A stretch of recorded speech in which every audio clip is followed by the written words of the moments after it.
Part 1. Going Home. Man cannot learn to forget, but hangs on the past. However far or fast he runs, that chain runs with him. Friedrich Nietzsche. It started with a phone call, deceptively simple and easy to ignore. The buzzing on Everett's nightstand, the glow of the display, too bright in the bedroom he kept so dark with the light-blocking shades pulled to the sill and the tinted windows a second line of defense against the glare of the sun and the city. Seeing the name, hitting the mute, turning my phone face down beside the clock. But then, lying awake, wondering why my brother would call so early on a Sunday, running through the possibilities. Dad, the baby, Laura. I felt my way through the dark, my hands brushing the sharp corners of furniture until I found the light switch in the bathroom. My bare feet pressed into the cold tile floor as I sat on the toilet lid with the phone held close to my ear, goosebumps forming on my legs. Daniel's message echoed in the silence. The money's almost gone. We need to sell the house. Dad won't sign the papers, though. A pause. He's in bad shape, Nick. Not asking for my help because that would be too direct, too unlike us. I hit delete, slipped back under the sheets before Everett woke, felt for him beside me to be sure. But later that day, back at my place, I flipped through the previous day's mail and found the letter. Nick Farrell, written in familiar handwriting in blue ink, the address filled in by someone else with a different, darker pen. Dad didn't call anymore. Phones made him feel even more disoriented, too far removed from the person he was trying to place. Even if he remembered whom he'd been dialing, we'd slip from his mind when we answered, nothing more than disembodied voices in the ether. I unfolded the letter, a lined journal page with jagged edges, his handwriting stretching beyond the lines, veering slightly to the left, as if he'd been racing to get the thoughts down before they slipped from his grasp. No greeting. I need to talk to you. That girl. I saw that girl. No closing. I called Daniel back, the letter still trembling in my hand. Just got your message, I said. I'm coming home. Tell me what's going on. Day 1. I took inventory of the apartment one last time before loading up my car, suitcases waiting beside the door, key in an envelope on the kitchen counter, an open box half full of the last-minute things I'd packed up the night before. I could see every angle of the apartment from the galley kitchen, exposed and empty, but still I had the lingering feeling that I was forgetting something. I'd gotten everything together in a rush, finishing out the last few weeks of the school year while fielding calls from Daniel and finding someone to sublet my place for the summer. No time to pause, to take in the fact that I was actually doing this. Going back. Going there. Daniel didn't know about the letter. He knew only that I was coming to help, that I had 2 months before I needed to return to my life here. Now the apartment was practically bare, an industrial box, stripped of all warmth, awaiting the moderately responsible-looking grad student who would be staying through August. I'd left him the dishes because they were a pain to pack. I'd left him the futon because he'd asked, and because he threw in an extra $50. The rest of it, the things that wouldn't fit in my car at least, was in a storage unit a few blocks away. My entire life in a sealed rectangular cube, stacked full of painted furniture and winter clothes. The sound of someone knocking echoed off the empty walls, made me jump. The new tenant wasn't due to arrive for another few hours when I'd be on the road. It was way too early for anyone else. I crossed the narrow room and opened the front door. Surprise, Everett said. I was hoping to catch you before you left. He was dressed for work, clean and sleek, and he bent down to kiss me, one arm tucked behind his back.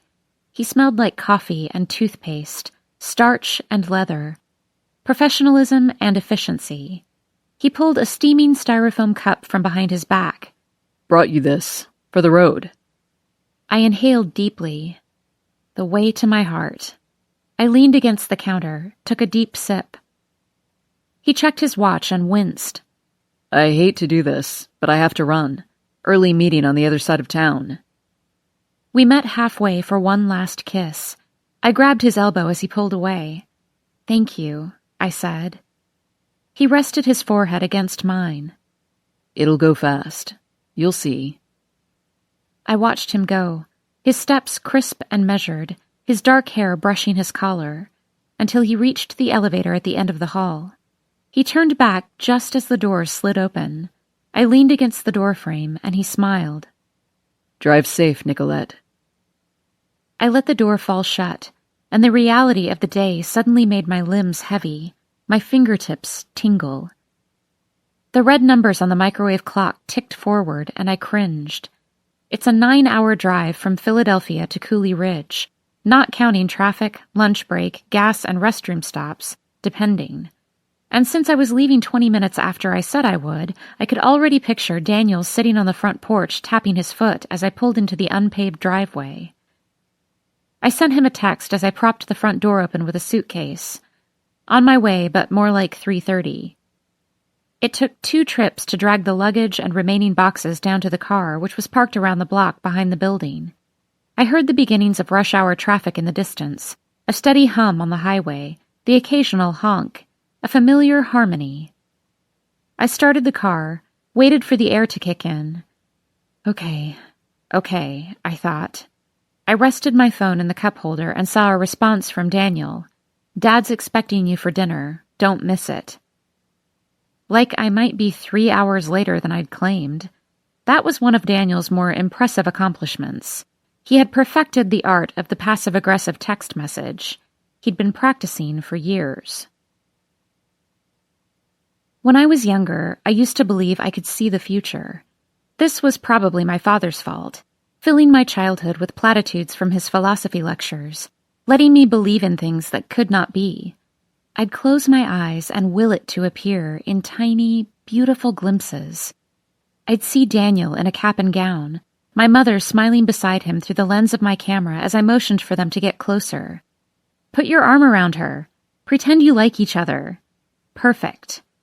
I'd see me and Tyler, years later, throwing our bags into the back of his mud-stained pickup truck, leaving for college, leaving for good.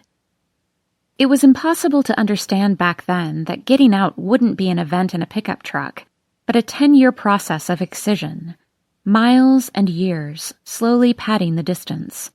Not to mention, Tyler never left Cooley Ridge, Daniel never graduated, and our mother wouldn't have lived to see it anyway.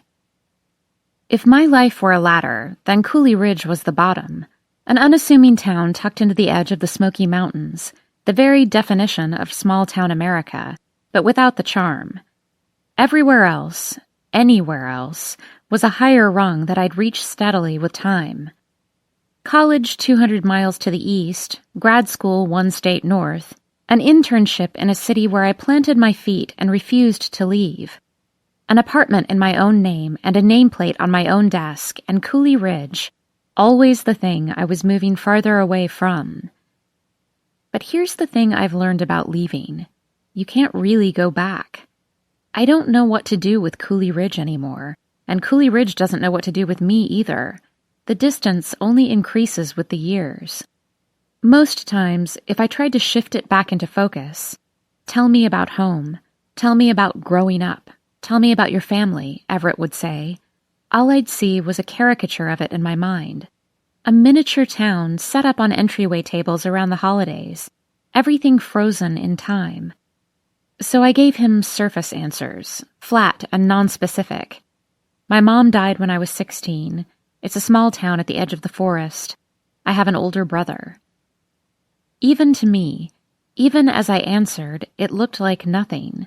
A Polaroid fading from the edges in, the colors bled out, the outline of a ghost town full of ghosts. But one call from Daniel, we have to sell the house, and I felt the give of the floorboards beneath my feet. I'm coming home, I said, and the edges rippled, the colors burned. My mother pressed her cheek against my forehead. Corinne rocked our cart gently back and forth at the top of the Ferris wheel. Tyler balanced on the fallen tree angled across the river, stretching between us. "That girl," my dad wrote, and her laughter rattled my heart. "I need to talk to you. That girl.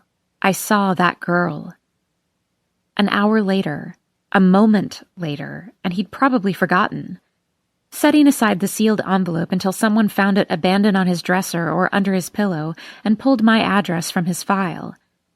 But there must have been a trigger, a memory, an idea lost in the synapses of his brain, the firing of a thought with nowhere else to go. The torn page, the slanted print, my name on the envelope. And now, something sharp and wild had been set loose inside my head. Her name, bouncing around like an echo. Corinne Prescott. Dad's letter had been folded up inside my purse for the last few weeks, lingering just under the surface of my mind. I'd be reaching for my wallet or the car keys and feel a sliver of the edge, the jab of the corner, and there she would be all over again. Long bronze hair falling over her shoulders, the scent of spearmint gum, her whisper in my ear. That girl. She was always that girl. What other girl could it be? The last time I'd driven home was a little over a year ago, when Daniel called and said we had to get Dad into a facility, and I couldn't justify the cost of a last-minute flight. It had rained almost the entire trip, both ways. Today, on the other hand, was the perfect driving day. No rain, overcast but not dark, light but not bright. I'd made it through 3 states without stopping, towns and exits blurring by as I sped past, the embodiment of everything I loved about living up north.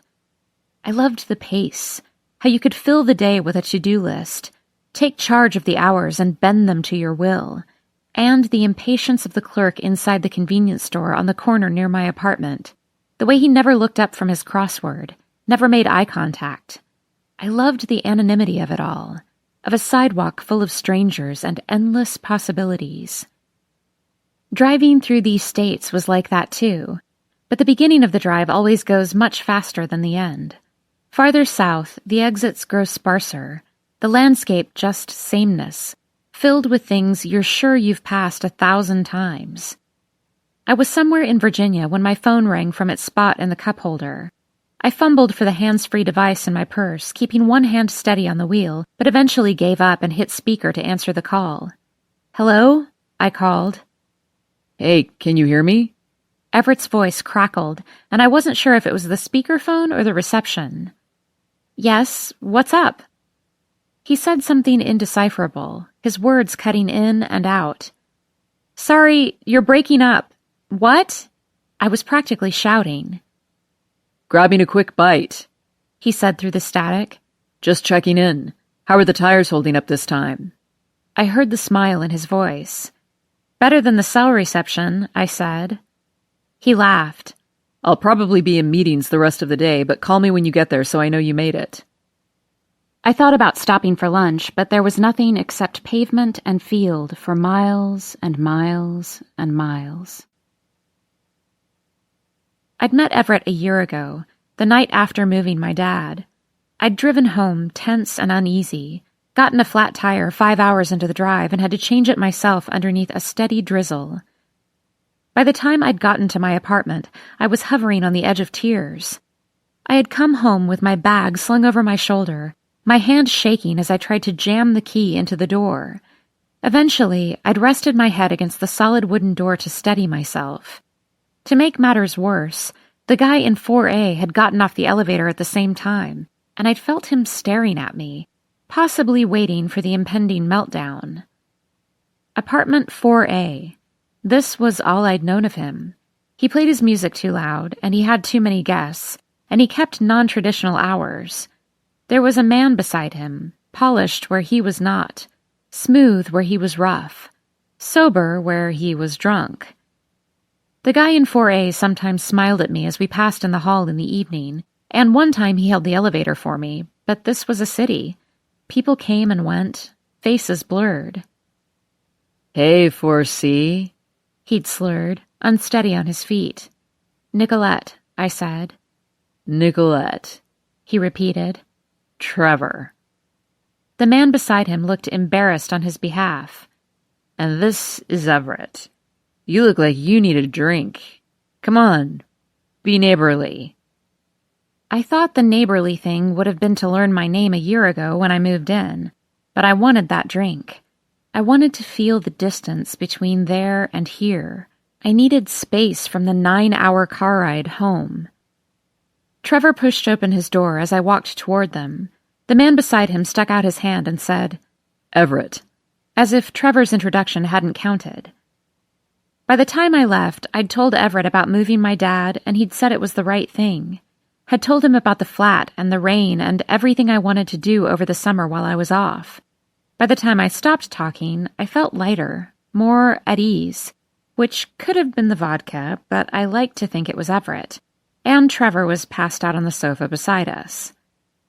Oh, I should go, I'd said. Let me walk you back, Everett had said.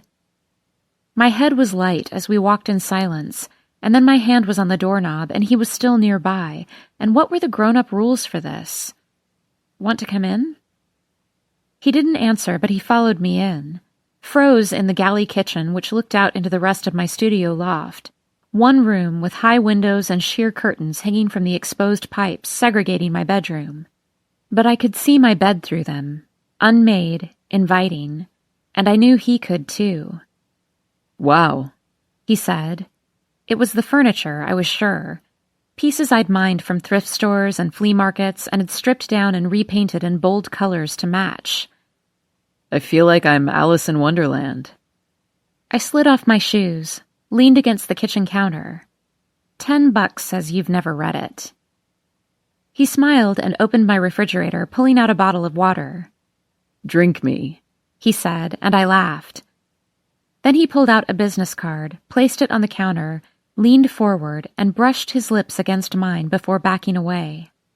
Call me, he said. And I did. The drive through Virginia had turned endless, with its white farmhouses in the hills and bales of hay dotting the surrounding grass. Then the pass through the mountains, guardrails and signs issuing warnings to turn on the fog lights, and the static as the radio stations cut in and out. The longer I drove, the slower I seemed to go. Relativity, I thought. The pace was different back home. People didn't move as fast, didn't change too much over the course of the decade. Cooley Ridge, holding you to the person you'd always been. When I pulled off the highway, went down the ramp, and hit the main drag, I bet I'd still find Charlie Higgins or someone like him leaning against the beat-up side of the CVS. Bet I'd still find Christy Pote, pining for my brother, and my brother pretending not to notice, even though they went ahead and got married to other people. Maybe it was because of the humidity and the way we had to fight our way through it, like syrup sticking to the bottom of our feet, sweet and viscous. Maybe it was from living so close to the mountains, 1,000 years in the making, the slow shift of plates under the earth, the trees that have been here since I was born and would be here when I was gone. Maybe it's the fact that you can't see anything beyond here when you're in it, just mountains and forest and you. That's it. 1 decade later, 100 miles away, and I cross the state line. Welcome to North Carolina. And the trees grow thicker, and the air goes heavy, and I'm back. The blurred edges shifting back into focus, my own mind resettling, remembering. The ghosts of us gaining substance. Corinne running down the side of the road in front of me, holding out her thumb, her legs shiny from sweat, her skirt blowing up when a car passes too close. Bailey hanging off my shoulder, her breath hot with vodka, or maybe that was mine. My fingers uncurled from the wheel. I wanted to reach out and touch them. Have Corinne turn around and say, "Pull your shit together, Bailey." Catch my eye and smile. But they faded too fast, like everything else, and all that remained was the sharp pang of missing her. 1 decade, 20 miles away, and I can see my house. The front door, the overgrown path and the weeds pushing through the gravel of the driveway. I hear that screen door creak open and Tyler's voice. Nick? And it sounds a little deeper than my memory, a little closer. Almost home now. Down the exit, left at the stoplight, the pavement cracked and gray. A sign freshly staked into the ground at the corner, the bottom streaked with dried mud, the county fair back in town, and something flutters in my chest. There's the CVS with the group of teenage boys loitering at the side of the lot like Charlie Higgins used to do. There's the strip of stores, different letters stenciled in the windows from when I was a kid, except for Kelly's Pub, which was as close to a landmark as we had. There's the elementary school, and across the street, the police station, with Corinne's case file stored in some back closet gathering dust. I imagined all the evidence boxed away and tucked in a corner, because there was no place else to put her, lost in the shuffle, forgotten with time. The electrical cables strung above us on the roadside, the church that most everyone went to, whether you were Protestant or not, and beside it, the cemetery. Corinne used to make us hold our breath as we drove past, hands on the ceiling over the railroad tracks, a kiss when the church bells chimed 12, and no breathing around the dead. She made us do it even after my mother died, like death was a superstition, something we could outwit by throwing salt over our shoulders, crossing our fingers behind our backs. I took my phone out at the stoplight and called Everett. I got his voicemail like I knew I would. "Made it," I said. "I'm here." The house was everything I imagined those last 9 hours. The path from the driveway to the front porch now overtaken by the yard. Daniel's car pulled all the way to the side of the carport beside the garage to leave space for mine. The weeds scratching my bare ankles as I walked from smooth stepping stone to smooth stepping stone, my legs stretching by memory. The ivory siding, darker in places, bleached from the sun in others, so I had to squint to look directly at it. I stood halfway between my car and the house, forming a list in my head. Borrow a pressure washer, find a kid with a riding mower, get a few pots of colored flowers for the porch. I was still squinting, my hand shielding my eyes as Daniel rounded the corner of the house. "Thought I heard your car," he said. His hair was longer than I remembered, at his chin, same length mine was before I left here for good. He used to keep it buzzed short because the one time he let it grow out, people said he looked like me. It seemed lighter all grown out, more blonde than not blonde, whereas mine had turned darker over the years. He was still pale like me, and his bare shoulders were already turning bright red, but he'd gotten thinner, the hard lines of his face more pronounced. We could barely pass for siblings now. His chest was streaked with dirt, and his hands were coated in soil. He wiped his palms against the sides of his jeans as he walked toward me. "And before 3:30, I said, which was ridiculous. Of the two of us, he was always the responsible one. He was the one who'd dropped out of school to help with our mom. He was the one who'd said we needed to get our dad some help. He was the one now keeping an eye on the money. My being relatively on time was not going to impress him. He laughed and wiped the backs of his hands against the sides of his jeans again. "Nice to see you too, Nick." "Sorry," I said, throwing myself into a hug, which was too much. I always did this, tried to compensate by going to the other extreme. He was stiff in my embrace, and I knew I was getting dirt all over my clothes. "How's the job? How's Laura? How are you?" "Busy. As irritable as she is pregnant. Glad you're here." I smiled, then ducked back in the car for my purse. I wasn't good with niceties from him, never knew what to do with them, what he meant by them. He was, as my father was fond of saying, hard to read. His expression just naturally looked disapproving, so I always felt on the defensive, that I had something to prove. "Oh," I said, opening the back door to my car, shifting boxes around. "I have something for her, for you both, for the baby." Where the hell was it? It was in one of those gift bags with a rattle on the front, with glitter inside that shifted every time it moved. "It's here somewhere," I mumbled. and the tissue paper had tiny diapers with pins, which I didn't really understand, but it seemed like a Laura thing. "Nick," he said, his long fingers curled on top of the open car door. "It can wait. Her shower's next weekend. I mean, if you're not busy. If you want to go." He cleared his throat, uncurled his fingers from the door. "She'd want you to go." "Okay," I said, standing upright. "Sure, of course." I shut the door and started walking toward the house, Daniel falling into stride beside me. "How bad is it?" I asked. I hadn't seen the house since last summer when we moved our dad to Grand Pines. Back then, there was a chance that it was a temporary move. That's what we'd told him. "Just for now, Dad. Just till you're better. Just for a little bit." It was clear now that he wasn't going to get better, that it wasn't going to be for just a little bit. His mind was a mess. His finances were messier, a disaster that defied all logic. But at least he had the house. We had the house. "I called to have the utilities turned back on yesterday, but something's wrong with the AC." I felt my long hair sticking to the back of my neck, my sundress clinging to my skin, the sweat on my bare legs, and I hadn't even been here 5 minutes. My knees buckled as I stepped onto the splintered wooden porch. "Where's the breeze?" I asked. "It's been like this all month," he said. "I brought over some fans. There's nothing structural other than the AC. Needs paint, light bulbs, a good cleaning, and we need to decide what to do with everything inside, obviously. It would save a lot of money if we can sell it ourselves," he added with a pointed look in my direction. This was where I came in.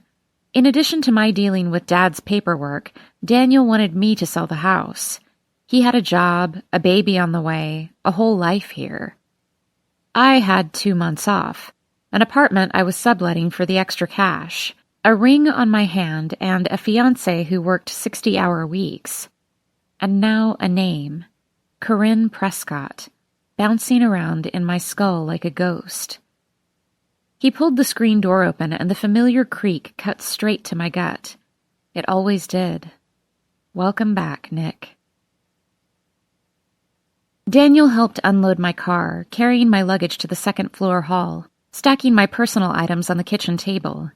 He swiped his arm across the counter, and particles of dust hung in the air, suspended in a beam of sunlight cutting through the window. He coughed, his arm across his face. "Sorry," he said. "I didn't get to the inside yet, but I got the supplies." He gestured toward a cardboard box on the counter. "That's why I'm here," I said. I figured if I planned to live here for the duration, I should start in my room, so I had a place to sleep. I passed my suitcase at the top of the stairs and carried the box of cleaning supplies balanced on my hip toward my old room. The floorboards squeaked in the hall a step before my door, like always. The light from the windows cut through the curtains, and everything in the room looked half there in the muted glow. I flipped the switch, but nothing happened, so I left the box in the middle of the floor and pulled back the curtains, watching as Daniel headed back from the detached garage with a box fan under his arm. The yellow comforter covered with pale daisies was still rumpled at the bottom of my bed, as if I had never left. The indentations in the sheets, a hip, a knee, the side of a face, as if someone had just woken. I heard Daniel at the front door, and I pulled the comforter up quickly, smoothing out the bumps and ridges. I opened both windows, the one with the lock that worked and the one with the lock that broke sometime in middle school, which we never got fixed. The screen was gone, which was no great loss. It had been torn and warped from years of abuse. From me pushing out the bottom, crawling onto the sloped roof, dropping into the mulch that hurt only if you misjudged the distance, night after night. The type of thing that made perfect sense when I was 17, but now seemed ridiculous. I couldn't climb back in, so I'd sneak in the back door and creep up the stairs, avoiding the creak in the hallway. I probably could have sneaked out the same way, saved myself the jump, saved my screen the damage.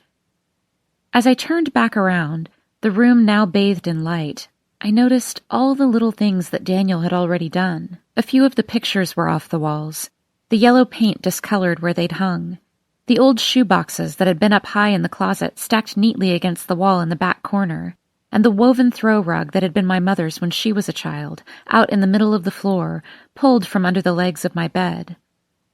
I heard the creak in the floorboard, Daniel in my doorway, box fan under his arm. "Thanks," I said. He shrugged. "No problem." He angled it in the corner and flipped the switch. Heaven. "Thanks for coming, Nick." "Thanks for starting my room," I said, shifting on my feet. I didn't get how other siblings had such an easy relationship. How could they ease back into childhood in a heartbeat, dropping all formalities? Daniel and I were about to spend the day tiptoeing around our empty house and thanking each other to death. "Huh?" he said as he turned the power up on the fan so the low hum became a steady white noise, muffling the sounds from the outside. "My room." I gestured toward the walls. "Thanks for taking the pictures down." "I didn't," he said, pausing in front of the fan and closing his eyes for a second. "Must have been Dad." Maybe. I couldn't remember. I was here a year ago, the night after we'd moved him out, but the details were lost. Were the shoeboxes down? Were the pictures off the wall? I felt like I would have remembered that. That whole night was a blur. Daniel didn't know I had come back here instead of driving straight home like I told him I had to. I have to work. I have to go. I came back here, wandering from room to room, dry-eyed and shaken, like a kid lost in the middle of the county fair, searching the crowd for a familiar face. Curling up on the sheets in the empty house until I heard the engine out front and the doorbell I didn't answer. The creak of the screen, the key in the door, his boots on the steps, until Tyler was leaning against my bedroom wall. "I almost missed you," he'd said. "You okay?" "When was the last time you were here?" I asked Daniel. He scratched his head, stepping closer to the fan. "I don't know. I drive by, pop my head in from time to time, or if I need to get something for Dad. What is it?" "Nothing," I said, but it wasn't nothing. Now I was imagining the shadow of someone else in the room, rifling through my boxes, moving my rug, looking, searching. It was the feeling that my things were not where they should be. It was the uneven imprints of dust revealed in the sunlight. Or maybe it was just my perspective. I grew and the house got smaller. At my place, I slept in a queen-sized bed that took up about half of my apartment, and Everett had a king. This full-size bed looked like it was meant for a child. I wondered, if I curled up on the mattress, whether I would feel the indentation from someone else. Maybe just the ghost of me. I yanked the sheets off the bed and brushed past Daniel. The crease between his eyes deepened as he watched me. By the time I got back upstairs after putting in the load of wash, the room felt a little more like mine. Like Daniel and me, the room and I took some time to grow accustomed to each other again. I took off the ring and placed it in the chipped ceramic bowl on my nightstand before tackling the bathroom and dresser drawers. After, I sat on the floor in front of the fan and leaned back on my elbows. Hour 2, and I was already procrastinating. I had to go see Dad. I had to bring the paperwork and listen to him talk in circles. I had to ask him what he meant in that letter and hope that he remembered. I had to pretend it didn't sting when he forgot my name. Didn't matter how many times it had happened before. It gutted me every time. I gathered up the guardianship paperwork to bring to Dad's doctor to start the process, so that, in life's biggest irony, we would become guardians to our father and his assets. As I prepared to leave, I heard faint, muffled noises from outside, closing of doors, revving of a motor. I figured Daniel must have called someone about the yard, but then the screen door creaked, cutting through the noise of the fan. "Nick?" I knew that voice, like 12 years of history filed down into a single memory, a single syllable. I leaned toward my window, saw Tyler's truck idling on the side of the road. Some girl in the passenger seat, Daniel's sun-scorched back facing me as he leaned against the open window of the truck, talking to her. Shit. I spun around just in time to see Tyler standing in front of my open bedroom door. "Figured it'd be rude not to come in and say hi." I smiled without meaning to because it was Tyler, a knee-jerk reaction. Kind of like not knocking, I said, which made him laugh, but at me. I was going transparent, and I hated it. He didn't say, "How have you been?" or "What have you been up to?" or ask if I missed him, joking but not. He didn't mention the boxes or the luggage or my hair, which was longer than last year and curled into submission. But I saw him taking it all in. I was doing the same. Face just a bit fuller. Brown hair just a bit wilder. Blue eyes just a bit brighter. When we were younger, he had these dark circles under his eyes that never went away, even if he'd spent the entire day sleeping. They kind of added to his appeal, but now that they were gone, he looked just as good, more youthful, happier. Dan didn't tell me you'd be getting here today, he said, now fully inside my room. Daniel liked us both fine apart, just not together. When I was 16, he told me I'd get a reputation if I started hanging around a guy like Tyler. I'm still not sure whether the slight was against me or against Tyler, and he never seemed to get over the fact that he was wrong. He didn't tell me you were coming today either, I said, crossing my arms. In his defense, I was supposed to drop the mower off on my lunch break 5 hours ago. He shrugged. But I had to be in the area anyway. 2 birds, right? I peered over my shoulder to check out the girl, but also for the opportunity to look anywhere other than at him. While it took Daniel and me days to slide back into some form of comfort with each other, Tyler and I took no time at all. Didn't matter how long it had been or what we last said to each other. He stands in my room, and it's spring break 2 years ago. He takes a step forward, and it's the summer after college graduation. He says my name, and I'm 17. Date? I asked, seeing a blonde ponytail, a skinny arm hanging out the window. He grinned. Something like that. I looked over my shoulder again. Better get back out there, I said. Daniel's probably warning her off. Daniel's upper body disappeared farther into the truck, and I jumped at the sound of the horn. By the way, I said, that wasn't your date. When I turned back around, Tyler was even closer. If I didn't know any better, he said, I'd guess he didn't want me around his little sister. I kept myself from smiling at the running joke because this was the dangerous part. Didn't matter that there was a girl in his car or that he was heading out on a date this very second, because every time I came back, this was what happened. Didn't matter that I'd leave again or that he wouldn't, that we never talked about the past or the future, that he'd give up something else for me and I'd pretend not to notice. I'm engaged, I said. I said it fast, forcing out the words. Yeah, that part he told me. He eyed my hand, my bare finger.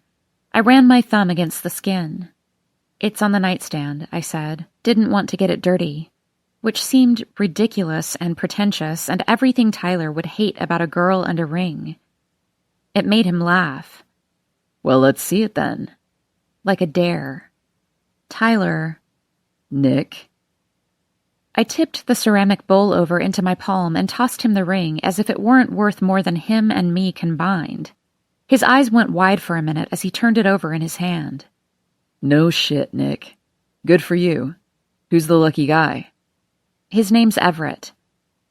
He started to laugh again, and I bit my lip to keep from smiling. I'd thought the same thing when we met. My neighbor's Ivy Leaguing college roommate, partner in Daddy's law firm. I'd thought, of course that's his name. Of course. But Everett had surprised me. He kept on surprising me. His name is Everett, and he got you this ring? Tyler continued. Of course he did. When's the date?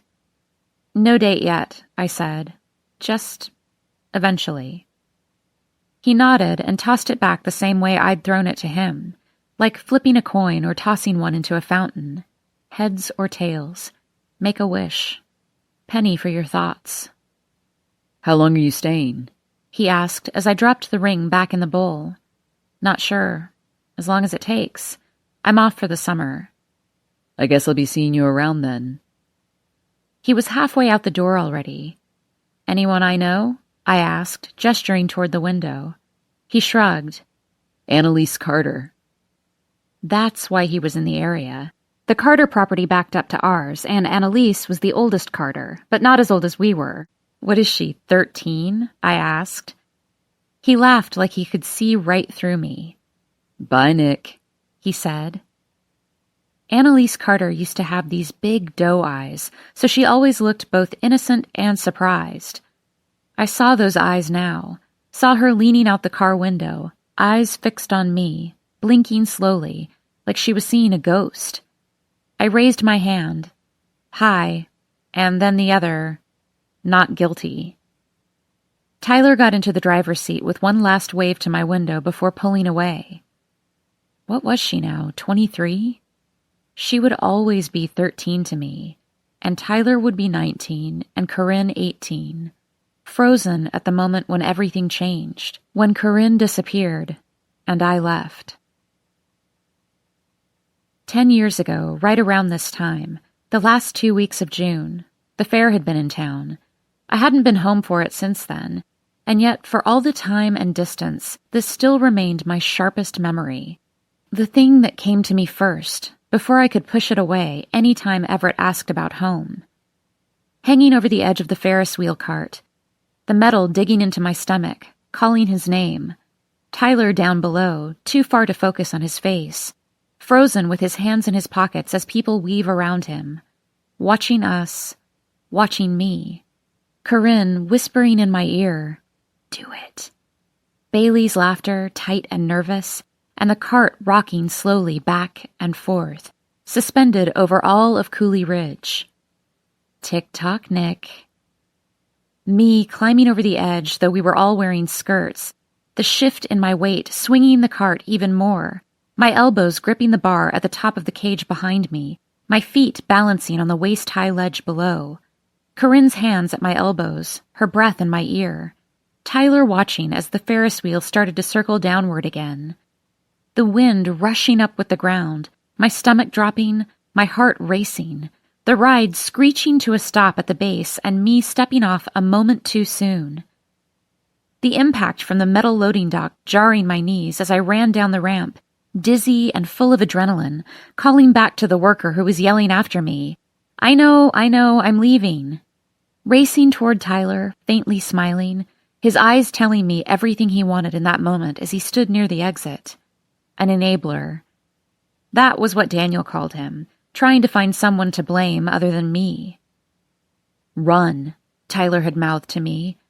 I was out of breath, not quite laughing, but something close as I raced toward him. His lips curled into one of his half-smiles, and I knew we wouldn't make it out of the parking lot. We'd be lucky if we made it to his truck. But then a hand gripped me. I said, "I'm leaving," and I yanked my arm away. But it wasn't security. It was Daniel. He grabbed me, solid and forceful, and hit me. He hit me across the face with a closed fist, and the impact knocked me off my feet onto my side, my arm twisted on the ground between my stomach and the dirt. Shock and pain, fear and shame. They all felt like the same thing in my memory, all tangled up with the taste of blood and dirt. He'd never hit me before, not even when we were little kids, really.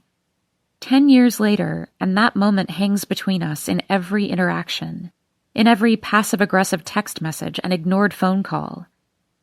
And later that night, sometime between the fair closing and 6 a.m., Corinne disappeared, and everything that had happened that day took on new weight, new meaning. In the weeks that followed, the potential for death became palpable. It was all around us, intangible yet suffocating, existing in every different permutation of events. She could always be dead, in 1,000 different ways. Maybe she left because her father abused her. Maybe that's why her mother divorced him and left town a year later. Or maybe it was the boyfriend, Jackson, because it's usually the boyfriend and they'd been fighting. Or the guy she was flirting with at the fair whom none of us knew. The one at the hot dog stand. The one who Bailey swore had been watching us. Or maybe she stuck her thumb out for a ride home in her too short skirt and her long-sleeved gauzy top, and maybe a stranger passing through town took her, used her, left her. Maybe she just left. That's what the cops finally decided. She was 18, legally an adult, and she'd had enough of this place. What happened, the cops asked, in those hours with all of you? Lay bare your secrets, the who and the what and the why between the hours of 10 p.m. and 6 a.m.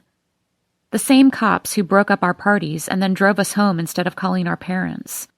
The same cops who dated our friends and drank beer with our brothers or fathers. And those secrets, the where were we between 10 p.m. and 6 a.m., the what were we doing, the why, they wouldn't keep with those cops. Not at the bar, not in the bed, not in this town. By the time the people from the state arrived to help out, it was too late. We'd already turned inward, already had our theories set, already believed what we needed to believe. The official line, Corinne last existed to everyone who knew her just inside the entrance to the fair, and from there, she disappeared. But she didn't really. There was more, a piece for each of us that we kept hidden away. For Daniel, she disappeared from outside the fair behind the ticket booth. For Jackson, from the parking lot of the caverns. And for me, she faded to nothing from a curve of the winding road on the way back to Cooley Ridge. We were a town full of fear, searching for answers, but we were also a town full of liars. The cafeteria of Grand Pines is a great deception. Hardwood floors and dark linen-covered tables better suited for a restaurant instead of a long-term rehab facility. A piano in the corner, though it seems to be more for decoration, and faint classical music playing in the background during dinner. The food, I've heard, is the best in any rehab facility in the South. Well, that's what Daniel was told when he picked this place, as if that should make him feel better and make me feel better by proxy. Don't worry, Dad, we'll visit, and the food is to die for. Today, the nurse near reception escorted me into the room, and I caught sight of Dad at a corner table for two. His eyes slid over the nurse and me, then refocused on his fork twirling in the pasta.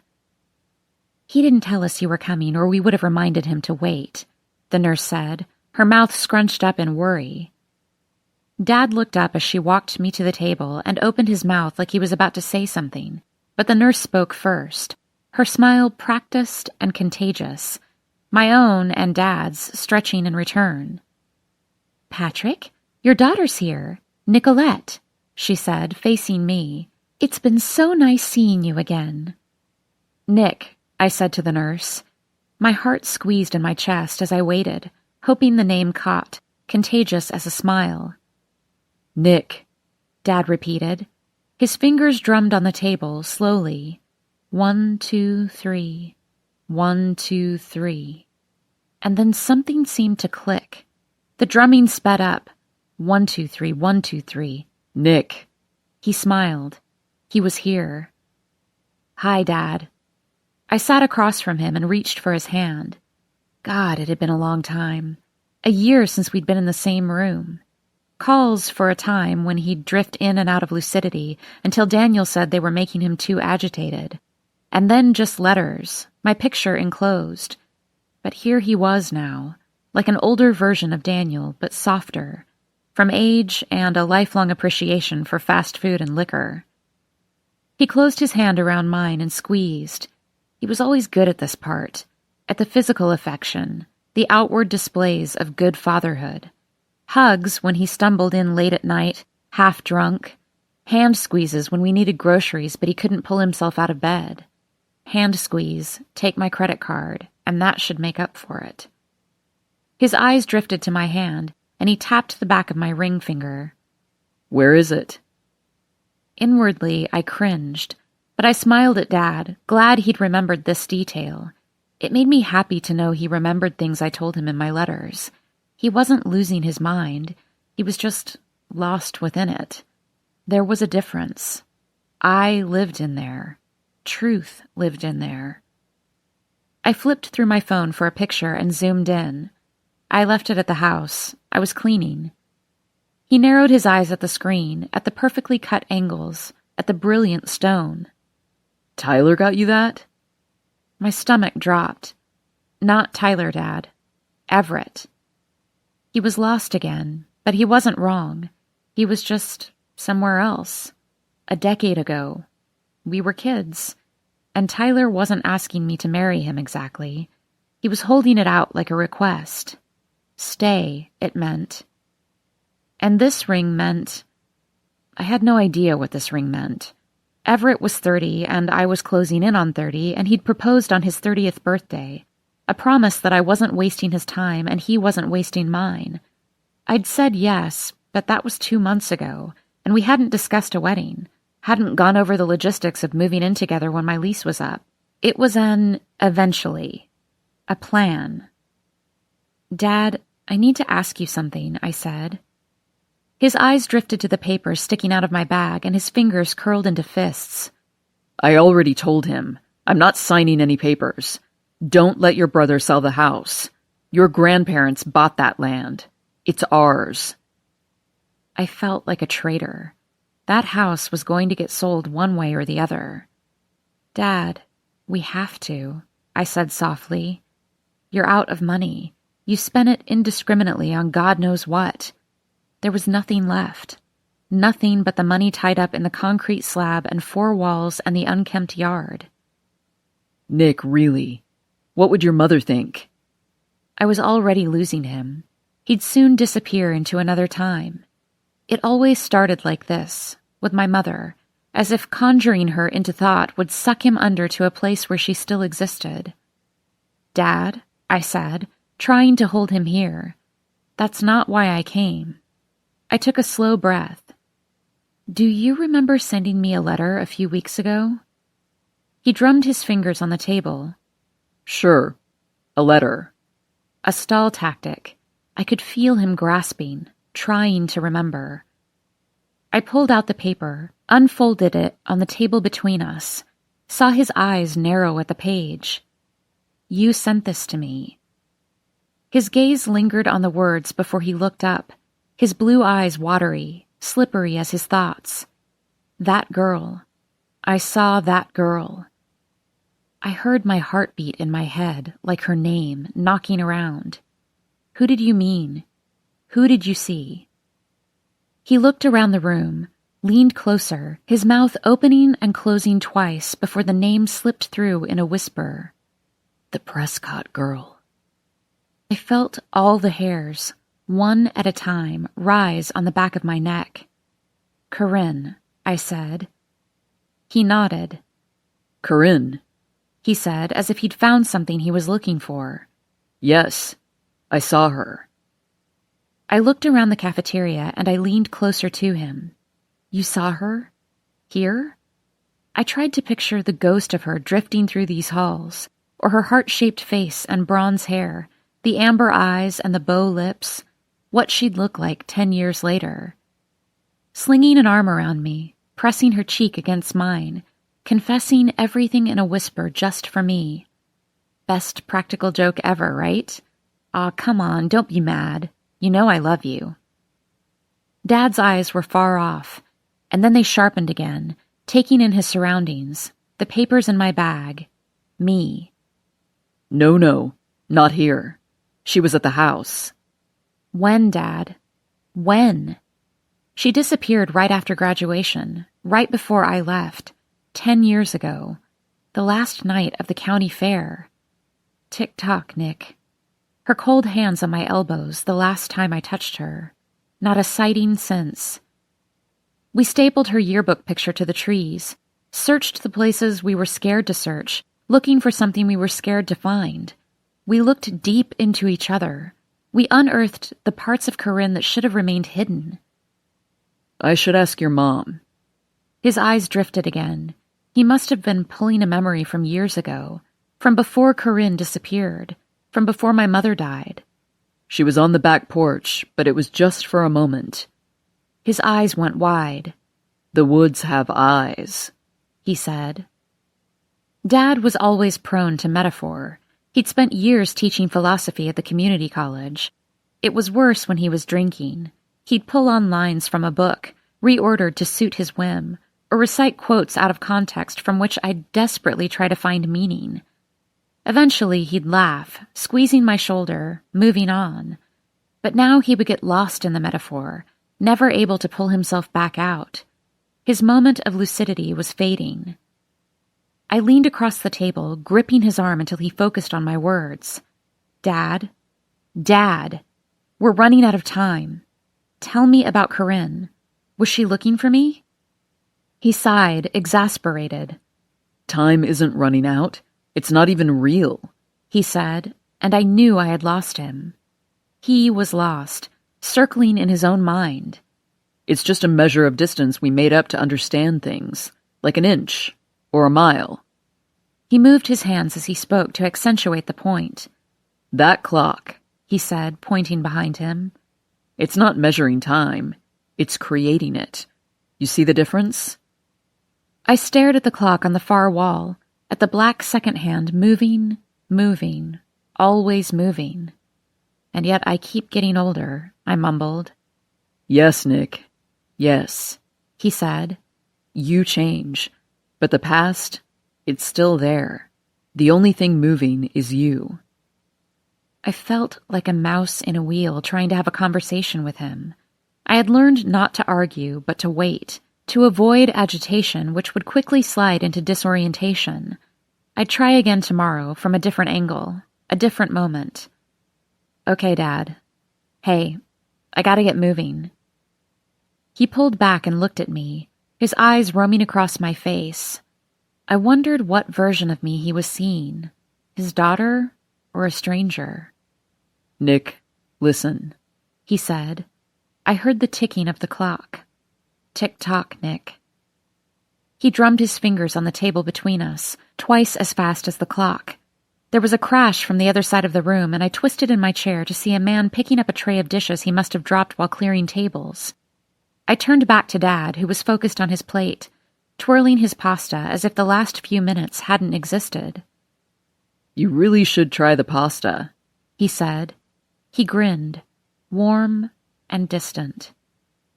I stood, stacked the edges of the paper against the table, matched his warm, distant smile.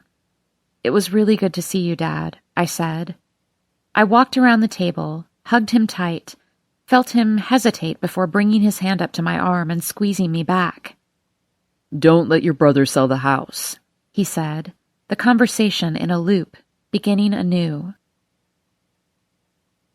The porch light was on and the sky almost dark, and I had a message from Daniel when I parked the car in the gravel driveway. He'd be back in the morning, and I should call if I needed anything, if I changed my mind and wanted to stay with him and Laura. Sitting in my car, watching the lantern move with the wind, the light casting shadows across the front of the house, I thought about it. Thought about driving straight across town and pulling out the blow-up mattress in the unused nursery. Because I could see us, the shadows of us a decade ago, telling ghost stories on that porch with the dancing light. Corinne and Bailey rapped with attention as Daniel told them how there was a monster in the woods, that it wasn't a thing they could see, but a thing they could feel, that it took people over, made them do things. I could hear that version of me in my own head, saying he was full of shit, and Corinne tilting her head at Daniel and leaning back against the porch railing, sticking out her chest, placing her foot against a slat of wood, bending one of her long legs and saying, "What would it make you do?" Always pushing us. Always pushing. I hated that the ghosts of us lived here, always. But Laura was almost due, and there wasn't a place for me there. And even though Daniel had offered, it was implied that I would say no. I had a house here, a room here, space here. I wasn't his responsibility anymore. I pushed the front door open and heard another door catch at the other end of the house, as if I had disturbed the balance of it. "Hello?" I called, frozen in place. "Daniel?" Nothing but the evening wind shaking the panes of glass in a familiar rattle. A breeze, thank God. I flipped the wall light switches as I walked toward the kitchen at the back of the house, half of them working, half not. Daniel wasn't here. Nobody was here. I turned the deadbolt, but the wood around it was rotted and splintered, the bolt cutting through the frame whether it was locked or not. Everything looked as I'd left it. A box on the table, a used glass in the sink, everything coated in a fine layer of dust. The ring! I took the steps 2 at a time and went straight for the nightstand, my fingers trembling as I reached inside the ceramic bowl, frantic heartbeats until my finger brushed metal. The ring was there. It was fine. I slid it back on my finger and ran my shaking hand through my hair. Everything's fine. Breathe. The bed was still bare, but the sheets were folded and stacked on top, the way Daniel used to leave them when he started taking over for the things Mom couldn't do. I moved the shoe boxes back to the closet, and the rug back under the legs of the bed. I centered the jewelry box under the mirror, a dust-free square where it had sat for the last year at least. Everything resettling, realigning. I felt the memories doing the same, falling back into place. The investigation, all I'd left behind, neatly boxed away for 10 years. I looked around my room and saw the rectangles of discolored paint. I closed my eyes and saw the pictures that had hung in each spot.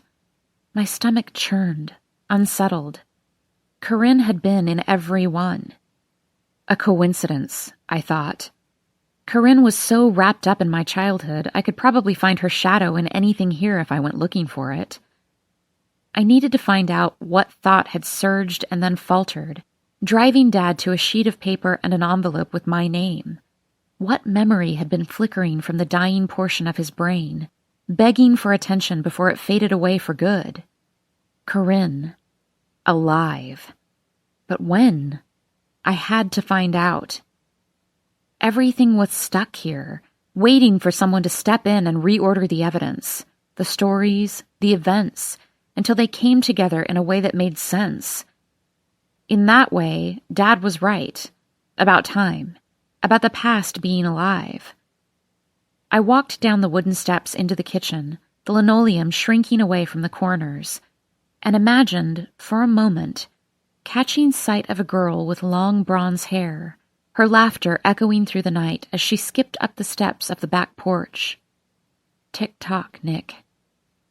I had to focus, make sense of this house, and get out, before the past started creeping out from the walls, whispering from the grates, before it unpacked itself from that box, layer after layer, all the way back to the start. Part 2. Going back.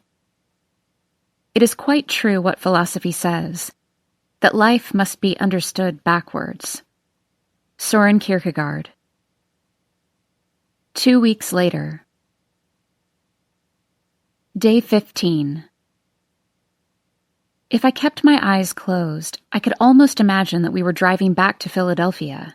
Everett in the driver's seat and the back seat full of luggage, and Cooley Ridge fading away in the rearview mirror. No missing girls, no unmarked cars circling town, nothing at all to fear. You okay? He asked. Just one more moment. I wanted more time, another minute to pretend this wasn't happening. Not here in Cooley Ridge. Not again. Not another girl fading away in these woods in the middle of the night, disappearing without a trace.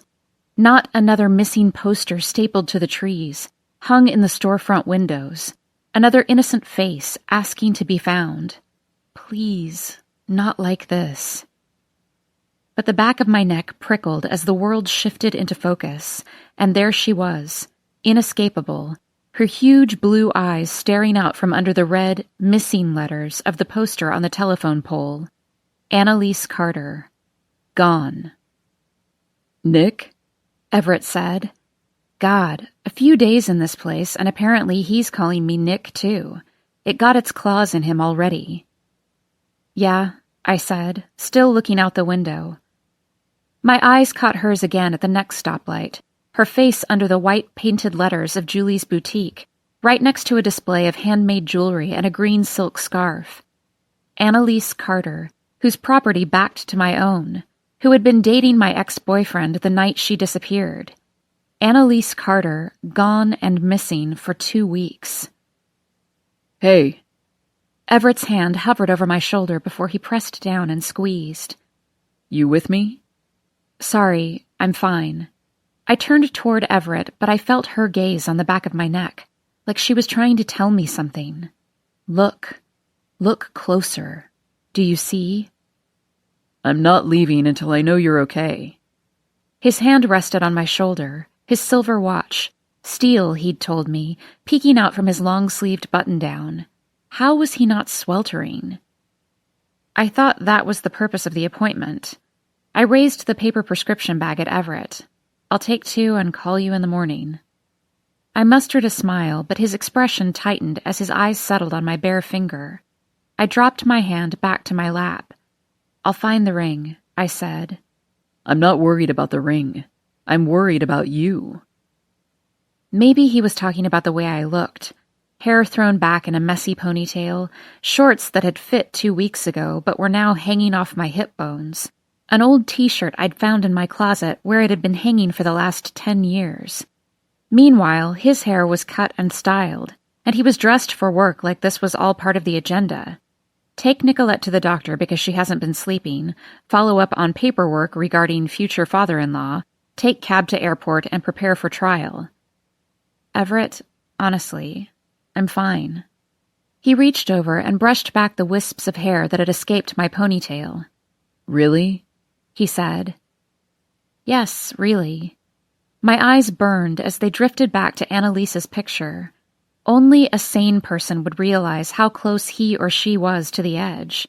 Not like my dad, who didn't know when he was teetering too close to that chasm, didn't seem to notice the change in velocity as he went tumbling into the abyss. But I knew. I knew how close we all were to that edge. And if I knew, then I was fine. Those were the basic rules of holding one's shit together, according to Tyler. Nicolette, I don't want to leave you here alone. A car behind us laid on the horn and Everett jumped, revving the motor of my car as he sped through the green light. I stared at the side of his face, watched the road blur past behind him. I'm not alone. My brother's here. Everett sighed, and I could hear the argument in his silence. Missing girls had a way of working their way into someone's head. You couldn't help but see them in everyone, how temporary and fragile we might be. One moment here, and the next, nothing more than a photo staring from a storefront window. It was a feeling that settled in your ribs and slowly gnawed at you from the inside, the irrational fear that people were slipping away right before your eyes. I felt it, lingering just under the surface in the haunting monotone of Tyler's voicemail recording and in Daniel's increasingly unreadable expression. I felt it with greater urgency every time I walked into Grand Pines. 2 weeks back in Cooley Ridge, and everyone in danger of disappearing. Everett pulled into the gravel driveway, parked, and got out of the car without speaking. He was staring at the front of the house, like I'd done when I first arrived home. I need to get my dad out of Grand Pines, I said, walking toward him. Everett had stopped the cops from questioning Dad for the time being, but I knew it was only a matter of time before his ramblings about that girl earned him another visit from detectives desperate for a lead. Everett put a hand around my waist as we walked inside. I felt him grasping the loose fabric of my shirt between his fingers. You need to take care of yourself right now. The doctor said there's nothing wrong with me. Everett had insisted on coming into the exam room with me. First, the doctor asked about my family history, which was depressing but unrelated. Then came the "when did it start" question, and Everett answering about Annalise, my neighbor who went missing, and the doctor nodding like he understood. Stress, fear, either, both. He scribbled a prescription for some anti-anxiety medicine and a sleeping aid and issued a warning about my mind getting duller, slower if I didn't start getting some more sleep, and the elevated risk for daytime blackouts the longer this went on, which was how Everett ended up with my keys. You try sleeping, I wanted to tell the doctor. You try sleeping when there's another missing girl and the police are trying to question your father, whether he's in his right mind or not. You try sleeping when you know someone has been in your house. As if everything would settle down if I could just relax. Everett was still holding me like I might float off into the atmosphere otherwise. "Come home with me," he said. But where was home, really? I can't. My dad... I'll take care of it. I knew he would. It was why he was here. The house, I said, gesturing to the broken-down boxes in the corners, the back door that needed fixing, all the items on my list that I hadn't tackled. He shook his head. I'll pay to have someone help finish up. Come on. You don't need to be here. But I shook my head again. It wasn't the organizing or the fixing or the cleaning. Not anymore. I can't just leave. Not in the middle of this.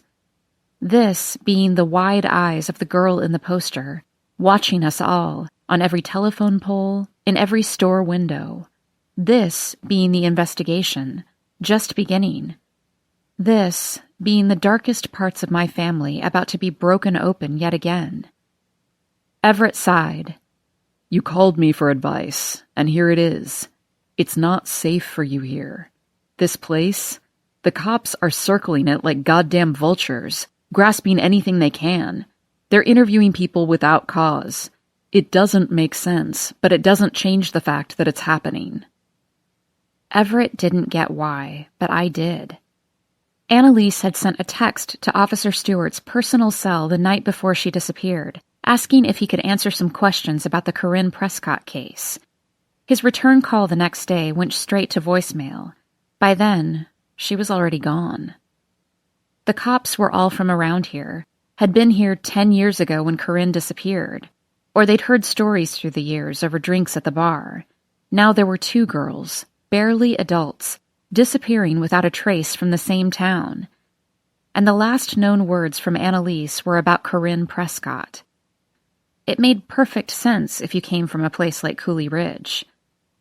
If the entirety of Corinne's official investigation existed inside that single box I pictured at the police station, I'd imagine this was all the evidence you would see. 1 pregnancy test, stuffed into a box of candy and hidden at the bottom of the trash can. 1 ring with remnants of blood pulled from the caverns. Cassette tapes with hours of interview reports to sort through. Facts and lies and half-truths wound up in a spool. Corinne's phone records, and names. Names scrawled on ripped-up pieces of paper, enough pieces to pad the entire box, like stuffing. Until recently, I imagined that this box was taped up and hidden in a corner behind other, newer boxes. But now there's the feeling that all it would take is a simple nudge for it to topple over and the lid to fall free, and the names to scatter across the dusty floor. The box is exactly like it is in Cooley Ridge. The past, boxed up and stacked out of sight, but never too far away. Open the top because Annalise mentioned Corinne's name and disappeared. Close your eyes and reach your hand inside. Pull out a name. That's how it works here. That's what's happening. Yes, I had called Everett for advice. For my dad. He could have told me what to do about the cops who were ambushing my senile father at his nursing home, but he hopped a plane 3 days ago and paid a ridiculous amount of cab fare and set up his own base of operations in the dining room. He showed up at this house and stood on the front porch because he said I'd scared him, and I loved him for it. I loved that he came, but I couldn't dig through our history with him here. Couldn't figure out what the hell had happened to Annalise without dragging him into it. My advice to him, leave. Leave before we pull you down with us. It's my family, I said. I don't want you staying here, he whispered, pointing to the backyard that stretched as far as we could see, disappearing into the trees. A girl went missing from right there. I'll take that prescription and I'll try to sleep more. I promise. But I have to stay.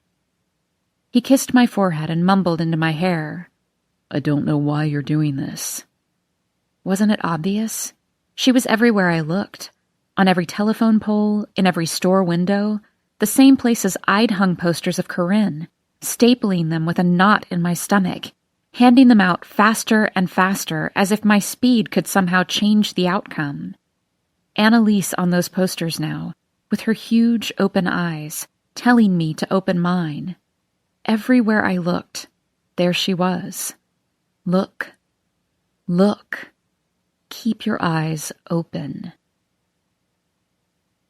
The taxi company said a car would arrive in 20 minutes, but I guessed it would be more like 40. Everett was leaning against the laundry room door jamb, watching me dump his clothes from the dryer into the warped plastic bin with half a smile on his face. You don't have to do that, Nicolette. I cleared my throat and balanced the laundry basket on my hip. I want to, I said. I wanted to fold his clothes and pack them up and kiss him goodbye. I wanted him to get home and open his suitcase and think of me. But I also just wanted him to go. He watched me fold his clothes into perfect squares on the dining room table, and then he watched me stack them in his suitcase, as if performing a delicate surgery. See if you can break your lease, he said, striding toward me, wrapping his arms around my waist as I folded his last shirt. He brushed my ponytail to the side and put his lips against my neck. I want you living with me as soon as you're back. I nodded and kept my arms moving. It should be easy for me to say yes. Of course, yes. It should be easy for me to envision. Me with my clothes taking up half his closet. Us cooking together in his kitchen, curled up on his couch with the red throw blanket over my legs because he kept the temperature about 5 degrees cooler than I liked it. Him talking about court, and me talking about my students as I poured 2 glasses of wine. What's the matter? Everett asked. Nothing, just thinking of everything I need to do here first. Do you need anything? He asked, stepping back. He cleared his throat, tried to make his voice seem natural. Money? I flinched. He'd never offered me money. We'd never even talked about money. He had it, and I didn't, which meant we circled the topic like a fire that could quickly burn out of control and consume us both. It was why I never brought up the wedding, because then he'd have to mention the prenup that I knew his dad would demand I sign, and I would, but there it would be, out in the open, ready to burn. No, I don't need your money, I said. That's not what Nicolette, I just meant I can help. Please let me help.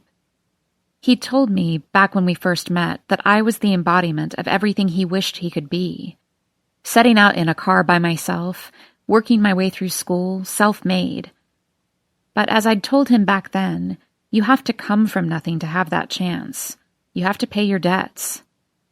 Yeah, well, I have 10 years' worth of loans, I'd said.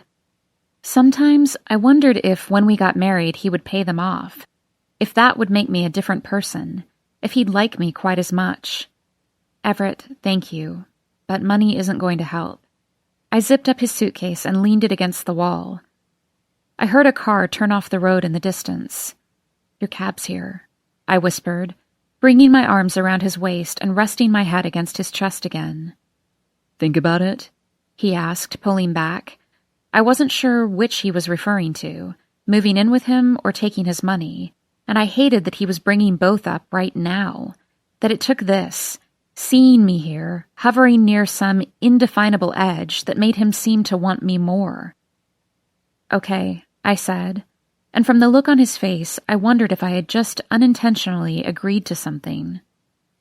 I wish I could stay longer, he said, pulling me into a kiss. But I'm glad I got to meet your family. I laughed. Yeah, good thing. I'm serious, he said, then lower. They're good people. Yeah, I whispered, and I let him pull me in so tight I'd probably have indentations from the lines of his collar on my cheek. So are you, I said as he released me. He dragged his hands down my arms as he backed away and lifted my left hand to his face. I'll file a claim tomorrow. It might still turn up, I cringed. It's probably in one of those half-packed boxes. I'll look again. Let me know if you find it, he said, pulling his suitcase behind him toward the door. And Nicolette? My heart stopped from the way he was looking at me. If you're not home by next weekend, I'm coming back for you. After watching his cab drive off, I shut the door behind me, turned the lock, and twisted the knob to double-check. I circled the house, checking them all, closing the windows that Everett had insisted on opening, and wedging the kitchen chair under the handle of the back door with the broken lock. Everything felt slow and labored, even my breathing. It was this heat, The damn air conditioning unit that still wasn't fixed. I dragged myself to the kitchen. I needed a drink. Something cold, caffeinated. I bent over and stuck my head in the fridge, debating my choices. Water, Gatorade, cans of soda. I sank to my knees in front of the open door, breathing in the cold air. Wake up, Nick. As the electricity hummed in my ear and the fridge light illuminated the space around me. There was a sudden, high-pitched cry as the chair scraped against the floor. The back door swung open as I spun around, my back to the open refrigerator, my hands grasping for anything I could use to defend myself. Tyler stood in the open doorway, his arms trembling, covered in sweat and dirt, and something that smelled like earth and pollen. His body shook like he was wound tight with adrenaline and was fighting to keep himself still. He frowned at the chair, toppled on its side, and then scanned the room behind me. Tyler? What are you doing? His brown work boots were coated in a thick layer of mud, and he braced an arm against the doorframe. I pulled myself upright and shut the fridge, and the house settled into an uncomfortable silence. Tyler, what's going on? Say something. Is anyone here? He asked, and I knew he didn't mean just anyone. He left, I said. His arms were still shaking. It's just me. He was not okay. This was Tyler at 15 when we all went to the service for his brother, and the folded American flag was placed on his mother's lap, and he appeared to be sitting perfectly still, but if you looked closer, you could see his entire body was trembling. I was so sure he was on the edge of cracking into 1,000 pieces, and all the strangers pushing closer and closer to him were making it worse. This was Tyler at 17 on the day we got together for real, when I scraped my car door against his, and at first he looked so tense, all coiled up adrenaline, before he noticed me holding my breath, waiting for his reaction. Just a piece of metal, he'd said. It's just us, I whispered. He took a step inside, and pieces of caked dirt settled on the linoleum floor. I'm sorry, he mumbled, seeing what he was doing to the floor. Where have you been? I asked. But he was focused on his shoes and the mud on the floor. I was scared he was going to leave, that he'd leave and disappear and I'd never see him again. Here, I said, kneeling in front of him, prying at the muddy laces of his work boots. His breathing was ragged, and up close, I could see a fine yellow powder clinging to his pants. I concentrated on keeping my hands steady, trying to settle the growing unease. Tyler. This was just Tyler. I had one shoe unknotted when my phone on the table rang, making us both jump. Tyler watched me move across the room while he took off his other boot. It's my brother, I said, frowning at the phone display. Tyler's face mirrored mine. I held the phone to my ear. Nick, Daniel said before I'd even said hello. Tell me where you are. I'm home, Daniel. Are you with Everett? He asked, and I could hear wind through the phone. He was moving. Fast. No, I said. He left. Tyler's here. I looked over at Tyler, who had taken another step closer. He was halfway across the room, his head tilted to the side like he was trying to hear the conversation. Listen to me, Daniel said as the engine came to life in the background. Get out. My stomach dropped, and I looked at Tyler's boots once more. Get out. Now. My hand dropped to my side. Tyler? I asked as the phone slipped from my hand, cracked as it made contact with the floor. Pollen, I thought. Earth. What? What did he say? Tyler said, his words quiet and laced with panic. I looked at his hands, at the dirt caked under his nails, at the thin line of dried blood running between his thumb and pointer finger. Tyler, I said, what did you do? He leaned against a chair, his fingers pressing into the wood. I'm running out of time, Nick. And then I heard it, faint and far away, the high-pitched call of a siren. Tick-tock, Nick. What happened? I asked. He squeezed his eyes shut, and a slow tremor made its way through his body. They found a body at Johnson Farm. the field of sunflowers, pollen, earth, the siren growing insistent, Tyler coming closer, and time standing perfectly, painfully still. It's just a thing we created, a measure of distance, a way to understand, a way to explain things. It can weave around and show you things if you let it. Let it. The day before. Day 14. Time had gotten away from me. I'd been searching through the boxes of Dad's old books and teaching material while waiting for Everett to fall asleep, pulling scraps of paper from between the pages, checking the margins for comments. It must have been well after midnight, and I wasn't finding anything meaningful. Simpler and safer to trash it all. I stacked the boxes out in the hall to bring them down to the garage in the morning. The sound of rustling sheets carried through the open doorway, and I silently padded back to my bedroom in bare feet. Everett was sprawled across the middle of my bed, the yellow comforter discarded and crumpled on the floor beside him. He wasn't the deepest sleeper, but now his breathing was slow and measured. I placed my hand on his shoulder, and his back rose and fell in the same steady rhythm. The clock on the nightstand said 3:04. Perfect.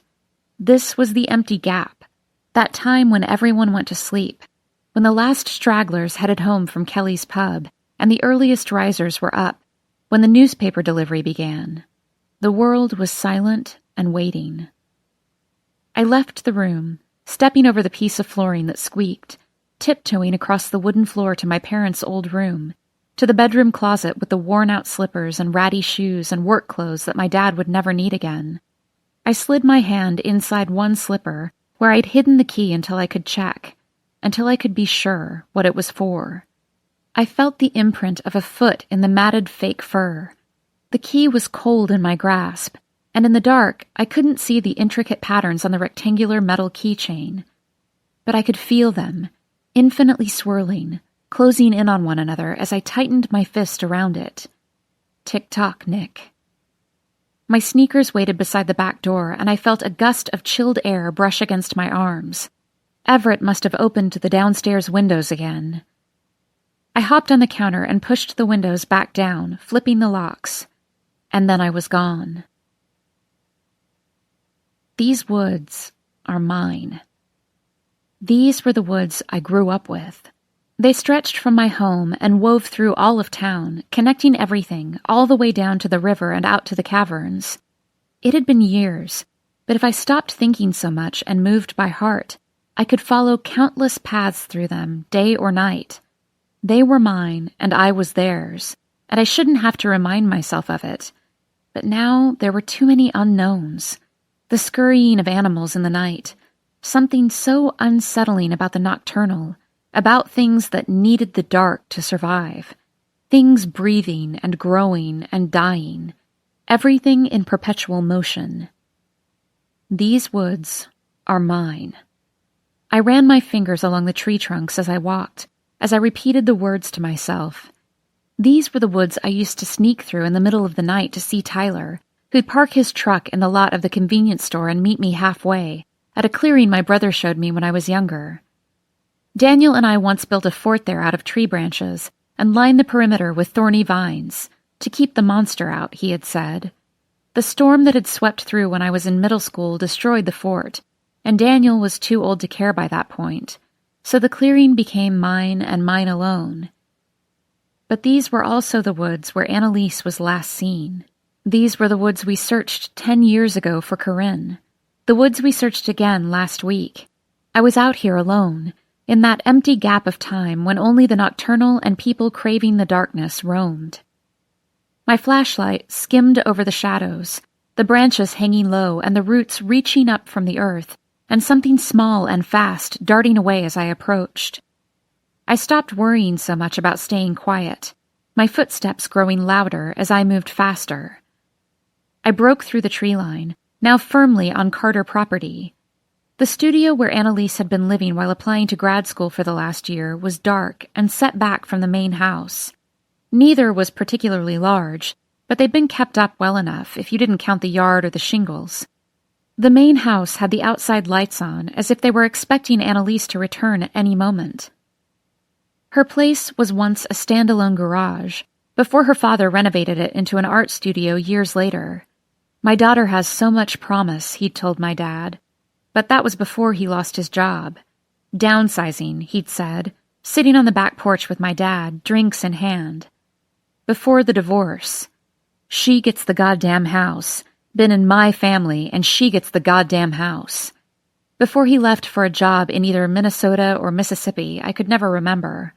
Back when promise was a thing that felt real. We'd almost done the same thing to our garage for Daniel years earlier. Finding a place to live in Cooley Ridge wasn't as easy as it was up north. There's not a constant inventory of apartments turning over, and most rentals are occupied for years at a time. There were apartments over the stores on the main drag and basements to rent out, and trailers you could lease and park on other people's land for a price. So when Daniel decided to stay, he thought converting the garage would be the cheapest option. Ellison Construction, Tyler's father's company, was going to do the job, but my dad and Daniel would help out to defray some of the cost. They built a carport between the garage and the house before starting, and they got as far as laying a new concrete layer over the unfinished garage floor, leaving space for the pipes. But they never got to the insulation or the plumbing. Corinne disappeared, and the world halted. Daniel changed his mind about how to spend that money, opting to live with Dad until years later when he purchased his own place with Laura. I was guessing Annalise knew better than to put down permanent roots in Cooley Ridge. She left once, after all. She left and came back, and I bet she and Cooley Ridge didn't know what to do with each other anymore. This apartment was hers now, but next it could belong to her brother, who was in high school. Just for now, I could imagine her saying any time it came up. Just until the right opportunity comes along. Just until I find my way. A driveway snaked from the road to the side wall, from when it was a garage. Annalise's car and two others were lined up under the extra-wide carport beside the main house. I kept my flashlight off as I ran the remaining distance to her back door, the teeth of the key cutting into my palm. I took a breath and guided the key into the lock, each groove falling into place. My palm shook against the door as I turned the lock, the bolt sliding effortlessly open. My whole body tingled with anxiety when I stepped inside. I shouldn't be here.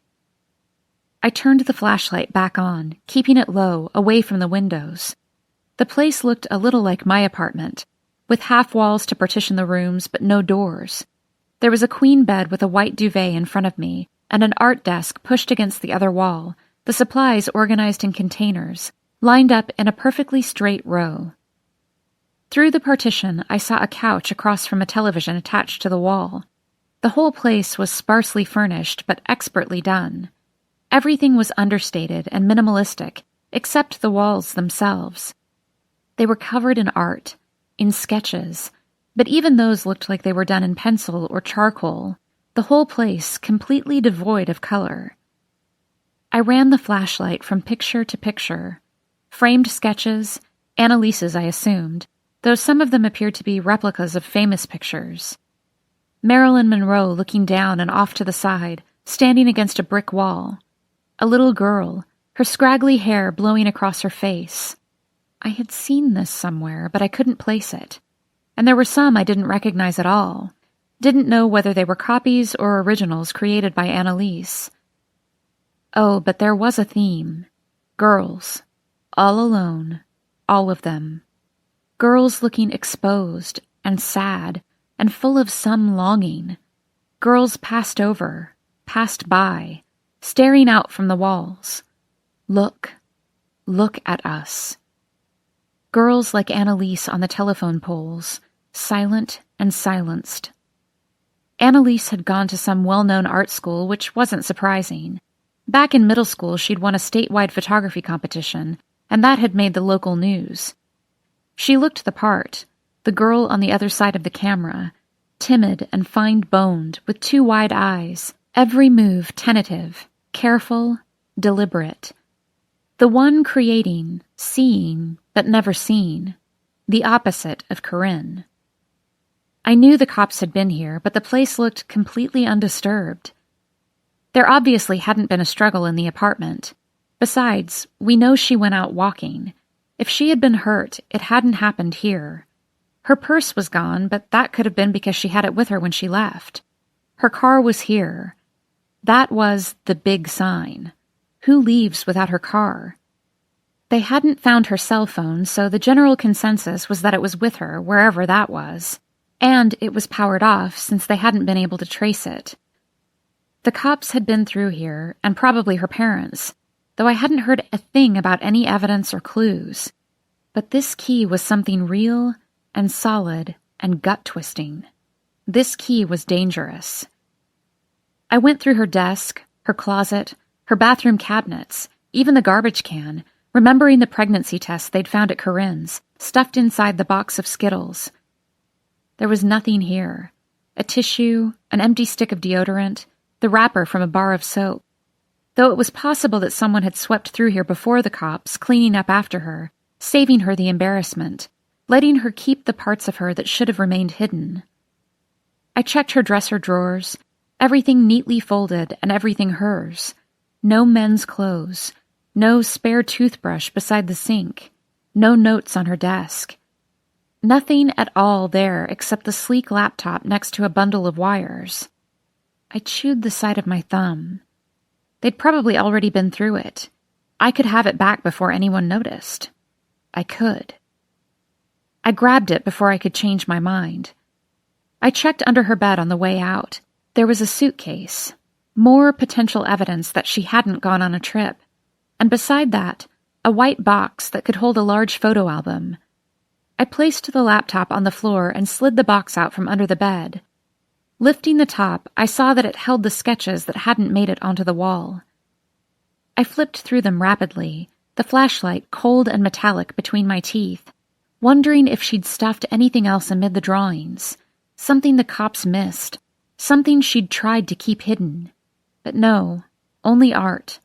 More sad girls, eyes open, eyes closed, all forlorn somehow. I had to squint to see their faces, their outlines so faint. Drafts, maybe. Sketches to darken and shade and bring depth to later. All blurring together as I turned them over faster and faster. But then I stopped, flipped back a few pictures. I took the flashlight from my mouth, ran the light over the familiar angles of the face, the curve of her smile, the freckle at the corner of her right eye, the bow shape of her mouth, and the flowing peasant dress that hit just above her knees. Corinne. It was a sketch of Corinne. No, it was a goddamn replica of a picture that had hung in my room. We had been in a field of sunflowers, Johnson Farm. It was only a few towns away, practically a tourist attraction, people driving from hours away to take pictures there. It was Bailey's favorite shoot location. This picture had been taken with Bailey's camera the summer before senior year. We'd taken at least 100 shots that day, posing beside each other for so long that we forgot we were posing. Bailey liked to make us spin as fast as we could, and she'd set the camera for long exposure, and after she got the film developed, we'd look like haunting, blurred images. Like ghosts. I never picked those pictures to keep. I hated how you couldn't tell us apart when we were spinning. I took the ones with us smiling, frozen-faced and happy, and I hung them on my walls, like proof. I had been in this picture too. Corinne's eyes were closed, and she had a small smile caught between moments. She'd been telling us a story that I could no longer remember, her hand brushing the top of a waist-high sunflower. I'd stood beside her, watching her, laughing. This was my favorite picture of us. But Annalise had sketched only Corinne. She'd left me behind when she transferred Corinne and filled the white space I'd occupied with sunflowers. I was gone, removed from the memory. An unnecessary complication easily excised. Without me in it, Corinne looked lonely and sad, like every other girl in this box. I moved the page aside, and there was another behind it, another sketch of one of my pictures. This time of Corinne and Bailey and me. Again, the sketch was just Corinne, staring forlornly to the side. We'd both been looking at Bailey in the picture, at her twirling with her head back and her white skirt flying up around her dark legs. Now it was Corinne, alone in a field of sunflowers. How the hell did Annalise get my pictures? She must have been in my house. She must have been in my room. Who was this girl I'd lived beside for years? Annalise was 5 years younger, and we barely noticed her back then. Noticed her even less because she was a quiet kid, and the times I remembered her, she'd been in that awkward phase between kid and adolescent, skinny and unsure of herself. This was all I knew of her. Her parents sent her over with food for a solid 3 months after my mother died, and she never seemed to know what to say when she brought it over, so she never said anything at all. She didn't have a lot of friends, I didn't think, because any time I remembered seeing her, she'd been alone. She won that photography contest, but I'd known about it only because Bailey had entered it too. And she liked strawberry ice cream, or she liked it enough to be eating it at the county fair 10 years ago. She'd been standing by herself near the entrance as I ran from the Ferris wheel. I hadn't seen her at first. I'd seen only Tyler waiting for me. It wasn't until Daniel hit me so hard that I dropped to my side, until I untwisted my arm and turned my head away and saw her face frozen behind a melting scoop of strawberry ice cream, her tongue still out, halfway up the cone. I heard a fist collide with flesh, something snap, and I didn't have to look to know exactly what it was. Annalise's ice cream scoop fell off the cone, and she ran out the front entrance. I turned my head the other way in time to see the drops of blood collecting on the ground as Daniel bent over, his hands cupped over his nose, and Tyler cursing to himself, shaking out his hand. I slid the box back under the bed, but I folded the sketches of Corinne and tucked them inside the laptop. They were almost mine anyway. Nicolette? Everett was sitting on the side of my bed this morning as I stared at the empty space where the pictures once hung on my walls. What are you doing? Just thinking. I opened the top drawer and pulled out a change of clothes. I'd hidden the laptop and the sketches in my dad's closet, along with that damn key, before sneaking back into bed. But his eyes had opened as I slid under the sheets, and I'd felt him staring at the side of my face as I rolled over. Did you sleep at all? I woke up and you weren't here. A little. I couldn't get to sleep for a while, so I did some more packing. I walked into the bathroom and turned on the shower, hoping Everett would drop it. I heard you, he said. He was standing in the doorway, watching me squeeze toothpaste on my toothbrush. I started brushing my teeth and raised my eyebrows at him, buying myself some time. I heard you come in. What were you doing out there? He gestured through the walls to the woods. Everett grew up in a city where a girl wandering the streets at night wasn't safe, where woods were unfamiliar or dangerous, or an adventure to be shared with friends and a tent and a 6-pack of lukewarm beer. I spat into the sink and said, "Just taking a walk, clearing my mind." I felt him in the room, taking up space, and I held my breath. He knew how to get to the truth. It was his goddamn job. If he wanted, he could push from every different angle until I cracked in half. He was very good at what he did. But he let it drop. I need to spend the morning at the library, he said. Can I take the car? Any time he needed the internet, he had to go there. The house didn't even have a phone line. No problem. I'll drop you off. I watched the water circling the sink drain, my mind on the other side of the trees, searching through Annalise's drawings. Everett was beside me then, and he pulled my chin so I was facing him, the toothbrush sticking out of my mouth. I jerked back.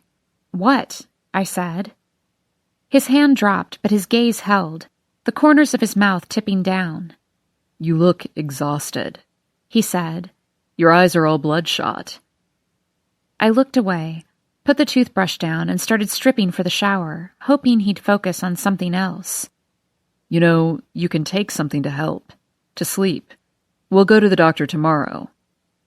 In charge. Taking over. Making the plan. Averting the crisis. The steam slowly began to fill the room. Even as he backed away, he was looking into my eyes. I pulled the car up to the library entrance, which looked like a library only if you knew what you were looking for. It was once a Victorian home, 2 stories with bay windows and a wraparound porch. It had been partially renovated, walls knocked down to open up the spaces, but the creaky stairs and heavy banister and single bathrooms remained. "How long do you need?" I asked. "Sorry, I'll probably be most of the day. We go to trial next week." "Didn't take the plea?" He cut his eyes to me. "You're not supposed to know about that." "I'm never supposed to know. Didn't stop me from asking, though. A few nights before I left for here, I was trying to finish all the school counselor documentation for the end of the year. I'd sat across from Everett at the table while he worked, the contents of his briefcase strewn across the entire tabletop. I'd run my fingers across his papers, the highlighted lines, the notes in the margins. "Parlito case?" I'd asked. There was a phone trace he was trying to get thrown out, and if I was reading it right, there was a proposed plea bargain. He had grinned and stacked the papers back up, reached under the table at my legs resting on the chair beside him, and squeezed my calf. I ask every time. It's a game at this point. He never tells. Truth is, I love that he doesn't. That he is both good at what he does and good to the core. "Call me when you're ready," I said, squinting from the glare through the windshield. He grabbed my elbow before opening his car door. "Make an appointment to see a doctor, Nicolette." Sometimes when I'm not focused, I'll end up someplace I had no intention of going. Like muscle memory. Head to the store but end up at school. Walk to the bank, end up at the subway. Drive to Daniel's but find myself in front of Corinne's old place.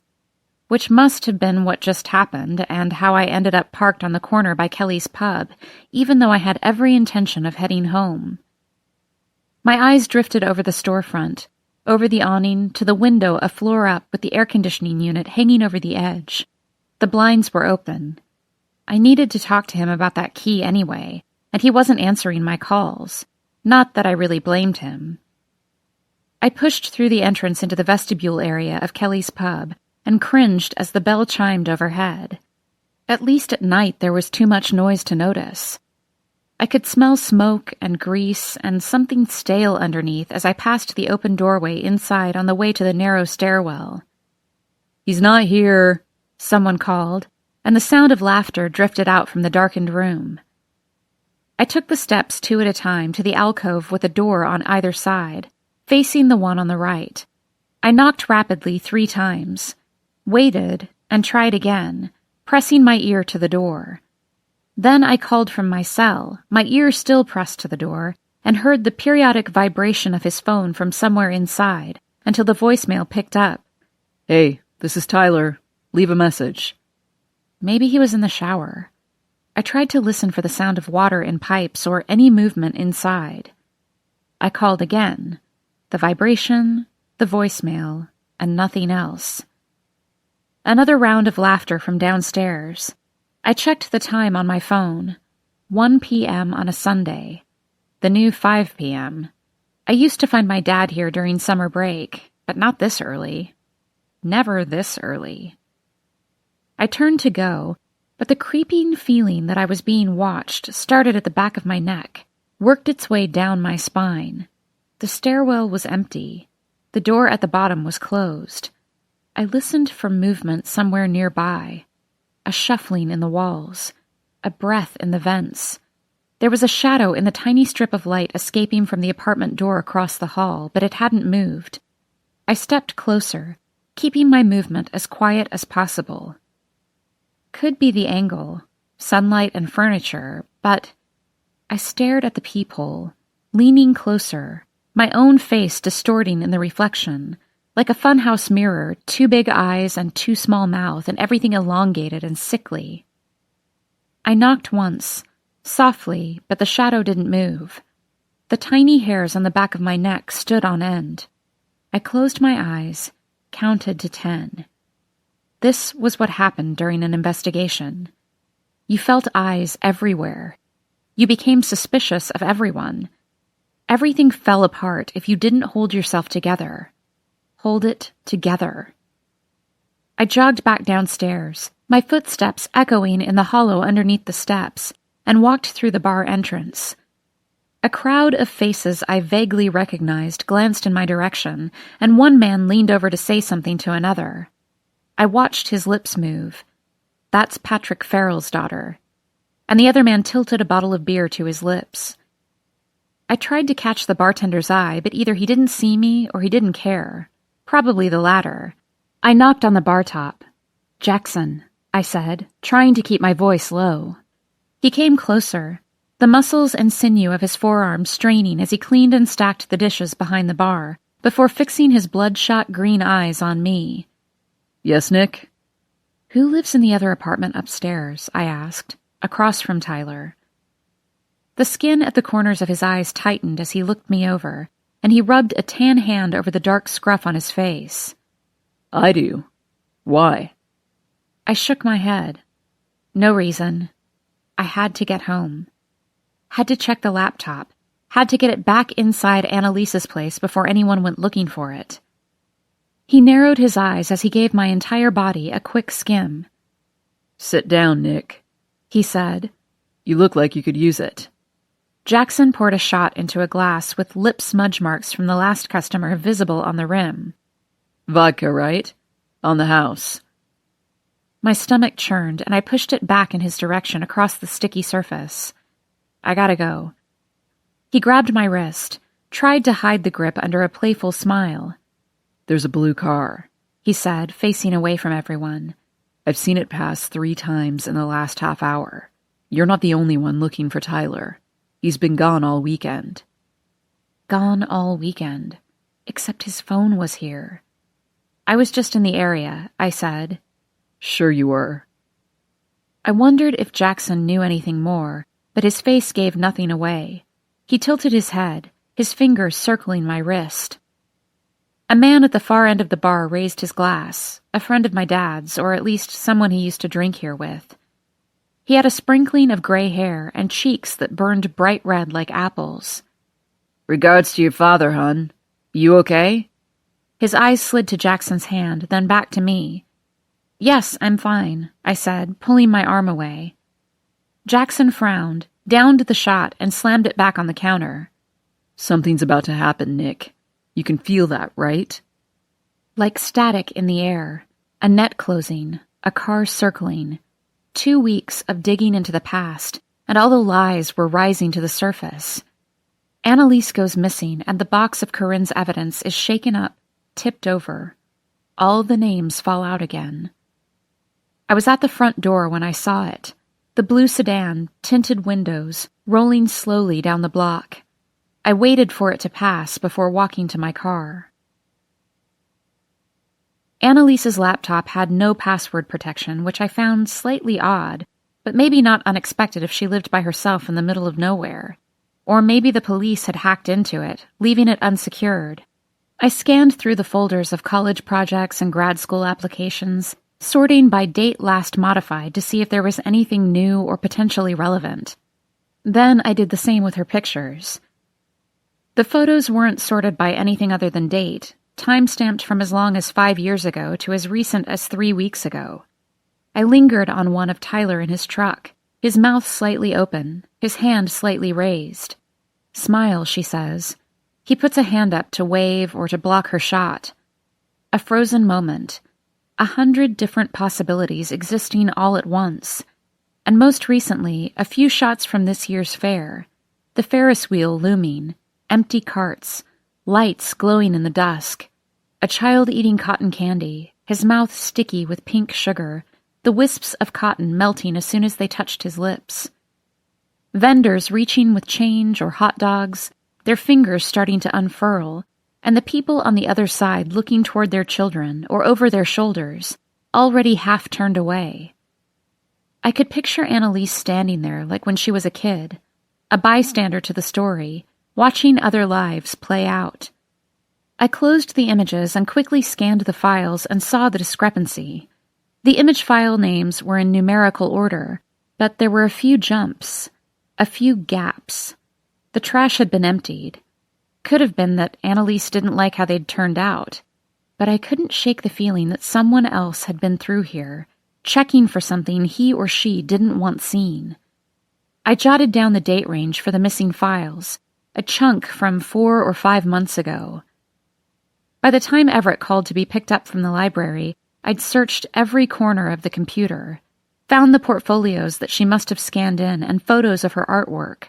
I'd checked the list of last visited websites, which were mostly school websites or job boards. Where the hell are you, Annalise? I wiped down the keyboard and the rest of the laptop and slid her key into the front pocket of my shorts, the metal still hot from the sunlight. I'd store both in Dad's closet until it was night again, and the world was sleeping, and silent, and waiting. I could probably fit all of my conversations with Annalise into the span of an hour, yet I had an odd, intangible connection to her, tied to my sharpest memories. Because in that box, the one I imagined in the corner of the police station hidden just out of reach, her name will forever be tied to ours. The cops had interviewed each of us, asking about that night, about why Daniel had a broken nose and why Tyler had scraped up knuckles, and why I looked like someone had knocked me around. It was Tyler who remembered. That Carter girl, he'd told the cops. Begins with an A. She was there. She saw us. I imagine they questioned her, and I imagine she confirmed our story because they never asked again. Annalise had been our alibi. The day before. Day 13. Everett's here, I said. I stood facing the corner of the bathroom, mumbling into the phone with the shower running in the background. Everett's where? Daniel responded. Steam filled the room, the mirror coated with a fine layer of fog. Here. I looked over my shoulder. In my bedroom. I called him about Dad, and he showed up yesterday to help. He is helping. I could hear Laura in the background, something about paint fumes and pregnancy and open the damn window, which made me love her a little in that moment. Okay, good. That's good. A pause, and I imagined him walking away from Laura. What did you tell him? I cracked the door, and the steam escaped into my bedroom, wisps curling up toward the vents. Everett was still sprawled face down on the bed. I had my money on a hangover. I eased the door shut, walked across the tiny bathroom out through the other door to Daniel's old room. I told him the truth, Daniel, that the police were trying to question Dad in the disappearance of a girl 10 years ago, regardless of his mental state. He marched down to the police station and Grand Pines, threatening legal action if it happened again. It's done? Is that it? He needs to follow up on Monday, get some paperwork from the doctor or something, but they'll back off until then. So he's staying through Monday? Looks that way.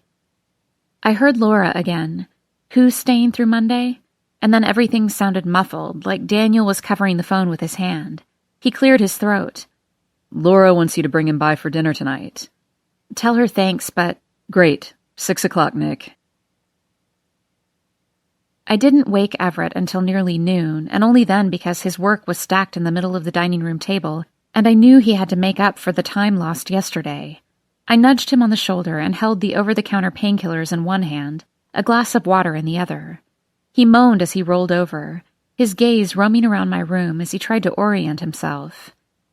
"Hey there," I said, crouching beside the bed, trying to hide my smile. I liked Everett in the morning most of all, when he was lazy and malleable, when his thoughts lagged a few seconds behind. He always looked surprised while his mind caught up to what was happening, before the caffeine hit his bloodstream and he sharpened into focus. I liked him even better on the rare mornings he'd wake in my apartment and sit up and fumble for the alarm on his phone, misjudging the distance to my nightstand, confused by the studio apartment and the painted furniture. "Hey," he said, then winced. He propped himself up on his elbows and downed the painkillers before flopping back onto the mattress. "Want to sleep it off some more?" He peered at the clock, threw an arm over his eyes. "Ugh, no." He'd been out for nearly 12 hours. Meanwhile, I'd been busy moving all the boxes from the dining room to the newly finished garage, stacked them against walls, organized them into piles, for Dad, for Daniel, for me. Everything else must go, and everything else was heaped in the middle of the floor in garbage bags, cookbooks and glass figurines, magazines from a year ago, and floral curtains that had seen better days, old credit card notices and pens that had run out of ink. "Coffee's downstairs," I said, "when you're ready." I poured myself a mug and stood in front of the kitchen window with the view over the back porch, straight to the woods. Everett brushed my arm, and I jumped. "Sorry, didn't mean to sneak up on you," he said, reaching around me for the coffee pot. I brought the cup to my lips, but the liquid seemed bitter and left a foul aftertaste. I dumped it in the sink as Everett filled his cup. "I'll make a new pot," I said. The steam rose from his cup as he took a sip. "It's perfect. Nice view," he said, standing beside me. We were down in the valley, so we didn't have much of a view other than trees, but I guessed it was better than the view in the city, buildings and sky, or, from my place, the parking lot. There was also the hill that rose up behind us here, with a great view into the valley on this side, and the forest stretching to the river on the other side. I should take him there, show him something worth seeing. This piece of land, I'd tell him, it's been in my family for 3 generations. It wasn't much, but Dad did have a point. Small though it was ours. The Carter property jutted against ours at a stream that had dried out long ago and was now a narrow ditch that got shallower every year from leaves decaying, land eroding. The next generation would have to put up a fence or a sign if they cared to know where the line fell. Everett didn't spend long at the window, slumping into a chair at the kitchen table and rubbing his temple as he sipped the coffee. "God, what do they put in the drinks down here? Tell me that was moonshine so I can maintain a little self-respect." I pulled open a cabinet, surveying the cups. "Ha," I said. "This is the South. More bang for your buck. Not everything gets watered down and jacked up in price." I could bring my parents' wedding china to Daniel's tonight and be nearly done with the kitchen. I could leave the money for him before he could notice and say no. And since Everett was here, that was probably all I'd be getting done anyway. "Daniel and Laura want us to come for dinner tonight," I said. "That sounds great," he said. "Would be even better if they had internet." "I'm sure they do, but Laura's probably going to ask about 300 wedding questions, just so you're prepared." He tilted his head back and grinned from across the room. 300, huh? "The price of internet access." "A fair trade, I suppose." He walked to the dining room where his laptop and briefcase sat on the table. It was a tiny alcove, visible from the kitchen, where I had been organizing and storing most of the boxes. He glanced around the empty room. "You got a lot done. How long have you been up?" "A while," I called, opening the rest of the cabinet so the room seemed even smaller, the walls closing in on us. "Look around. There's still so much to do." "Yeah, well, I probably could have done that for you in half the time if you'd waited." "Everett, please," I snapped. He tapped his pen against the dining room table. "You're stressed." I grabbed a stack of plates, setting them down on the table across from him. "Of course I'm stressed. Imagine the police treating your father like this." "Okay, calm down," he said, and I suddenly hated how practical he sounded, how condescending. He shifted in his seat, wood scraping against wood. "About your dad, Nicolette." "Yes?" I stood on the other side of the wooden table, folded my arms across my chest. "I can stop people from officially questioning him, but I can't stop him from volunteering information. You get that, right?" My stomach twisted. "But he doesn't even know what he's saying. He's borderline senile. You get that, right?" He nodded, powered up the computer, flicked his eyes to me and back to his screen. "Is it possible he did have something to do with it?" "With what?" I asked. He kept his eyes on the screen, made like he was half working, but I knew him too well. "The girl, 10 years ago." "No, Everett." "God," I said. "And her name is Corinne. She wasn't just some girl. She was my best friend." He flinched, his gaze flitting over me as if he'd just woken up in my room full of painted furniture. "You're acting like I should know this, but you've never mentioned her. Not once. Don't get mad at me because you neglected to tell me." Neglected. Like it was my duty. My failure, my fault. All the stories I hadn't told him. Corinne and me in the principal's office. Corinne and me in the kitchen with my mother, flour on our clothes, licking the sugar from our lips. Corinne and me in the back of Officer Brix's car senior year, his first month on the job, trying to keep a straight face when he said, "I'm not a taxi service. Next time I'll bring you down to the station, make your parents come for you." Nearly every story from my childhood included Corinne, and Everett hadn't ever heard her name. Everett didn't like it when details surprised him. He was once blindsided in the middle of a trial, information his own client had kept from him, and he lost. It was an unforeseeable outcome for him, something he wasn't expecting, and it hit him with a ferocity I wasn't expecting. Behind closed doors, he became impenetrable, closed off and borderline depressed. "You couldn't understand," he kept saying, and he was right. I couldn't. 3 days later, he started a new case, and he was back. Never mentioned it again. If Corinne were here, she would have poked at this vulnerability over and over until she could expose it, and then it would be hers, and so would he. I was more generous with people's flaws. Everyone had his or her own demons, including me. "I don't know a thing about you from high school either," I said, because guess what? It doesn't matter. My family wasn't part of a potential murder investigation. He didn't look at me when he said it, and I didn't blame him. I leaned across the table, my palms sweaty on the surface. "Oh, I get it. This would look bad for you, right? Taint your perfect family image?" He brought a hand down on the table, harder than either of us expected to judge from the look on his face. He ran his hand through his hair and leaned back in his seat, taking me in. "This isn't you," he said. It was my own fault. I wasn't sure Everett had ever got a real grasp of who I was. We started dating when I was off for the summer, so I spent most of the summer being Everett's girlfriend. I could be whatever he needed, whenever he needed it. I was the very definition of flexibility. I could bring him lunch at the office, say hi to his dad, stay out as late as I wanted and sleep until noon, could help his sister move apartments, browse the flea markets in the afternoon, always free by the time he got home from work, always willing to do what he wanted. By the time I went back to work the next month, we had crammed triple the time into the same amount of space. I'd made myself small and unobtrusive, and I fit neatly into his pre-existing life. 1 year later, and he knew things about me like a list of evidence presented in a case. Everything removed from the scene, labeled and numbered in plastic bags. Nicolette Farrell, age 28. Father, Patrick Farrell, vascular dementia following stroke. Mother, Shanna Farrell, deceased following cancer. Hometown, Cooley Ridge, North Carolina. Education, bachelor's in psychology, master's in counseling. Brother, Daniel, insurance claims adjuster. Favorite foods and favorite shows and the things I liked and the way I liked them. My past just a list of facts, not something that ever truly existed for him. "I didn't come here to fight," he said. "I know." I took a deep breath.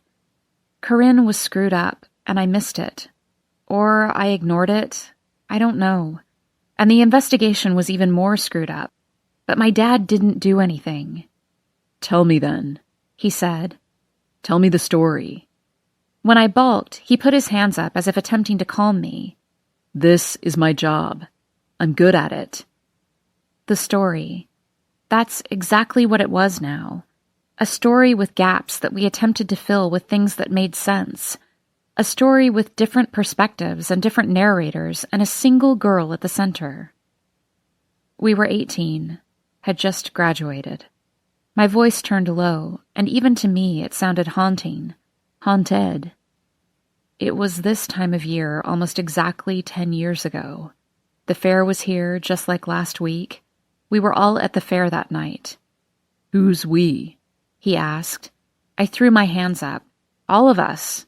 Everyone. "Even your dad?" I flashed to this image. Me on the stand and Everett asking questions, getting to the truth. No, not my dad. Daniel, Corinne and me and our other friend Bailey, we went together in Daniel's car. Our friends were going to be there. All of our friends. And did you leave together? Everett, are you going to let me tell the story, or are you going to cross-examine me? He folded his hands on the table. Sorry. Habit. My limbs twitched. Too much caffeine. I paced in front of the table, trying to wear it off. No, we didn't leave together. Daniel and I got in a fight. It was kind of chaotic after that, keeping up with who stayed and who left exactly. But I left with someone else when Corinne was still there. I shrugged. That's my part of the story. Bailey couldn't find Corinne after, so she caught a ride home with my brother later. She assumed Corinne had made up with her ex, Jackson. But Jackson swore he never saw her that night. Everett took a sip of his coffee, staying silent, waiting for more. I shrugged again. Her mom called my house in the morning, looking for her, then Bailey's and Jackson's. By the end of the night, we were already searching the woods. That's it? That's it. You couldn't explain the rest to someone who wasn't there, who didn't know her or us. That a story is the most simplified version of events, something to file away into a soundbite, dulled and sharpened at the same time. I know how these things go, Nicolette. I nodded, but I didn't sit down, didn't get any closer. Other than the sorry excuse for an investigation, it got ugly. People accusing each other, saying things about Corinne, everyone's secrets out in the open, everyone's thoughts and suspicions. It was a mess. I left at the end of the summer, but nothing changed. We never found her. Everett paused. The light on his face shifted as his computer screen turned black from disuse. So who did it? Excuse me? I mean, if I go sit at the bar... He shuddered. After I recover from last night, at least. If I go sit at the bar and buy people drinks and ask, what happened to Corinne? What are they going to say? There's always a name. Even if it never gets to an arrest or trial, there's always a common assumption. So who's the name? Jackson, I said. Jackson Porter. The boyfriend? The one who mixed your drinks last night, I wanted to tell him. But the boyfriend, yeah, that was what the investigation made him. Right, I said. Everett took another sip, went back to his work. It usually is. Are they looking at him for this other girl? Annalise, I said, staring back out the window. I don't know. Maybe. What do you think? Did he do it? I don't know. There was too much to explain, too much to whittle down into a testimony under cross-examination on the stand. The thing is, Jackson and Corinne were always fighting. It was nothing new. They spent at least half their time breaking up and the rest getting back together. If Corinne hadn't disappeared, I could imagine them caught in the cycle still. Her pushing him to do something he shouldn't have done, him getting fed up and leaving, her forgiving him, and him coming back for her. He always came back for her. Didn't matter that she once sent Bailey after him when he was 3 drinks past drunk to see if she could get him to kiss her. Or that half the time Corinne didn't show up when she said she would. Or she'd show up unexpectedly, swearing you had plans and how could you forget, and did you have a mindfuck or something? Didn't matter that she was constantly trying to get us all to prove our loyalty to her. She liked to test him, I said. She liked to test everyone, but he still loved her. Everett raised an eyebrow. This was your best friend? Yes, Everett. She was also fierce and beautiful, and I'd known her forever. She knew me better than anyone. That counts for a lot, you know? If you say so. He went back to his work, calm and contained, but I was wound tight with adrenaline. Everett had never been a teenage girl. Maybe there was some equivalent in the adolescent male, something that simmers under the surface of a friendship like that. But the simple truth was that when a girl like Corinne loves you, you don't ask why. You just hope it doesn't change. Tyler never understood either. Inevitably, he was the thing that changed us. Winter break senior year, Corinne had dragged me to a party where I didn't want to be in the first place, mostly because my brother would be there. Don't tell Tyler, Corinne had said. It'll be a surprise. She told me to find a place for our jackets, and I watched from inside as she practically threw herself at Tyler, who was sitting in the back of his truck, tailgate down, legs dangling over the edge. He tossed her aside. It wasn't a hard push, but he was firm, and Corinne remained in motion until colliding with the car beside his. "Domestic abuse, asshole," she'd said, rubbing her side as a crowd started to gather. I was already outside, had started moving the second I saw her lean into him. "Not interested," Tyler said, his eyes scanning the crowd, settling on me. He pushed through the crowd, into the house, while Corinne recounted the story to everyone who would listen. "Were you really wondering what I would do?" he'd said to me. "I'm not one of her games. Don't play them with me, Nick." "I'm not," I said. "I didn't know she would do that." He cut his eyes through the crowd, and I saw where they landed. I watched as Corinne stared back. "You're friends with her. You're already playing." Truth or dare? Dare. Dare.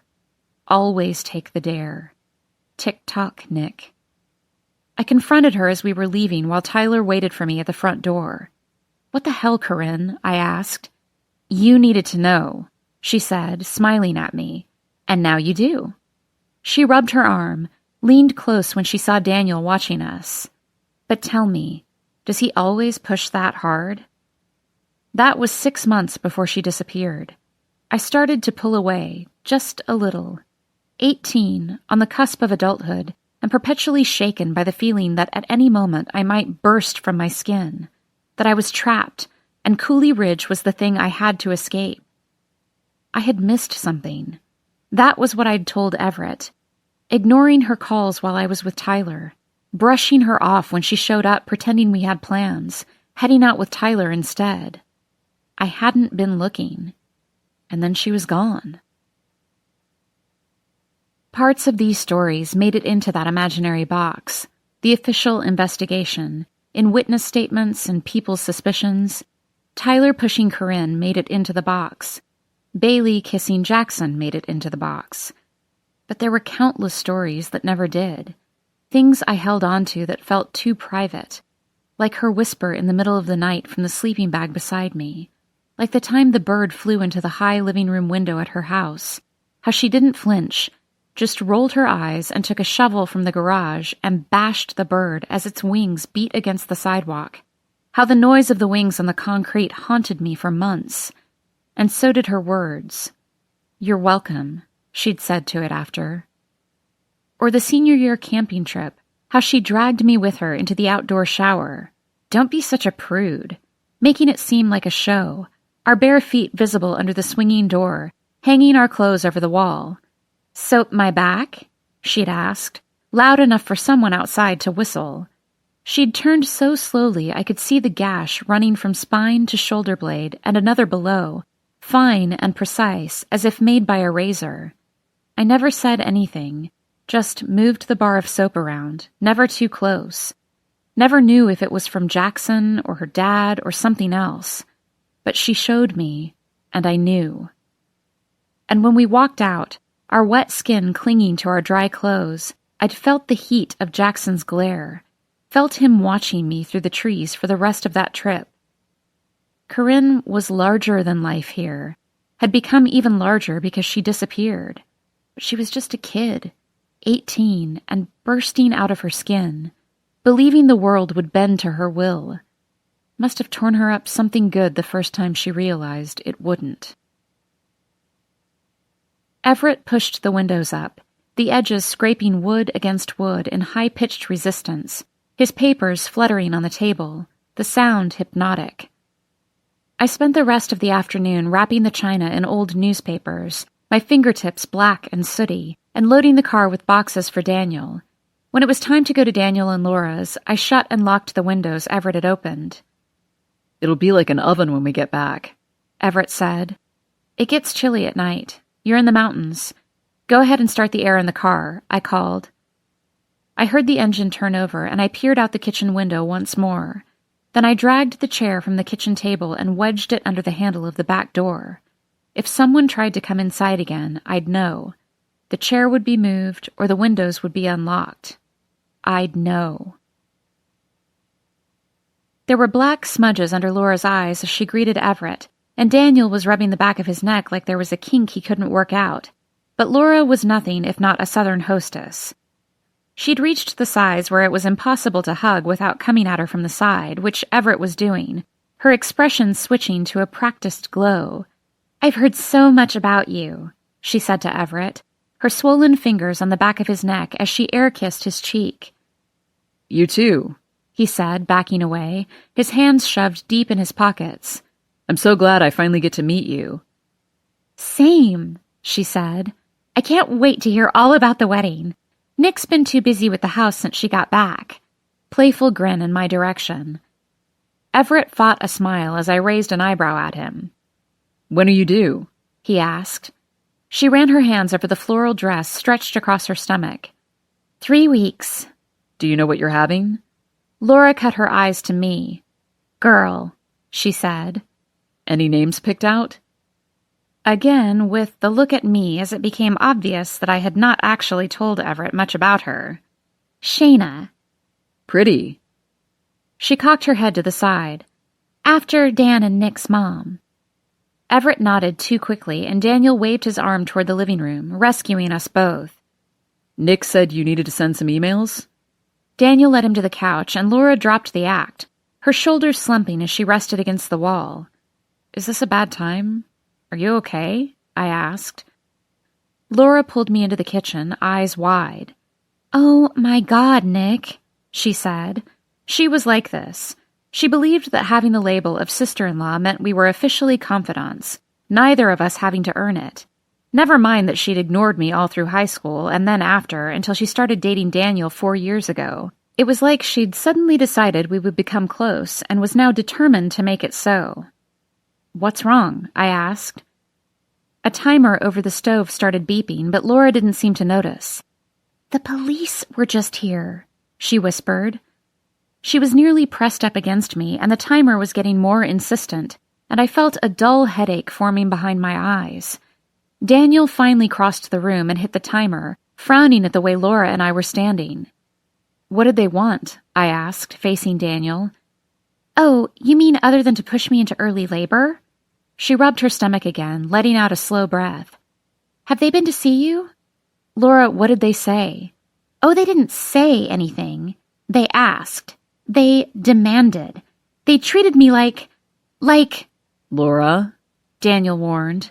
Everett stood in the doorway, his laptop folded at his hip. "Everything okay?"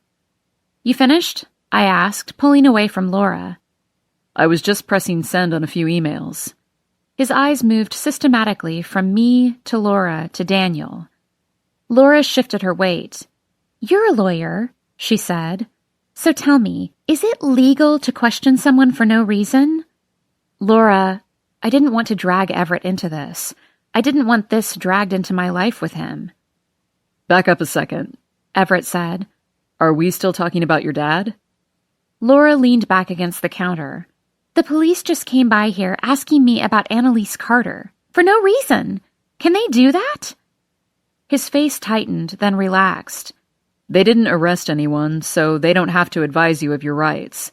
And you don't have to talk to them, but they can still try."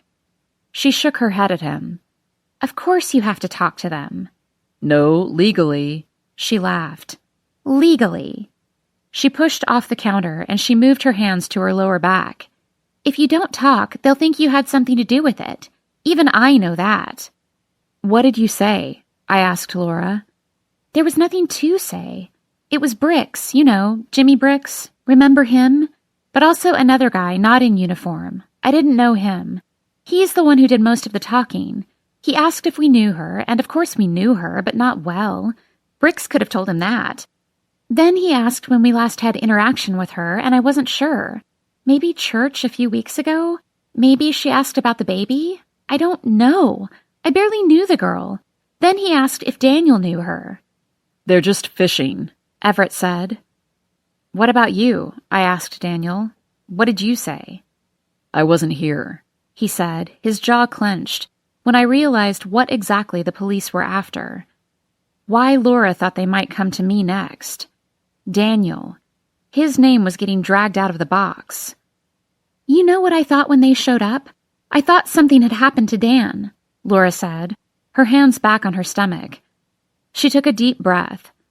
"They shouldn't be allowed to do that." Her hands tightened into fists. "This is our life." Daniel rubbed her back. "All right, it's done," he said. "It's not done," Laura said, her eyes glistening as she looked up at Daniel. "They're just getting started." Neither of us had any words of comfort after that. We'd lived through it once before, after all. Even though Annalise had been our alibi, had corroborated my story that Daniel and I were fighting and he hit me, that didn't clear him. In fact, that made it worse. By the time the story rolled through town, people wondered what else he did to me behind closed doors. Were those bruises on my back? What happened in that house without a mother, with a half-vacant father?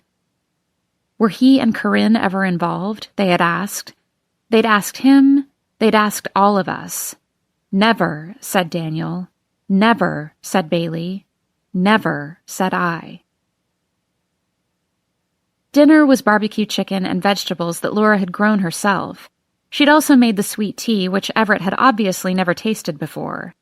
His eyes gave him away when he took a gulp, but he recovered well enough, and I squeezed his leg under the table. "Sugar and liquor," I said. "We take them very seriously." He smiled, and I thought maybe we would get through this all right. But it took only until the second gap of silence, knives sliding against the dishes, bread crunching in my mouth, for Laura to start up again.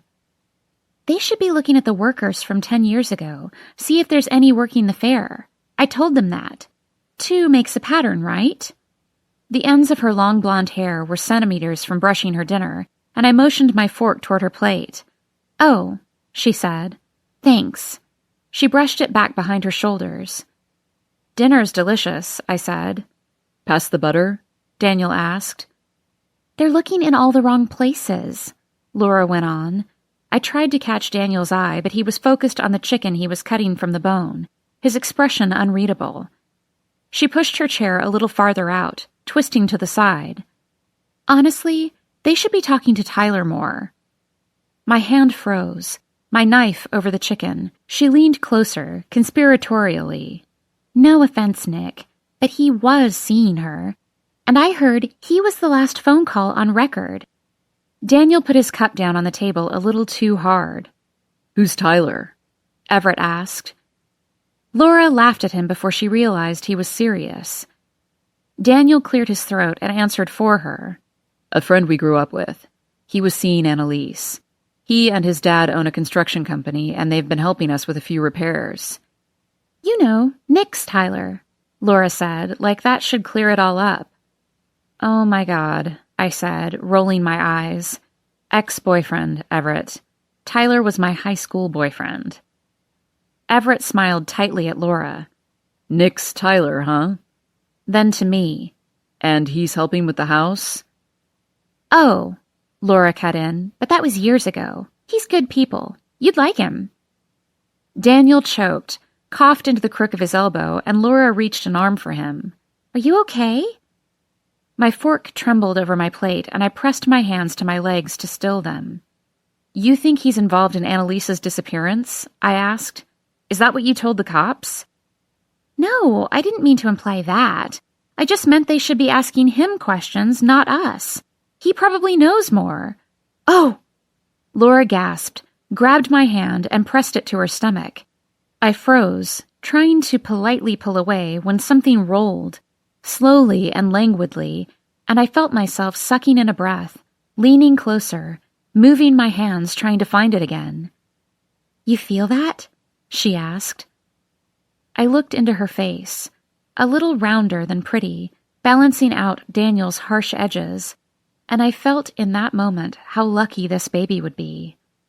Unlike my mother, Laura would live, and Daniel would know what to do, wouldn't cower under the weight of responsibilities. "This will be you guys someday," Laura said, and I gently pulled back my hands. Everett finally pretended not to hear part of our conversation, concentrating on his food. Daniel was doing the same. "This is really good, Laura," I said. "It really is," Everett said. I cleared the table with Everett's help. "Join me for a drink out back?" Daniel said to Everett. "I'll join you out back, but I'll have to pass on the drink." He grinned at me. Nicolette took me out and got me toasted last night. You guys don't mess around down here. Daniel laughed. No, I suppose we don't. Where'd she take you? Murray's? Everett said. Kenny's? Kelly's, Daniel corrected as I scrubbed the dishes in the sink. You don't say. I spun around. Daniel, show him the backyard. Seriously, Everett, if you thought our view was nice, this place is amazing. Sit, I told Laura as she tried to help. Thanks. I didn't mean to get you in trouble with Everett.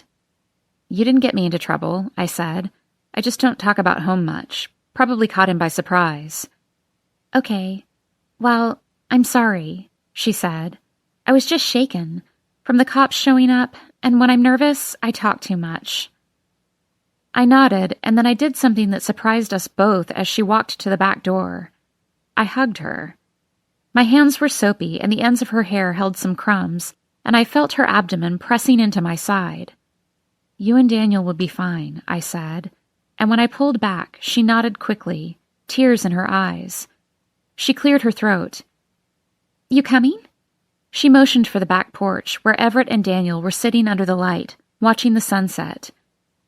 In a sec. Gotta use the bathroom. I grabbed my purse and waited in the hall until I heard the screen door bang shut. Now that the nursery was almost done, Daniel's office was mostly a storage area under the stairs, about the size of a walk-in closet. I took out the manila envelope full of cash and used a pen to write Daniel's name across it.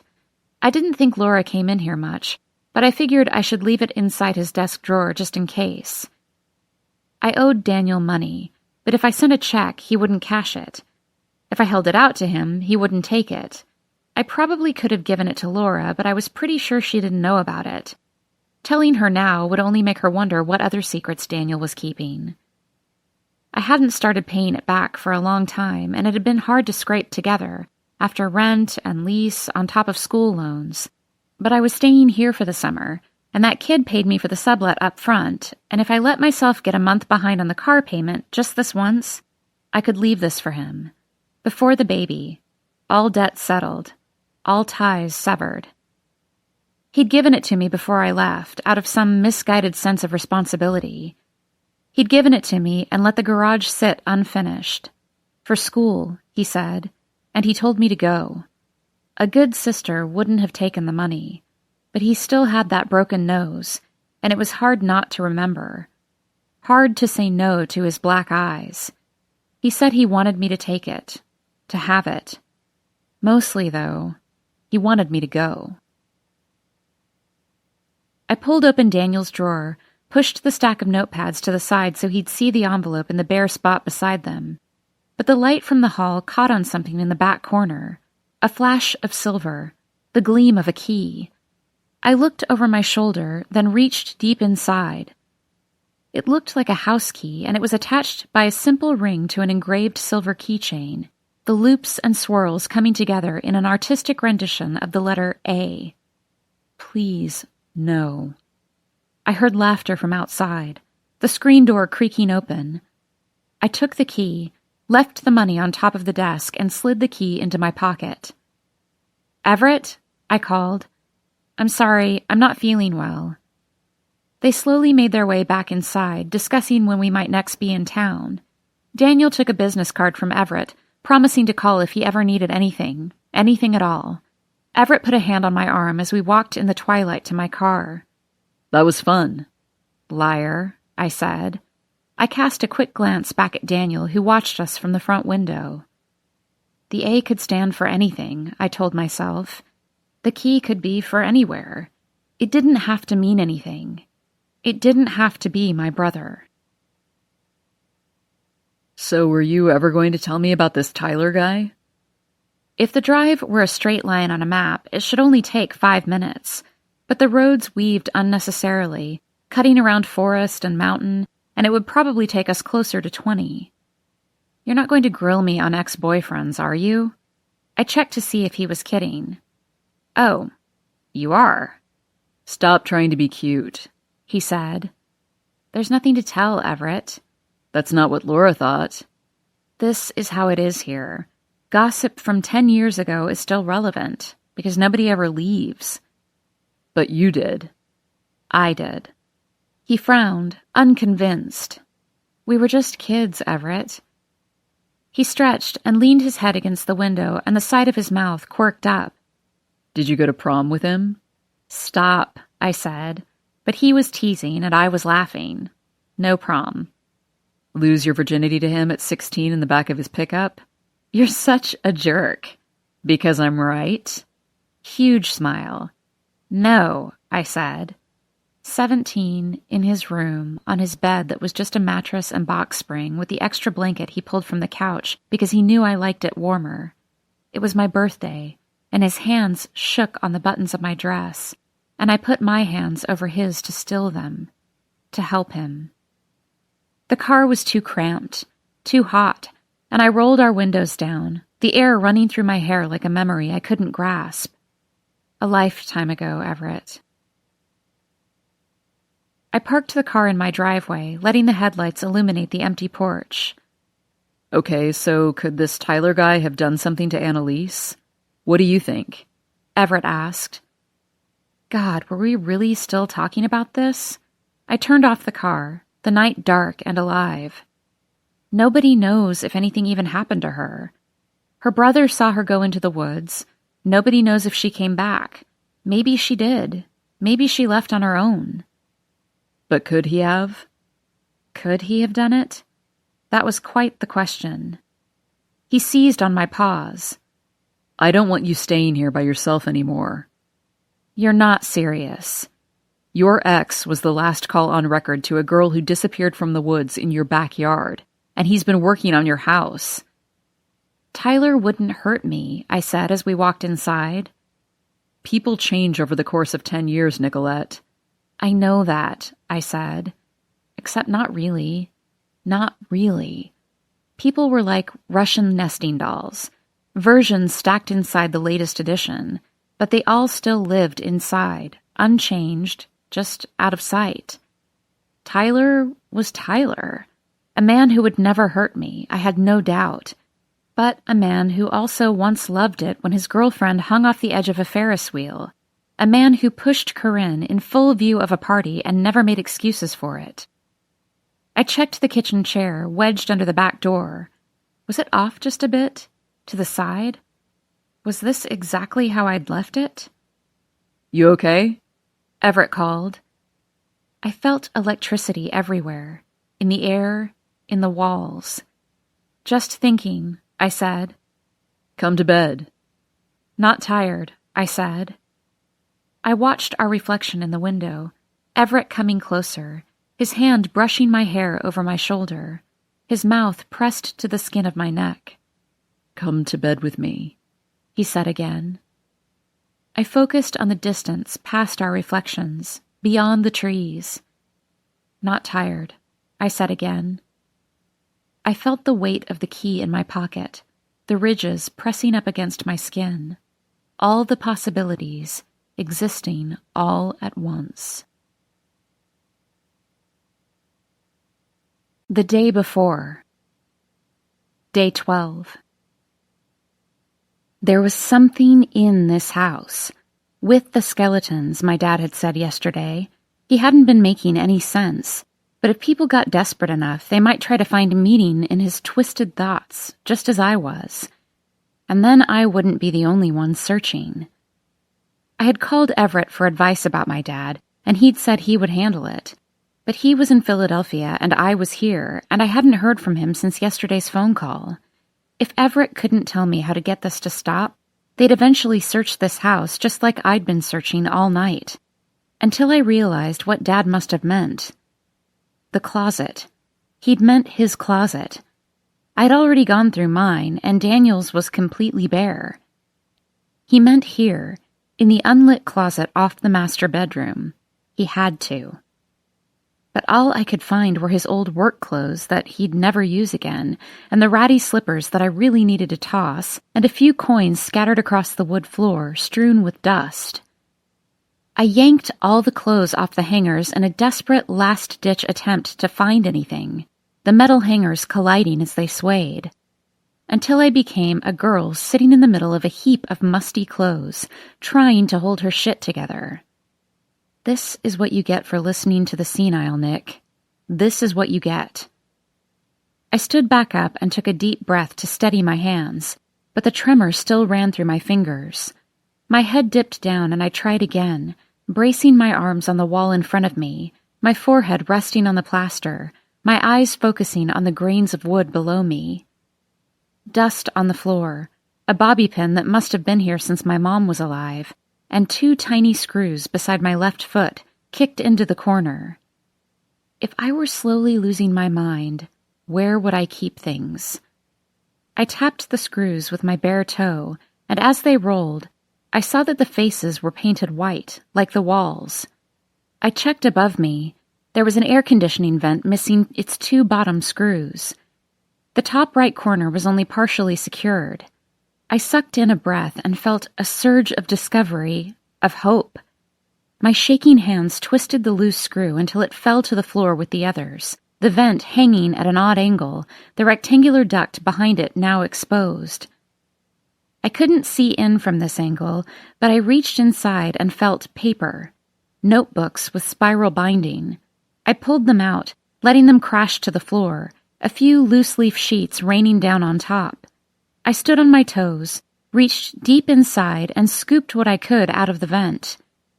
Papers and dust and notebooks littering the closet floor. How much deeper did this go? How far into this house did my father's secrets seep? I imagined papers lining the spaces between the walls, like skeletons. I jammed the heap of clothes against the wall and stepped on top, pushing myself higher so I could see into the darkness. The vent cut at an angle, jutting upward at 90 degrees near the back. I'd reached for the few remaining scraps, my fingertips just grasping the corner of a yellowed page when the doorbell rang. Shit. Shit, shit, shit. Not enough time, not fast enough. Could they get a search warrant this fast? Would they know what they were looking for? Where to look? I froze, holding my breath. My car was out front. They knew I was home. The bell again, and the dull thud of someone knocking. I didn't have to answer. Out for a walk, in the shower, picked up by friends. But did it matter if I was here or not? If they had a warrant, they didn't need me to be present to gain entry, I was pretty sure. I moaned and shoved everything back into the duct, crumpled the pages and threw them in as far as they would go. Then I replaced 2 of the screws, but the doorbell rang again, and I fumbled with the 3rd screw, so I shoved it into my pocket, then raced down the stairs, my hair a wreck, my clothes a wreck, as if I'd just stumbled out of bed. Good. I took a deep breath, made myself yawn, and opened the door. The son stood behind Everett, who had his phone out, his hand raised to the door as if about to knock once more. He beamed as I threw myself into his arms with unrestrained relief. Everett. Not the police. Everett. My legs were wrapped around his waist, and I breathed in his familiar scent, his hair gel and soap and starch, as he walked us inside laughing.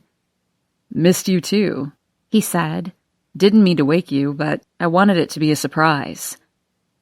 I slid down his body, took in his jeans, his lightweight polo, the suitcase on the porch. "I'm surprised," I said, my hand still on him, his solid arms, the strength of his grip. Real. "What are you doing here?"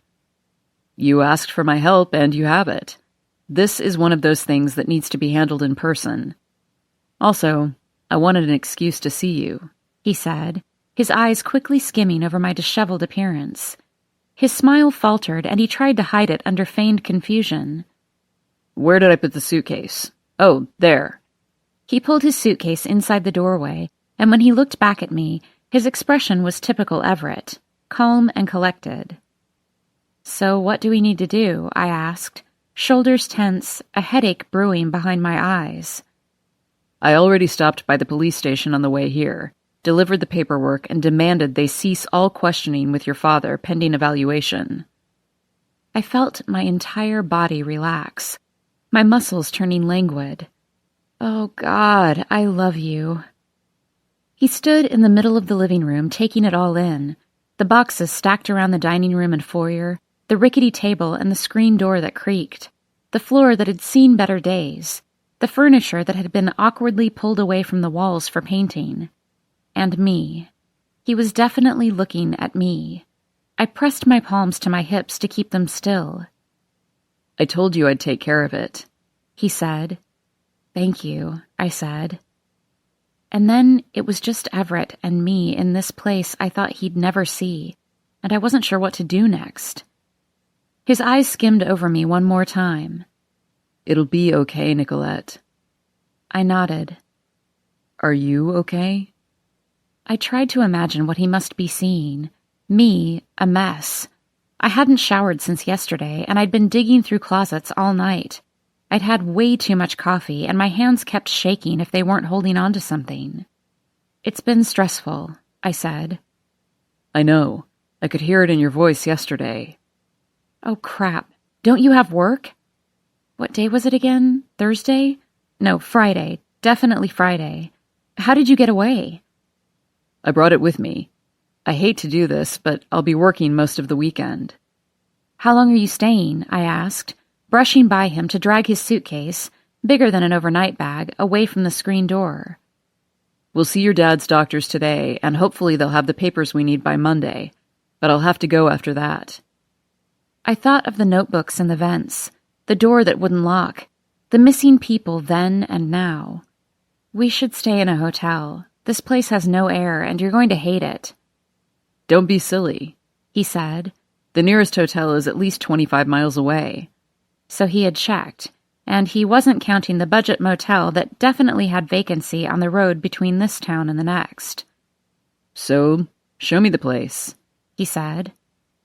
Suddenly, I didn't want to. I shrugged, marginalizing the house and all it represented, no longer thinking, that's my dad's chair and my mom's table that once belonged to my grandparents that she stripped down and refinished.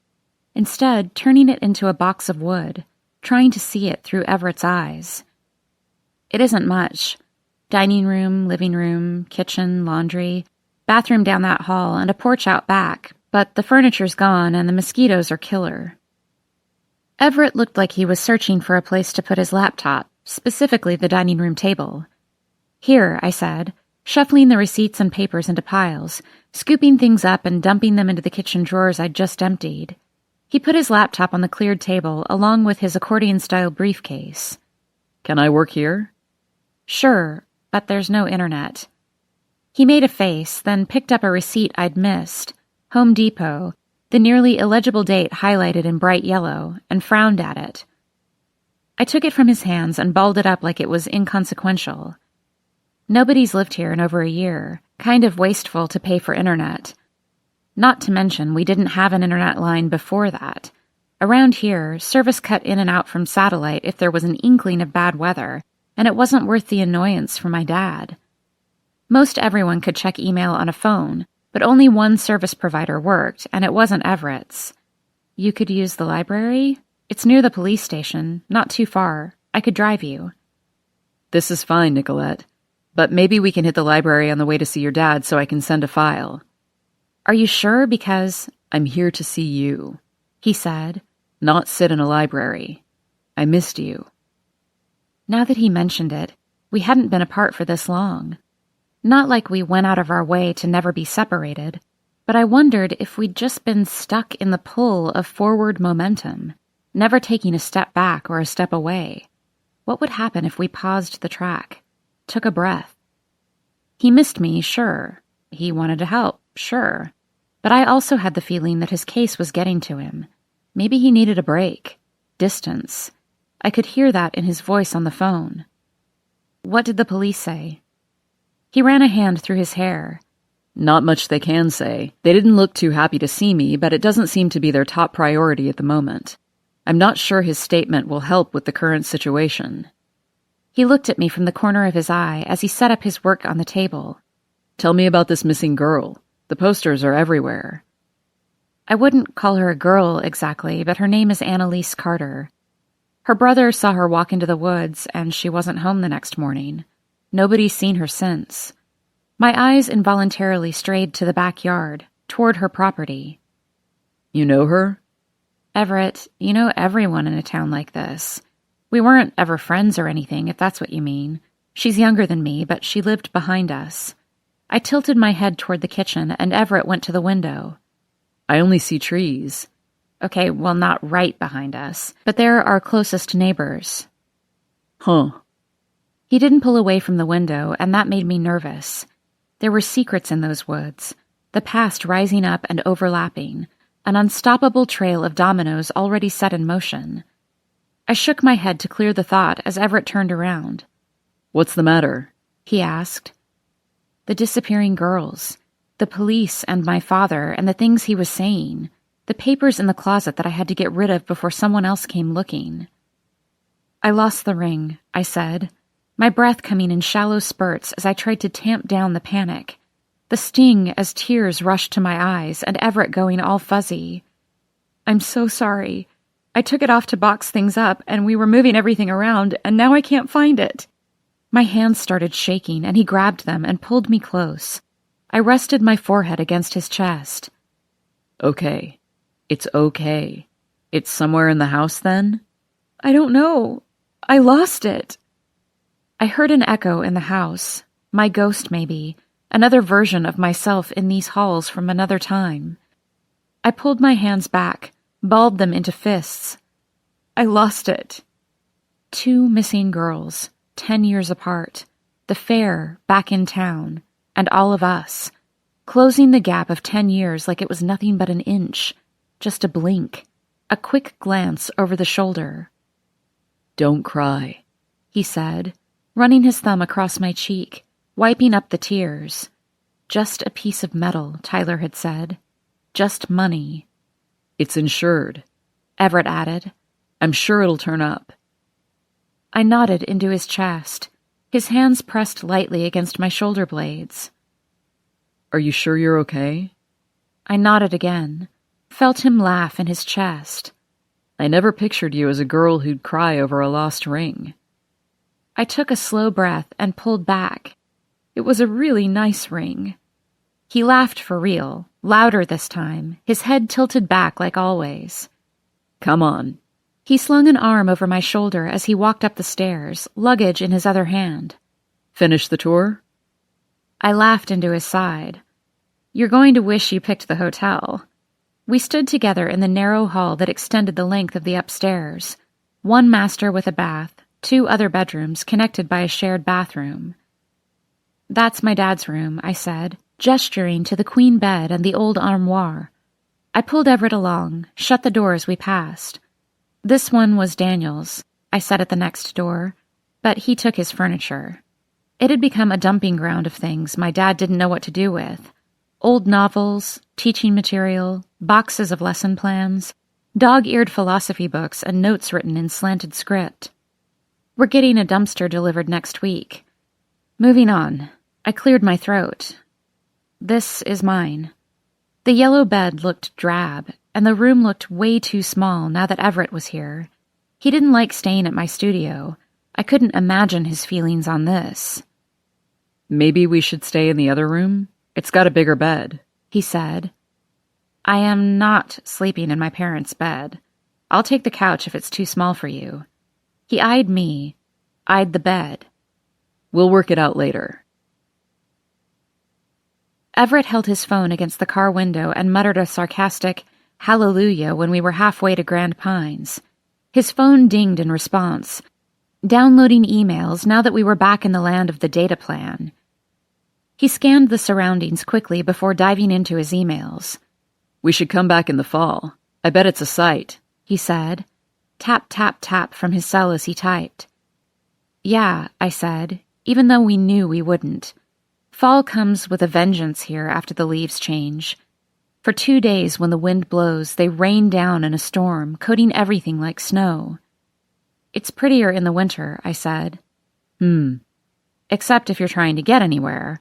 Then this road feels like Donner Pass. Tap, tap, tap on the keypad and a whoosh as his message was sent. There's a monster out here, I said. Wait, what? I grinned at him. Just checking. The woman working the reception desk of Grand Pines started preening when we walked in the front door. Back straight, hair flipped, chest out. I was used to it, the unconscious way people reacted to Everett. Everett is old money Philadelphia. His whole family is that way, like old stately buildings and cobblestone and ivy. And as with the Liberty Bell, the imperfections only make them more interesting, more worthy of the life that fate has bestowed on them. Everett can hold court, quite literally, even with his friends, even with me.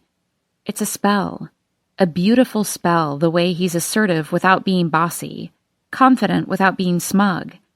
I imagine his family members were taught this line to walk as they were taught to crawl.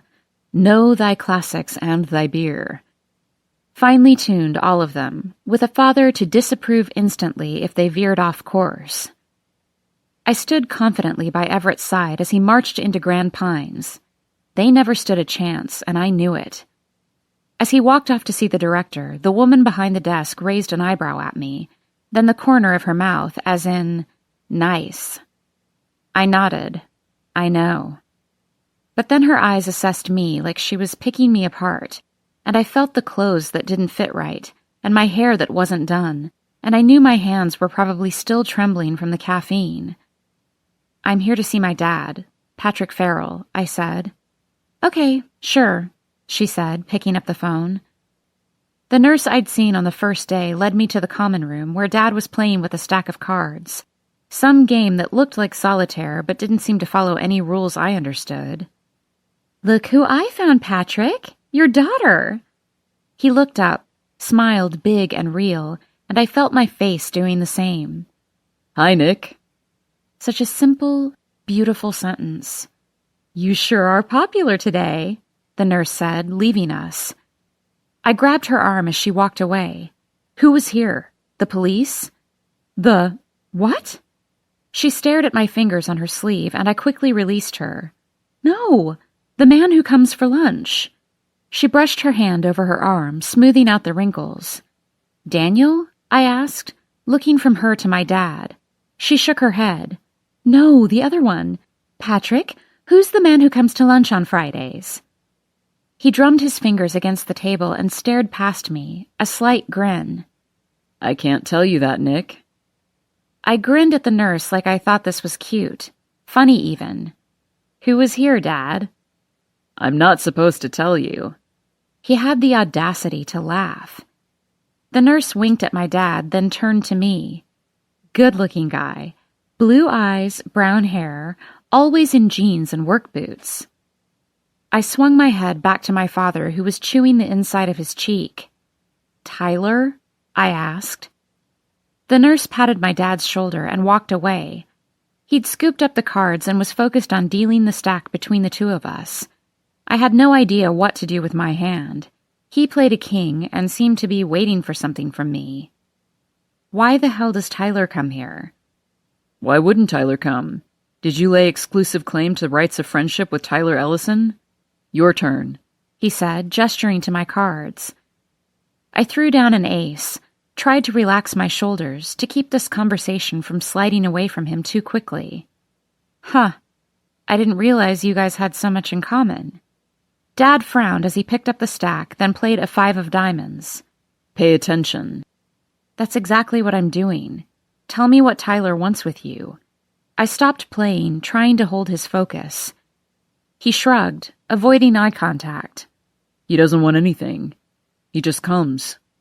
He gestured to my hand until I threw out a random card. He's a good kid, Nick. I think he likes the food. He looked around the room like he was momentarily confused. Or maybe the young nurse over there who works Fridays. I don't know, but he comes for lunch.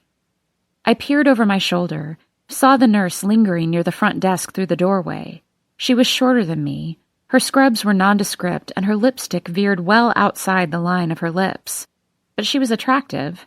Her hair was dark and neat. She was young. Perky. And you're not supposed to tell me? I asked. Definitely not. 2 of hearts. And why is that, if there's not some other reason he's coming? Think about it, Dad. 2 of spades. You're not paying attention, he said as he swiped up the stack.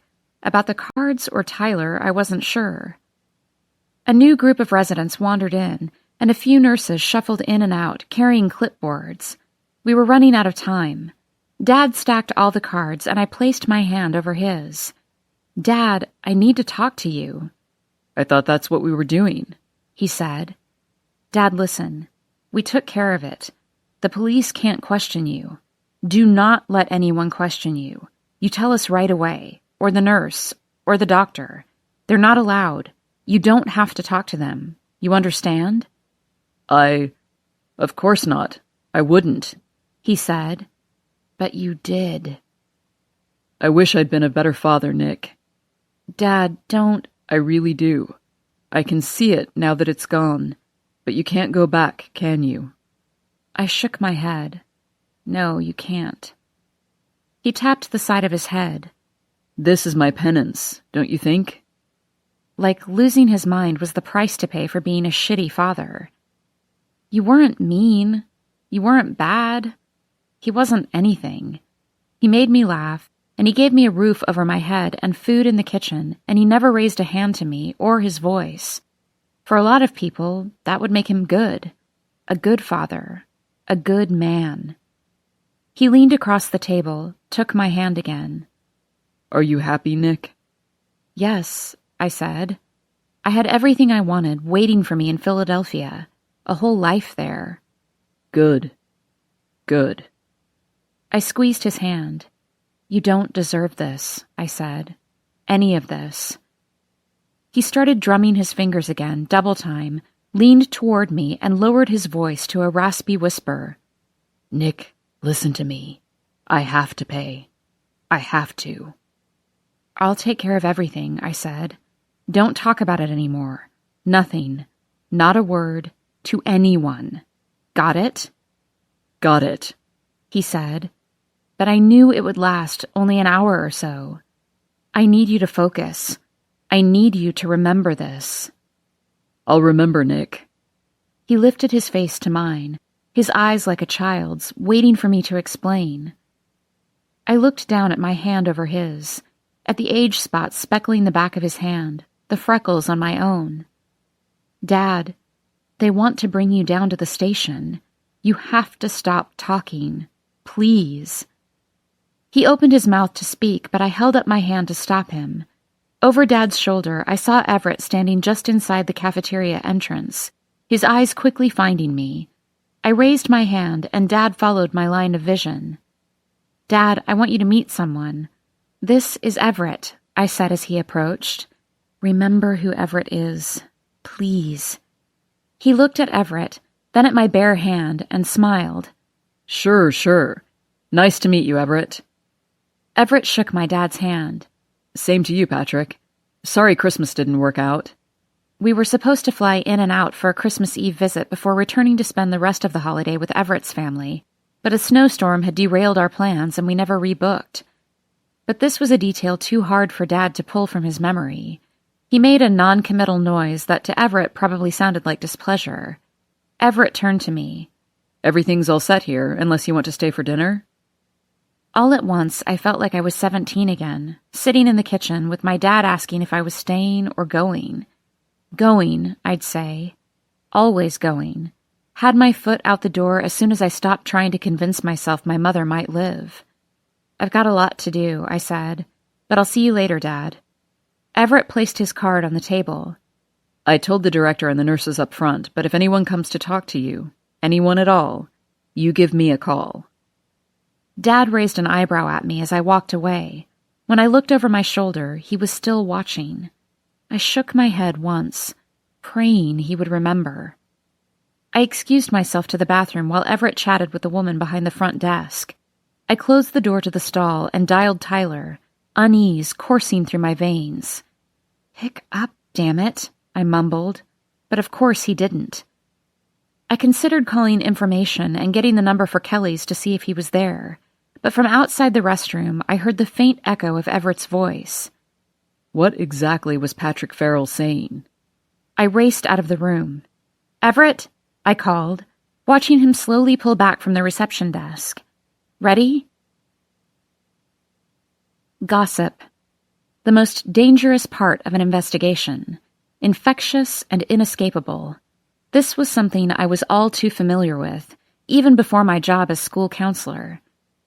There's a danger to it because it grows out of something real, a seed in the earth giving life on its own. It's all tangled together, the truth, the fiction, and sometimes it's hard to pick apart. Sometimes it's hard to remember which parts truly exist. When Corinne disappeared and we ran out of places to search, people to question, leads to track down, the only thing left for people was the talk. About Corinne and Bailey and me, reckless and drunk on life, never thinking of the consequences. How we passed around a bottle in the clearing outside the caverns and invited boys inside. How we lifted candy bars from the convenience store, on a dare, always a dare, and didn't respect property or authority. How we had no boundaries with each other, a tangle of limbs and hair and sun-kissed skin. They swapped boyfriends even, you know. Because look at the evidence sitting neatly in the box. Jackson kissing Bailey, Corinne hitting on Tyler as I watched, the three of us spinning, blurring like ghosts in a field of sunflowers, and me, on the outside of the Ferris wheel, watching death rushing by. We lived too close to each other, too close to some mysterious edge, too reckless and invincible, too naive to our own mortalities, just too. The talk, that maybe we brought it on ourselves. Maybe we did.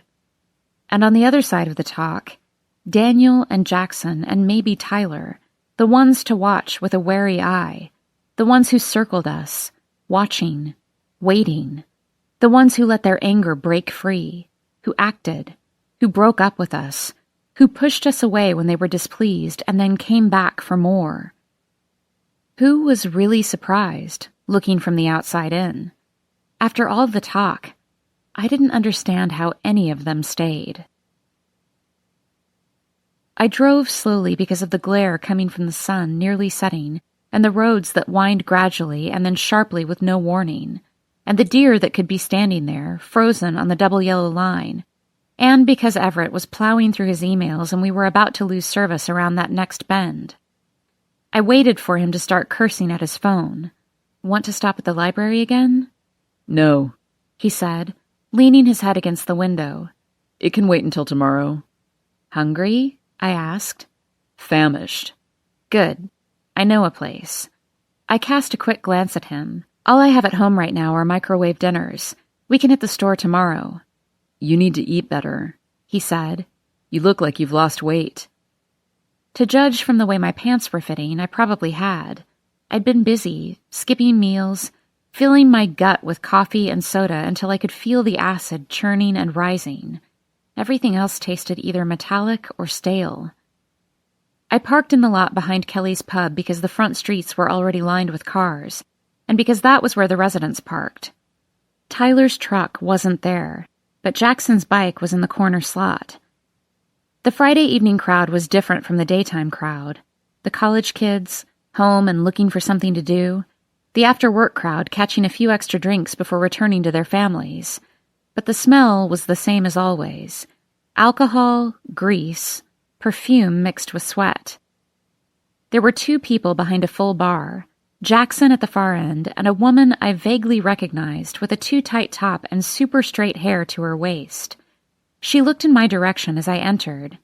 "Seat yourselves," she said, nodding toward the tables as if I didn't know how it worked here. I slid into a two-person table pressed up against the window, in full view of the vestibule connecting the stairs to the upstairs apartments. "Look at the menu. I'll go get us some drinks," I said, standing. Everett gestured to the waiter and waitresses, making the rounds, but I shook my head. "It's faster this way. Trust me." I walked over to Jackson's side of the bar and knocked on the countertop since his head remained down. "Gee, what brings you around today, Nick?" he asked with a smug smile. "Vodka tonic," I said. "Double." "Rough day?" "And a water." Jackson paused and looked over my shoulder at Everett, who was studying the menu intently in the dim light. "Who the fuck is that?" "Everett. My fiancé," I said, as Jackson's bloodshot eyes stared back at me. Have you seen Tyler? I need to talk to him. So you thought you'd bring your fiancé to his place? That's cruel even for you. I flinched. It's an emergency. Haven't seen him, Nick, he said, sliding the drinks in front of me. But this, he tilted his head toward Everett, is not the best way to get his attention. I sipped my drink. Do me a favor, I said, pointing to the vodka tonic. Keep these coming. At the table, Everett watched me as I ordered, and when the waitress left, the corner of his mouth was tipped up, and I didn't think it was the alcohol just yet. Never heard you talk like that to anyone but me, he said. It's cute. My accent was never as strong as most people's here. My father wasn't from here. My mom was, but she left, got out, went to school, met my dad, got married, had a career, a whole life out there. But she came back with Daniel. Said she wanted to raise her kids where she grew up, where her parents lived and died and were buried. She's buried beside them now. When I left, I learned to mask the accent, faint though it was, to clip my words, shorten the vowels, tighten the I's, sharpen the A's, to speak with a casual efficiency until I sounded like I could be from anywhere else. The accent came out when I was drunk, and I wasn't drunk often. I wasn't drinking now, but it was seeping in nonetheless. You fixin' to get drunk and take advantage of me, Nicolette? Everett asked, and I forced a smile.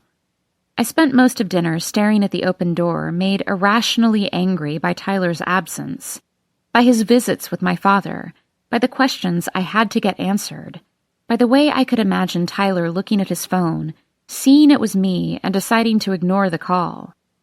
We were almost done with our burgers, and Everett had just finished his third double vodka tonic when Tyler arrived. He paused for a moment, scanning the crowd from the entrance, caught sight of me, caught sight of Everett, and then he was gone. I'll be right back, I said. Bathroom. Everett's back was to the door, so he didn't see me push through the crowd and turn right out of the vestibule instead of heading to the other side of the bar where the bathrooms were.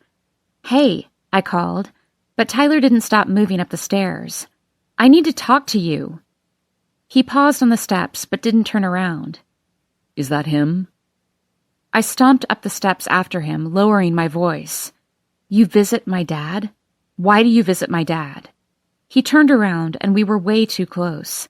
I pressed my back into the railing. What? I have a project nearby. I swing by for lunch once a week. He could use the company. I'm right there. He could use the company? Are you trying to make me feel guilty? No, I'm not trying to make you feel anything. He seemed to notice how close we were standing, and he took a breath, stepped back. Your mom died, and he checked out. I know. I was there. I get it. You don't owe him anything. Nobody blames you. That's not why I don't. I have a job and a life. I can't just stop because my dad literally drank himself into oblivion. He nodded. Fine, Nick. You don't need to convince me. So I visit him. That's my choice, too. He said he wasn't supposed to tell me, I said, because that had to mean something. I'd felt like Tyler was keeping something from me, and now I was sure of it. What do you talk about? What did he tell you? He tipped his head back, looking at the ceiling. Nothing. We just talk. He's not supposed to tell you because of this, Nick. This is the reason. I stuck my finger at the center of his chest. Don't lie to me. His jaw twitched. I don't lie to you, and you know it. That used to be something I was sure of. There used to be nobody I trusted more. But the fact remained, he hadn't told me that he visited my father, and he didn't want me to know. Just tell me why, Tyler. Give it a rest. There's nothing to tell. He stepped closer. He's your family, and you were mine. You left, but he didn't. I don't just cut people off when they no longer suit me. It's that simple, Nick. I wrapped my arm around my waist. When they no longer suit me. I haven't been yours in 10 years. He's not your problem anymore. How's that for simple? I thought for a second that he was going to argue, tell me all the reasons I was wrong, all the ways I didn't understand. Instead, He laughed. He laughed with his eyes closed, and it came out like a grimace. Okay, no problem. He took a step up, then pulled out his key ring. 10 years, huh? I could have sworn it was sooner. He took a key off his ring, mine, and threw it to me, but I let it clatter in the stairwell, echoing as it fell. Listen, I have to take care of some stuff. Do me a favor and stay away. And then I felt it. The punch to my stomach. The feeling that there was something worth holding on to, and I was losing it. Again. I put my hand up to stop him, but his eyes were closed. Get him out of here. I want to come downstairs and have a fucking drink, and I don't want to have to look at him. Tyler. Don't, Nick. He gestured toward the bar. I can't. He dropped his arm. Look, let's make this easy. You asked me to leave you alone, and now I'm asking you to do the same. It's what we both want, right? See? Simple. And there I stood, an 18-year-old girl breaking up with her boyfriend, the finality of metal on concrete in a dingy stairwell. We'd never had this moment, and maybe it was my fault for slipping away, or his fault for pretending I hadn't, but we'd never officially called us off. Silly to think about now, that those scattered moments made up the longest and most meaningful relationship of my life, that maybe we'd been together these 10 years because we never broke up. I just left. Just cut people off when they no longer suit me. This was the feeling I couldn't stomach the thought of back then, why I slunk off in the middle of the night without so much as a goodbye. But 10 years' time didn't change it at all, didn't stop the nausea from rolling through, didn't change the look on his face. I turned away so he couldn't see what it did to me. I floundered for my key, stomped back into the bar, and slammed my hand down on the counter. Jackson watched me out of the corner of his eye. Went that well, huh? Don't be an asshole, I said. Please. He placed one last vodka on the bar. On me. Time to go. I took the glass, but he grabbed my arm. Really? He said. Go. This time, I downed half the drink myself before making it back to the table. Come on. I had to pull Everett toward the car. He was solidly past his tipping point. I rifled through my purse to find my keys, and Everett put his hands on either side of me on the car roof. Hi, he said as I looked up at him. He kissed me, his teeth colliding with mine, his hand sliding up my side. Hold that thought, I said, pushing him back. Tyler's apartment had a view to the parking lot, and I was not, as Jackson implied, that cruel. I think, he said, I'm drunk. That would be an accurate assessment, I said, helping him to the passenger side. He paused, his hand on my shoulder, his gaze tilted up at the building. Someone's watching us, he said. Get in the car, Everett. I've felt it all day, though. He swayed slightly, then eased into his seat. Like someone's watching. Do you feel it? You're just not used to the woods, I said, but a chill ran up my spine, because I did. I felt eyes in the woods, outside the darkened windows. I felt them everywhere. The lantern was moving on the front porch again, casting shadows and ghosts. This place is trippy in the dark, Everett said, following me up the walk. It's trippy when you're drunk, I said, leading him inside. Everett fell back on the couch, his head tipped toward the ceiling. This is gonna hurt in the morning. I'll make a fire, I said. It'll be like a furnace. It gets cold at night, I said. Rest. While he lay there with his eyes closed and his arm out to the side like a rag doll, I checked the entire house, window by window, the back door with the chair wedged under the handle, my unlatched bedroom window. Nothing looked disturbed. Last, I stood at the entrance to the master closet, shining my phone light inside. The vent in my dad's closet was exactly as I'd left it, but for how much longer? Nicolette? Everett called from downstairs. There was no time. Coming, I called. I helped Everett up to bed, skirted out from under him as he tried to pull me down with him. "Be right back," I said. I unscrewed the vent and took the journals and papers downstairs where I sat in front of the crackling fire. I skimmed everything, the journals turning out to be more like ledgers, and felt the puzzle pieces lining up for just a second, and the spare sheets of paper, descriptions of my mother's jewelry or receipts of sales or itemized lists from pawn shops. I tore the pages from the journal, crumpling them up and tossed them into the fire, watched as the edges curled, turning to black.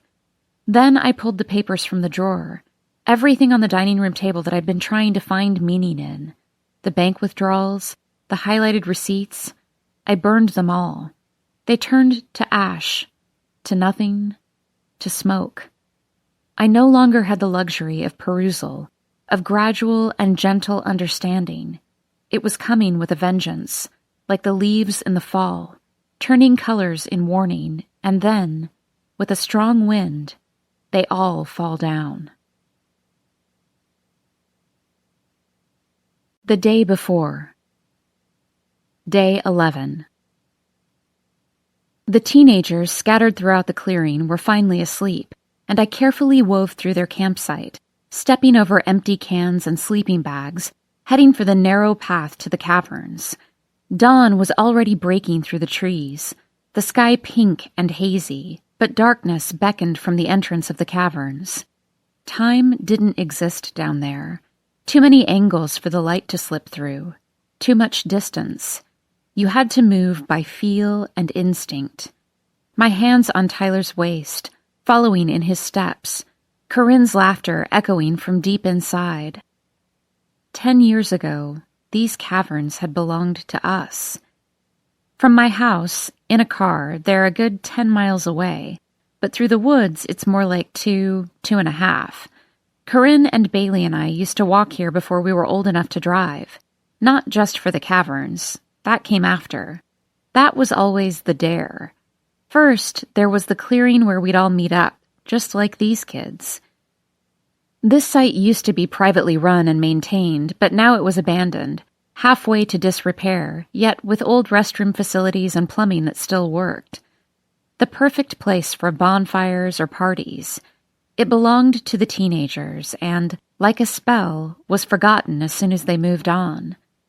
We'd sneak through the rusted cavern gates, following the roped path deep inside as far as we dared.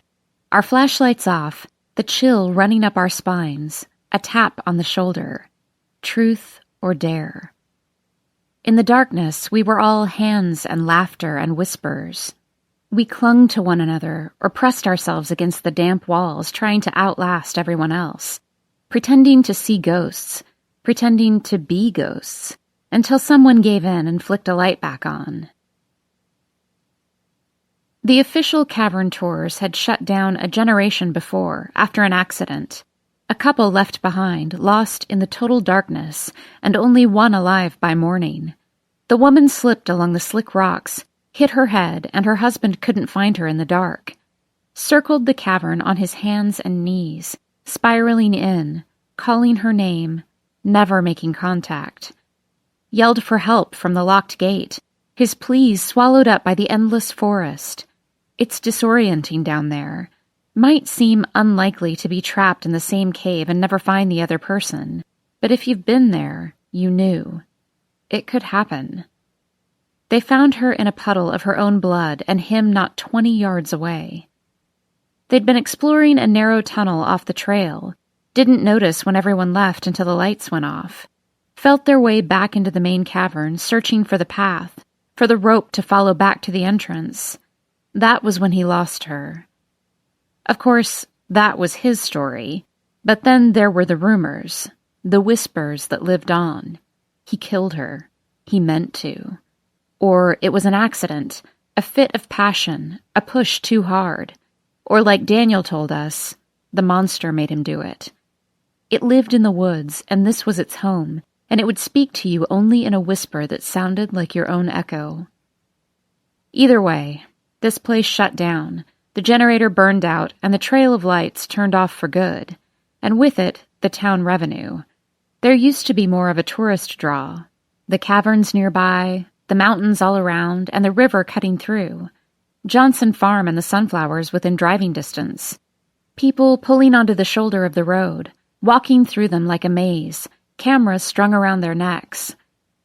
We still had the draw of the mountains, the view, the way of life that people found quaint.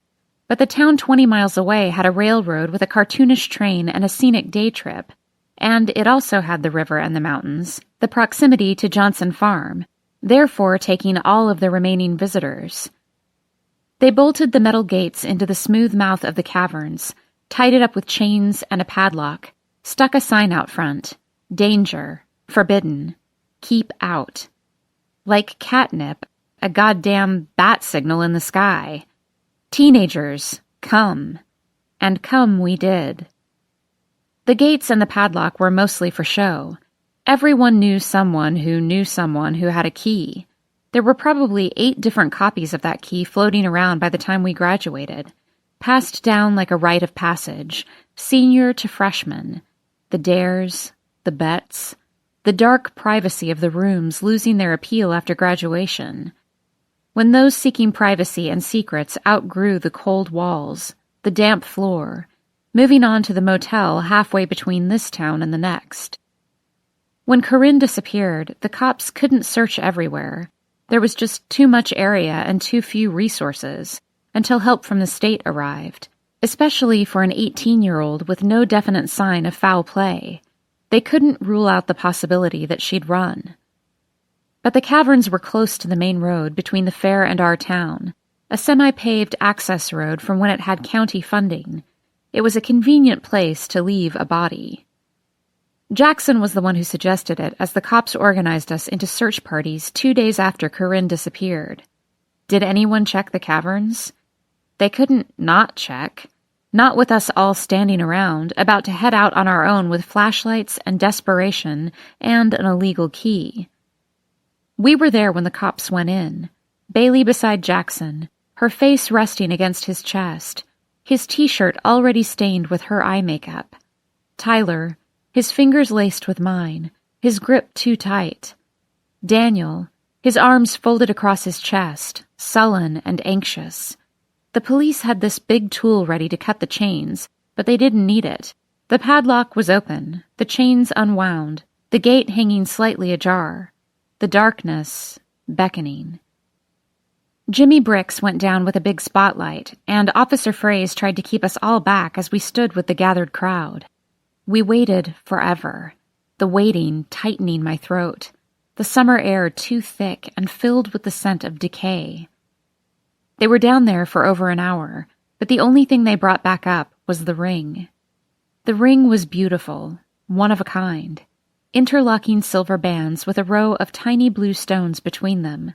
They'd slid it across a table in front of me the next day in a sealed plastic bag. "Take a closer look," Officer Fraze had said. Some of the stones were blackened, coated with dried blood. I'd closed my eyes, shook my head. "Not hers," I said. In the following weeks, they tried to track down its origin. We heard about it from Officer Fraze, who was married to the school secretary who told her book club. They tried to link it to Corinne, then to Jackson, with a receipt or an ID from a pawn shop, but the ring appeared just like Corinne had vanished. From nothing, into nothing. Bailey said it wasn't Corinne's. Jackson said it wasn't Corinne's. But the police clung to the idea of it, that there was something we didn't know about her, something that had led her here, and she'd seeped into the cavern walls. Her bone, the smooth rock, her teeth, the jagged stone, her clothes disintegrating in the darkness. The only thing left behind, the metal of a ring and the blood it clung to. Why else would Jackson tell the police to search there? It's what the guilty do when the guilt threatens to drown them. It's human nature to want to tell, to be absolved. Then they sealed the caverns back up. Fresh chains, fresh gate, new lock, no keys. As far as I knew, they hadn't been opened in the last 10 years. I thought maybe that was what the kids sleeping in the clearing were here to do last night. I thought that they were here to look for Annalise as we once searched for Corinne. That maybe they knew something more, something they were scared to tell. But no. We'd scoured the earth when Corinne disappeared. When the police couldn't, when they wouldn't, we kept looking. We threw ourselves so deep into her disappearance that some of us never managed to climb back out. The monster lives in there, Corinne used to say. Then she'd grab my hand and pull me in, all breathy laughter. Come find us, she'd call, and we'd hear footsteps, from Jackson or Tyler, tiny beams of light cast about on the floor as we darted out of their paths. I stood in front of those gates now, my hands encircling the rusted iron bars, listening to the breeze rush into the darkness and echo back in a low-pitched howl. The lock was closed, the chain covered in a coarse moss that slid off too easily, coating my palms. I traced the path of the chain to the padlock. I tugged at the bars, but they didn't give it all against the stone. Barely made a noise as the padlock and the chains resisted. My fingers tightened on the bars, and I stepped close, my face pressed up against the iron, my eyes focused on the place the light disappeared around the corner. "Hello?" I whispered, listening to the word bounce off the walls. I cleared my throat and tried once more. "Annalise?" Nothing but my own voice echoed back. I tried the gates from a different angle, pulling the metal bars parallel to the rock, seeing if they'd give, slide. I gripped the bars and shook until I heard a girl mumble from somewhere nearby. "Did you hear that?" I slipped into the trees before she could notice. I had a moment of panic, that I wouldn't be able to find my way back home without a path to trace. It had been so long since I'd done it on my own, but it all came back. The downtrodden walking trail to the clearing where I used to meet Tyler, to the sounds of the river which I followed home. The heat wave hadn't broken, and I was sweating and dirty by the time I reached my backyard. Seeing Daniel's car parked in the driveway, I froze at the edge of the woods. I walked to the back door outside the kitchen, trying to get a sense of where he was. Heard him on the phone, his shoes pacing on the hardwood. "Just tell me if she's there." A pause, more pacing. "Just no bullshit. Tell me she's okay. We had a fight and she's, I don't know, not doing well." The pacing picked up. "No, I showed up and her car's here and all her shit's here, but she's nowhere." "Daniel?" I pushed through the back door, same way I came out. He rounded the corner, the phone pressed to his ear. "Never mind," he said, sliding the phone back into his pocket. "Hey, Nick," he said, all drawn out and slow, hands on his hips, feigned relaxation. "Where were you?" "I was out for a walk." His eyes strayed to my clothes, same as yesterday's, and he frowned. "In the woods?" "No," I said. "Down the road." I cleared my throat. "Hey, do you know, did anyone check the caverns?" The line between his eyes deepened, the corners of his mouth tipping down. "What are you talking about?" "The caverns. Did the police ever look inside?" Daniel looked me over quickly, and I balled my fists to hide the dirt and moss. "I think we should let them do their job," he said. "Doesn't do any good getting involved." "Still, someone should check." "Nick," he said, waving his hand. "I came to talk to you." He rolled his neck. For a second, I thought he was gearing up for an apology, and I mentally prepared to do the same. "It's about Dad. I've got some good news and some bad news." "Nope, guess not." "First," Daniel said, "we have a court date." We had 2 affidavits vouching for Dad's general incompetence and a petition that Everett had helped me draw up that would put Daniel as the primary guardian, then me on condition of Daniel's death. "But it's not for another 2 months. 2 months? I asked. "Yeah.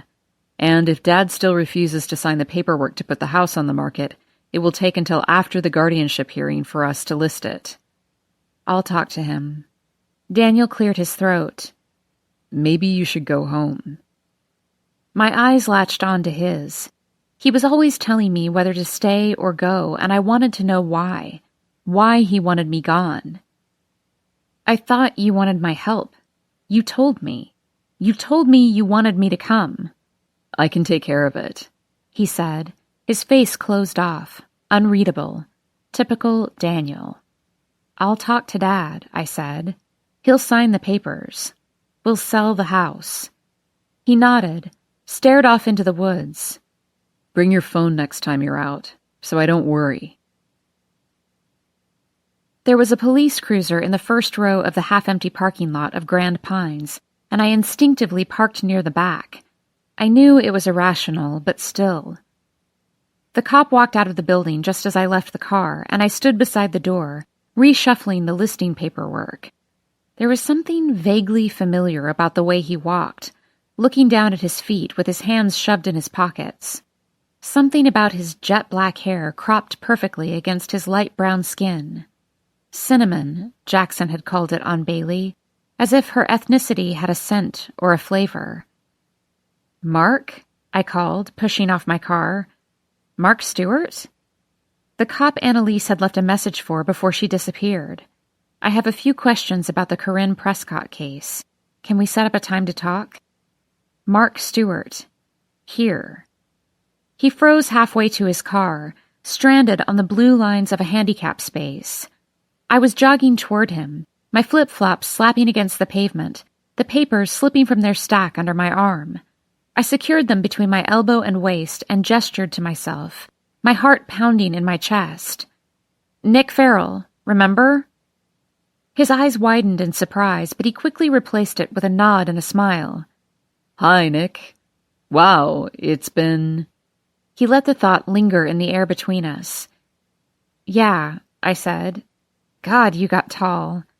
I searched his face, but it was completely closed off, both familiar and unreadable. Bailey had always been captivating, the type of person you couldn't tear your eyes from no matter how many times you'd seen her. Their mom was from Japan.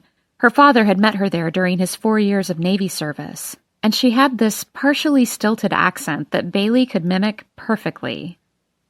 The same combination on her brother, the dark hair, the brown eyes, the cinnamon skin, somehow had the opposite effect.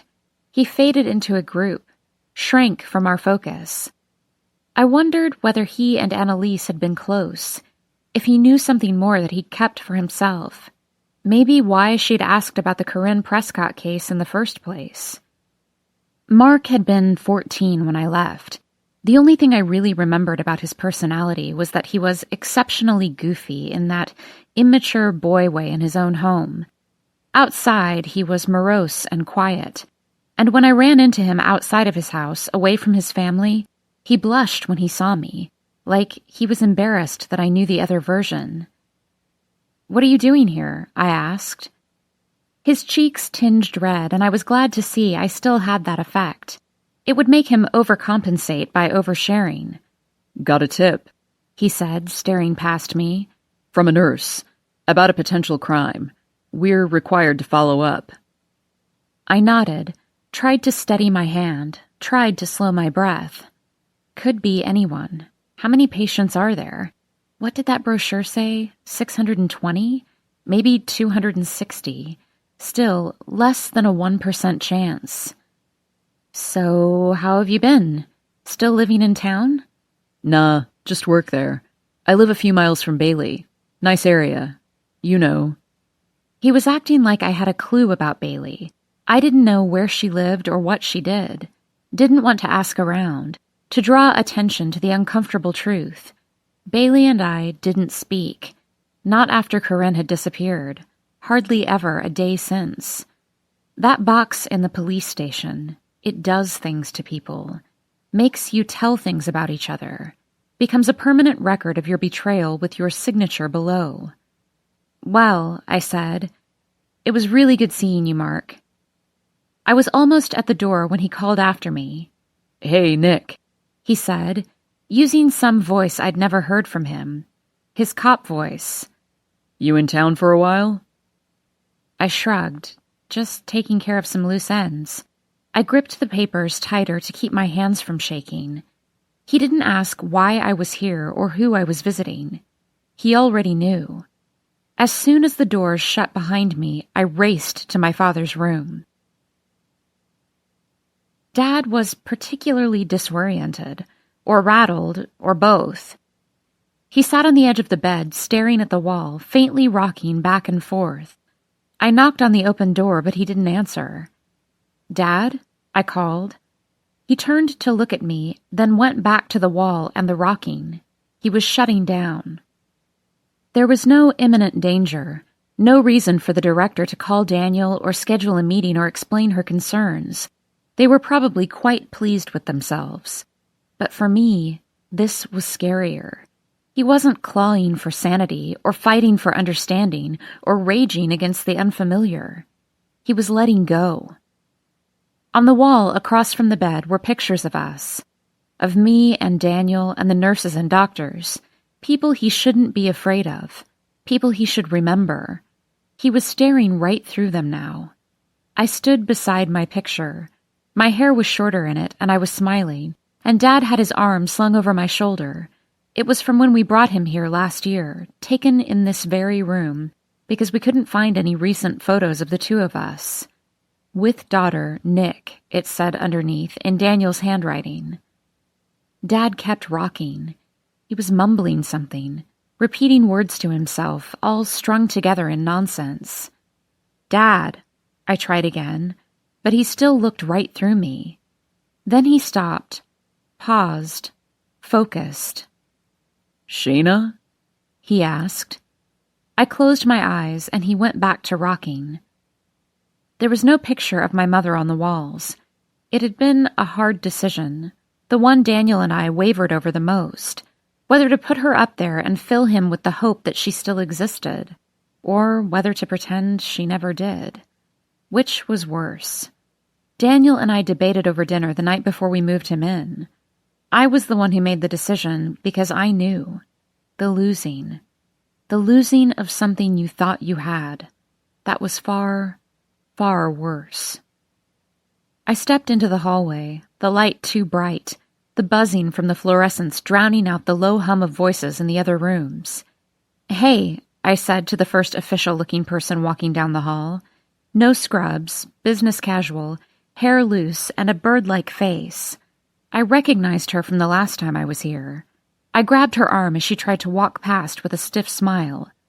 "What did you do to him?" I asked. Maybe it was the way I grabbed her arm, or maybe the look in my eye, but she blinked slowly and said, "I'll page the doctor." "No, I want to speak with Karen Adelson," I said firmly, trying to summon my best impression of Everett, calling the director by her full name. "She's in a meeting." If Everett were here, he'd have her pulled out of that meeting without it seeming like his idea. He'd let this woman talk herself in circles. She shouldn't be long. Oh, I see the problem here. Well, maybe I'll just peek my head in, see if she can spare a moment. Make it seem like her idea all along. "I need to talk to her," I said. "I'll let her know as soon as she's done." "Now," I said. "I need to talk to her now. Has someone been to see my dad? Is that why he's silently rocking back and forth on his bed right now? Is this what you all mean by," I raised my hands in makeshift quotes, "exceptional patient care?" Her cheeks flushed. "Fine. You can sit in the waiting room. I'll tell her you're here." I followed her determined steps down the hall. "Why were the police here?" I asked. Her step faltered, but she kept moving. "I don't know. The cops showed up an hour ago." "Cops or cop?" I asked. "Mark Stewart?" She paused at the office door, turned to me with a quizzical look. "One cop." She cleared her throat. "Asian, I think?"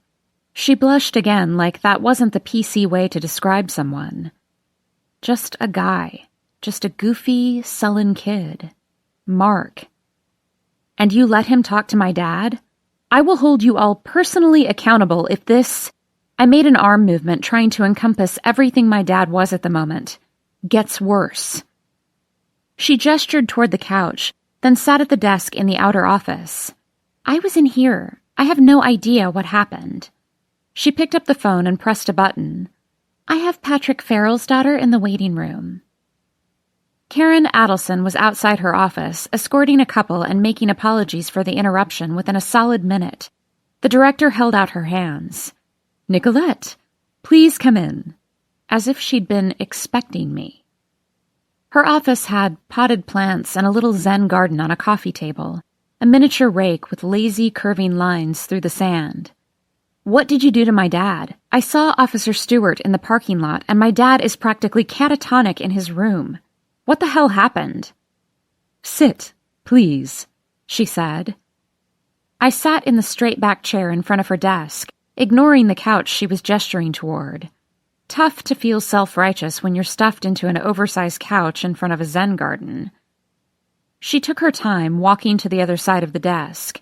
When she sat, she folded her hands on top of the desk blotter, the blue veins running over her knuckles, making her look about 10 years older than I'd originally thought. 60s. Dad's age. God, he shouldn't be here. "Ms. Farrell," she began, "I cannot stop the police from questioning a patient, as much as I wish that weren't the case. It was just a few questions.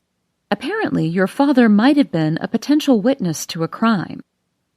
I laughed. Sure. I'm sure they were hoping he'd be a great witness they could use on the stand. "Ms. Farrell," she said, "even if he was deemed unfit legally, our hands are tied. It is not our legal right to ban the police from questioning a patient. That responsibility is yours." Have you seen him? He's a mess. Nothing he says makes any sense. Look, he was talking to a nurse, and the nurse says he called her Nick, and he kept mentioning a missing girl, that he knew what happened. She had to report it, you see. I fought to keep the surprise from my face, but a wave of nausea rolled through, working its way from my stomach to my throat. No, don't you see? If he thought someone else was me, then he already didn't know what he was saying. Don't you see the fallacy in your logic? Nothing he says makes any sense. On the contrary, your father is a very smart man. There's always truth in there somewhere. Maybe you should ask him. Ask him about the missing girl. See what he says. Were you there? I asked. She took a moment to compose herself, and I recognized her pause as a tactic Everett would use. Be calm. Calm the situation. Keep the emotion low. Grasp the upper hand. No. He insisted it be private. They are the police, after all. My hands are tied. I pushed back from the table. When I got angry, I couldn't stop the tears, as if the two emotions were all tangled up in each other. And that made me angrier since I seemed weak when I wanted to seem confident and demanding like Everett. The best I could muster was the grand gesture of storming out of the room. It took over an hour for Dad to recognize me, and I sat in his room the whole time, waiting it out. Then it all seemed to click. He looked at the picture on the wall and me on the guest chair in the corner. "Nick," he said, fingers drumming against the surface of his dresser. "Nick, your friend. Your friend's brother. Did you know he's a cop? I didn't know." It's okay, Dad. I'll take care of it. Tell me what he asked. Tell me what you said. I stood and closed the door, and he was watching me from the sides of his eyes. "About that girl. That girl who disappeared." I shivered. You don't have to answer. It was 10 years ago, and Mark probably doesn't even remember. No, not Corinne. I mean, yes, her, but also the other. The other girl. The... Annalise Carter? You couldn't possibly be a witness. You've been in here for... I cleared my throat. You were here when she went missing. How long, Nick? How long have I been in here? It's important. I paused. About a year. He sucked in a breath. I'm late. Dad, what did they ask? I said, trying to keep his focus. They wanted to know if I knew her well. And your brother. Always your brother. He never should have done that. He stared at the side of my face as if he could see the mark Daniel left 10 years earlier. as if it happened just a moment ago. I felt the sting rise to the surface like a memory, and I ran my tongue along the inside of my cheek, expecting to taste blood. The swing of his arm that had sentenced him to constant suspicion. And if I thought they were related, Corinne and Annalise. Yes, that's what he wanted to know. There's too much in that house, Nick. There's nothing in the house, Dad. I promise. There's plenty, he said. I keep memories. A record to help my mind, The nurse opened the door. Mrs. Adelson wants him evaluated by the doctor. Come on, Patrick, she said to him, without making eye contact with me. He stood and leaned down as he passed, his heavy hand resting on my shoulder. With the skeletons, he whispered. Get it. Get it first. I spent the ride home calling people who didn't pick up the phone. Daniel was at work, on site somewhere. Tyler was probably busy at work too. Everett didn't pick up but sent me a text after saying he was stuck in a meeting and would call later. When I pulled into the driveway, Laura was waiting on the front porch, leaning back on her elbows, shifting uncomfortably on the wooden steps. Something was wrong. We didn't have a random drop-in relationship. We hadn't spoken since the baby shower.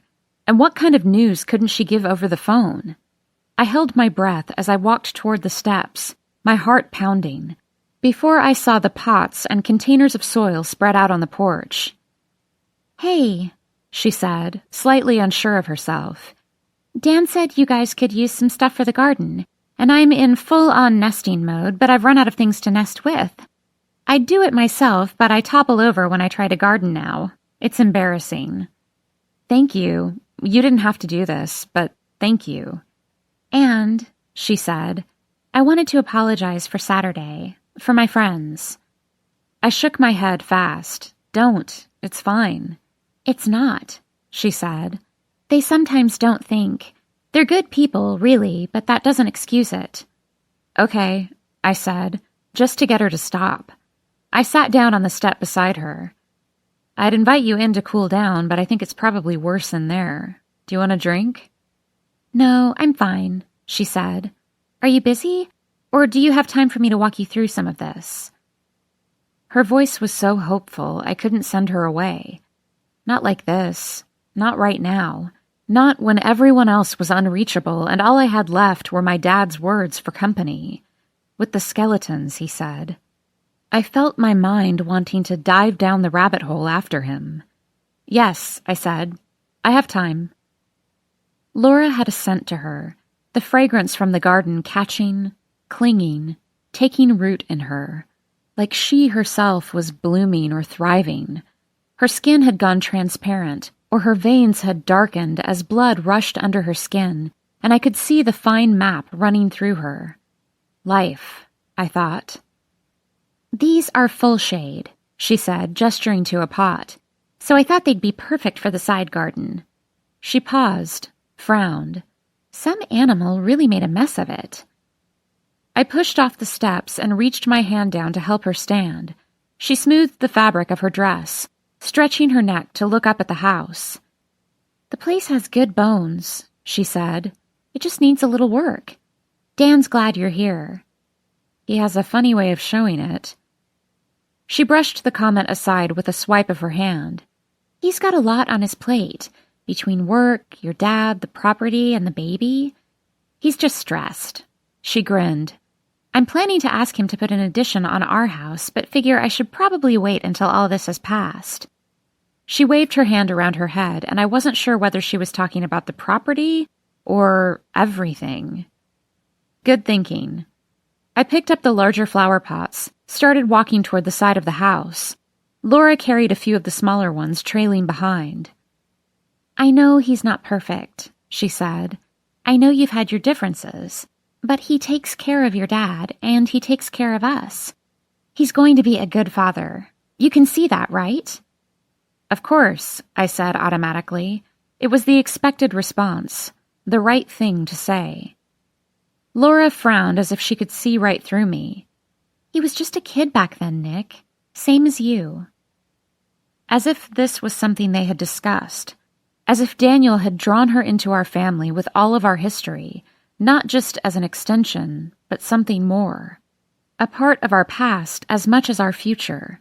She was leaning against the siding, watching me. I sighed and nodded. "Okay, Laura," I said, brushing my hands on the sides of my pants. "Where do we start?" My cell phone rang when I was in the shower as the soil clumped and swirled down the drain. I reached my hand through the curtain and hit the speaker so I wouldn't get the phone wet. "Hello?" I said, expecting Daniel or Everett. But the voice was every bit as sharp as my memory, tight and quick, soft and unsure. "It's Bailey," she said. "Hi," I said, like an idiot. I turned off the water and stood naked, my hair dripping and goosebumps forming on my skin. "They're bringing your dad down to the station tomorrow for questioning." She let out a slow breath. "I don't know why I'm telling you this. Nothing keeps in this town. Not in the bed, not over the dinner table, not at the bar, not between family and friends and neighbors, not even between us." I was full of panic, full of thoughts, full of a to-do list forming in my head, blurry and unreadable. "Everett. Call Everett. I owe you one. I don't know how to thank you." My words echoed through the bathroom, and I had to strain to hear Bailey under my own breathing. A pause, and then, "Stay away from me. If these are my debts, if I'm paying them off, then maybe this is hers." I called Everett with a towel held to my body, dripping on the linoleum. "I was just getting ready to call you back. I'm sorry," he said. "I need advice," I said. "Okay," he said. "About the guardianship? You got the affidavits, right?" "They're trying to question my dad, about a crime. Everett, he's not in his right mind." My voice wavered. "I don't know what he's saying or what he'll say. I have to stop it. Tell me how to stop it." "Back up. What's happening?" I told him fragments, a missing girl from 10 years ago, another missing person, dragging the case out for closer inspection. It all came out high-pitched and clipped. My voice was laced with tears. "I'll take care of it," he said. "But what do I do? Who do I talk to?" "I said I'll take care of it. Call the facility, give them my number, tell them to call me if anyone tries to talk to your father. Tell them we'll sue if they don't. We won't have a case, but tell them anyway." I did what he said, called Karen Adelson and left a firm and unwavering message on her voicemail which I'd practiced 3 times in the mirror. Then I called Daniel and told him what Bailey had told me and what Everett had said. I tried Tyler again. I considered leaving a message but knew that would be a bad idea. Anything left could be used in an investigation when they broke us all open again, and they were already looking at Tyler for motive. It had happened before. I remembered one of the other things that had made it into the box in Corinne's case. A recording of a voicemail, Corinne to Jackson. "I'm so sorry," she'd said. Her voice choked, so unlike her. The detective from the state played it for me to see if I knew what she was talking about. "Please, Jackson, please come back. I'll be at the fair. Find me there. I'll do anything. Just don't do this. Don't. Please." Jackson swore they never met up, but if he had, the last thing on record was Corinne and Jackson meeting up. It was enough. A pleading voicemail, and nobody saw her after. It was enough to convict in a place like this. I hung up when Tyler's voicemail picked up, and I started searching. I searched the house for skeletons. I had to get them. I had to get them first. The day before. Day 10. I couldn't sleep in the house, worrying that there was something I was missing. Someone who'd been in my house, possibly out there right now. I came out to the back porch sometime after midnight for the cooler air, the clearer head. I sat on the back steps, but kept the outside lights off. I felt too exposed otherwise, with nothing but my dad's words echoing in my head. The woods have eyes. I stared off into the night, the shadows against the dark, drifting in and out of consciousness. The shadows shifting as clouds passed in front of the moon. The dark shapes in my peripheral vision creeping like monsters. The cops hadn't found anything yet. No hard evidence. Or if they had, they weren't talking. And that didn't sound like them. Not the ones I knew. Officer Fraze had been a cop 10 years ago when Corinne disappeared. He'd told his wife about Jackson and Bailey and Tyler and me. His wife was the school secretary. Maybe he thought she'd know something that would help with the case. Maybe he was looking for information. But he was really giving it away. Bailey and Jackson? Corinne and Tyler? Do you remember Daniel Farrell? Tell me about them. Tell me everything. Jimmy Bricks had been a senior when Daniel was a freshman. In addition to being the first Bricks to attend college, he held the school record for the most beers funneled at a time. The record remained unbroken by the time I graduated. We were too close in age. Our circles overlapped. We'd see him at parties when he was home from college. He told rumors about Corinne as if they were facts from a police investigation and not the other way around. It wasn't until they brought in Hannah Pardoe from the State Bureau of Investigation that the case gained traction. Detective Hannah Pardoe, who never smiled, not even when she was trying to play nice, with her piercing eyes and the blood-red lipstick that sometimes stained her teeth. She made me the most nervous, mostly because she was once an 18-year-old girl. She seemed to know there was more to Corinne than anyone could say. She was in her 30s back then, with curly auburn hair and gray eyes that revealed nothing. Maybe she'd had kids and settled down by now. Maybe she took an early retirement. Or maybe the cases shuffled in and out and we didn't last with her. Not like she'd lasted with us. Hannah was thorough and tight-lipped, concentrating on the cold, hard facts. If she'd been here from the beginning, maybe she would have discovered what had happened to Corinne. Maybe if she were here now, they'd find out what happened to Annalise. The facts. The facts were difficult to see clearly. The facts were like the view from our porch, shadows in darkness and shapes you could conjure up from fear itself. There was something out there. Feet crunching leaves, getting louder, moving closer. Someone running. Adrenaline propelled me to my feet as the blood rushed to my head. The footsteps were moving faster, approaching from my left. I held my breath, strained to see, but whoever it was remained hidden inside the tree line. He continued past my house, the leaves crunching under his steps at a steady pace before an extended pause as he leaped across the creek that had long ago dried up, onto Carterland. I looked for my phone, inside, and thought of the time it would take for someone else to get here, the footsteps fading as I debated what to do. Go. I was quick through the grass, but my bare feet recoiled as I entered the woods, turning my steps tentative. I bit back a yelp as a sharp twig caught my ankle, and I held on to a tree, listening for the sound of footsteps. Nothing but silence now. Had he heard me? Was he gone? I held my breath, gripping the tree, and counted to 20. Still no sound. I stepped carefully, pausing every few seconds to listen until I reached the hill between our property and the Carters. I crouched low, climbing the hill on my hands and knees, trying to get a better view of the place through the trees. There. A light. A shadow moving in front of the gap between the shades from inside the converted studio. I moved closer, sidestepping down the hill. The light was dim, not strong enough to be coming from a lamp, just a flicker through the shades.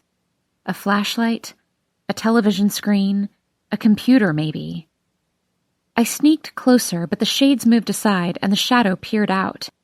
The way the moonlight angled into the window caught the eyes, set off a glow, and I closed my own eyes in case they were doing the same.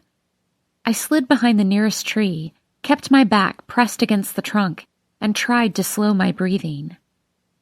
A door latched. A lock turned.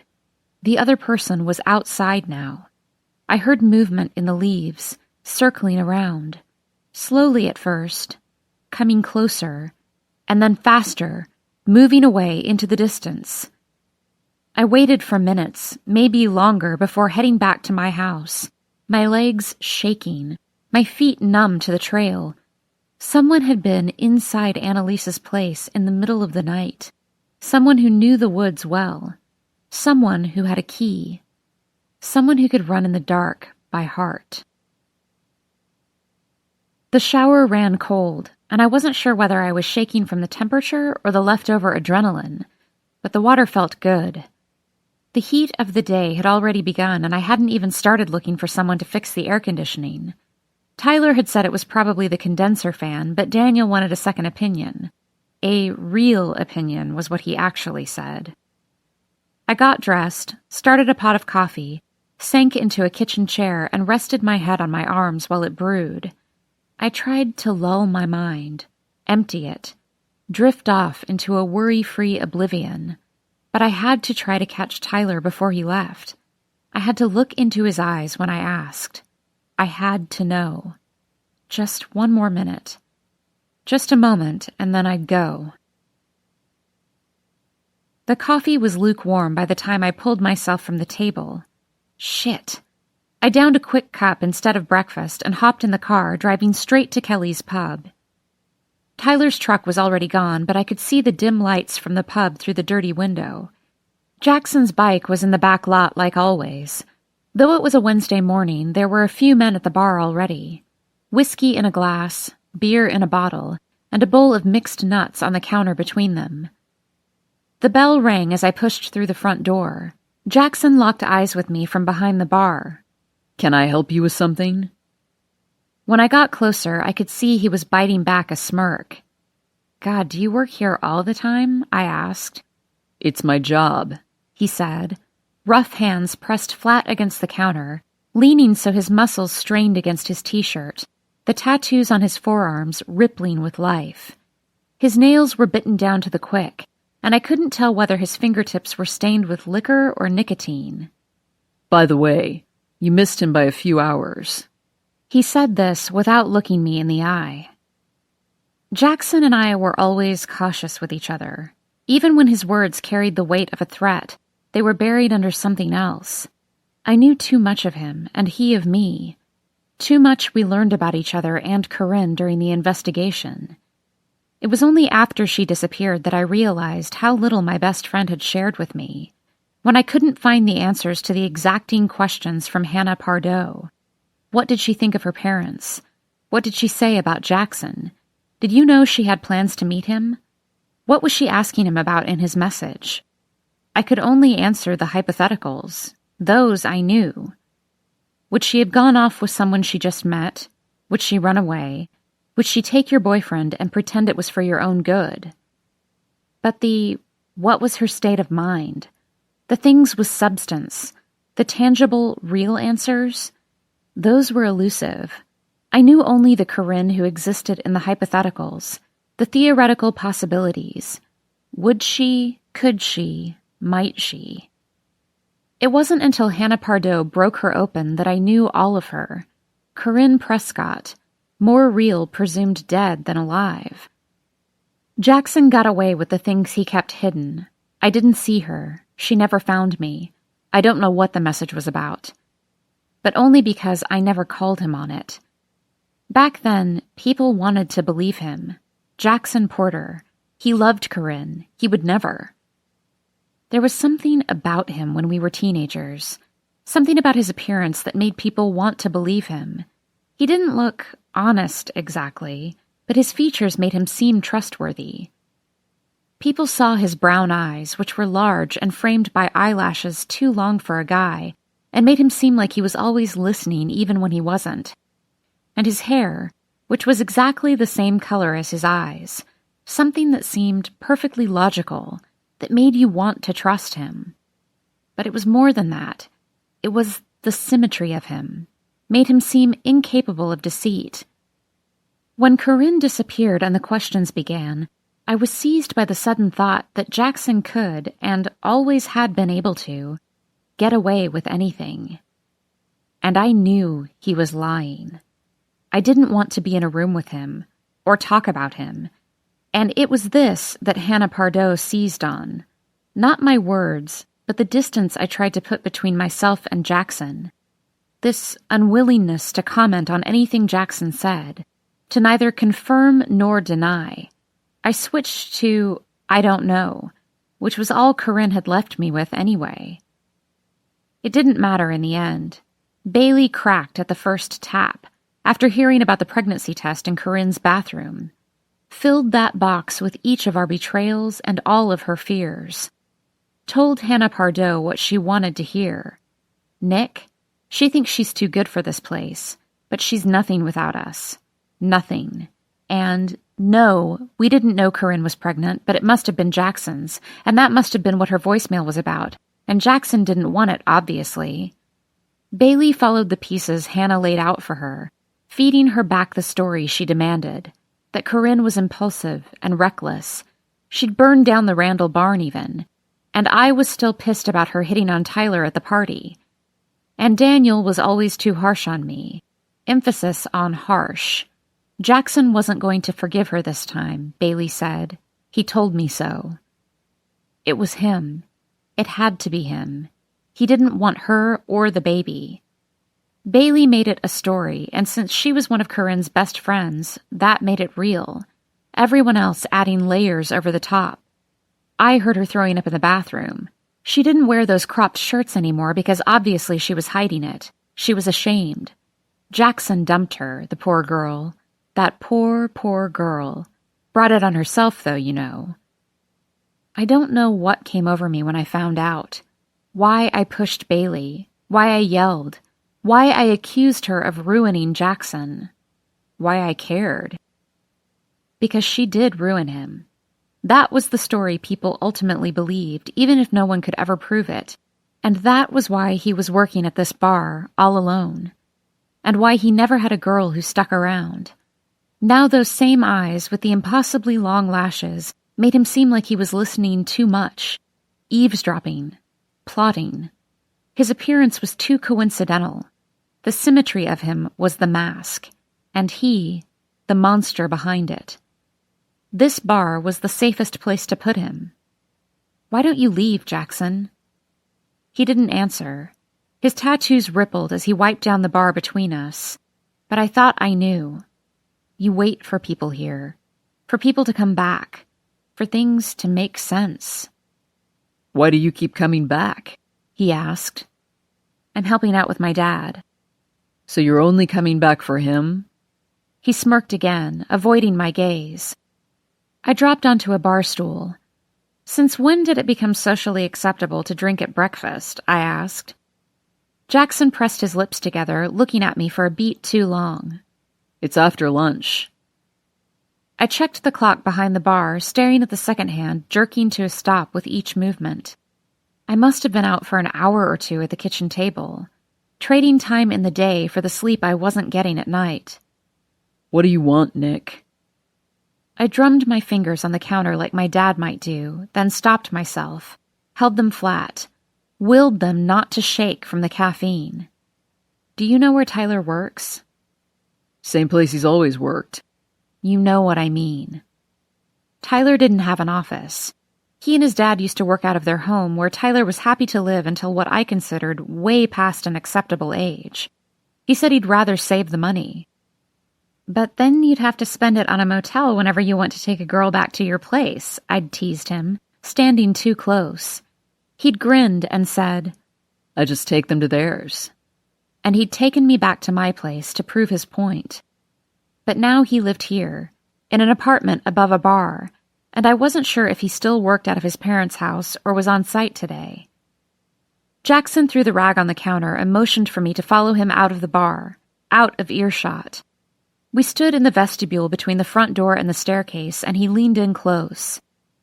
Stay away from him right now. Trust me. What are you talking about? I felt the men in the bar leaning closer, trying to hear. felt all the rumors that could come from this moment. Jackson and Nick whispering about the case. Jackson and Nick standing too close. Annalise Carter, he said. They're pushing Tyler hard on it, and you being here doesn't look good for him. How do you know this? It doesn't matter. Just don't add more fuel to the rumors, Nick. What rumors? He cut me off with a look, and I brushed the comment aside. I'm engaged. I just need to talk to him. You need to stay away from him. Annalise was... He trailed off, thinking.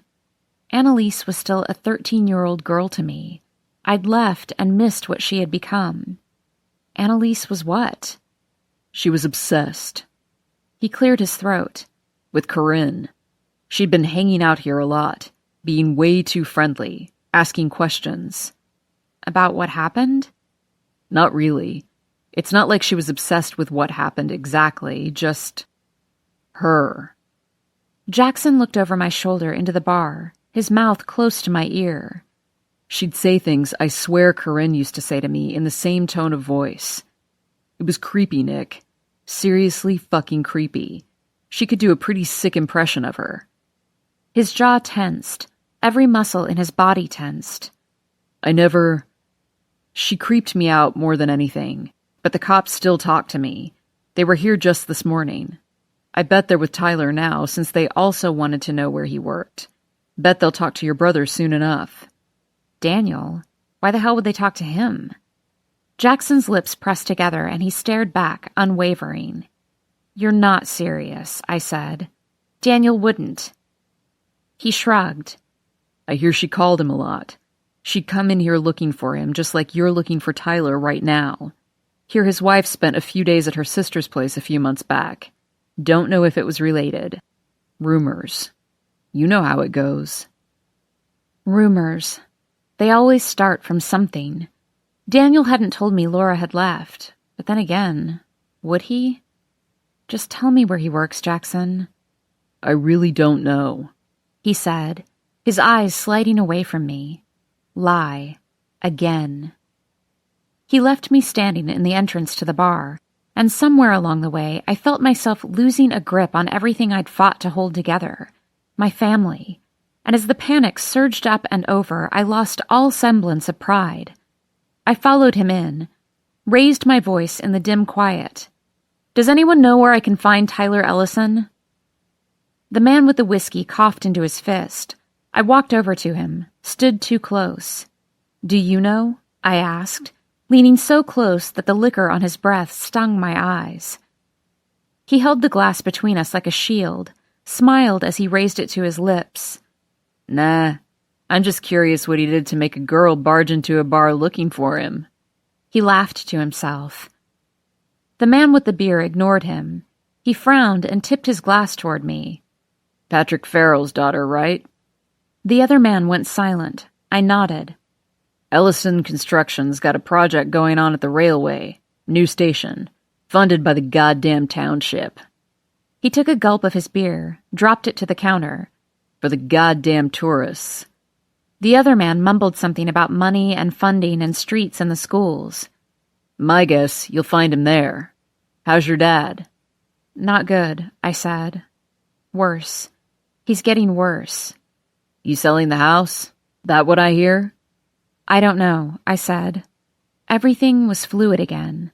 Dad hadn't signed the papers, but the house was just the tip of the thing now. I turned to leave, and Jackson grabbed my arm. Be smart, he said. And like an echo, I heard Tyler whispering to Jackson down by the river. Be smart, he said. And then I stepped on a twig, and they both turned around, pretended they were talking about something else. Jackson told the police he didn't see her after the fair, Nick, Tyler told me later. He claims he never saw her at all that night. But that was a lie. I saw Jackson and Corinne after the fair. But if I said that, you had to understand the way things were, the stories people could weave from the few facts they had, the truths they pulled together from that box. They needed someone to blame, someone to vilify and put in a cell so they could feel safe again, Someone to play the part. Be the monster. I couldn't tell them that. It would be enough to close the box forever. I'd be sentencing him. Jackson wasn't some pushover who let Corinne wrong him time and time again. He wasn't some angry kid who felt betrayed, like the investigation would have you believe. It had nothing to do with any baby, any fight. When Corinne turned on him, cut him down and made him push back enough to push her away, he liked it. I know this because we all did. He liked it because of what came next, the phone call begging him to return. That phone message they played for all of us. Please, please come back. The way she'd love him, surely, when he did. Nobody would ever love you so fiercely, so meanly, so thoroughly. And the parts of you that you wanted to keep hidden, she loved those most of all. Nick, she'd said when my mom died, pulling me to her chest, crying herself. I love you. I'd trade you one if I could. You know that, right? I clung to her, not speaking. Corinne would talk like that, like people were things to trade, pieces on a chessboard that we could move around, that we could control. Want to watch something burn? She'd asked. That night we went to the Randalls' abandoned barn. She had a red container of gasoline that she shook out, tracing the perimeter. She let me strike the match, and she held my hand as we watched it burn to the ground. We stood too close to it, so close we could feel each time a piece of wood caught, sparked, ignited. She called Tyler to come pick me up and told us to say we'd been together the whole night. Go, she'd said, right before she called 911. She took the fall for the barn all on her own. I told them I was practicing how to make a fire, like in the Girl Scouts, in case of emergency. It got out of hand. Her smile huge. The whole thing just a tiny favor. 6 months of community service and the wrath of her father. A small gift to help me through my mother's death. How could I not love Corinne Prescott back then? How could anyone not? I liked to believe it was for the things like this, and not because I was drawn to the mean in her, or how she could destroy things without flinching. A dying bird, an abandoned barn. I liked to believe she did these things because she loved me too. I can see it all a little clearer now with the filter of time, how if you tilt the frame and change the perspective, maybe she wasn't taking the fall only for me. That maybe it was just one more link in a chain of IOUs, emotional blackmail that would one day be called up and cashed in. I think Corinne believed that life could break even somehow, that there was an underlying fairness to it all, that the years on Earth were all a game, a risk for a payoff, a test for an answer, a tally of allies and enemies, and a score at the end. I know now that everything we did or said, and everything we didn't, was kept in a ledger in her mind, and always in the back of ours, too. I called Daniel from the car on my way to find Tyler. He picked up on the first ring. Hello? He said, typing in the background. Tell me you were not messing around with Annalise Carter. The typing stopped. Jesus Christ, Nick. Damn it, Daniel. Are you kidding me? What the hell were you thinking? What the hell were you doing? And Laura? I know you're not lecturing me on fidelity, Nick, but no. He said. No. More emphatically. But I didn't believe him. This is what you say when you're being questioned. This is what you cling to against all else, against all evidence. This is what you say, and you pray that someone will back you up. I'd done it for him once before. 10 years earlier, I'd heard Hannah Pardo asking my brother in the living room, were you and Corinne ever in any sort of relationship? I pressed my ear to the grate on the bathroom floor and heard him swear, never, never. When my turn came around, I repeated his words. Never, I said. Never. Nick, are you listening to me? Daniel's voice tightened through the phone. Jackson said, Jackson doesn't know what the fuck he's talking about. I've got a lot of work to catch up on, so do you need anything else, or were you just calling for the interrogation? Okay. I hung up, feeling sick to my stomach. Once again, I saw a missing girl in the center of a web. Jackson's words twisting into a warning. Annalise had been worming her way into the lives of anyone connected to Corinne Prescott, as if she'd been looking for something. A missing poster lingered in my peripheral vision at the stoplight, her eyes wide and searching. A shudder ran through me, the tremor in my hands coming back. I was looking for something too. I wondered if maybe she'd found it. Tyler wasn't at the railway station. He was about 100 yards past it, where they were extending the track, a wide frame and cement base already in place. Across the street, even surrounded by men all dressed the same, worn jeans, tan work boots, and a t-shirt, the same uniform he'd adopted 11 years ago, I could pick him out right away. Whereas the rest of the crew had on yellow hard hats, he wore a black baseball cap with ECC in block letters across the front. A skinny man looked over Tyler's shoulder, gestured with his chin. "I think you got some company." Tyler turned in slow motion. His face remained passive as he took me in, which was the most un-Tyler-like thing of all. Normally, I'd show up and he'd turn and smile. "Hey, Nick," like I'd been gone only a day. Not 6 months, a year, more. But now his face didn't change. "Hi," he said, the twitch of his thumb the only indication that I was anything other than a stranger. His eyes shifted quickly to the side, to where the skinny man was watching us. "Can I help you with something?" "I need to speak with you. It's urgent." I mentally berated myself. Urgent, like Everett would say in a business meeting. "Sure." He gestured to a small trailer, and I worried I'd have to talk in front of his father, but when I got inside, I realized the office was his. Single desk, his truck keys sprawled on top of some papers, a few straight-back chairs throughout, plans and permits tacked to the corkboard walls. When he'd worked for his dad during school and then after, I'd always thought it was temporary, that he'd want something more like I did. But he didn't go to college when he graduated, and I should have known it then. Not just assumed he was working for his dad because he was waiting for me. 10 years later, and he was running the company. 10 years later, 2 fewer degrees than I had, and he was twice as accomplished. He followed me in, closed the door, and leaned back against it. "Sorry, I wasn't expecting you." He glanced out the window. "This really isn't the best time." "I'm sorry, but something happened." I tried to get a good look at his face, but the brim of his hat was pulled down low and I couldn't see his eyes, just his mouth, a set line. "What happened?" he asked, his back still pressed up against the door. The distance between us felt tangible, forced and awkward. Last night, after midnight, someone was in Annalise's place. A muscle at the side of his jaw twitched. I wanted to rip the hat off his head. I needed to see his eyes. "And you know this because?" "Because I saw them." "Nick, you've got to stay out of the fucking woods. You've got to let this go." "Tyler." "What?" he asked. "I have to ask you."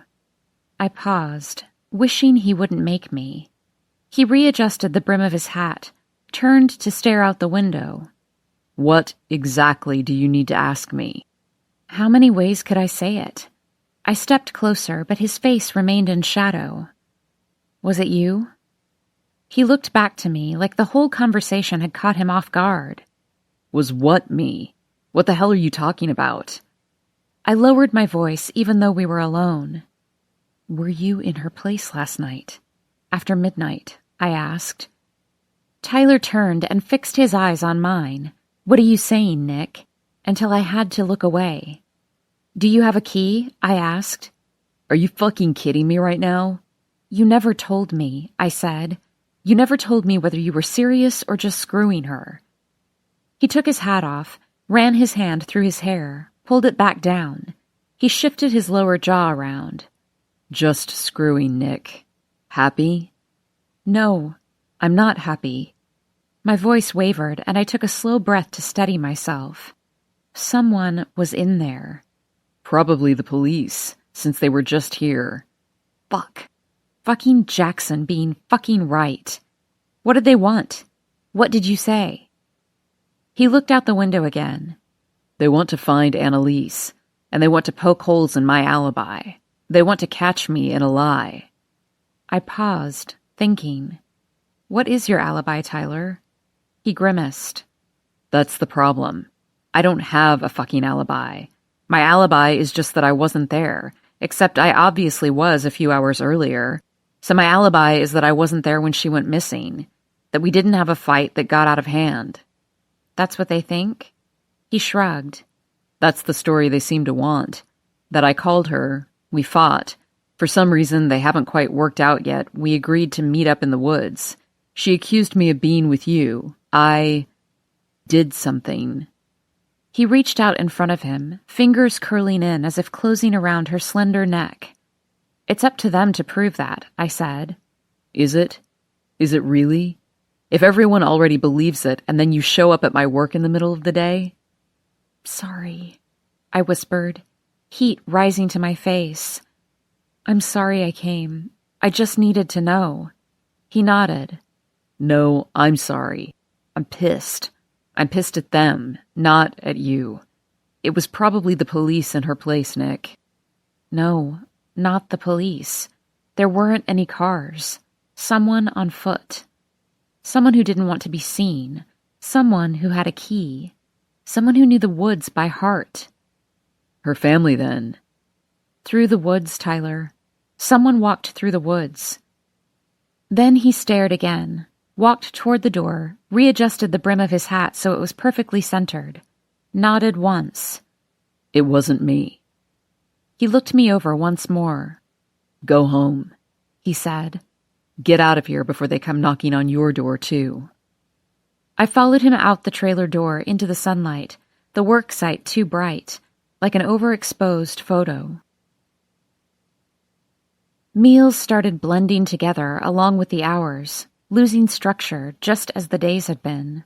Sleep was hard to come by, and I overcompensated with too much caffeine all day. It was after 9 p.m. by the time I remembered to eat. There were too many possibilities. All those names and events tied together in that hypothetical box, weaving around, untangling in my mind. And more. The stories that never made it inside the box. The things we never asked each other, slowly unraveling. To solve a mystery here, you can't come from the outside. There were people here who knew more than they said, who chose to keep it silent, like Jackson seeing Corinne, like me seeing them together. There must be more of us. I had to understand the silence. With Corinne comes Annalise. With Annalise comes Corinne. Apply one filter to the next. Watch it all slide into focus. There was a light outside the window in the woods. Someone near her place again. I didn't bother grabbing my phone, just the flashlight that had been in the drawer beside the microwave as long as I could remember. I was losing them, and I couldn't. I had to know. The new cop from State staying at the motel in town? Someone else? Annalise? Find them. Find answers. I sneaked through the yard like I used to when I was a kid, keeping silent into the shadows until I reached the tree line. I saw the flashlight bobbing periodically in the distance, and I sprinted toward it until I got too close. I kept my own light off. The moon was enough for my footing, or maybe that was my memory. But the light wasn't moving toward Annalise's place anymore, or my own. It was heading away, backtracking, moving sure-footedly and with purpose through the forest, toward a hiding spot maybe, or a car on the other end. We'd been moving for at least half an hour, and a sliver of panic had wedged itself inside my chest. I was at the disadvantage. I was alone, I was unarmed, unprotected, with no phone or map or GPS. My options were to keep following the flashlight or stop with no sense of where I was. And yet, I had the sense that I knew where we were heading. Not from the direction, but from the timing. I'd taken this trek before at night. But it wasn't until we reached the clearing that I was sure. Big open space set back from the road. Small narrow path, cordoned off, leading to the caverns. I stayed in the woods, watching the flashlight. Eventually, another light appeared on the path, and I willed it closer until it shone on the person I was following. For a moment, I think I expected to see skinny arms and blonde hair and huge eyes, pale skin and dirty clothes. Maybe it was nothing but hope, but there it was. I expected to see Annalise. But it was a boy, a teenager, her brother, and the person with him was a tall girl with dark hair, an arm held up to shield her eyes. God, you're blinding me, asshole. Where's David? Bringing the drinks. Carly's in the car. She doesn't like it out here when it's just us. Says it's not safe. The girl paused. Any word about your sister? Nah, he said, lowering the flashlight. I'm sorry, Bryce, she said. Bryce. Right. He didn't look particularly shaken up by the fact that his sister was missing. And they didn't look the same. Not like Daniel and I used to. Bryce was stocky, had inherited his father's square jaw and broad shoulders. Could still turn up, he said. 9 days, and that was all he could say. I'd find it suspicious if I didn't already know his type. Part of a generation of kids expecting everything handed to them. The missing people returned. The mystery solved for them. 10 years ago, we'd torn these woods to pieces. We'd followed the cops to the places they searched, and we'd searched the places they didn't. But not these kids. Apparently, they could just shrug it off, give their condolences, wait for the beer to arrive. Maybe it was that Annalise wasn't theirs. A little too old. She'd already left, gone to college, come back. She didn't belong to them or to us. Lost in the gap, with no one to seek her out. I heard an engine and shrank away from the flashlights and headlights. There he is, the girl said. Come on, the woods creep me out. My brother used to tell me there was a monster. Bryce nodded and followed her. If you let yourself get swept away in legend, let it become more than story, then it's not such a stretch to imagine Corinne disappearing without a trace. It happens all the time, all across the country, especially in the woods in the middle of the night. And if Corinne did, then so could Annalise. Wasn't a stretch to imagine a monster even, watching and waiting and making you do things, breathing in the lick of smoke as the teenagers made a fire, watching them fall all over each other in a heap of beautiful limbs, feeling the cold dirt settle under its nails as it waited, listening to the theories and the stories and the bullshit, waiting until they fell asleep so it could creep back to the caverns and see what, if any, secrets they had to offer. It's not so hard. From where they were sitting, there was something doing the same, and they had no idea. Right then, I was the monster. The day before. Day 9. I had my back pressed against the bedroom wall, ear to the open window like a kid eavesdropping on the conversation outside. Daniel trying to send the police away, to stop them from dragging us into yet another investigation. Stay out of it, he'd said to me, and he was right. I'd already given my statement to Officer Fraze, useless as it must have been. Did you see anything in the woods? Hear anything that night? Anything at all? No, sir, no, sir, no, sir. I had no relationship with Annalise. There was nothing on paper tying us to each other except in that hypothetical box in the police station from 10 years ago, and that was just a corroboration of alibi. And yet here was a new cop out front, asking to speak with me. His voice was gravelly but tentative, careful. If I could just ask her a few questions about her relationship with Tyler Ellison. And there it was, Tyler. Tyler ties to me and me to Daniel. Suddenly, the whole knotted mess of us is sucked down, prodded and pried until we reveal something unintentional, something used to break apart the other. Hannah Pardo was an expert at that. This guy, not so much. He was tripping over Daniel, or Daniel was overpowering him. Either way, this cop wasn't getting in to see me. I think she's sleeping, I heard Daniel say. Look, I'm on my way to work, so I can't stick around. Maybe try again this afternoon. It's important. A woman is missing, and every day she's not found, she's more at risk. It's our moral duty to track down every possible lead. Like it had come straight from Witness Questioning 101. What was he, a month out of training? Moral duty. Hilarious. Like it was their moral duty to crack open every facet of anyone's life, anyone who came within 3 degrees of separation, to destroy the living, to find the dead. It had been 8 days since Annalise was reported missing. Asking me questions about Tyler now wasn't going to change the outcome for her. They weren't looking for her. They were looking at him. Despite Daniel's good intentions, despite his warnings, if I didn't go out there, the police might think I had something to hide. I pulled on fresh clothes and padded barefoot down the stairs, the conversation muted behind the wood and plaster. I pushed open the screen door and shaded my eyes from the sun. "Daniel?" I called. The unmarked car was parked halfway up the driveway. This cop wanted it to seem like he was just dropping by, just in the neighborhood, nothing serious. It was navy blue with tinted windows, and it needed to be washed. "Is everything okay?" I said. The man wasn't in uniform, and he was bigger than I'd thought, and younger, given his voice, about my age or younger, Annalise's age, which made him too young to be part of Corinne's investigation. The way he spoke made me think he wasn't from here, not this town anyway. An hour east was all it took to make a difference. The mountains and the single winding road kept this place separate, insular. Nicolette? He checked his notepad. Farrell? Definitely not from here. Even if he was too young to know me personally, the names go with the houses. It wouldn't be a mystery.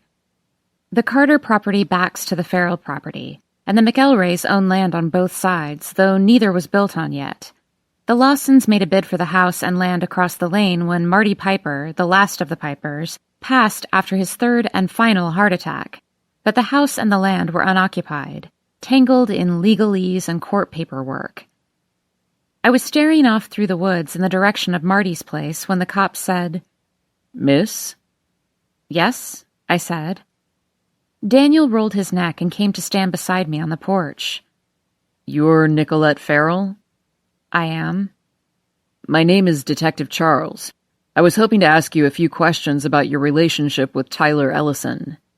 He seemed to be waiting for something.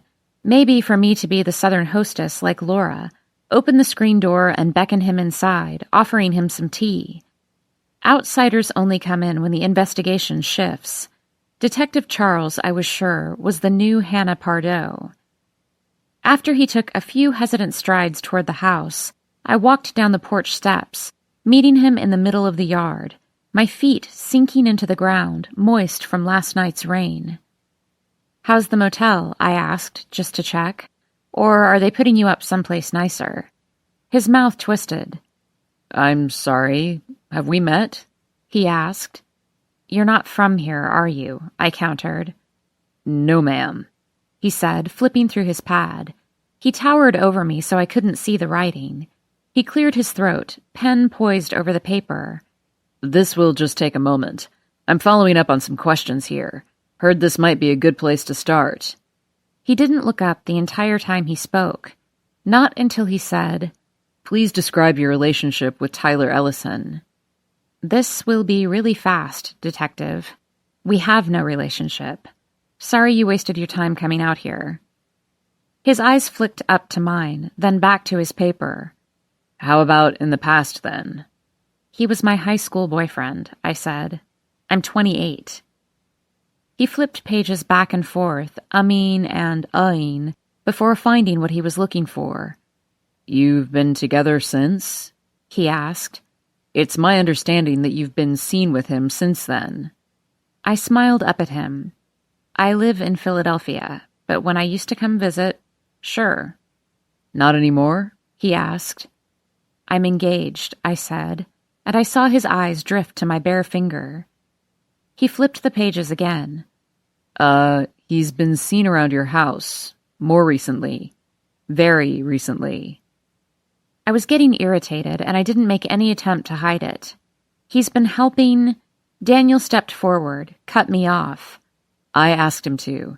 He runs a construction business. We're fixing up the house. Nick's only home for a little while. He's helping me as a favor. Detective Charles faced my brother. Your friends? The briefest of pauses, but I felt it. Yes, Daniel said. Be smart. Give the most finite possible answer. Close the loop. Don't make unnecessary openings because they will seize them. They will fill them. So, the thing is... Detective Charles flipped pages, and I caught a glimpse of a blank sheet. The jerk was playing me, playing us both. The pages were nothing, a few words scribbled in the margins. It was an act to pretend he didn't know who we were and all our history. In truth, he had it filed away in his head. He'd been studying us, and he was playing his angle. God, how long had he been here? I put a hand on Daniel's arm and applied the faintest pressure before Detective Charles looked back up. The thing is, we can't find Annalise's cell, and it appears to be off. But we did get a look at her phone records, and the very last call she answered the night before she was reported missing was from Tyler Ellison, around 1 a.m. It's my understanding that they were seeing each other, I said. He tapped his pen on the page. No, see, that's the other thing. Tyler said they broke up. And when I looked into why that might be, because that's an awful big coincidence. Break up with a girl and then she goes missing. Talk around town is that it probably has something to do with you. And why do you think that might be? I felt my jaw tighten, my hands tighten. Because, historically, that's what happened. And in this town, what happened in the past is all that will ever happen, Detective. If you were from here, you'd know that. No need to get defensive, I'm just trying to understand. Then ask Tyler. I did, he said. Though he's a hard man to track down. There was a time when all I had to do was conjure him to mind, just the wisp of a thought, and there he'd be in the flesh, as if I had summoned him. But now I had to agree. Tyler was starting to feel like a ghost, like if I blinked for too long, he might slip away for good. Detective Charles tapped his pad. He says he called Annalise at 1 a.m. and that, let me see, he decided to break it off because, quote, she wanted more than I was willing to give her. What do you suppose that means? I'm assuming exactly what he said. He doesn't like to be tied down. He smiled, and it was unsettling. The shark ready to play his winning card. That's quite the opposite of what I've been hearing. Looks like he's tied down really good here. I shifted my weight from foot to foot.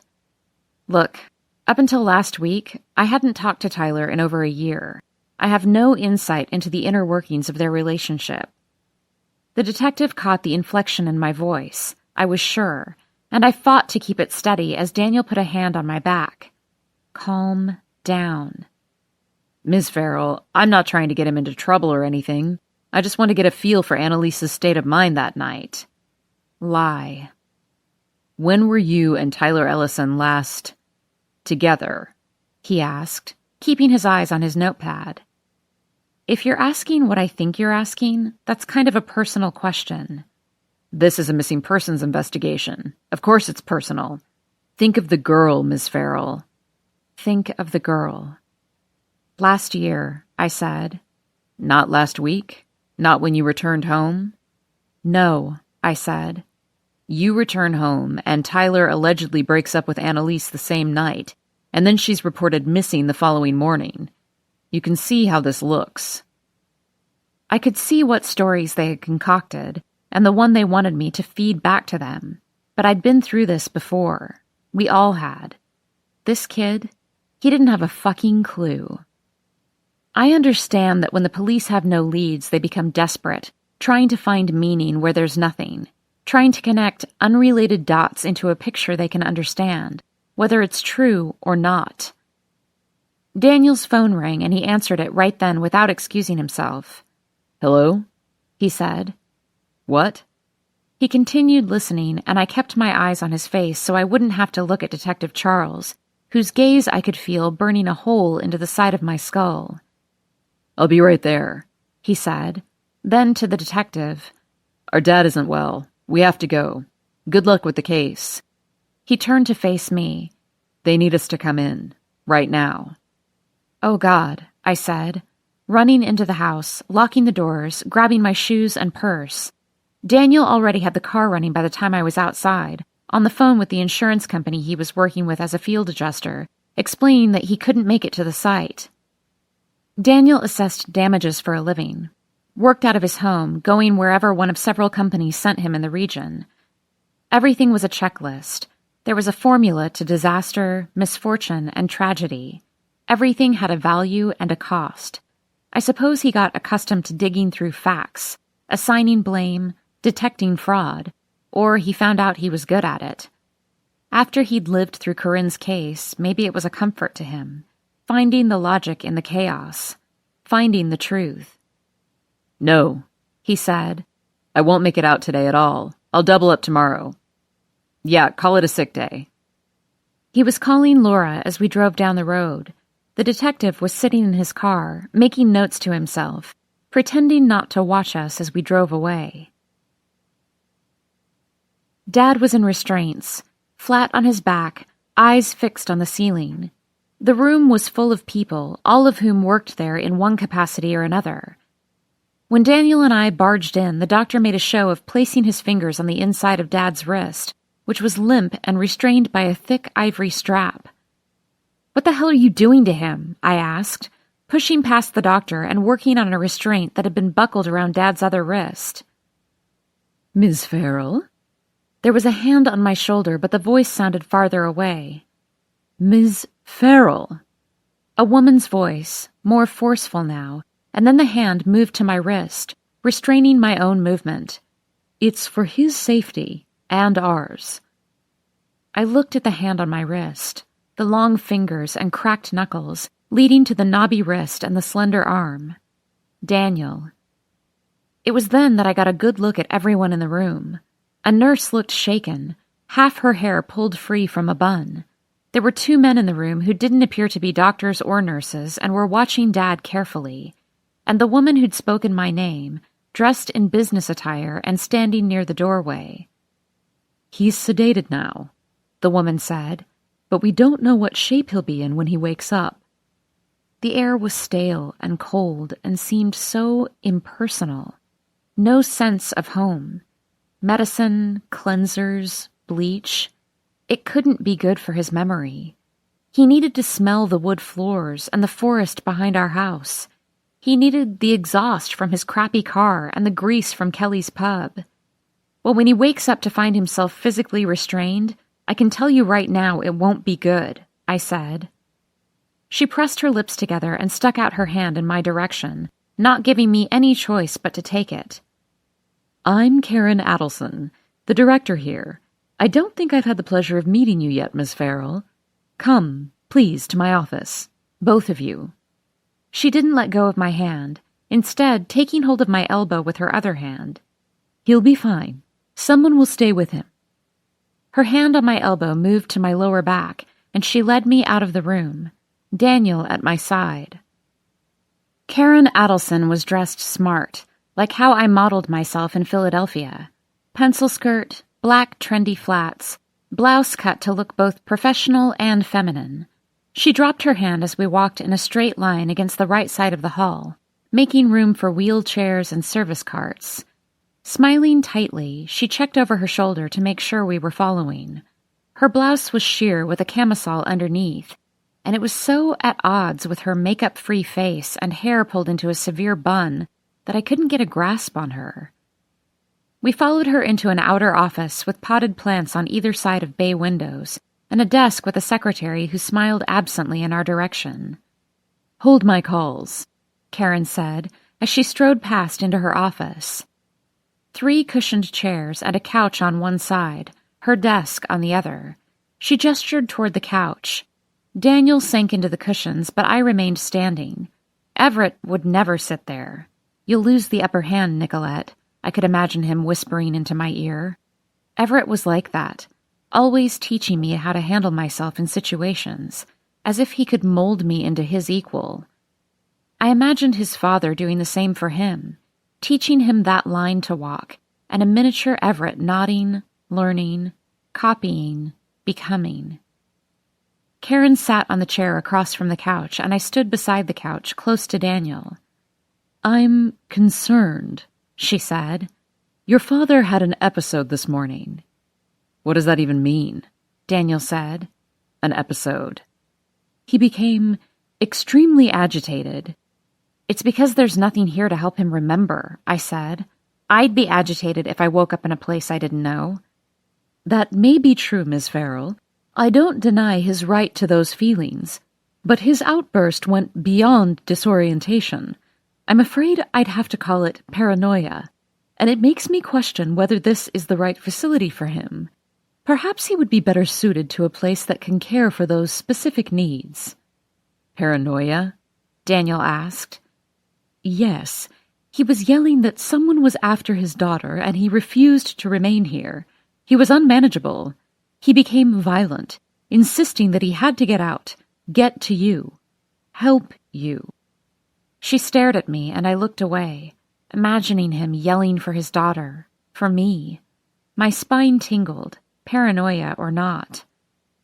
"It took 2 men to restrain him so a doctor could sedate him, but all he kept saying was, 'My daughter's not safe.'" I felt Daniel staring at my face. The chill moved up my spine, hollowing out the room and my stomach and my lungs. "If this was an event in the past, I could understand," she continued. "That would be more in line with what we know of his condition. Was it? Were you once in danger, Miss Farrell?" I shook my head. I don't know what's happening to him. His words echoing over and over as if I'd heard them myself. "Well, as I said, the paranoid delusions make me question if he's in the right facility," she said, driving home the point of our meeting. "It's my fault," Daniel said. "Excuse me?" Karen said. We were both staring at him. His cheeks were burning as if he'd been working in the sun too long. "Our neighbor went missing. Annalise Carter. Maybe you've seen it on the news." I told him. I realized in hindsight that was a mistake. It just slipped out. She disappeared in the woods behind our house where my sister is staying. I wanted him to hear it from me and not the news. I shouldn't have told him. I'm sorry. It's not paranoia, though. It's confusion. It's a mistake. Karen tilted her head to the side, assessing my brother's words. She finally nodded. "That's understandable. Upsetting, to say the least. We will need to continue to monitor him, however. If this becomes a pattern, I'm sorry," he said. "I'll talk to him." "Let me," I said. I'm the one he was talking about. I was glad that I was standing, glad for the confidence in my posture. Karen stood. "I think that's a good idea." "Without the restraints," I said. Daniel went to the cafeteria to order 3 lunches to bring back to Dad's room. I was sitting cross-legged on the chair in the corner, drinking a soda from the vending machine when Dad finally woke. There was an orderly in the room near the door, per Karen's request. "Hi, Dad," I said tentatively. He rubbed absently at his wrists, and I could see the red chafing mark against his wrist bone. I leaned over his bed so he'd see me before he saw the room he didn't own and the man he didn't know. "You're okay," I said. "I'm okay." He pushed himself up and winced. "Nick?" he said, his eyes focusing, narrowing, roaming. "You're at Grand Pines, and you're fine, and I'm here, and I'm fine." He reached his hand, placed it on the side of my face. "Nick, thank God. Nick, it's not safe for you." "Shh, Dad," I said, looking at the man beside the door. "I'm fine." Daniel walked in with our lunches at that moment, 3 stacked styrofoam boxes, And Daniel's here, see? We're fine. Dad sat up like a child in bed after a nightmare, both relieved and terrified. He looked at Daniel, at me, at the man beside the door. "You'll take care of her?" he said to Daniel. Daniel opened the boxes, looked inside each, and passed them out. "Yes, Dad," he said, and I felt a lump rise in my throat. "You can't let yourself get worked up, okay?" Dad rubbed at his wrists again, like he couldn't remember if something was supposed to be there. "Dad," Daniel said, "it's important." I leaned forward, spreading a napkin on Dad's lap. Dad, everything's fine. He stared at Daniel. "Promise me," he said. "Promise me you'll take care of her." Daniel already had food in his mouth. Nothing could kill his appetite. He kept his eyes on Dad. "You know I will," he said as he chewed. Karen Adelson came in with the doctor. "How's everything going in here? Patrick, are you feeling better?" "What? Oh, yes. Yes." He grabbed his sandwich like he was playing a part.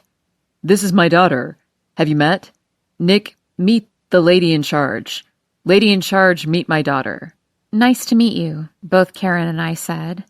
"Now, Patrick," Karen went on, "how about we sleep this off? Have your lunch and the doctor will give you something. We'll discuss this tomorrow, okay?" I nodded encouragingly. Daniel nodded. Dad looked between the two of us and nodded until she left the room. He gripped my wrist. "Promise me, Nick." "I promise," I said. I had no clue what he was asking or what I was agreeing to. I had a feeling it was better for us that way. Karen met us back at the front desk. "We'll assess him tomorrow, determine the best course of action. Let's plan on meeting again next week." She handed me her card. "We'll be in touch." Daniel and I remained silent, one foot in front of the other. Goodbye to the receptionist. Thank you to the man holding the door, until we were back in the overheated car, driving with the windows rolled down until the air conditioner kicked in. What the hell was that about? I asked. "Hell if I know," he said, both hands circling the steering wheel, the afternoon sun reflecting off the pavement like water. Did you really tell him about Annalise, or was that just the first thing you could think of? "No," he said. "I really did." That wasn't smart. "No, it really wasn't." He sighed, his hard-to-read expression even more impenetrable. You were wrong to do that, I said. The pink was creeping up his neck as his knuckles blanched white, like the blood was seeping from one spot to the other. "I am fully aware of that, Nick. Fully. I'll come back tomorrow to check on him." "Okay," I said. "What time?" He cut his eyes to me, then back to the road. "Don't worry about it. Get some work done around the house. I'll bring him the listing papers." "The house isn't ready." His jaw tensed. "That's why you should stay home." So much for my momentary swell of emotion for him. This was how we always communicated, in the things we didn't say. We had developed a habit after our mother got sick, fighting in the space between words about anything other than what we meant. He was with me the day I scratched Tyler's truck with the swing of my passenger side door, the day we met for real. "You never pay attention," Daniel had screamed, slamming the driver's side door. "You parked too close," I'd yelled back as Tyler looked on. Nothing about the list of things that needed to be voiced. Our dad's growing distance, the fact that Daniel was dropping out of school, about what would happen to us after Mom died. No, we argued about how close we parked to other cars, about scraped metal and whether I was running late or he was early. This was how we got through. This was the story of me and Daniel. "I already called out of work for the day," he said. "I'll lend you a hand. Make some progress." The meaning underneath, that I had not made any on my own. I saw it first, that things were not how I'd left them. I stood in the entrance unmoving as Daniel brushed by me. "He came in," I said. Daniel spun around. "What? Who?" I slammed the door and leaned against it, my breath coming too fast. "That cop. He came in the fucking house. I pointed to the dining room table scattered with chaos, but my chaos. I'd been sorting things into boxes, not by item, but by time period. Things from my childhood, newer things that I'd never seen, and things I could tie to the memory of 18, to when Corinne disappeared, and the items I wasn't sure scattered across the top of the table. But those items weren't grouped how I'd left them. Things had been rifled through and moved. The home renovation book that I'd found in the kitchen drawer, dog-eared and left on the table, now open to the marked page when I'd left it shut. Receipts with the dates worn off reshuffled into the wrong piles. How can you tell? This place is a mess. He was here, Daniel. Things have been moved. I swear it. His eyes met mine and we stared at each other, into each other, until he said, "Check the house." I nodded and took the steps 2 at a time to my room. If the cop was looking for signs about Tyler, shouldn't he have checked here? But the room was just as I'd left it, even the top drawer that I hadn't closed in my rush to speak to the cop. Dad's room was mostly bare, and the closet was sparse. Slippers on the floor, empty metal hangers, a few work clothes. But Daniel's room, the one with Dad's old things, had been searched. Boxes moved and stacked, papers left out, without any attempt to hide it. I heard Daniel's footsteps coming up the stairs down the hall, and then I could hear his heavy breathing over my shoulder. "What is it?" he asked. "Here.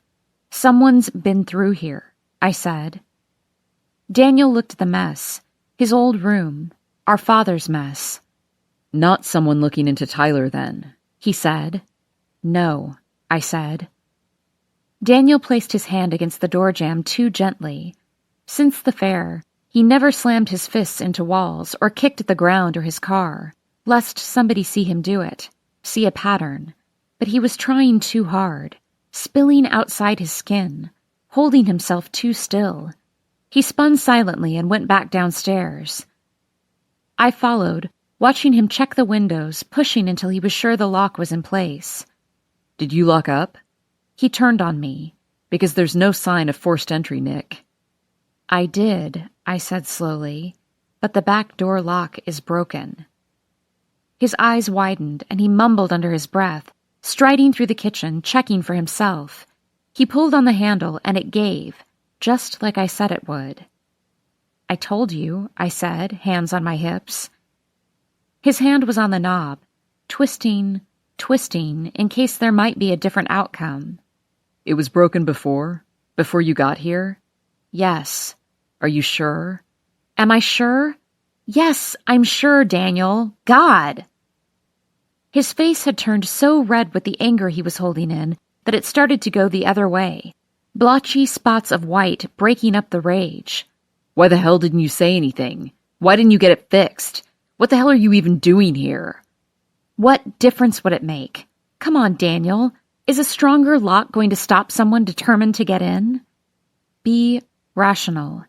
Be calm. Everett's words, but they were useless in my family. This was how we worked. "No, Nick, but it would be proof. A broken window, fingerprints on the glass." Oh, give me a break. Nobody's going to waste resources on a home break-in for a house we're not living in where nothing went missing. They'll blame it on kids. Nobody cares. "Oh, somebody cares," he said. I swallowed, took a deep breath, tried to focus, searching for a reasonable explanation. Maybe it was Tyler, I said. He still has a key from years ago. Daniel made a deep sound in his throat, though I didn't know if it was for me or for Tyler. Maybe he was going to fix the air conditioning, and maybe... Daniel threw his hands up, took a step closer. "What? He got distracted by piles of junk and wasted his day going through Dad's things in my old room?" "Asshole," I mumbled. I flipped the switch in the foyer to check the air conditioning, because God, if I didn't want it to be true. The other possibilities nauseated me, made me feel like someone had poked that box in the police station too hard, and it had sprung a leak, and the names were circling, caught up in a whirlwind, vicious and desperate. Tyler was the only answer that was safe. Please be Tyler. I turned the AC dial down and listened to the walls. Nothing. No catch, no whoosh, no rattling vents. Daniel's knuckles were white. He was right beside me, and his voice was eerily low. Tyler works. He doesn't need to sneak around or use a key when we're out. I'm sure he can talk his way in here pretty easily. Bet he doesn't even have to talk. I pushed him in the chest, gently, just for space. Another inch. So we were going to fight about Tyler again. That, at least, was an argument we knew the lines of already. He'd call first, he said. Did he call you? At my silence. Did he? No, but we're not. He's not really talking to me right now. Daniel let out a bark of laughter. Unfucking believable. You've actually done it, Nick. You've pissed off the one person who seemed immune. You've finally gone too far. Congratulations. You're an asshole. And you're so fucking stupid sometimes, it's infuriating. He stared at me, and I stared back, my head tilted to the side, his cheeks bright red, his neck splotchy, his fists balled up, something dark and ugly coursing through my veins. Are you going to hit me now? I asked. He breathed heavily, furiously, and whatever fragile ground we stood on shattered. One question, creating so much distance between us, yet pulling us right there. His knuckles colliding with my cheek, and the beginning of the end of everything. Daniel walked around me in a wide berth. He left the front door ajar. I slouched against the wall, cradling my phone to my chest. This place messed with me, made me forget myself. I called Everett, but his cell went to voicemail. I called the office and kept my voice practiced and steady as I talked to the secretary, Olivia, who'd become one of my closest friends. A tied to Everett friend, but a friend. He's prepping witnesses, she said. I'd love to chat, but this place is falling apart this week. Can you hear that? And I could. The ringing phones in the background, the low hum of voices. She went on. Jesus Christ, I need a girls' night so bad. When are you coming back? Shit, I gotta go. I'll tell him you called. I stared at my phone, wondering whom to call to ground myself. The truth is, I'm not good at close friends. I'm great at casual, at meeting up after work and bringing lasagna to the potluck. I'm excellent at being friends with Everett's friends, but not at exchanging numbers and calling up just to talk. I always leave people behind. Holiday greeting cards last one apartment and then I move. No forwarding address. Emails go unanswered, phone calls unreturned. It's a habit. It's easier. I'm the friend in the group they'll throw a going-away party for but never keep in touch with. I had ladder rungs to climb, debts to repay, a life to create. And whom did I have after so many moves? Everett for a year. My college roommate Arden, but she was a doctor and busy, and every decision she made was life or death, which made everything I said seem trivial. My thesis advisor Marcus, I could call him, vent my issues in a normal way, surface level, not like this. My best friend disappeared when I was 18, and it's all coming back, and I'm losing my dad, and someone's been in this house.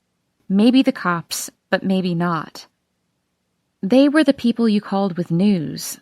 I met a guy. I'm engaged. I got a new job. To share the highs and the lows.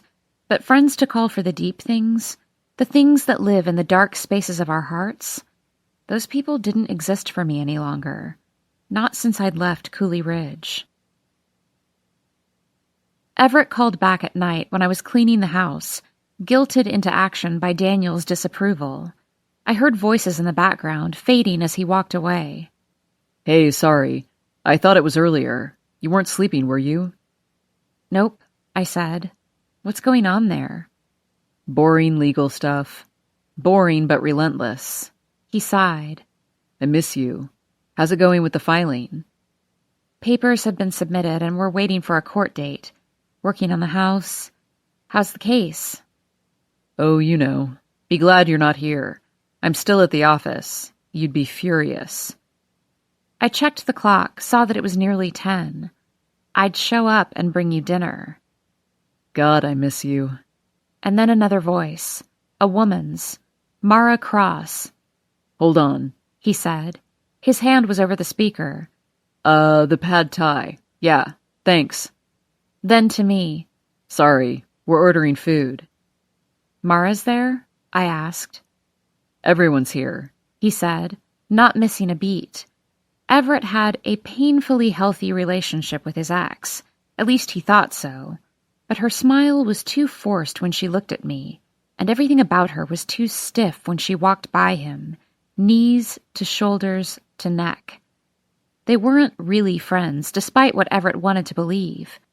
Olivia couldn't stand Mara, the way she talked down to her and then to me. It's probably how we became friends. I'd asked Everett ages ago why he and Mara had broken up, because she was always smiling and attractive and smart and there. "We weren't compatible," he'd said, which made no sense to me at first. They seemed perfectly compatible, equals even. She had strong opinions and worked even longer hours than he did, and they could talk about the same things, torts and motions and appellate courts, words that I understood but that held no real meaning for me. I liked to imagine they were incompatible in some other way, in bed. Whenever I saw her, whenever I caught her looking at Everett like she knew him too well, I held tight to the word incompatible, picturing something awkward and unsatisfying. Her name became synonymous with this vision, and I found myself legitimately surprised when she won cases. Her? She's so awkward. Her arguments so unsatisfying. Easier than to think that I must be none of those things. Strong, opinionated, dominating in a room. Otherwise, we would not be compatible, or so goes the logic. What did he see in me? Someone he could mold, create, introduce and place in his world exactly like he wanted? What did he see in the painted furniture and the long conversation in Trevor's apartment? A blank slate? You have to come from nothing, I'd told him. Maybe he took it too literally. He didn't know I was already something. I knew things about Everett the same way he knew things about me, from what he chose to share, or what his family shared in a ha-ha remember the time way. Where were his skeletons? He had friends, guys mostly, who varied in degrees of never growing up, which was obnoxious but not harmful, not haunting, not defining. They'd tell stories of Everett doing keg stands and that one time he swallowed a goldfish whole, which was repulsive but not the same as a missing best friend and a family of suspects.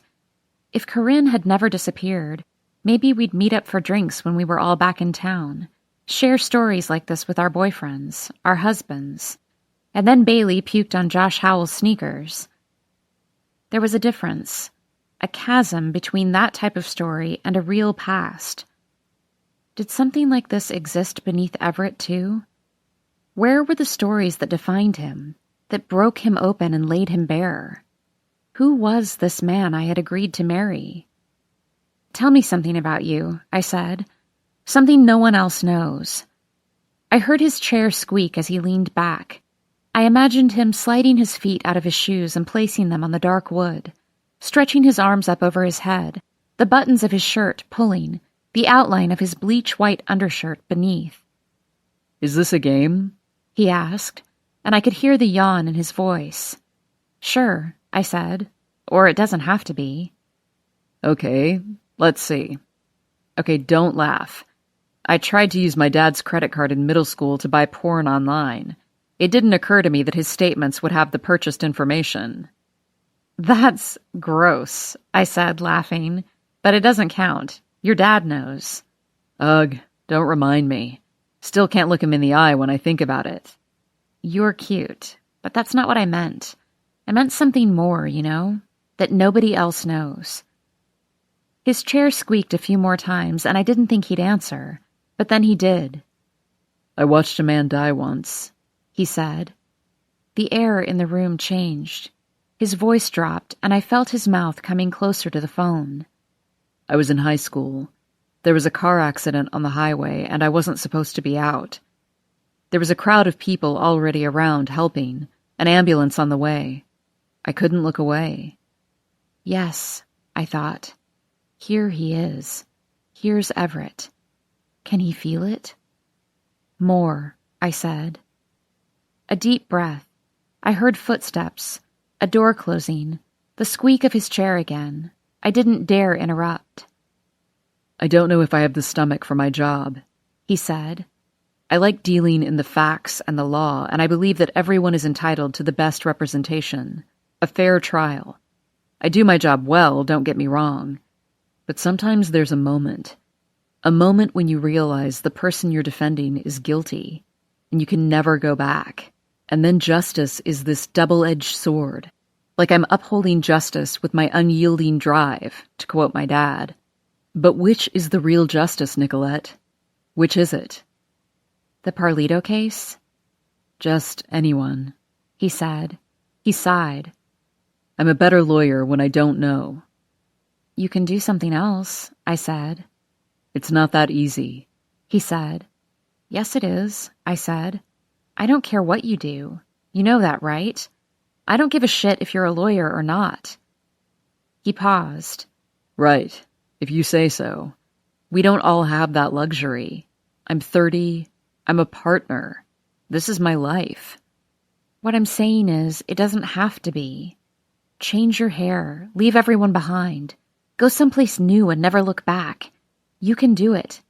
We can do it.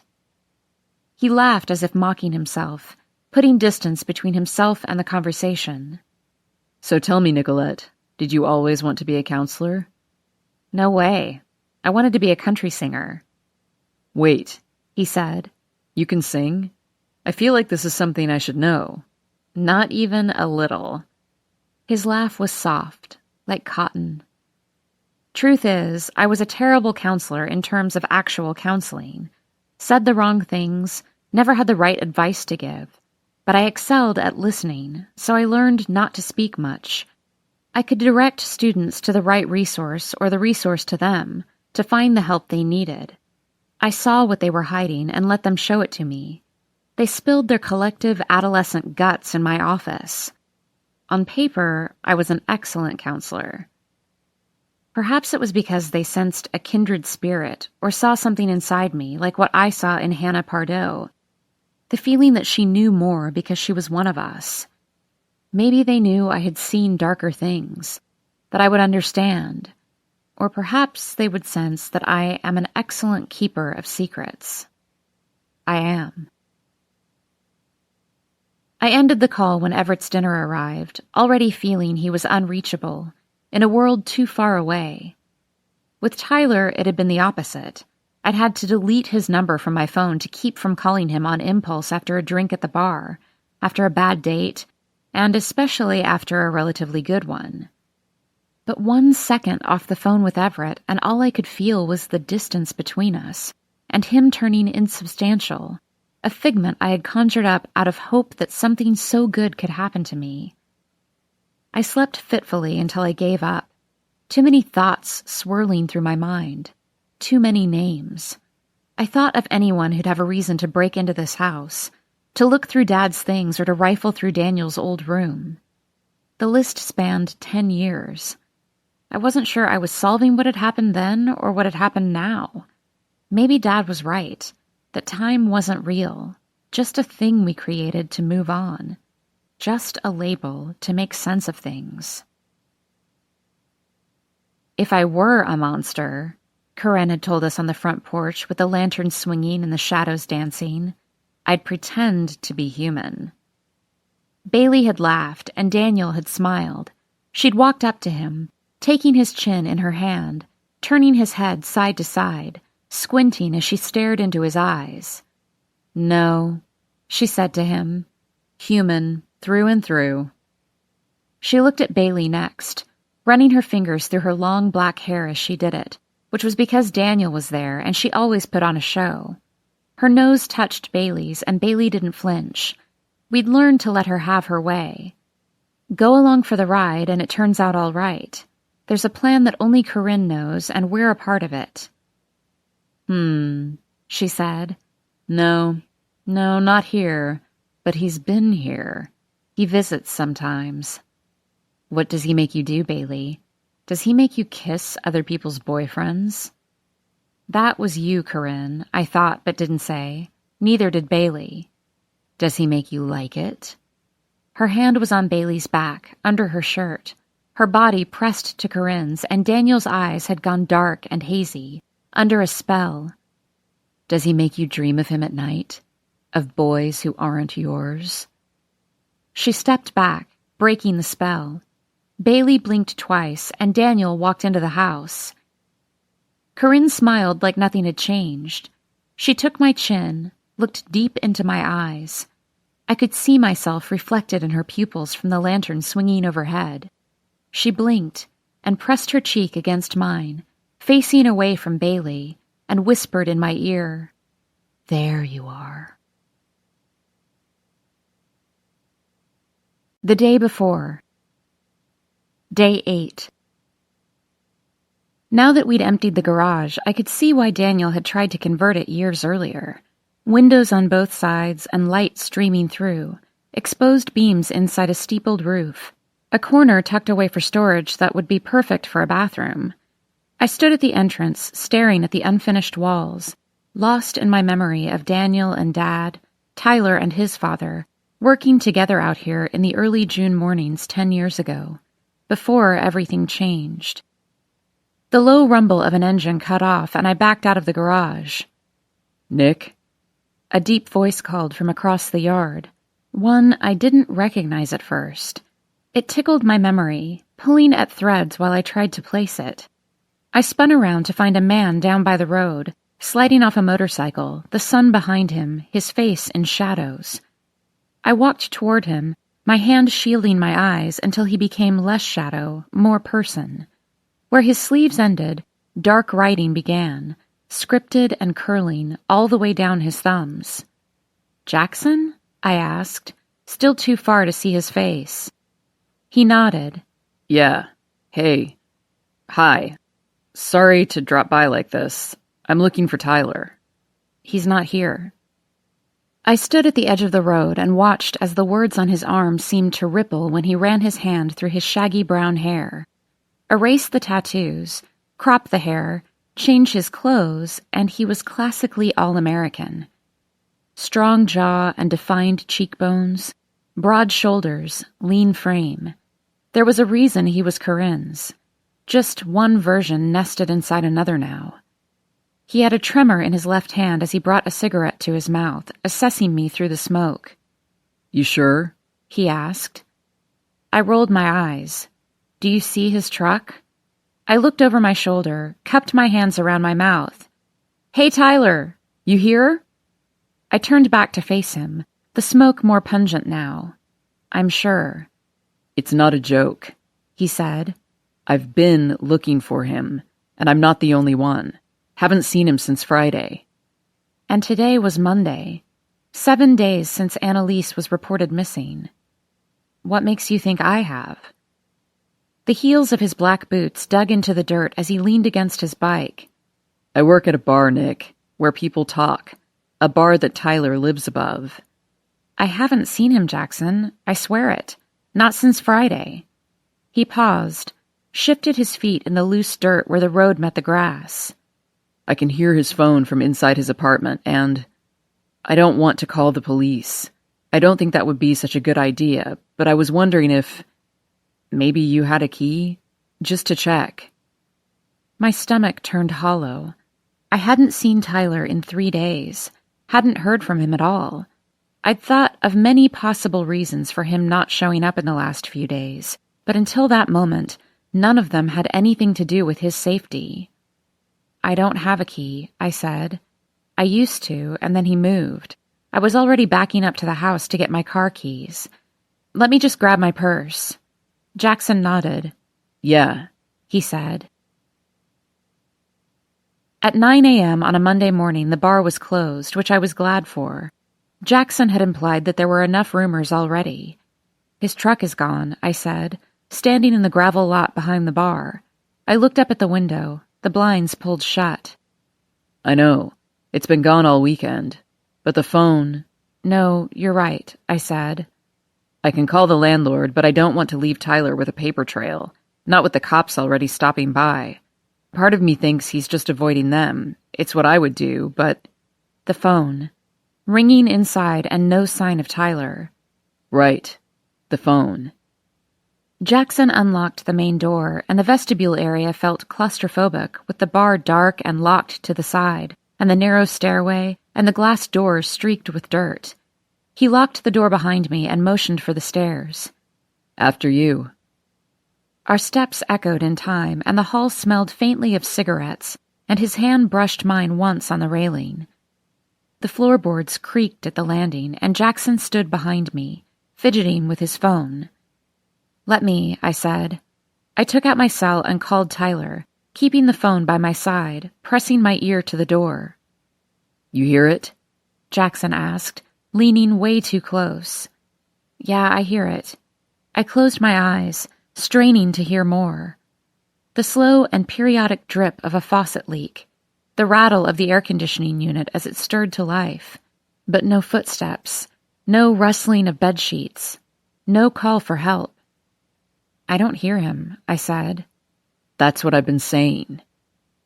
There's something distinctly different about being told someone is missing over the phone, or seeing signs stapled to trees or a picture on the news, and confirming it in person. Feeling the absence. It's a pinprick of discomfort that grows into a hollow terror.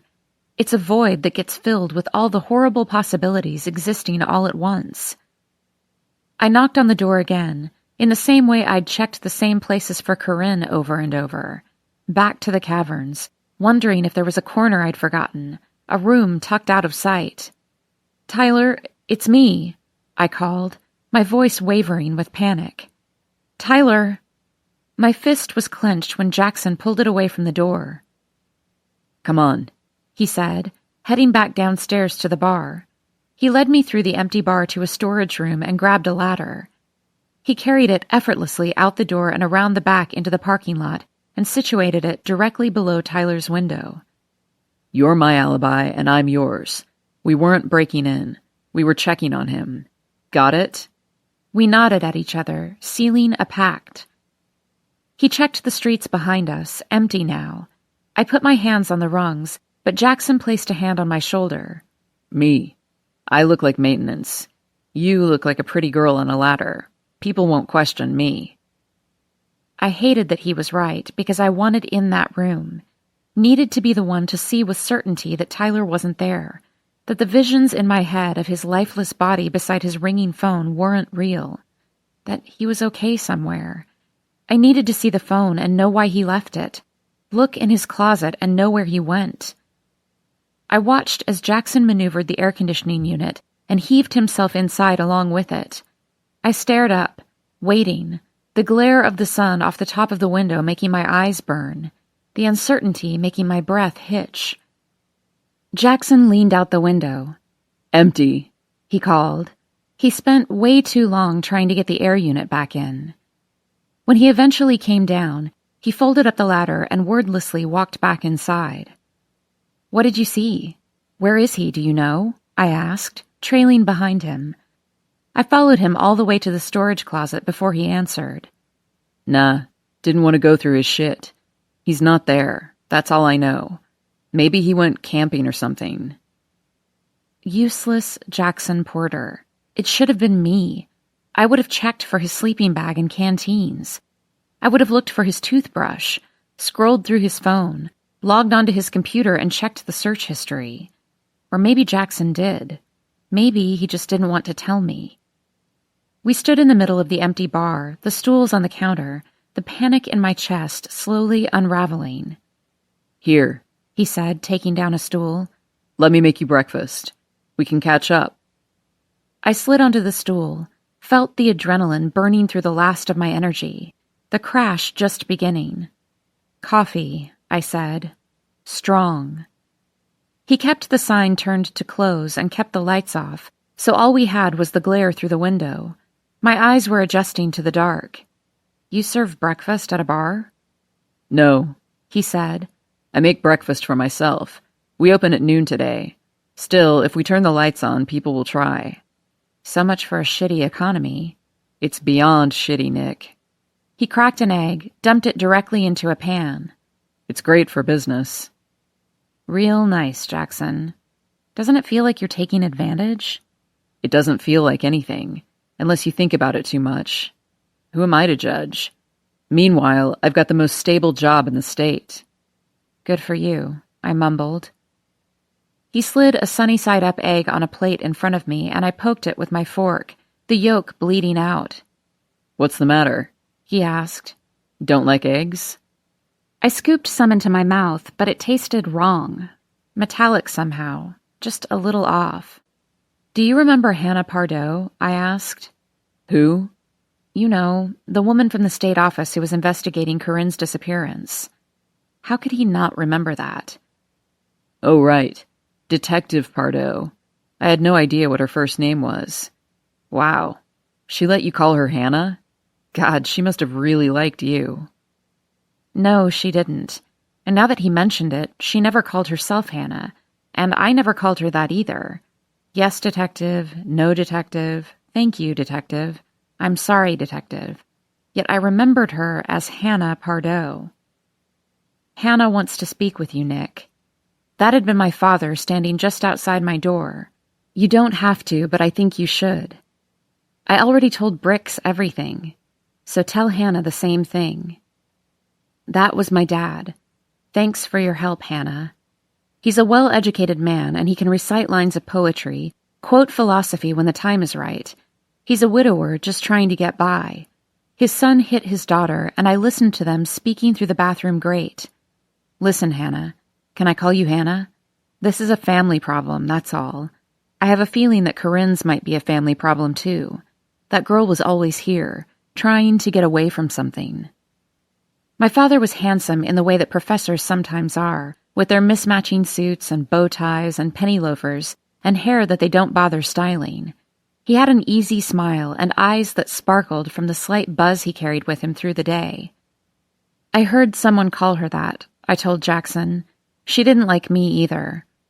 So what about her? He asked.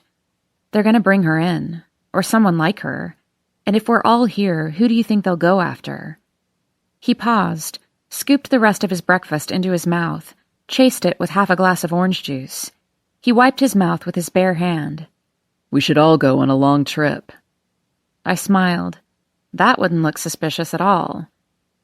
He took my plate and tossed them both into the sink, ran the water without looking at me. I want to tell you something. You don't have to say anything back. Okay. He focused on the running water, the way it hit the bottom of the silver bin. I didn't hurt Corinne. I loved her. I know, I said. He glanced up, and his look nearly crushed me. I picked up my glass so my hands would have something to do. The thing is, Nick, the baby wasn't mine. I froze, my cup halfway to my mouth. Did Tyler tell you that? He pressed. No, I said, barely any voice coming through. I don't know if he believed me when I told him. He was right, though. I couldn't say that. It'd still be a motive. Jealousy, right? I nodded, picturing Tyler and Jackson down by the river. Be smart, he'd said. But I didn't know, Nick. I didn't even know. She didn't tell me. Why didn't she tell me? He put his hands on top of the bar right in front of me. We never had sex, Nick. I felt my cheeks heating up, the cup turning slippery. Okay. He shook his head, then looked back at me, out from under his long lashes. Do you believe me? Did she tell you that? Did she tell you who? She didn't tell me anything, I said. Jackson, this is what the cops want. They want us to start doubting again, to question each other, to drag it all out again. Let it go. Let her go. He turned the faucet off, his hands dripping as he held them. I can't. You know what she said to me that night? He'd seen her after the fair, I knew that, but this was the first time he was admitting to it, and I wasn't sure why. She begged me to take her back, and I said no. I said I was done with her, that I'd found someone else. I was so stupid, so stubborn. It never would have worked out anyway, not with Corinne around, not out in the open. I came second to Corinne for her, too. Bailey? I asked. He pushed off the bar, leaned against the cabinet of liquor bottles. Corinne knew. I could tell. She told me she'd take me back, and I said no. She did it to herself, you know. The cuts on her back. I nodded. I didn't know it then, but I did now. God, I should have said yes. I think about that all the time. I was just some stupid kid. I should have said yes, and she'd be here still. Why are you telling me this? Because I trust you. He stayed where he was, but his smile made him seem closer. Because I'd never tell anyone how one night last week, Tyler comes back from a date, sits at the bar, and then your brother comes in and buys him around and asks him to please leave you alone in no uncertain terms. And then Tyler's phone rings, and he gets a big-ass smile and says to Dan, "You really should be having this talk with her." And he picks up the phone right there, right here, right in front of Dan like he's gloating. "Hey, Nick," he says, and then his face falls, and he tells you to calm down, and he leaves his drink on the bar and gets the hell out of here, and your brother follows a few minutes later. They both tear out of the parking lot on their way to you, and then Annalise goes missing. My hands shook under the bar, my entire body on edge. It's not... I'm sure it's not, he said. But you know how shit gets around here. You hear a story like that, or like Corinne begging me to take her back when she's pregnant with someone else's kid. You say something like that, and it's over. We were silent, pretending to go about our normal activities, like he hadn't both threatened and confided in me. And then I started to laugh. I hate this place. You miss it, he said. I miss it like an ex-con misses the other inmates, like the ice after the fist. They come in pairs. Think you'll ever move back? Never, I said. At Jackson's look, I added, I'm getting married to a guy in Philadelphia. Does Tyler know this? Yes. But he's the one you called after midnight. No, you're right. None of my business. I caught a stanza of Poe heading up his forearm, a line from Kerouac slashed across his wrist, as though he had mined my father's old books, borrowed words and hidden beneath them.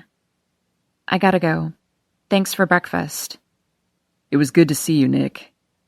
I stopped at the door, turned to see Jackson still watching me.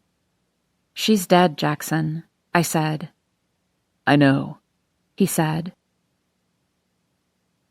I drove by Tyler's parents' place on the way back. His truck wasn't there either. For all the time we spent together, I didn't know them well. Tyler wasn't the type to bring a girlfriend home for dinner. We stayed indoors only in bad weather. We always had his truck, and there were the woods. On first glance, it may seem like there's nothing to do here, but honestly, the world is yours. And the woods were ours. The clearing where we'd set up a tent, the caverns if we were with friends, and the river. We spent a lot of time down near the river, lying on our backs, fingers loosely linked. The river cut between our homes, which now seemed more metaphorical than physical. I could get to Tyler's from my own place if not for the river. Technically, it was possible to cross in the narrow section on one of the trees someone had dragged across, but it was out of the way and tricky in the dark. One misstep and you were over. The water cooler than you expected, the rocks sharper, the night indifferent to your plight. No, it was much better to take his truck to the drugstore and go from there. Much shorter, too. I passed that drugstore on the way back home, and then the elementary school, the police station, the church, and the graveyard. I felt myself getting lightheaded at the stoplight, holding my breath until the light turned green. I didn't go in my house or the garage. I'd accidentally left the door ajar when I'd left with Jackson in a hurry.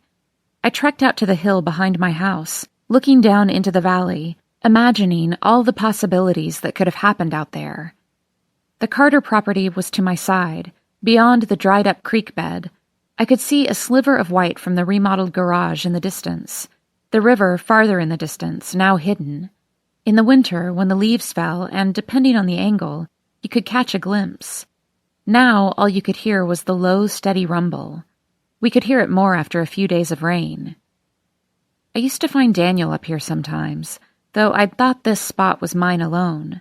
My haunts, my places, probably belonged to every child who ever lived here. Annalise must have sat here too, surveying her world. She must have stumbled upon the clearing with the fort that I thought belonged to us. She must have known all the paths through the woods, all the places to hide, just as I did. I followed the one I knew best, the one that cut a straight path to the clearing. I used to think the downtrodden underbrush, the exposed dirt, was from the wear of my steps and Daniel's over time, but it probably was begun years earlier and would continue years after. There was the tree with the hole in the trunk. I stuck my hand in, pulled out a few acorns and a collection of stones we'd stored there years earlier. There was the spot in the corner, the flattest surface where Tyler and I would pitch his tent. There was the joint between two trunks where Daniel and I collected long branches in case we needed to ward off outsiders. Corinne and Bailey and I took over the clearing once, way before boys, when we were still made for play, and tried to make Daniel and his friends earn it back. Corinne had raised a big stick over her head, pretending to be the Lord of the Rings wizard, which the boys had been watching in the living room. It became this big event, me and Corinne and Bailey guarding this site, Daniel and his friends trying to sneak inside without getting caught, and Corinne's booming voice, "You shall not pass," disintegrating into a fit of laughter.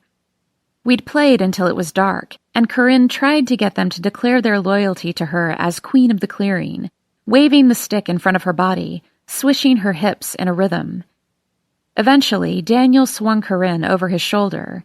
She was skinny and straight, her hair nearly brushed the ground, and she was yelling, "A curse on you, Daniel Farrell," because she was Corinne Prescott even back then.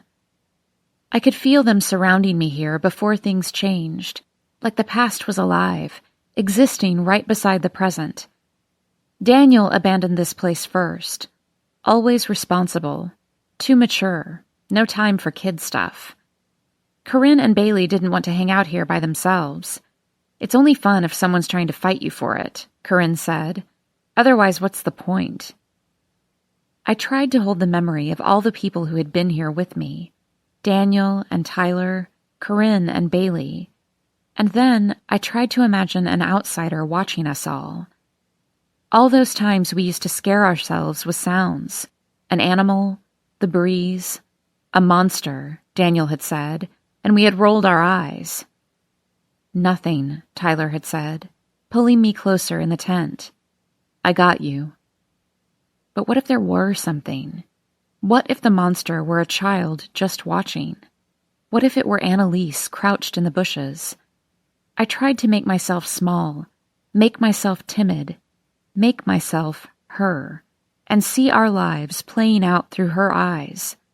What did she see, I wondered? What did she think? Who was I through the filter of her eyes? I stood, wandering to the center of the clearing, trying to picture us. I was so caught up in the memories of other people, the feeling of people sharing this space with me, that at first I didn't recognize the feeling of someone real, someone now. The crack of a twig and the shuffling of underbrush, the hairs raising on the back of my neck in response. I was in the middle of the clearing, completely exposed, and I felt eyes. I was sure I could hear breathing. "Tyler?" I called. I hated that he was always my first instinct, the number I'd start dialing after midnight and then stop, the name I'd call when I heard a front door creak open. "Annalise?" I called in a voice just above a whisper. I took out my cell phone so if there were someone, he or she would see I had it. Sounds, footsteps, from just out of sight, from deeper in the woods. I backed away into the trees, closer to home, heard something from the side and spun in that direction. I held the phone in both hands, and I had a signal. A beautiful signal out in the woods, with the one service provider who covered out here. Terrible plan otherwise. Couldn't get a break on mobile to mobile. The data service part was murky at best, but I was alone in the woods, and it worked. Everett had taken my phone once while he was in the other room charging. He tried to look up the scores of a game, got frustrated, and said, "Why do you have this service? It's horrible." "It's not horrible," I'd said, but it was. Now I thought, because, just in case, for this, for here. I thought of all the little things I'd held on to, all the little things I'd taken with me when I left, a fine, transparent thread leading all the way home. I held the phone to my ear and I called the one person I knew would come, no questions asked. The phone rang 2, 3 times, and I was teetering on the brink of panic when Daniel picked up. "I'm in the woods," I said, "at the clearing." "Okay," he said. "Are you okay?" The faint wafting of a scent on the breeze. Cigarette smoke, gone as suddenly as it had registered. "I don't know," I said. My hand on the tree trunk with the hole, the bark rough and familiar, grounding me. I could hear the panic in his breathing, imagined him pushing himself to standing. "What's wrong?" he asked. My eyes roamed the woods, looking for the source. I lowered my voice. "I don't know. I feel like someone's here." I heard him curse under his breath. "I'm coming. Stay on the phone with me. Make it known that you're on the phone. Be loud, Nick, and walk straight for home." It would take him 20 minutes to get here if he were home, longer if he were on site somewhere. I had no idea what to talk about and ended up sharing the most idiotic thing I could imagine. "I'm thinking about eloping. Something totally vacant. I can't stand the idea of a big wedding. All these people I don't know. Everett's family knows everyone. There will probably be 200 people from his side and 5 from mine. And Dad, what if that day he doesn't know who I am? What if he won't walk me down the aisle? Or maybe we should have a destination wedding, just family, somewhere warm." "Where are you?" he asked. "Yeah, I'm on the trail. There's this cool oak tree. You remember it?" I picked up a sharp rock off the path, spun in a quick circle, heard a noise to my left, a crackling of leaves. I kept moving, with more purpose now. "I hear you," he said. "If Everett's family insists on a wedding, I guess I'd have Olivia. She works with Everett, and Laura, of course, if she wants, and probably Arden from college. I couldn't think of any other names. Keep it small, you know? Meaningful." "Keep talking," Daniel said. "I'm on Fulton Road." I kept moving, kept talking, and had no idea whether someone was still here, still following. Daniel and I didn't talk about personal stuff, about anything that wasn't an essential conversation anymore. If he called, it was for a reason. If I called, it was to give him a new address, to tell him my Christmas plans, to let him know I got engaged. I once went to this wedding when I was interning for an ex-student's parents. It was so weird. The dad was getting remarried, and the son asked me to come. It was probably totally inappropriate now that I think of it. An 18-year-old bringing a 23-year-old teacher as a date. But I didn't think of it like that at the time. It was in the summer, right after he graduated, and it wasn't like a date. It was just like he got me on the invite list. I thought he was trying to tell me something. Anyway, the wedding was ridiculous. Those people were beyond rich, Daniel. Like, rich is an understatement. A wedding that could pay for college, that could feed a small country. I don't know why he brought me. I don't know what he wanted me to see. I don't know where he is now. "Cranston Lane now. Do you see anyone?" I spun around again, but couldn't get a sense of where the feeling was coming from. No, I feel like I should look him up and ask him. I had this other kid later who told me I just had to see his football game. I was there anyway. We have to work a certain number of games each semester. But he didn't care about me seeing him play, really. He was showing me something. His father laying into him after the game. The pressure. He didn't want to say it, right? Sometimes it's easier to show. "Where are you?" I checked over my shoulder, but my vision was going a little hazy from the adrenaline, or maybe the panic. "Oh, I'm almost home now. I need to call that kid. Shane something. God, I can't even remember his last name. I've been to his father's wedding and I can't remember his name? They all start blending together. There are just too many of them. Hey, I can see our house." "Nick, get in the house and lock the doors." I did. I dropped the rock and ran. the phone cutting through the air with each pump of my arms. I ran the remaining distance between the woods and the house, slamming the door behind me and turning the lock like Daniel had said. "I'm inside," I said, out of breath, walking to the kitchen window, staring into the woods. I couldn't see anything. No sign of life. "You're okay?" "I'm inside," I repeated, my hand over my heart. "Slow down." "Stay in the house," he said. "I'm here." His blue SUV pulled all the way to the garage, and I watched him exit the driver's side, but he didn't walk toward the house. He went straight for the woods. I ran out front again. "Daniel, what the hell are you doing?" "Stay inside, Nick." He started jogging away from me. Like hell, I wasn't about to stay in the house while he went into the woods I'd just run out of in a panic. I walked back to the edge of the woods and stood outside the tree line, trying to keep my breathing quiet and measured. I watched him disappear in fragments, a sliver of him sliding behind that tree, an arm lost to a branch, his footsteps to the wind. I kept my eyes focused on the spot where he'd disappeared, willing him to return. I waited, my breathing growing louder, my pulse gaining speed, and jumped at the phone ringing in my hand. Everett. I hit the silence button and immediately heard footsteps coming closer. "Daniel?" I whispered, craning my neck to get a better view, and then louder. "Daniel?" I saw a shock of blonde hair first, then a shoulder, half a face, his long, lanky legs. He came out shaking his head, tucking something in the back of his pants. "Didn't see anyone," he said. "Is that a gun?"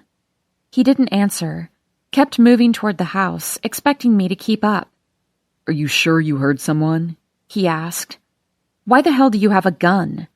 "Because we live in the middle of nowhere and it takes the cops too long to get to the house. Everyone has a gun." "No, not everyone. That can't be safe, just walking around with it tucked inside your pants." He held the door for me, waited until we were inside, and took a deep breath. "Nick, are you sure? Tell me exactly what you heard." I couldn't meet his eyes.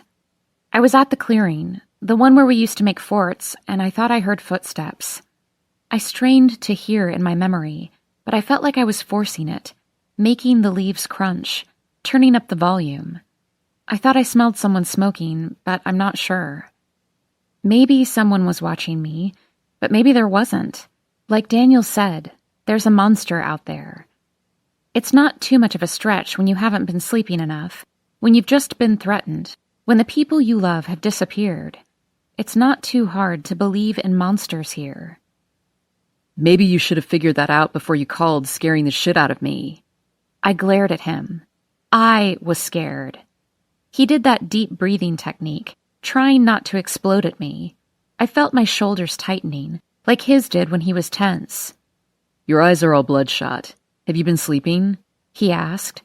I could tell he didn't quite trust me. As the time grew between then and now, I didn't quite trust myself either. "A little. I can't really," I said.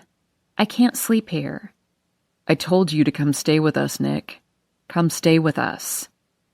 I started to laugh, because that would solve everything, right? "When did you get the gun, Daniel?" He picked at the pile of receipts on the table, narrowing his eyes, putting them back where they'd been. "Laura told me what happened at the shower. She feels terrible. Let her take care of you. She's driving me crazy." "And how would you explain that? Why I suddenly want to stay?" "Air conditioning," he said, the side of his mouth quirking up for a second. "I can't, Daniel. Besides, and no offense, but Laura is really nosy." He shook his head but didn't argue. "Listen, I have to be on site tomorrow, but I'll swing by in the morning to check on you. If you can't reach me, you know you can call Laura. She can handle it." "Right." "You don't give her enough credit, Nick." I saw the outline of the gun as he walked away. "It's a family trait," I called after him, but he shook his head and kept moving. "Daniel?" He stopped, spun around. "Thank you for coming." He turned back around and waved in acknowledgement as he walked away. At the car, he rested his arms on top of it. Did you get the affidavits? 1 for 2, I said, working on the other one. He nodded. The gun was Dad's, he said. I didn't think it was safe for him to have it anymore. I took it from him so he wouldn't hurt himself. Or someone else. So we had a father who drank too much. So he didn't come home sometimes. So he forgot to get groceries. So he left us to our own devices. We were lucky. In the grand scheme of life, 10 years later, I could see. We were lucky. Corinne was not that lucky. We never knew this. Hannah Pardoe was the one who broke Corinne's father open, let him weep out all his secrets. Hannah Pardoe knew how to push and where. Probably because of what my father had told her. It's a family matter, he'd said, lowering his voice, giving it meaning. Corinne had 2 much younger siblings. She was 11 when her parents had Paul Jr., PJ, Corinne called him, and Layla followed 2 years after. They were little kids, 7 and 5 when Corinne went missing. Silent and stoic, unusual for children. That's what Hannah Pardoe told Brix, and what Brix told everyone else. Hannah asked them questions as they sat on the white sectional sofa in their living room, and their mother handed out lemonade and they looked at their father, waiting for their orders. They looked at their father when Hannah asked if Corinne had seemed sad or upset, or if they'd heard her say anything. Any little thing at all, she'd said. Anything about her state of mind. They looked at their father, questioning. They looked at him like the answer. Corinne's mother had taken her to the hospital twice. Hannah Pardoe read the reports out loud to Corinne's father, once for a dislocated elbow, climbing out the window, Corinne had told us, rolling her eyes, another for a laceration at the hairline, river jumping, damn slippery rocks. Yes, her dad said to Hannah Pardoe. Because of me. Sobbing big, ugly tears. Hannah Pardoe called Brix and Fraze in because she was so sure he was going to confess to everything. He wasn't the kind of drunk to sit at the bar, like my father, getting lost in himself. He was the kind who drank whiskey in the living room, finding people to be pissed at instead of himself. I didn't hit her, he claimed. I never hit her. No, her mother said, he never did. Just punished her. Pushed her if she tried to talk back. Once he pushed her down the stairs. Just the once. That was the elbow. His grip was tight and unyielding. He threw dishes at walls near their heads. One time he missed. He was full of threat and menace, and at some point Corinne grew immune. Immune to the sound of a bird flying into a window, its wings beating relentlessly upon the ground. She'd leave her house, coming over to mine, telling me we had plans. I can see it now, the meaning under her words. What, did you have a mind fuck or something? We have plans. I was supposed to sleep over. Eventually, I stopped going along with it. I pushed her away too. They searched her house for blood, for evidence, for signs that there was another accident that her father covered up. I couldn't imagine. Corinne giving the fake stories at the hospital. I fell. I was sneaking out the window and I fell. Letting her father win. I couldn't picture that Corinne. The one who cowered, keeping her eyes on the floor. Her power, I realized, was not limitless, as we had all believed. It had borders, and when she left that house, she refused to give another inch. It was a learned trait, how to push, how to manipulate. She knew the line to walk. She learned that from her father. Push, but not too hard. Crack, but do not break. The darkness lives in everyone. She knew this better than anyone. Everyone had two faces, and she looked deep into us each until she found it. I see a Corinne every year, can pick her out from the other side of my desk, the strong-willed, the cruel, the worshipped. The sad, sad girl sketched in pencil that you only see when you remove the people surrounding her. Don't remove them. Please. Don't. She's mean, but she loves you, I want to tell them. Wait it out. Look closer. I see the long sleeves, and I know what's underneath. The uneaten lunch tray, ignored as she cuts someone down. The boy she pushes away over and over, hoping they'll come back, because they can't get too close. She can't let them. I want to call her into my office for no reason at all. Ignore the one struggling with too much school pressure or parents getting divorced, or the one literally starving for attention. I want this girl, who doesn't show up in my files. I want to call her in just so she knows, as they grow up, and as everyone abandons her, as they inevitably will, that I am here. This time, I am here. Tyler called, jarring me awake just as I'd drifted to sleep. His name on the display, and there he was, an image in my mind, safe and nearby. Hello? Tyler? I pushed myself out of bed, walked down the hall in case he was in his truck out front underneath the steady drizzle. Hey, Nick. You're okay? You're home? The night was dark, and I didn't see any sign of Tyler. Yeah. Jackson said you were worried. He was worried. I mean, I was too. Where were you? Taking care of some stuff. Why'd you leave your phone? A pause like I should know better. Forgot it. I hated that Tyler was lying to me. We weren't supposed to lie to each other. We might not say all of what we were thinking, but we never lied. I'd made him promise that. Tyler, I said, talk to me. Please. I thought you were hurt.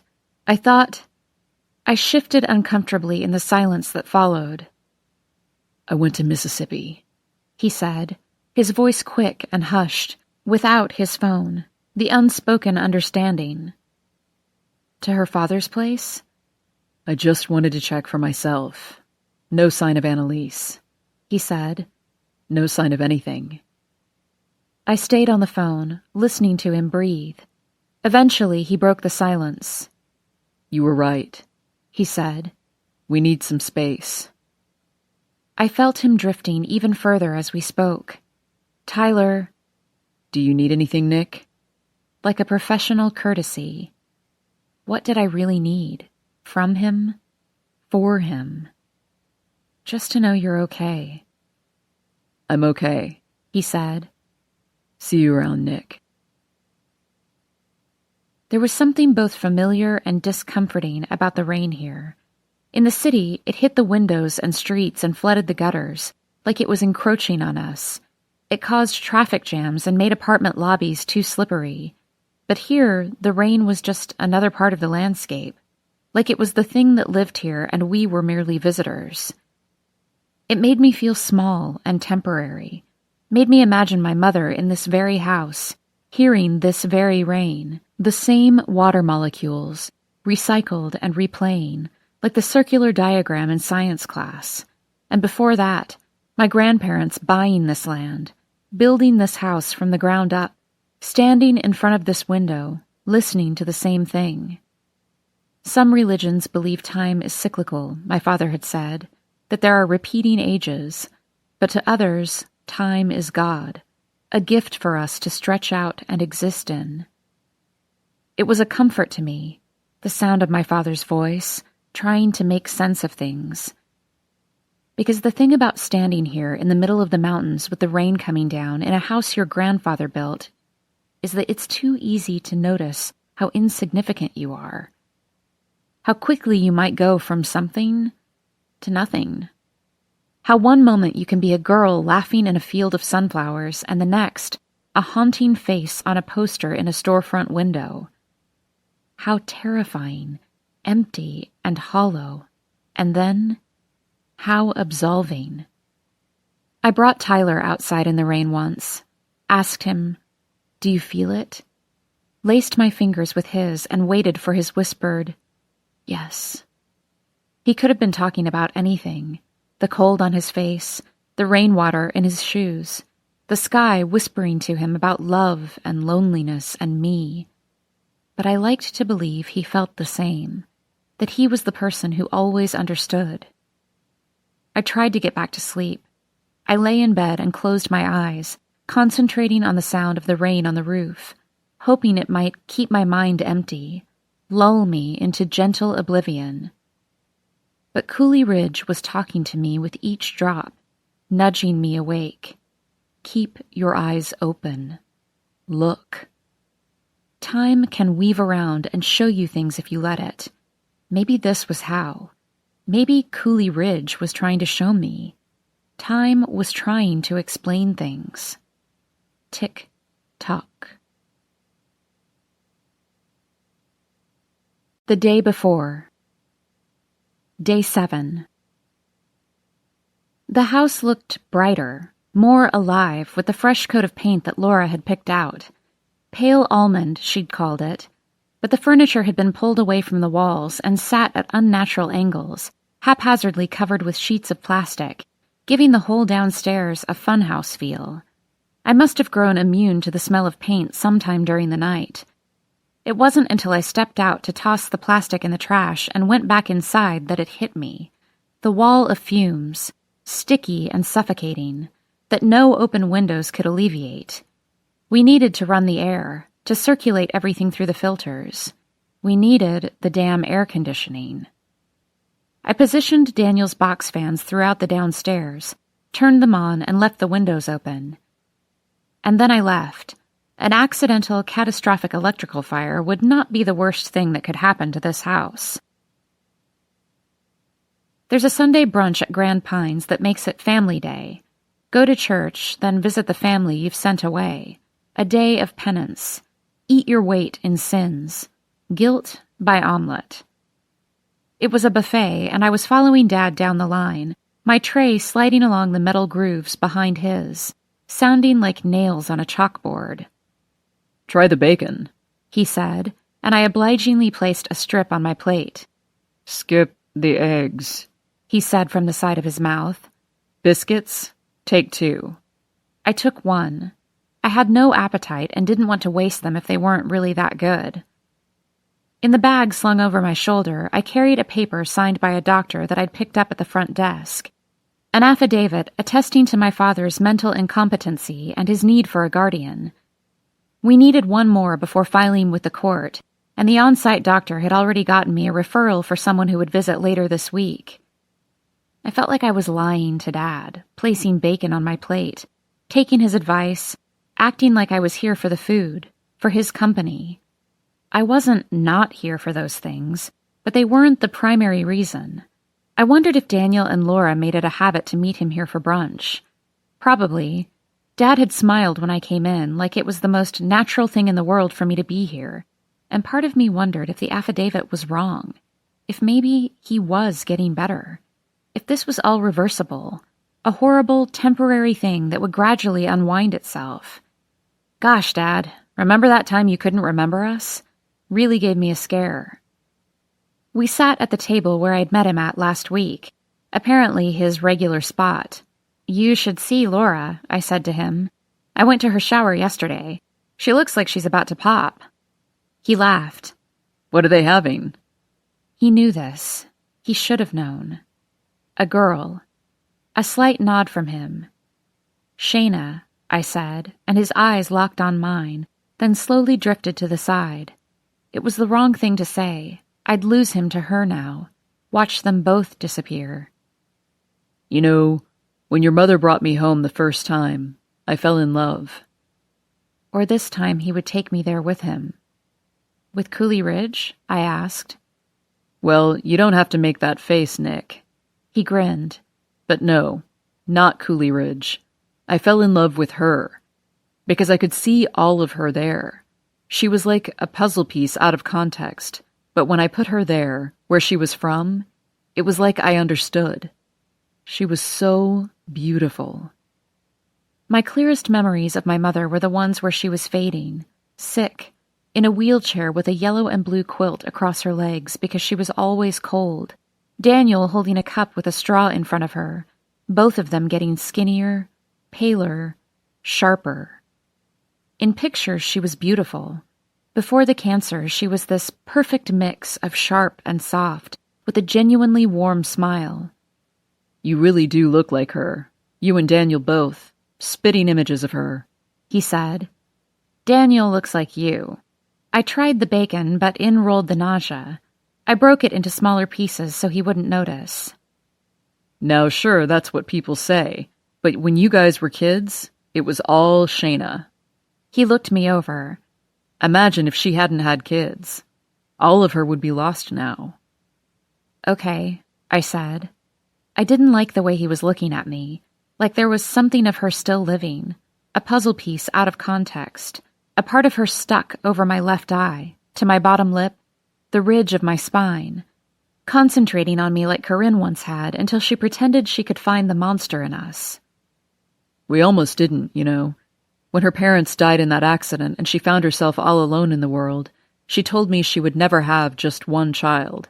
It was none at all or more than one. There was no debating." He chewed his food, rolled his eyes. "So stubborn. For a long time I thought it would be none. I really did. Daniel caught us by surprise, you know." No, I didn't know. My parents were older when they had us, but I assumed that was deliberate. Careers first, then family. "That's when we moved back. She was desperate to have you as soon as possible. God, she drove me crazy. I really didn't get why it was such a big deal, but she was determined that what happened to her would never be her child's fate. Alone with no family. She was adamant that you'd have each other always. Now that she's gone, I can see she was right, of course. Daniel needed you." "I'm sure he wouldn't agree with that," I laughed. "I'm a pain in his ass." No, Nick. You're exactly what he needs. He knows it. You know how he is, though." There were no safe topics anymore.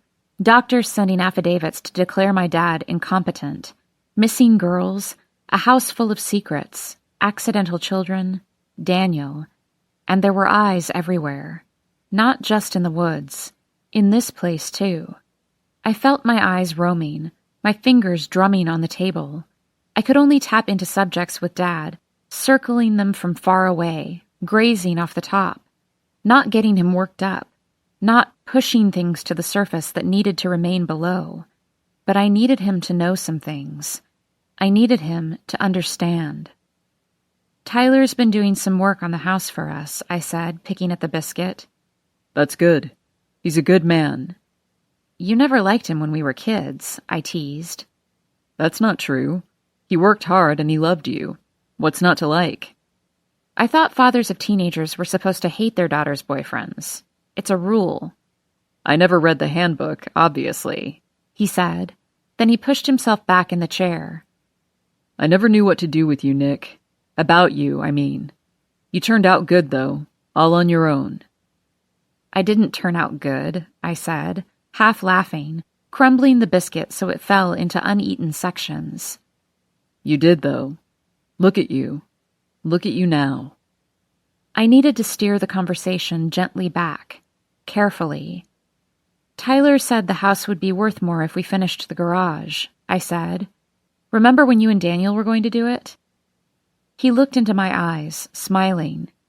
"He asked me," he said, thinking about the wrong thing, the very wrong thing. "Or he told me. You know Tyler. Said he wanted to marry you."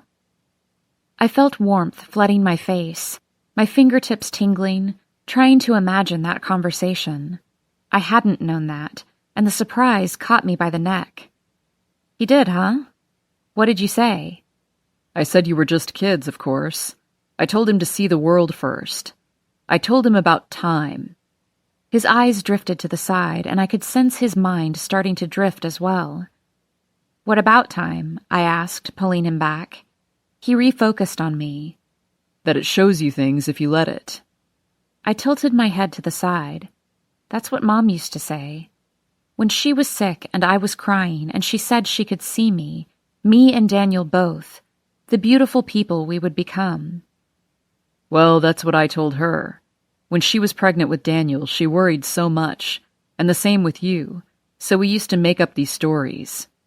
Dad was getting sucked into the memories. I'd lose him if I didn't ground him in the now. What did Tyler say to that? I asked. Maybe I just really wanted to know. to see the conversation, a fly on the wall, Tyler sitting on the couch, my dad in his chair. He looked up and shrugged. He didn't say anything. He wasn't asking for my permission, so I told him, "Don't be mad when she says no." I smiled. I thought you should know that. It was the day the Prescott girl... Well, there were more important things after that, and then you left. But I wanted you to know about that. He's good. He's a good guy. I think he's still mad at me, though, for not giving him your new number.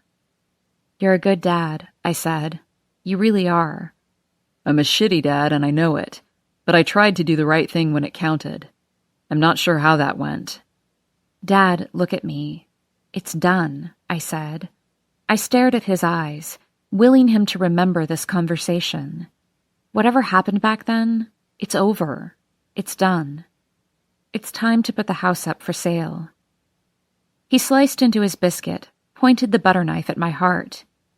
Eat your breakfast, sweetheart. You're starting to disappear.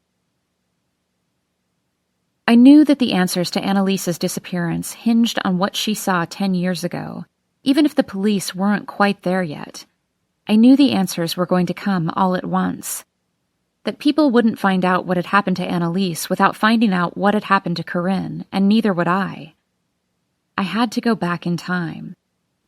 I had to, while the investigation was still in the find her stage, before it morphed into something more, something worse. Hannah Pardoe showed up from out of town 10 years ago with her stoic expression and bright red lipstick, on a mission. The investigation morphed from find the girl to solve the case. Those were two very different things, two very different assumptions. 1 week after Annalise's disappearance, and I could feel the shift starting. I had to understand how everything looked from Annalise's point of view. All of it. Starting at the beginning of that night 10 years ago. Starting with what she saw at the fair. The fair doesn't really have an official entrance. It has a field that turns into a parking lot that funnels between the buildings that were stables, now used to sell ticket stubs for rides and games. There's a storage shed of first aid equipment off to the side of the stables/ticket booths, and past that, nothing but trees. Through the old stables, the space opens up to fields where once a year, for 2 weeks, the booths come to life, and the Ferris wheel looms, proud and majestic. In the fall, hot air balloons rise up, tethered to the earth.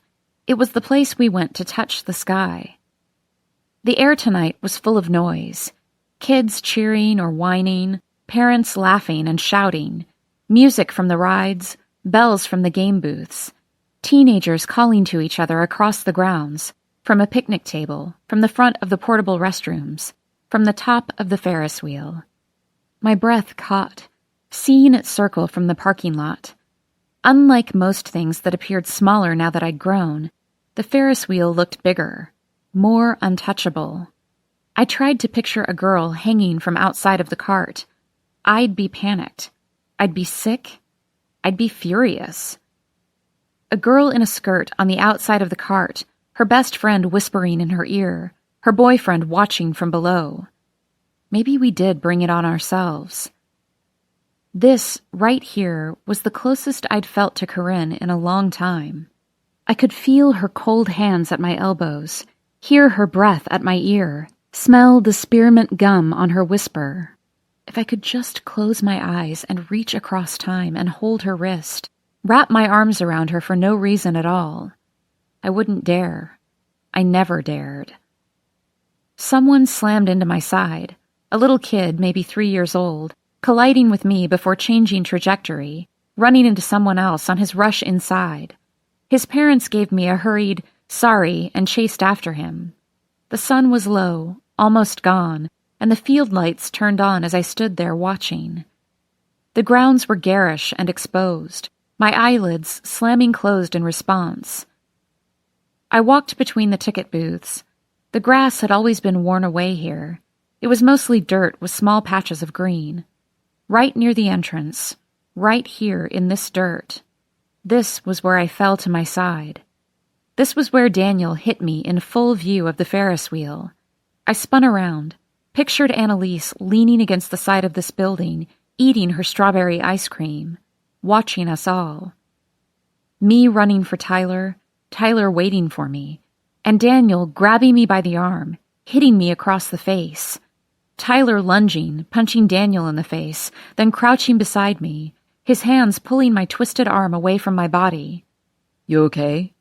Nick, are you okay? I don't know.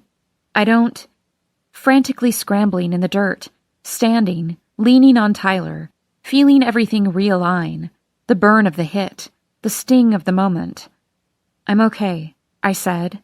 His hands were everywhere, pushing my hair aside, over my face, down my neck, my arms, my waist. He glanced over my shoulder, his jaw set, and I saw Corinne jogging toward us. Bailey was in the distance, weaving through the crowd. I didn't know if Annalise was still there. I hadn't looked again. Maybe she was just outside the entrance. Maybe she'd run behind the building, watching through the stable slats that I could see now with her doe-like eyes. Yes, she had confirmed our alibi, but I was wondering if she had also witnessed what came next. Tyler had pulled me up, checked me again, asking over and over if I was okay. Wait here, he'd said. He stood over my brother, put a hand down and leaned toward him, said something in his ear. Daniel looked straight at me, straight into me, so I had to look away.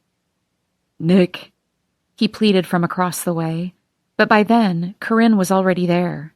Bailey, go find some ice, Corinne had called as she approached, and I could feel her presence taking over, taking control. I'd walked away. I'd left, taking Tyler with me, and we found the first aid shed where a man sat in a folding chair, a lump of tobacco in the side of his mouth. You kids okay? He asked, not standing. Do you have ice? Tyler asked. The man opened a blue cooler at his feet, used a plastic cup to scoop some ice into a Ziploc bag for me. Tyler checked me over again, asked me if I was okay again, his hands running everywhere. Tyler, I said, your hand. 2 knuckles were scraped as if they'd hit the wrong angle on one of Daniel's sharp edges, and his fingers were discolored. I asked the attendant for Band-Aids. He eyed Tyler's hand. Might be broke, he said. It's fine, Tyler said, pulling me away. Come on. But I could see the man was right. It was swelling and red, and Tyler kept it hanging limply by his side. Tyler... I'll take a bag of ice, too, he mumbled. At least go wash it off, I said. He nodded. Okay. You won't move? I'll be right here, I said. But the second he was out of sight, all I could picture was Daniel sitting in the dirt, his bloody nose, and the way he said my name, the way he looked at me. I had to talk to him. We had to talk. About this. Right now. Even back then, I could sense how pivotal this moment was, how our entire futures somehow hung in the balance of this conversation. I'd gone out to the dirt circle to find Daniel, but nobody was there. I thought maybe they'd all been escorted out, or someone had called security on us. I walked past the stables and didn't see him anywhere in the parking lot either. I turned to go back in, back to Tyler, when I heard Corinne's soft words somewhere out of sight. I passed the stables to my right, her voice, her laughter, drawing me in. I saw Corinne first, behind the building just outside the fair, holding a wet paper towel to my brother's face, her head on his shoulder, her other hand under his shirt, at his waistband, trailing over his skin. I watched her gently press her lips to his jaw and whisper something in his ear, and from her posture, from the way my brother was relaxed against the wall, I knew this wasn't the first time. I knew he saw me because he moved his hands quickly and ineffectively, pushing her off before I spun away, and I heard her words cut into him in displeasure as he pushed her back, but it was too late. He lied, and he knows I know it. He knows I lied for him, too. Never, I said. Never. I wondered if Annalise saw that, if she was in the trees somewhere, or crouched between the cars in the parking lot. She was too young to get home on her own. She would have needed an adult. She must have been nearby. I wondered what it looked like to her at the age of 13. What did she think was happening from the distance, from her hiding spot? And if she revisited it as an adult, did the memory shift on her, grow into a different understanding? I had thought I was the only one who knew about Corinne and Daniel, but maybe I wasn't. I never knew exactly what happened between the two of them, or with Bailey after that.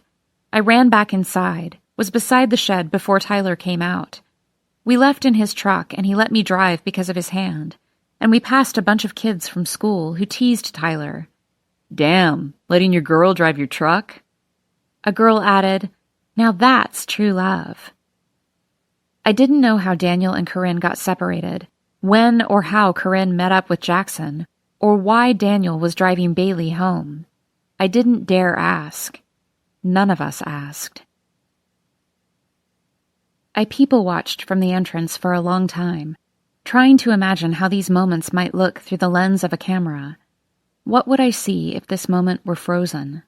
What would I think? Of the mother grabbing the child's arm, one step from disappearing into the crowd. Of the teenagers in line for the tilt-a-whirl, kissing while the others looked away. Of the woman with long black hair, holding the hand of a little girl, frozen in the middle of the crowd, watching me back.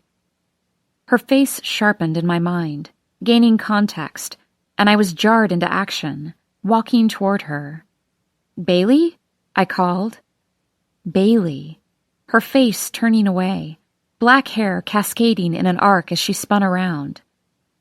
It wasn't in church, but in moments like this when I maybe believed in God or something like that, some order to the chaos, some meaning, that we collide with the people we need, that we meet the ones who will love us, that there's some underlying reason to everything. Bailey standing in the middle of the fair on the one night I was there. Bailey, whom I hadn't seen since I graduated from college. Bailey, who had been here with us the night we all fell apart. My whole body tingled with the feeling that I was meant to be here, that the universe was laying out the pieces for me, that time was showing something to me.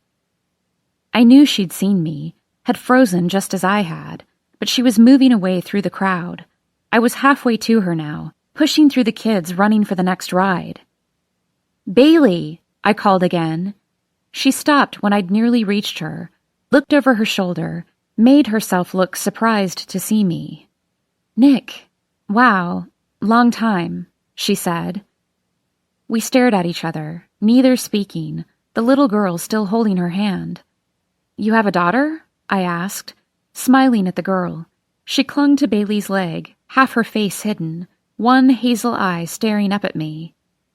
"Where's Daddy?" she asked, her face tilted up to her mother. "I don't know," Bailey said, scanning the crowd. "He should be here." "I didn't know you got married," I said. "Well, you missed it. Divorced now. Getting one, anyway." She scanned the crowd again, I assumed for her ex.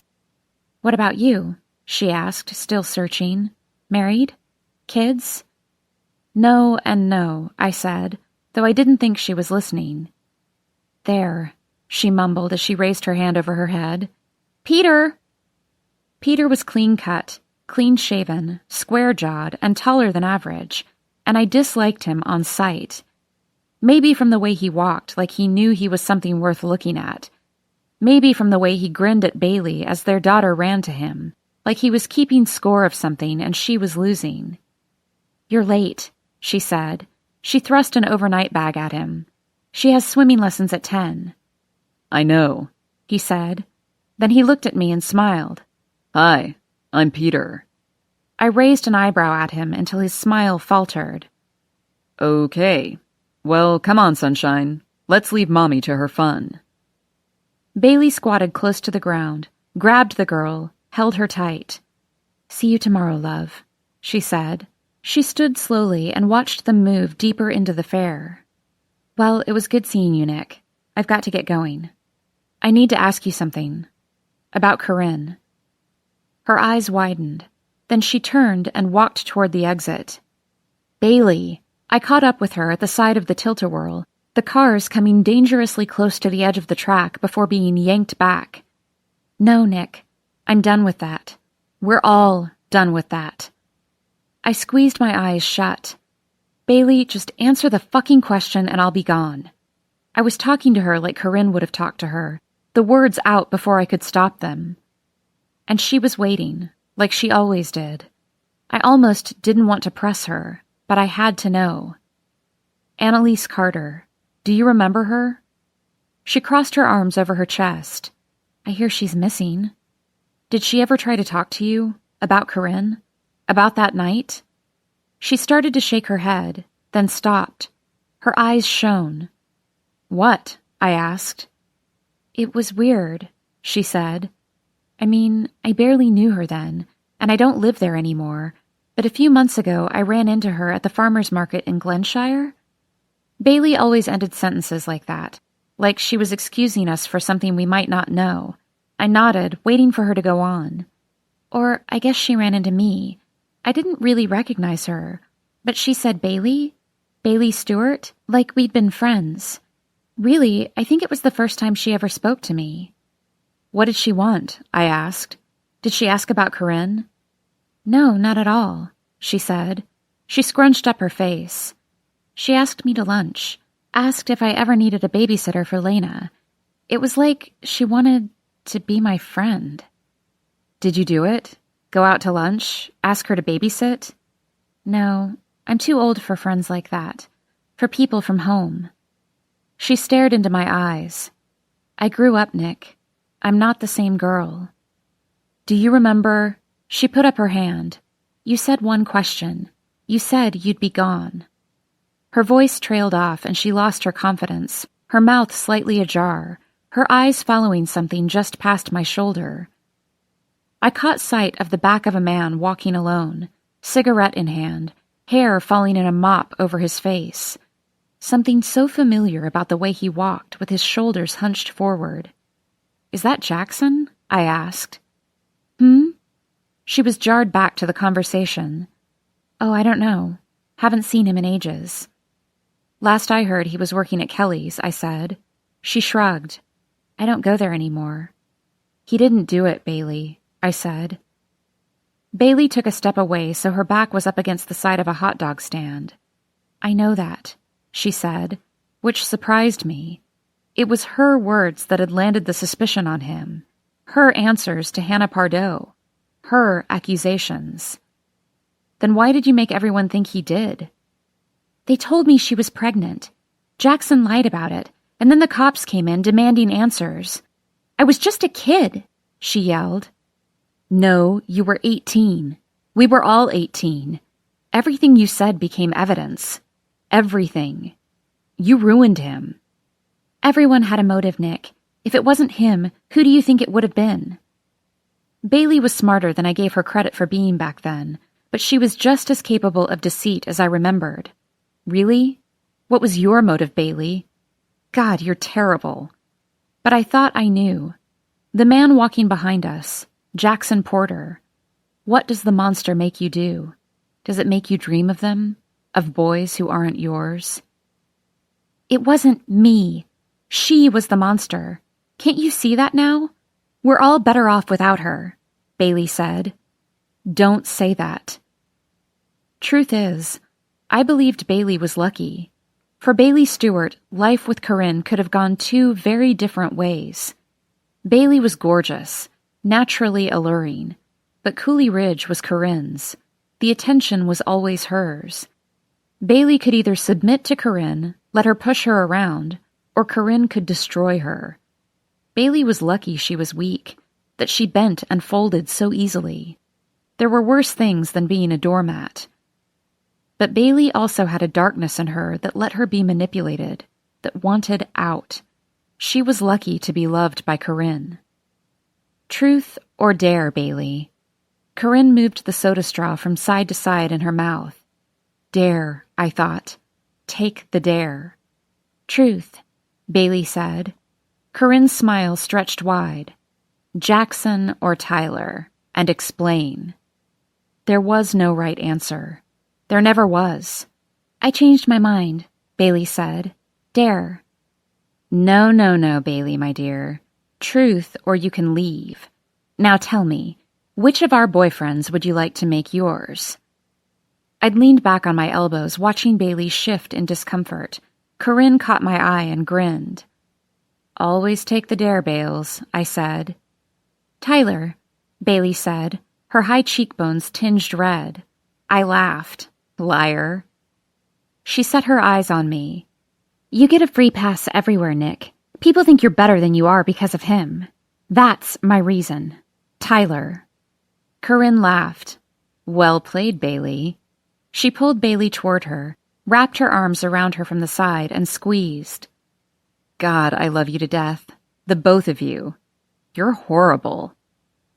I hated that Bailey acted so beyond it now, that she would call Corinne a monster as if she could strip out the rest. "Tell yourself whatever you want, Bailey. You always were an excellent liar." "Don't act like you don't know what I'm talking about. I heard her," Bailey said. "I heard what she said at the top of the Ferris wheel." I shook my head, pretending not to remember. "Who says something like that?" she asked. "She was sick, Nick, and she was contagious." "I don't know what you're talking about," I said. She laughed like the joke was on me now. "I gotta go." "Wait," I said. "Can I call you later? We can meet up someplace. Without all this?" Meaning the fair. Meaning the Ferris wheel looming above us as we talked, turning us harsh and defensive. "No," she said. "Let it go." Bailey knew something more. I was sure of it. I wished Everett were here to push her, convince her to lay bare her secrets, to absolve herself. I grabbed a napkin from the nearest booth, found a pen in my purse, and scribbled my number on it. "If you change your mind, I'm in town for a while, helping out with my dad." She slid the napkin into her back pocket. God, she was beautiful. Every movement of her body looked choreographed. "Goodbye, Nick." "Your daughter is beautiful," I said. She started leaving, tossed her hair over her shoulder, gave me one last searing look. I hope she isn't like us. I heard the ride beside us, the gears shifting, metal on metal as the cars came to an abrupt stop and began spinning the opposite way, the squeals of delight from inside. I tried to focus on that, on every individual sound, so I wouldn't think about me and Bailey and Corinne at the top of the Ferris wheel. I must have seemed so pathetic to Bailey, standing here, pretending not to know what she was talking about when that whispered word had become louder and louder over the years, so that sometimes when I thought of Corinne, it was the only thing I heard. Her cold hands at my elbows, her breath in my ear, Bailey's laughter tight and nervous in the background, the scent of Corinne's spearmint gum, her fingers dancing across my skin. "Jump," she said. She told me to jump. The day before. Day 6.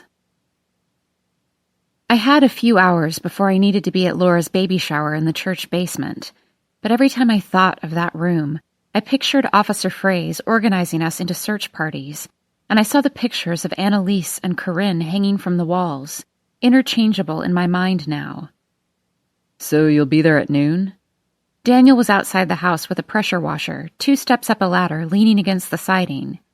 I said I would. "Give me the list," he said, hand extended. "Seriously? You're just going to work on the house now? Get it ready to sell?" He jerked his hand forward a second time. "Come on. I'm not allowed to be there anyway." I reached up to hand him the paper, and he skimmed the page. "Pressure washer. Got it. Okay, I'll do the grouting after, and the painting if Tyler comes to help." "Tyler's coming?" "I don't know. He was going to, but I haven't heard from him," he said, cutting his eyes to me. "So do me a favor and pull all the furniture you can away from the walls. I'll handle the bigger pieces. Go get the plastic sheets out of the trunk." He went back to spraying the house.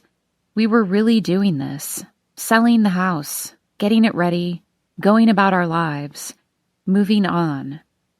"Nick," he said. "Trunk. Go." I felt ungrounded as I walked to his car, as if in a daze. Sleep had been hard to come by the last few nights, and it was doing something to my head, like there was too much space to sort through and I couldn't get a grip on any one solid thing. I pulled the sheets of plastic from the trunk, the smell slightly nauseating, held them against my chest so they billowed up in front of my face. I imagined suffocating inside them, draping them across crime scenes. My mother used to lay plastic sheets across the floor so Daniel and I could paint on easels in the kitchen, and after they'd be covered in spills and drips, speckles of color, a beautiful accident.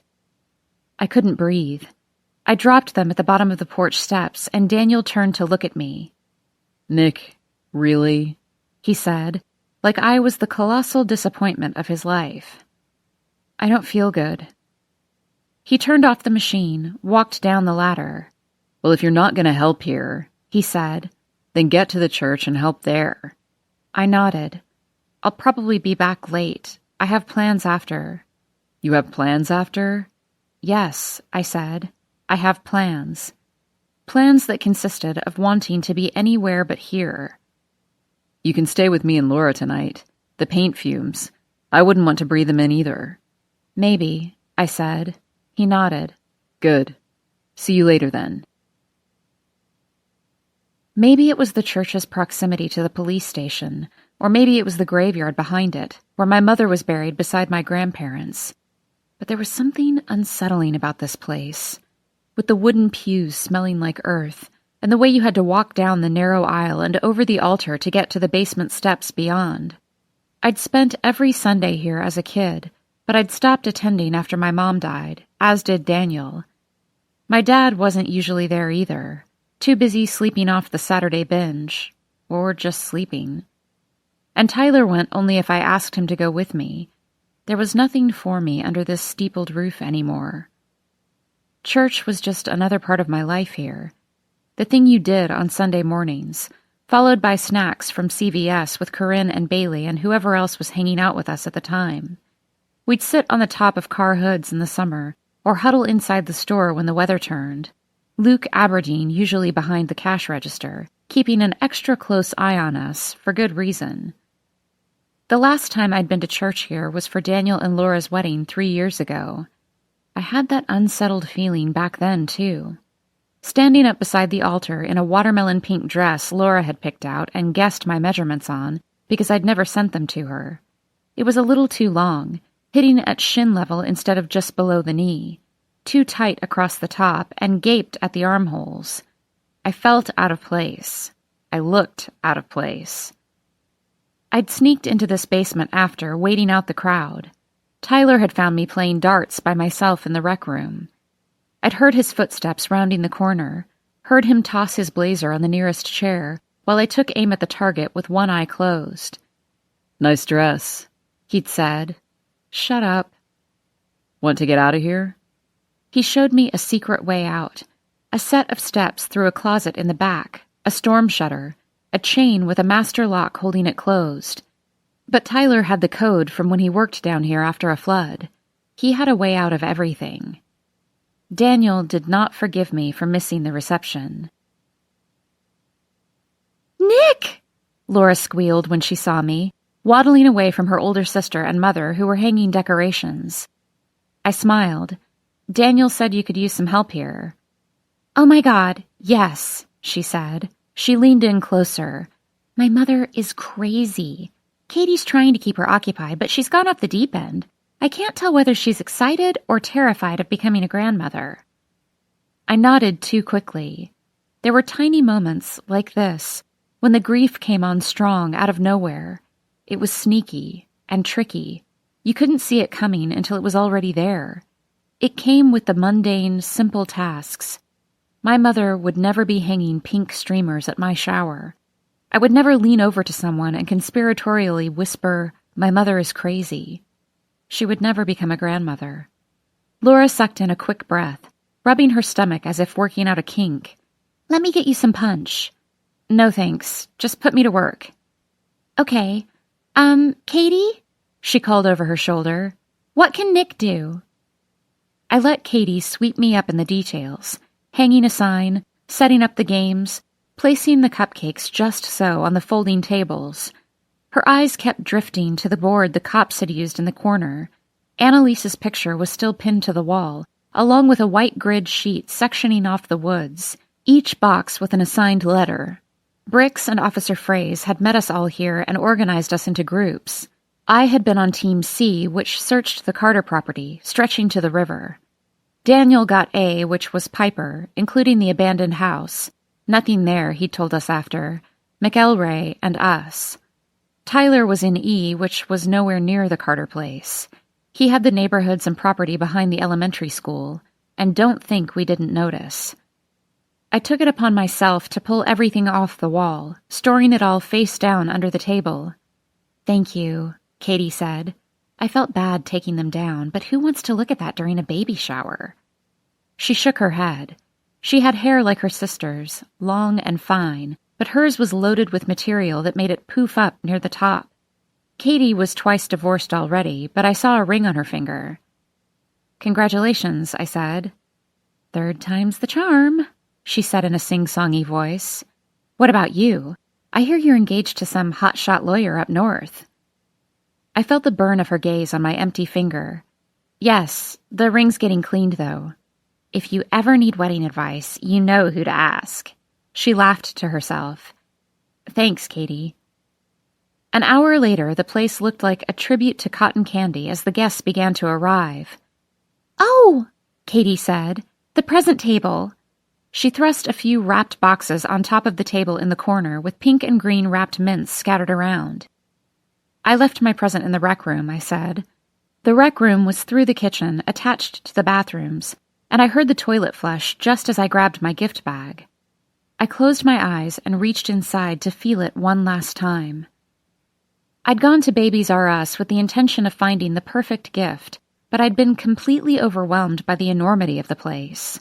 Aisles upon aisles, an entire industry devoted to the production and growth of tiny humans, and I had absolutely no idea where to start. And I didn't know what Daniel and Laura wanted or needed.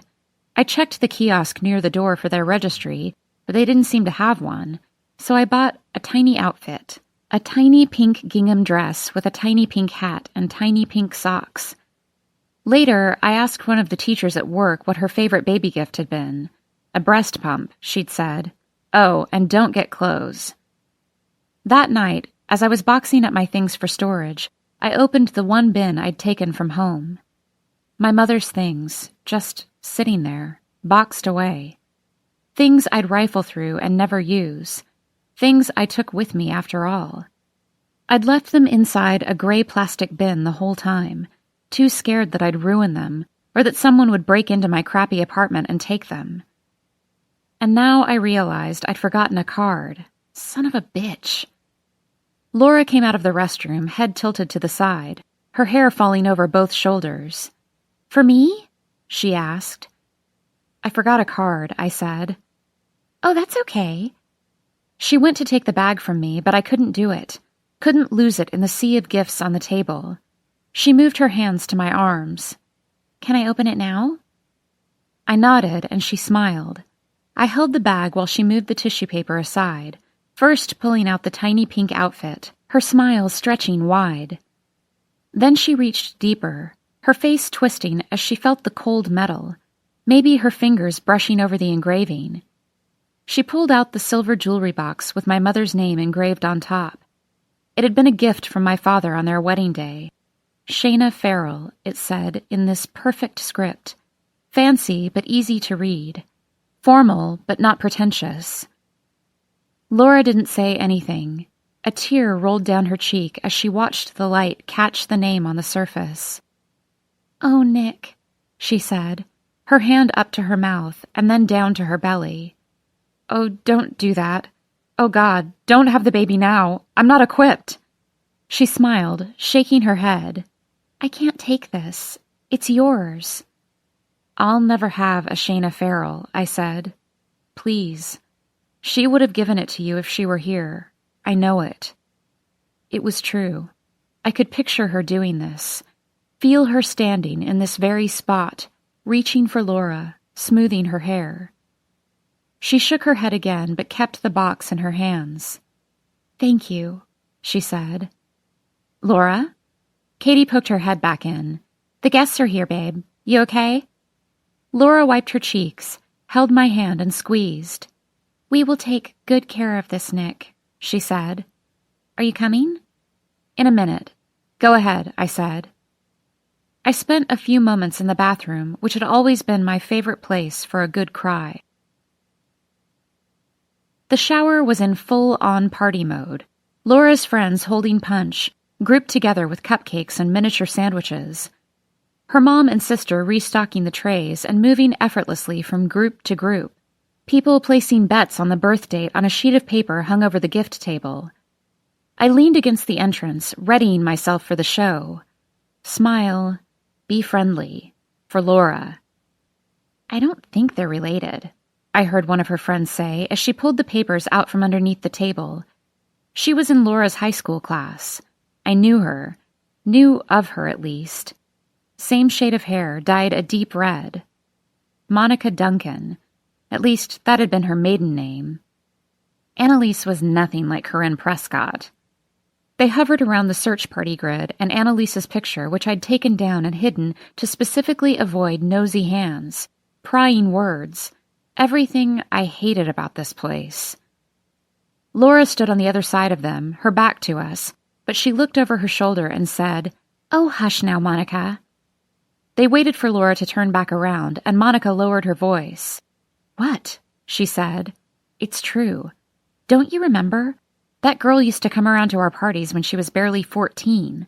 14, the bunch of them. Remember?" Laura looked over her shoulder again, and I saw her face turning red, her eyes scanning the room. I shrank back into the kitchen. Hitting on our boyfriends? Acting like they owned the town. I mean, what did they think was going to happen? If that was them at 14, imagine them at 18. Wait, we don't even have to imagine. There were more than enough rumors. I couldn't believe they were talking like this at Laura's baby shower. Laura, who was married to Daniel, an unofficial suspect in that case. Laura, sister-in-law to Corinne's best friend. Annalise was such a sweet thing, never made a stir, knew her place. The Prescott girl? She was different. She was a disaster waiting to happen. Who here is really surprised? I don't know, someone else said.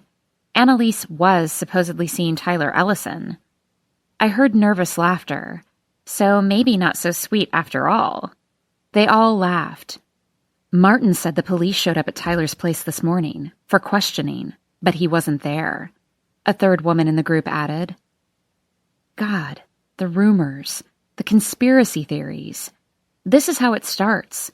This is how people decide on innocence and guilt. Time for me to get out there, make them stop because of my presence, and because they have nice Southern manners after all. Can we please not talk about this at my shower? Laura asked. Oh, I don't want to upset you, dear, Monica said, a hand around Laura's waist. What I'm saying is there's nothing for us to worry about. It's not the same thing. No pattern, no reason to think this is all connected, she whispered. I guess they hadn't heard about the text that Annalise had sent to Officer Mark Stewart asking about Corinne's case. It wouldn't be long, though. I rounded the corner, heading for the punch. Monica added, Corinne, she got what she deserved. Put them all in their place, didn't it? Laura had gone pale and was looking directly at me. Monica, she said. What? Monica said. Laura pushed away from her toward me, but I backed out of the room again. Oh, oops, I heard Monica say. There was no way to get through this shower without making a scene, by embarrassing either Laura or her friends. Laura still looked pale as she followed me into the kitchen. I'm so sorry, I said, searching for my purse. I have to go. Nick, don't. Please. I found the strap to my black bag, swung it over my shoulder. Congratulations, Laura, I said. They were right. This wasn't my place. I knew my place, and it wasn't here. Wasn't in Cooley Ridge.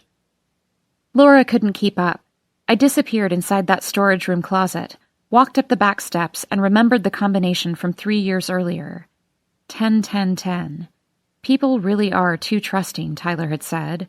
Pushed through the unlocked storm cellar door, and was gone. Corinne wasn't at fault, but she wasn't innocent. That's what Monica and everyone else implied. Corinne incited passion and rage, lust and anger. Someone couldn't help himself, but she brought it on herself, obviously. That's what you say to convince yourself it will never be me. She didn't know her place. She incited too much passion.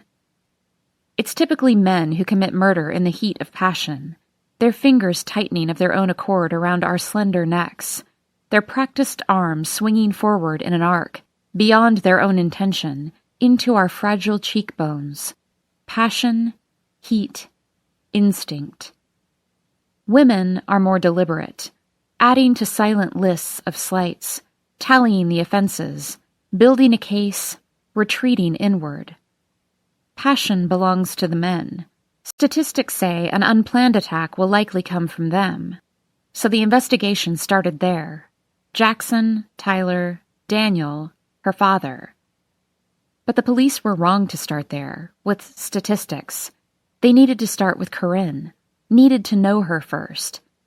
Then they would have seen that perhaps there was nothing more passionate than loving someone in spite of yourself. Didn't matter who you were. If you loved Corinne, it was all passion. What the detectives wanted were facts. Names, events, grudges and slights that could boil over into a girl losing her life outside the county fair. Hannah Pardoe exposed that Corinne, the real one, but I didn't know whether it really mattered. Whether that one was any more real than the one I knew, the one living inside my head, a haunting, blurred image, twirling in a field of sunflowers. I never could grasp her, but she was the realest person I knew. "Jump," she'd said, and then she leaned in close so only I could hear and whispered, "If I were you, I'd do it." But I didn't. The facts. The facts were fluid and changed depending on the point of view. The facts were easily distorted. The facts were not always right. What would she do, they should have asked. After I said no. After Daniel pushed her away. After Jackson abandoned her. What would she do if we all pushed her away in a single day? If she had nowhere else to go? What would she do? I can feel her cold fingers at my elbows, and her whisper becomes a scream. "Jump." You want to believe you're not the saddest person on earth, that there's someone worse, someone there with you, someone suffering beside you through the unfathomable darkness. "Jump," she said, like I had no future, but she was wrong. So wrong. Because when I was standing on the edge of the Ferris wheel cart, my breath lost to the wind and Tyler waiting for me down below, everything became so strikingly clear.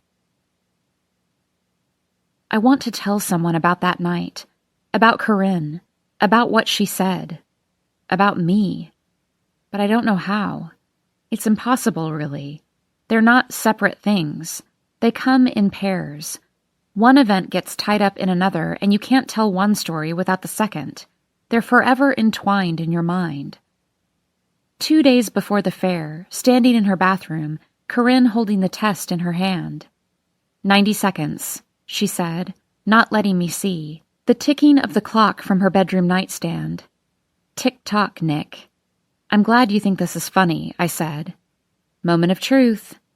She looked first, and I had the sudden urge to rip it from her hands. She smiled, flipping it around. The 2 blue lines, and my stomach rolled again. I sank to my knees on her perfectly white tiled floor, leaning over the toilet. She rubbed my upper back. "Shh," she said. "It'll be okay." I sat on the floor and watched as she stuffed the test deep inside the box of Skittles already in her trash can. "Don't worry," she said, her mouth twisted into a half smile. "My mom had me when she was 18 too." I shouldn't have let her talk me into taking the test right then, in her bathroom, with her standing over me. She shouldn't have been first, not before Tyler. "I have to go," I said. She didn't stop me as I stumbled out of her room, out of her house, down to the river, where I sat and stared at the rushing water and cried, because I knew no one else could hear me. I called for Tyler to meet me there, and I made myself stop crying before I told him.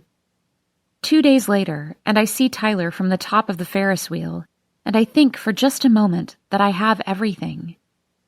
Corinne dared me to climb on the outside of the cart, and I wanted to do it. I wanted to know it was as easy as letting go and say no. I wanted to feel the rush, the power, the hope, everything my life could be. But then I felt her breath in my ear. "Jump," she said, and in that moment, I was scared of what Corinne might do, how dark she really was, deep inside. My life was just part of a game for her, a piece to move, to see how far I could bend. How much she must have hated me, hated every one of us underneath it all. I was scared that she would push me, that Bailey would never tell, that everyone would think I wanted to die when I wanted nothing more than to live in that moment. For Tyler below and for the life we might have. All the possibilities stretching before me, existing all at once. But then I'm thrown off balance. The world skews sideways, the sting of the fist on my face. Corinne comes running to bear witness to the destruction. A girl eating ice cream watches on, a memory that never dies for her. My arm goes instinctively to my stomach as I fall to the dirt, because I've just understood how fragile everything is, how paralyzingly temporary we all are, and that something is beginning for me, something worth holding on to. I spent the rest of the afternoon after Laura's shower down by the river again until it turned dark, until I knew Daniel would be gone, until the house was empty and the walls were wet and sticky, the paint fumes suffocating. I ignored Daniel's calls, instead texting him a brief, "I'm home." "Coming here?" he texted back. "No. Going to sleep," I wrote. But I didn't sleep. I didn't do anything. I let myself have this one night to feel sorry for myself. Just one night. To mourn for Corinne and my mother, for Daniel and my father, for me and for Tyler and for all the lost things. Tomorrow, I'd pick myself up. Tomorrow there would be no more crying. Tomorrow I'd remember that I had kept going. The day before. Day 5. I shouldn't be here, I shouldn't be here, I shouldn't be here. I was rocking on the couch with the television on in front of me and a fresh cup of coffee in my hands, wearing yesterday's clothes, the fabric stiff and accusing against my skin. The alarm clock sounded in the bedroom, and I could choreograph the next few moments. He'd hit snooze twice, then curse repeatedly as he raced to the shower, throw on some clothes, pull a hat down over his still wet hair, fill his travel mug with yesterday's reheated coffee. I sat on the sofa, legs folded underneath me, sipping my fresh coffee from his ECC mug. Instead, Tyler came straight out of the bedroom like he'd heard the television, even though I had it only one notch off silent. He was standing in a pair of black boxers, his blue eyes completely awake. I took in his tanned chest and stomach. He'd put on a little weight since the last time I'd been home, but you didn't notice in clothes. I was the only person who could map the changes over the span of the decade, my hands tracing over every contour, like muscle memory, just as he could with me. I made myself focus on the screen, and I gestured my mug toward it. "Just catching up on the news," I said, watching the reporter's mouth move. She was standing in front of a poster of Annalise Carter, outlining the facts once more. Last seen by her brother, walking into the woods. Now entering the second day of searching, including helicopters. No sign of her, nothing ruled out, nothing new. "I thought maybe you left," Tyler said. He was almost at the couch. I kept my eyes glued to the screen. "I need a ride home. I made coffee," I said, fresh, in the kitchen. "Couldn't sleep?" His voice drifted through the apartment as he opened a cabinet. There wasn't much to it. This living room, his bedroom, and the kitchen with the island in the middle. His laptop was closed on the coffee table. "Not really," I said, which wasn't entirely true. I'd fallen into a deep and peaceful sleep almost immediately, the best since I'd been back. It was the noise from people leaving the bar at closing time that jerked me awake, and I couldn't find the way back to where I'd been. Only Tyler could do that, talking me out of my own head, letting me forget myself. I'd spent the last several hours feeling sick to my stomach.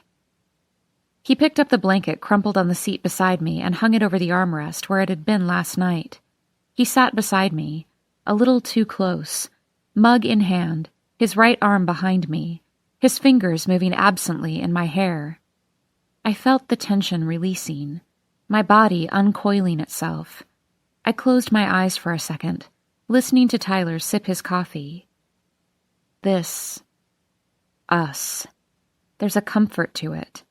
Something too easy to get lost inside for a weekend. My phone rang on the table and I grabbed it, expecting Daniel, and felt the blood drain from my face when I saw Everett's name on the display. I set my mug down and answered. "Let me call you right back," I said before I could register the sound of his voice. 10 minutes. "I'm on my way into the office," he said. "I'll try you again at lunch." "Okay, later then." I hung up and leaned forward on the couch, my head in my hands. Tyler stood. "I have to get ready for work," he said. "I'll drop you on the way." He headed for the bathroom, paused at the bedroom entrance. "Just do me one favor. Don't call him the second I step into the shower." I narrowed my eyes at his back. I wasn't going to. "Right." "Don't be like this," I said. "Don't." He spun around, one hand on the door jamb, the other gesturing toward me. "You're asking me not to be like this?" "I was upset," I said. "I know. I was here." "I wasn't thinking." "That's bullshit." He glared at me from the doorway to his bedroom. I focused on the reporter's mouth once more. "I don't want to fight with you," I said. "No, I know exactly what you want me for." Sharp and cutting, but nothing compared to the look on his face. Everything right about the night before, overexposed in the daylight and undeniably wrong. "I'm sorry, but what do you want from me?" His eyes grew wider, if possible. "You're not serious," he said. He shook his head, ran a hand down his face. "What exactly are you sorry for, Nick? I'm just curious. For this, right now? For last year? The one before that? Or for leaving the first time without saying a goddamn word?" I stood, my limbs shaking with adrenaline. "Oh, don't do this now. Don't bring this up now." This was our unspoken agreement. We didn't discuss it, couldn't look back and couldn't look forward. After I graduated, the plan was to wait a year, save up some money, leave together. But Corinne disappeared and all the plans went to shit. Daniel stopped working on the renovation, gave me what money he could.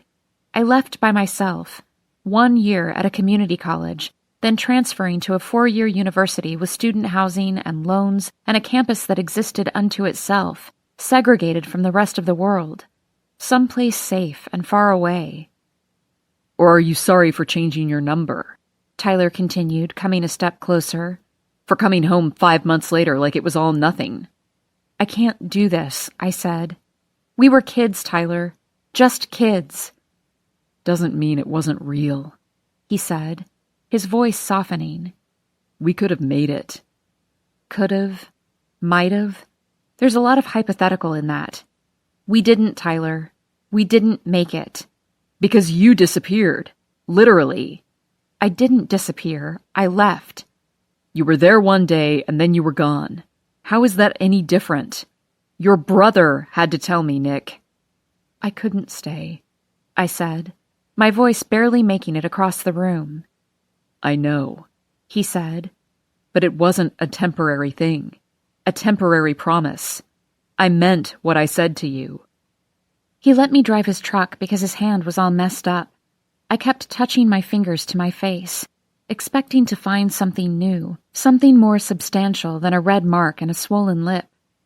"For real, Nick, are you okay?" he asked. "Yes," I said. "I'm so done with them all. With Daniel, Corinne. I'm done with her games. I'm done with my dad. I'm done with this place." "Pull over," he said. "Where?" The streets were dark and curvy, and there wasn't much of a shoulder, if any, in most places. But there were these outlooks over the valley, guardrails set up around tiny rectangles jutting over the rocks below. Anywhere. But I thought I knew why he wanted me to pull over, and I didn't want to be caught in the glare of the headlights. We're almost to the caverns, I said. I pulled his truck into the lot, pulled it off the road, over the lip of rocks and into the clearing, mostly hidden from view by a row of trees.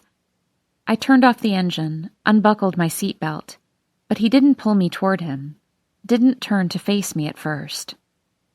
I'll take care of you. You know that, he said. I'll be good to you. I'll love you forever, Nick. I know you will, I said. It was the one thing I was sure of. He reached into his glove compartment and pulled out a ring. It was simple, beautiful, perfect. 2 silver bands woven together, a line of blue gems where they interlocked. Forever. It's the kind of thing you say when forever has only been a handful of years, when it's not decades before you become those Russian nesting dolls. There was a small part of me that was still childish, stubborn in her hope, thinking I could somehow have everything, that Tyler could become Everett, that Everett could become Tyler, that I could be all the versions of me stacked inside one another and find someone who would want them all.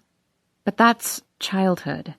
Before you realize that every step is a choice, that something must be given up for something to be gained, everything on a scale, a weighing of desires, an ordering of which you want more, and what you'd be willing to give for it. 10 years ago, I made that choice for the both of us, ripping off a Band-Aid and taking the skin with it. A clean break, I'd thought back then, but I'd never given him that choice, never let him have any say. You disappeared, he'd said. I left, and I'm sorry, but that was 10 years ago, I said. I can't go back and undo it. You keep coming back, Nick. I wasn't sure whether he meant to Cooley Ridge or to him. You're going to be late. He dragged his fingers slowly and forcibly through his hair. You make me crazy, he said, turning for the bathroom. The shower turned on, and I could hear the cabinet slamming, sense him losing his cool behind the closed door. It happens like this. Men losing themselves in moments of passion. We drive them to it. It's not their fault. I closed my eyes and leaned against the counter beside the refrigerator, feeling my nails digging into my palms, and slowly counted to 100. We had to exit through the front door near the bar entrance. I kept my head down to the traffic. I followed Tyler to his truck around back, rested my head against the window as we drove. We were silent on the ride home. He pulled into my driveway, and I hesitated with my fingers on the handle, staring out the window. Will you be okay here? He asked. The house, skinny and tilted and waiting for me. Beyond that, the Carter property and the search for a missing girl. I left the car, but he lowered the passenger window. Nick?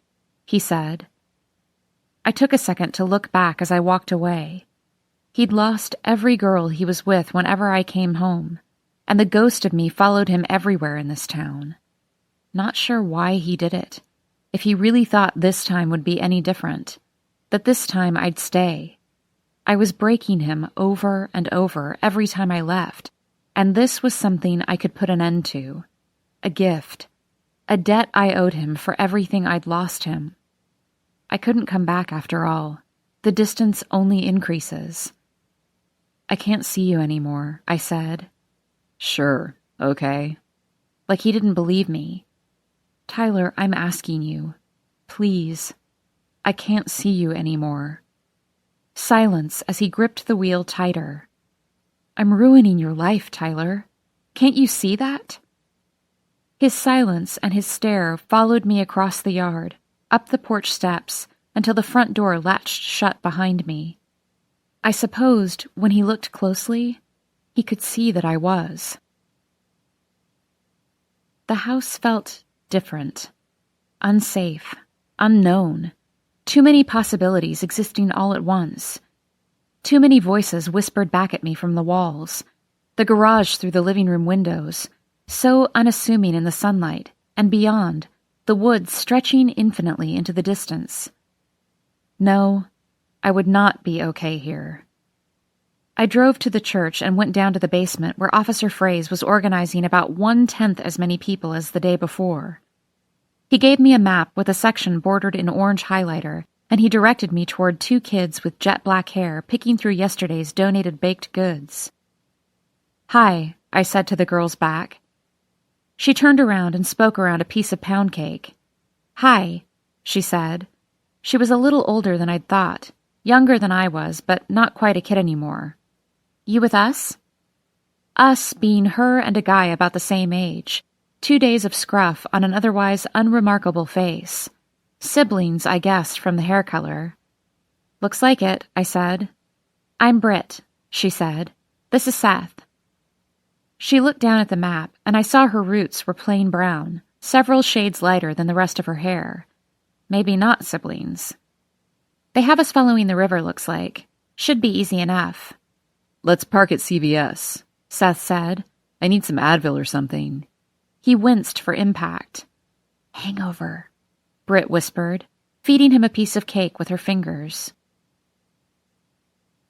I followed Seth's pickup and waited for him to come out of the store.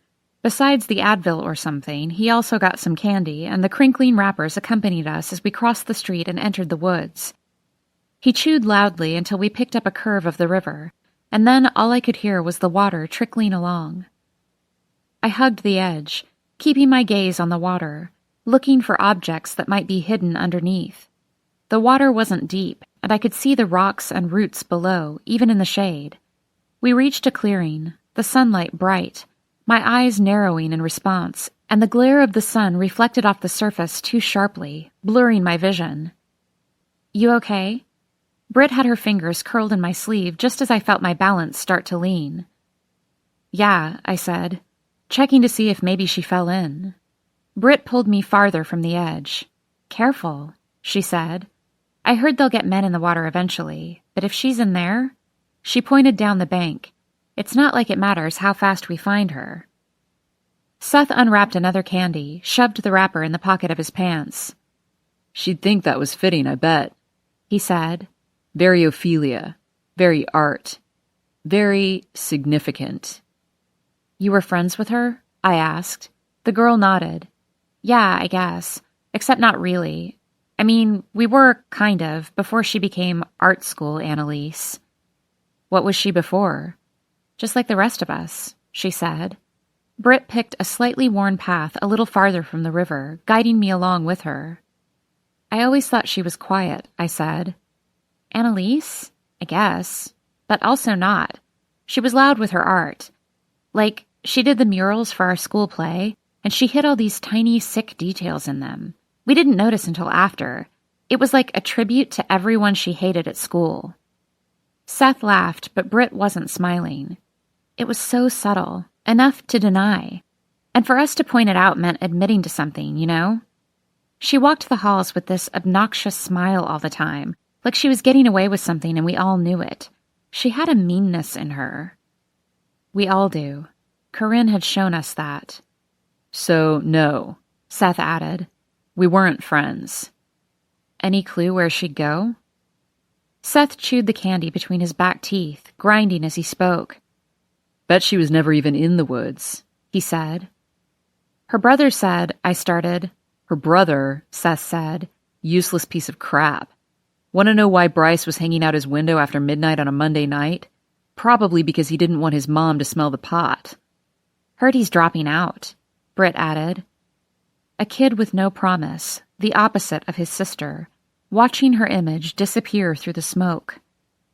"Nobody really trusts him, but it's not like there's anything else to go by," Seth said.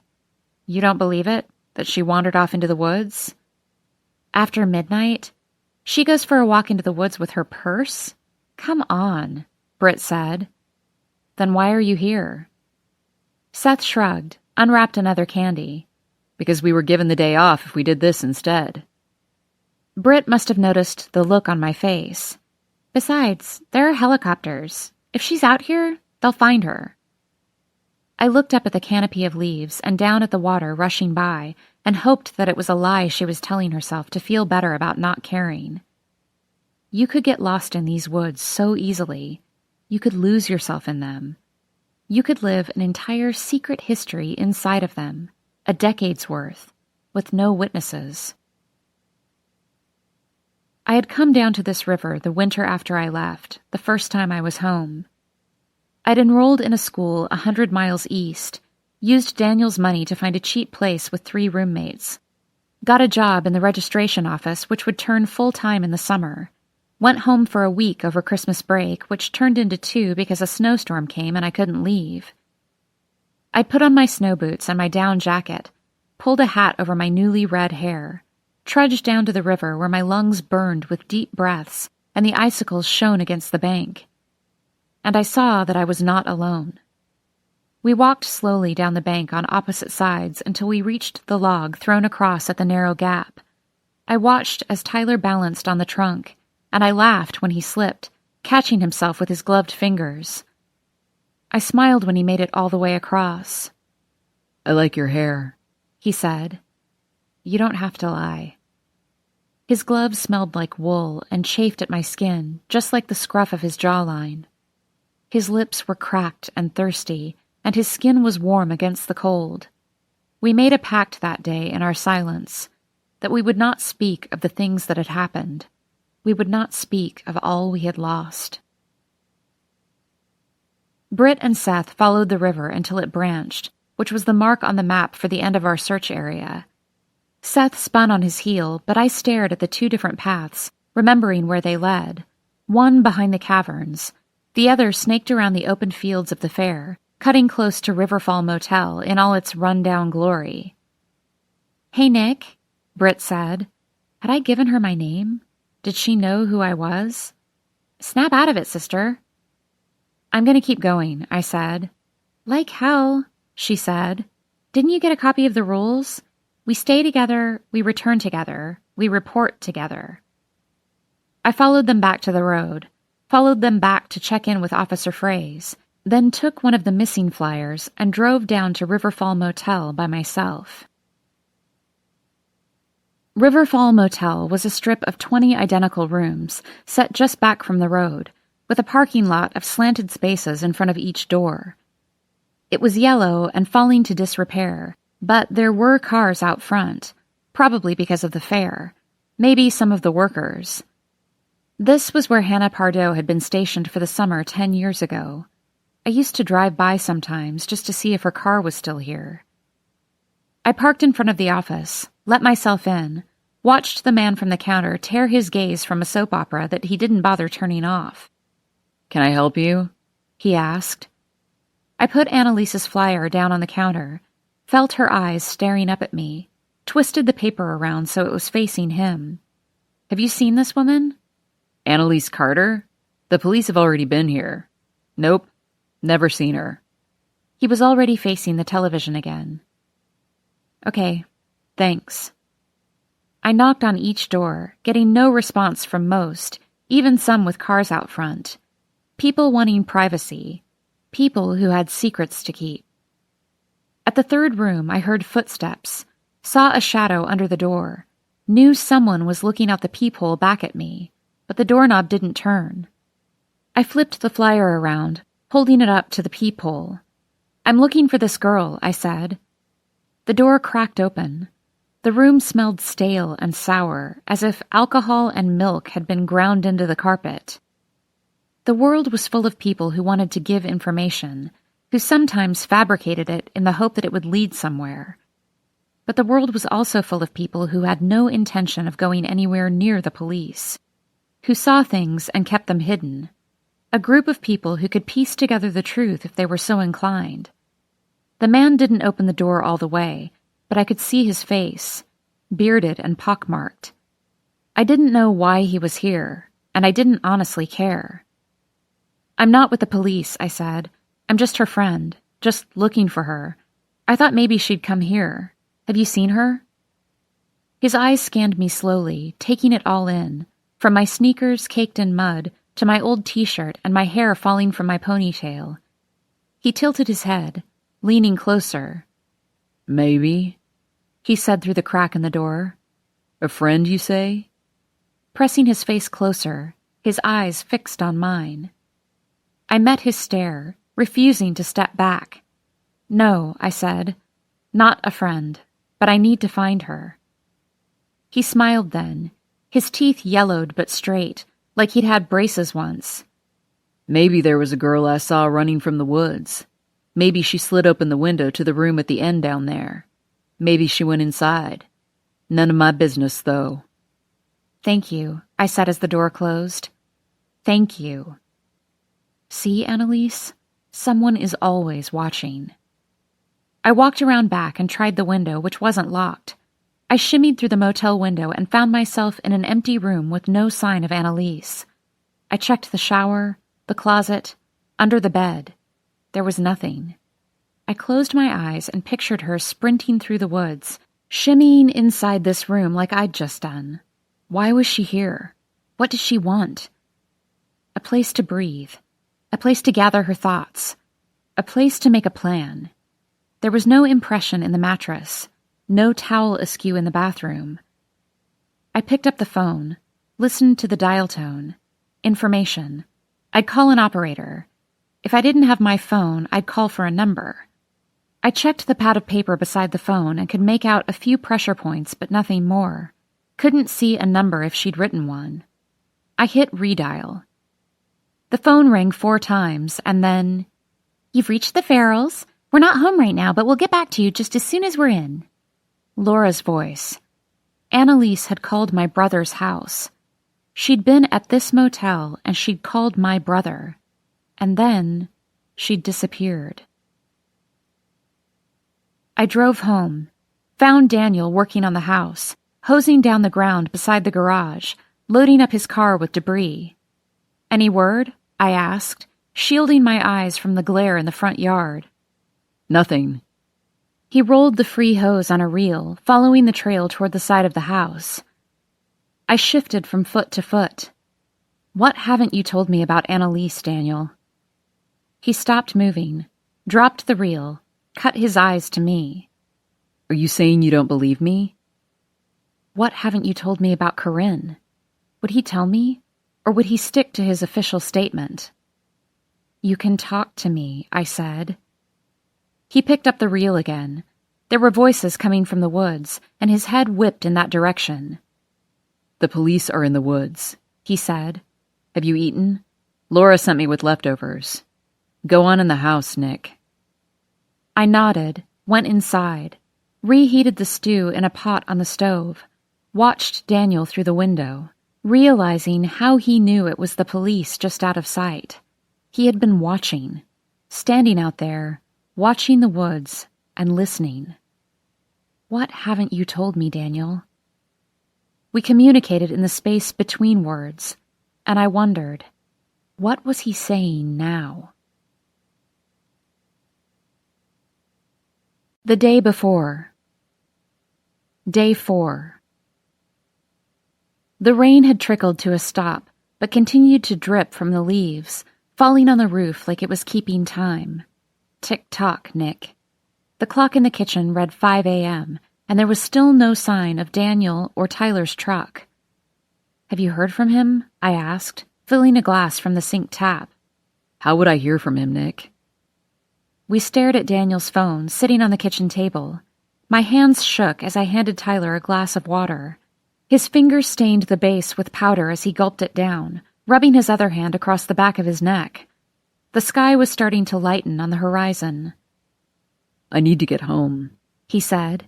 He was covered in dirt and grime, and his hands were white, like mine. "I have to change before the search. I need a goddamn shower. Can I take your car? I'll swing by after when Dan brings my truck back." He handed me the glass, and I drained the rest. I'm not sure how that would look. My car at your place? People will talk. "People always talk," he said. "It's different now." "Why? Because you're engaged? We can be friends, can't we?" We'd never been friends. Not before and not after. I wouldn't even know how to start. "Because your girlfriend is missing," I said. "Be smart, Tyler." His head snapped to attention. Be smart. Then he leaned back so his head was resting against the freezer. I can't believe this is happening. Tell me this isn't happening. It's happening. I'm going to be a suspect if she doesn't turn up, aren't I? He asked. Tyler, you're going to be the suspect, like Jackson had been. The boyfriend. It was the simplest explanation. He squeezed his eyes shut, and I wanted to run my fingers through his hair, press my thumbs into the base of his skull like I used to do whenever his neck was stiff from work. Use my shower, I said. I can find something from my dad's room for you to wear. You shouldn't go home like this. He looked down at his clothes, at his legs, at his hands. Yeah, okay. I cleaned the floor with damp rags, trying to mop up all the streaks, all the footprints, and I tossed them into the washing machine after. I heard the groan of the pipes, and then the sound of the shower curtain being pulled aside as I went to rifle through my dad's old things. Dad's work clothes would be too small for Tyler. He'd have to settle for gray frayed sweatpants that didn't make the moving list and an old stained shirt from the few times Dad worked in the yard. I let myself into the bathroom, the moisture of the room clinging to my skin, already coating the mirror. It's just me, I said, leaving the clothes on top of the sink. Hey, he said. Hold on. I stood with my back against the door, watching the gray and black striped shower curtain move, the obscured outline of his shadow. It felt easier to talk with the curtain between us, without having to look directly at each other. I got a new place, he said. Where? Over Kelly's. It's not much, just an apartment, but there's a couch and a blanket, and you can stay with me, Nick. No strings attached. You don't have to stay here. I laughed, and it sounded harsh. That's a terrible idea for so many reasons. Wouldn't be the worst one this week, he said as I scooped up his dirty pile of clothes. I opened the bathroom door, felt the rush of cooler air as I stepped outside. I'm washing your clothes. Save me some hot water. By the time I got back to my room, he was in my dad's clothes, rubbing my towel over his hair. He was looking out the window at the garage, and I stood beside him doing the same. He turned to face me, used his thumb to wipe the residue from my face. I don't understand what's happening, I said. I felt the tears rising unexpectedly, and Tyler tilted my face up. How? Hey, he said.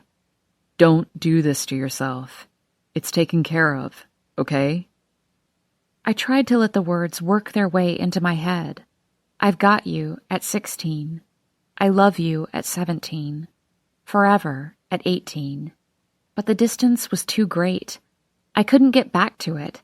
Instead, the familiar sound of Tyler's truck turning into the driveway jarred me into action. Daniel's back, I said, striding out of the room, racing down the stairs. Daniel drove up the driveway as I hopped down the front steps, Tyler a step behind. Daniel slid out of the driver's seat without looking at us, tossed the keys to Tyler, and went straight for his own car. I gotta go, he said, not making eye contact. Daniel, wait, I said. I need to go, he said. I crossed the yard after him but didn't know what to say once I had his attention. I looked to Tyler for help, but he was loading up his truck, carrying supplies and using a tarp to protect it all. What did you tell Laura? I asked. Daniel opened the car door.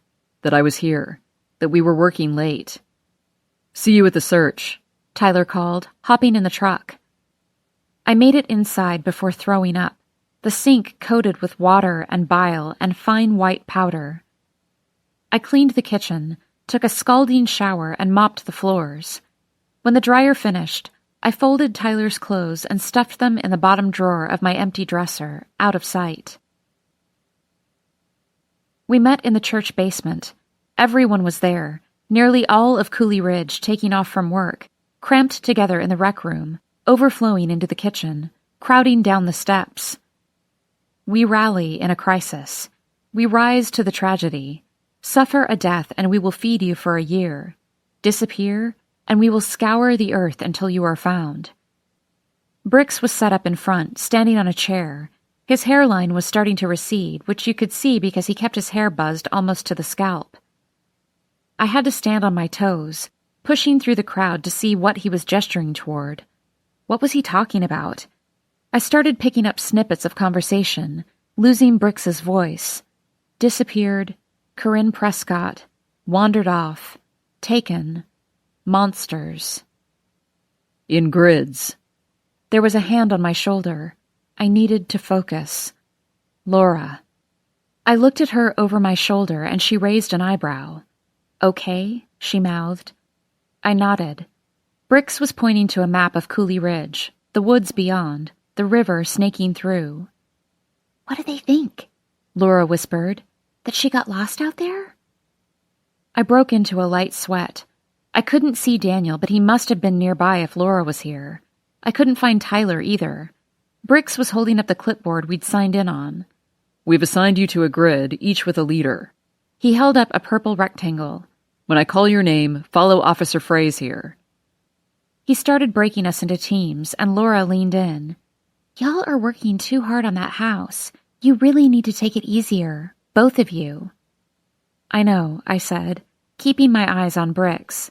Besides, she said, he's supposed to be painting the nursery. Honestly, I could give birth any moment now. I whipped my head around. Don't worry, I'm not. Should you even be here? I asked. Nick Farrell. I pushed through the crowd, following Officer Frey's, not knowing anyone else in my group other than by family association. There were 8 of us on the team. The ground will be wet, he said, so watch your footing, and always keep a visual on the person to your side. Move as one at the same rate, and make sure you're all accounted for on your way out. We don't have enough radio, so... He eyed the group, handed the radio to an older man whom I recognized as the father of someone I went to school with.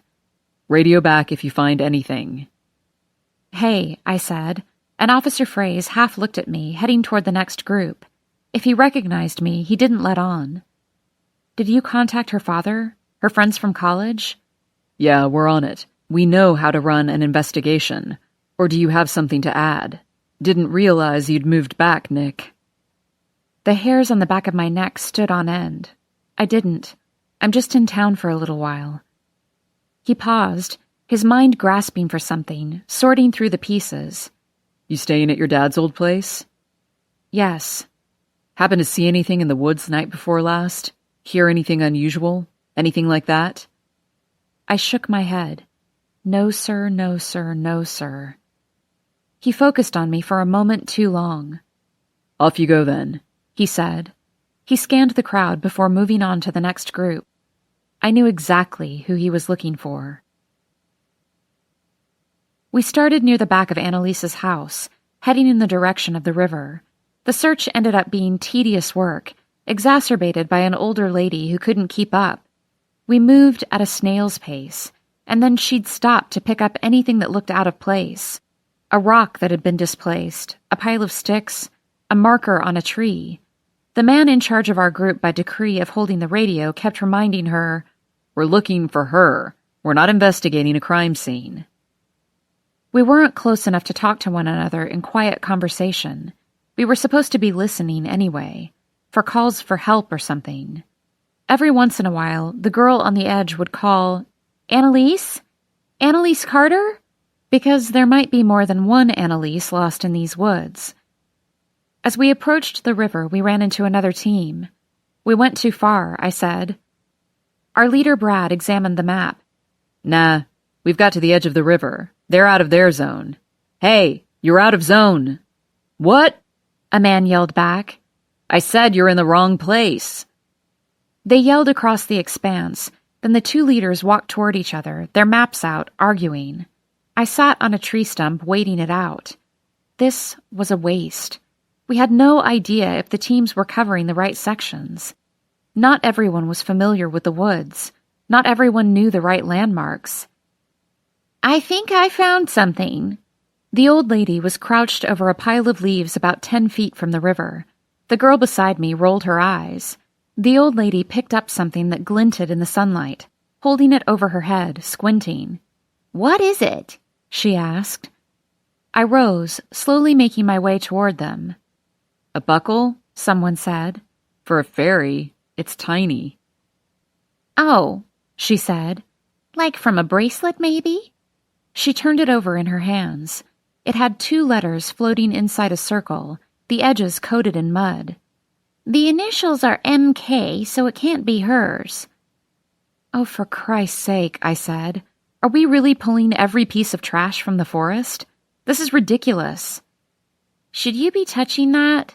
Said a teen who had probably seen one too many cop shows.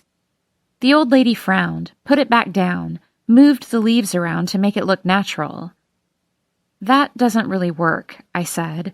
I picked it back up, turned it over in my hand. It's from a dog leash. Did she have a dog? I don't think so, the kid said. Brad gestured for us to turn around. Come on, he said. Let's start back. I trailed the others by a few feet, scanning the surrounding ground as we moved. I slid the buckle into my back pocket. It wasn't from a leash or a collar or a bracelet. I recognized that logo. It was from a purse. I took the long way home, stopping at CVS, buying a soda, using the bathroom, dumping the buckle in the trash can, waving to Luke Aberdeen on the way out. I stood in front of my house, tilting my head to the side, trying to see it as a stranger might. Nothing special, nothing to make someone look twice. My feet started sinking in a spot of mud, and I pulled them out, the suction gripping my sneakers before dislodging. I walked toward the porch, my steps slow and labored, as if my feet were sticking to the earth. I waited by the front porch, willing myself to go inside. The secrets this house had kept locked away, mine included, Daniel's and my father's, and those that belonged to the generation before, in the walls, under the floorboards, within the earth. I imagined Corinne shaking out a can of gasoline and me taking a match to the splintered edge of the porch, both of us standing too close as the wood warped and popped, the house igniting, turning to rubble, to smoke and ash, the flames jumping to the extended branch of a tree, taking the woods along with them. What are you doing? I peered over my shoulder at Tyler walking from his truck, his legs moving as slowly as mine had. I turned back to the house, to the window above the sloped roof. Imagining a fire, I said. He said, his hand on the small of my back as he stood beside me. He watched the same splintered porch, the same window, and I could imagine him picturing the same thing. When did you last eat? He asked. I don't know, I said.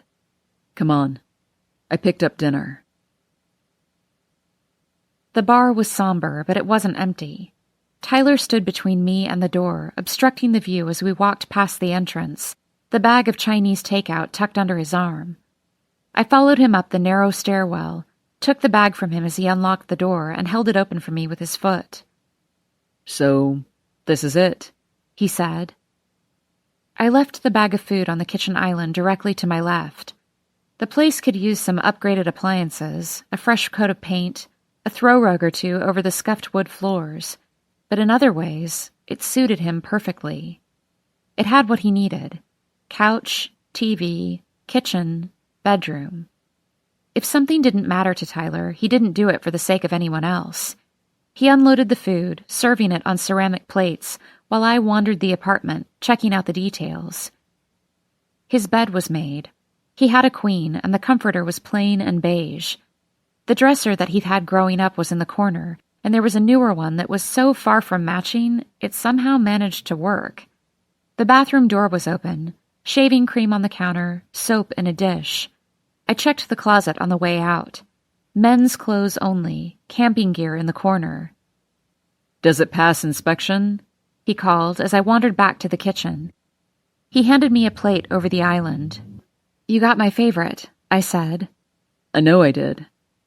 He walked to the couch, slid to the floor, his back resting against the cushions, and placed 2 beers on the coffee table in front of him. I sat beside him on the floor. Not a fan of chairs, I see. I've only been here 6 months. Chairs are next on my list, he said, scooping fried rice into his mouth. Nick, he said, pointing his fork to the plate in front of me. You really need to eat something. My stomach clenched as I stared at the pile of food. I took a sip of the beer, leaning back against the couch. "What kind of purse did Annalise use?" I asked. I felt Tyler tense beside me. "I don't want to talk about Annalise." "It's important. I need to know." "Okay, it was..." He paused, thinking. "I don't know. It was dark green." "But do you know the brand?" "No, I definitely don't know the brand. Are you going to tell me why you're asking?" "We found something in my group. A buckle from a Michael Kors purse, down by the river." I took a deep breath. "I'm pretty sure it's hers." He slid his plate onto the table, took a long pull from the beer bottle.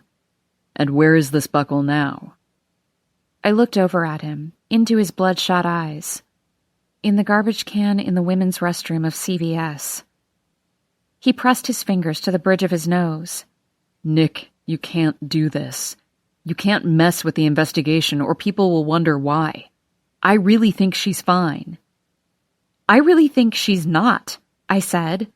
"I think when people disappear, it's because they're not okay, Tyler." "Hey," he said. "Don't cry." "I'm not," I said, resting my head on my arm, wiping away the evidence. "Sorry.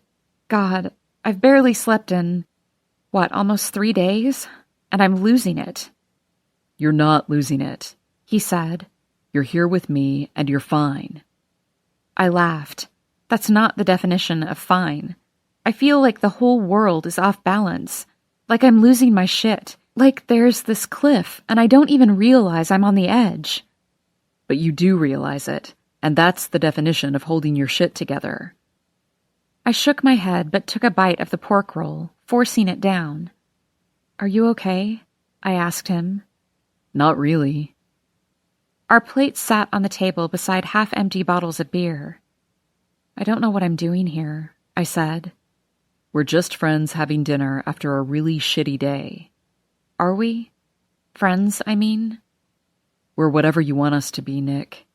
"Don't do that." "What?" "Lie," I said. "Yeah," he said. He rested his arm on the couch behind me, making space for me.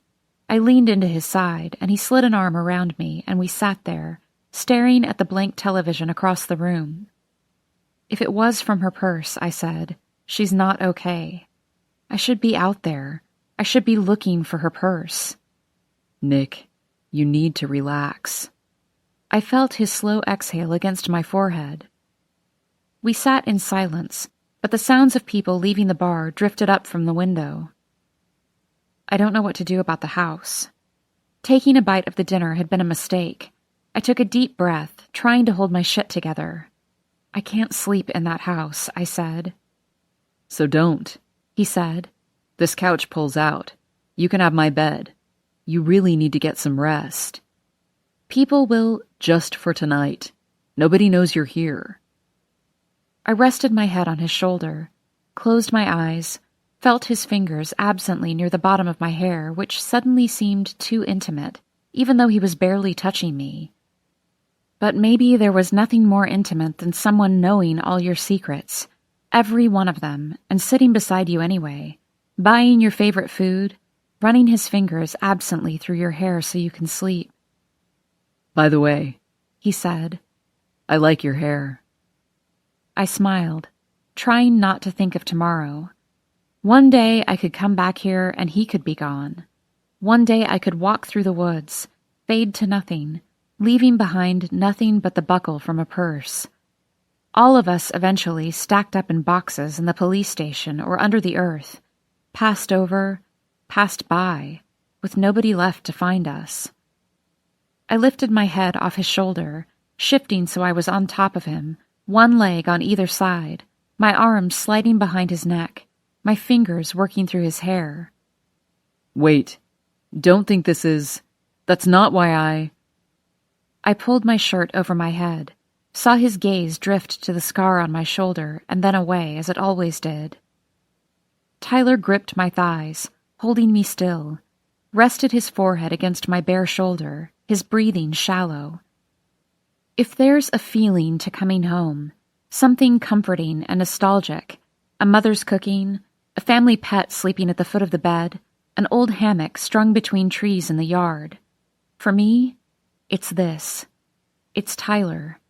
Knowing that there's someone who has seen all the different versions of me, watched as they stacked themselves away inside one another, knows all the choices I've made, the lies I've told, the things I've lost, and still. Are you going to make me say please? I asked. I felt his breath on the space between my shoulder and my neck, his lips moving as he spoke. No, he said. Never. And he pulled my head down to his.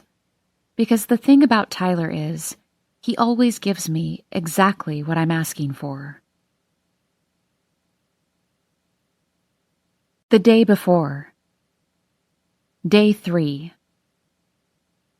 Annalise was unofficially declared missing when the police station opened that morning, but the storms rolling through the mountains meant there would be no searching today. She was 23 years old and had been missing only a day, but it was the circumstances that got the police curious. Her brother said he saw her walk into the woods sometime after midnight. Her mother went to get her for their trip to visit a grad school around lunch, but she wasn't there. Her cell went straight to voicemail. Her purse was gone. And then there was the text message, the one she sent to Officer Mark Stewart, the one that asked if they could set up a time to discuss the Corinne Prescott case. Tyler showed up at my place just after breakfast, dressed in khakis and a button-down. He was pacing the downstairs, leaving rainy footprints across the floor. That message is going to make everyone uneasy around here. Did the police have any idea why she sent it? Not that I heard. Doesn't matter, though. It's one hell of a coincidence, don't you think? He opened his mouth to say more, but we heard tires crunching gravel under the rain. Someone's here, I said, walking to the window. A red SUV I didn't recognize had pulled into my driveway and parked behind Tyler's truck. A woman about my dad's age stepped out, hair gray like his, face round and soft, and pulled an umbrella over her head, keeping her eyes on the woods as she walked up the front porch steps. She was built thicker than Annalise, but her eyes were as large and unsettling. Annalise's mom, I said, heading for the door. I pressed my back to the door, watched him stare at the wall past me as if he could see through it. Why are you here, Tyler? Why are you here? He blinked twice before responding. I'm fixing the air conditioning, he said. Then go fix it, I hissed, before pulling open the front door. Her mother was facing the driveway, her umbrella still up even though she was under the protection of the porch. The rain dripped off the spokes in slow motion. Hi, Mrs. Carter. I pushed open the screen door and stood on the threshold. She turned her face slowly toward me, her eyes lingering a moment behind. She was looking at my driveway, at Tyler's truck. Good morning, Nick. It's nice to see you home. Manners first, always. You too. I heard about Annalise. Any word?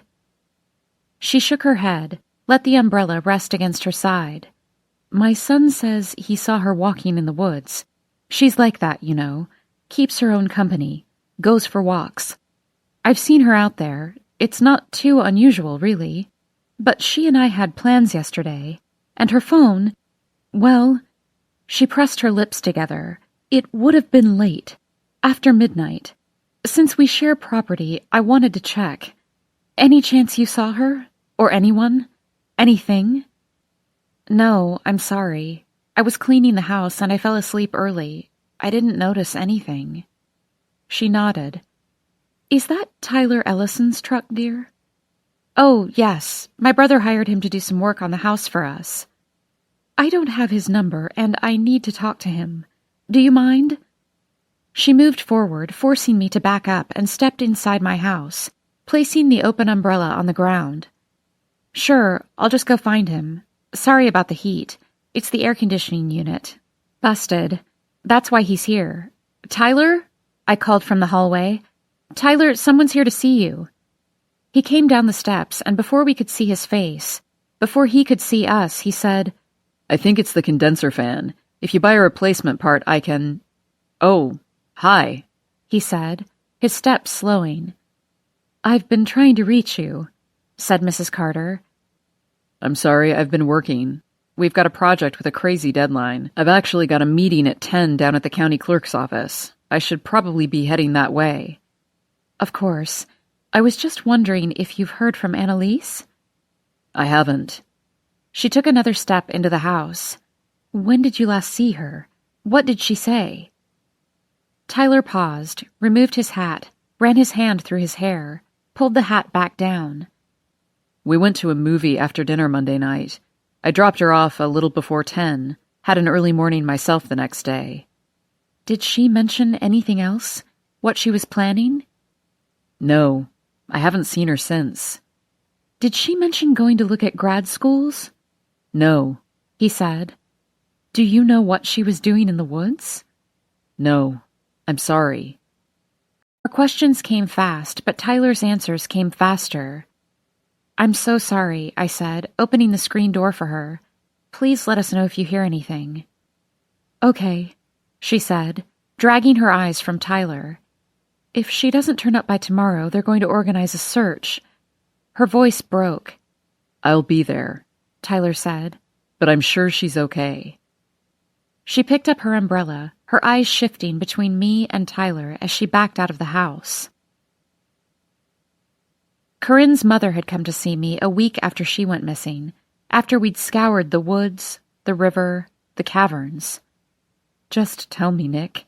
Tell me the things you think I don't want to know. Tell me so we can find her." I remembered the feeling of wanting to tell her something, to give her something. I remembered thinking she was so young, too young to lose a full-grown daughter.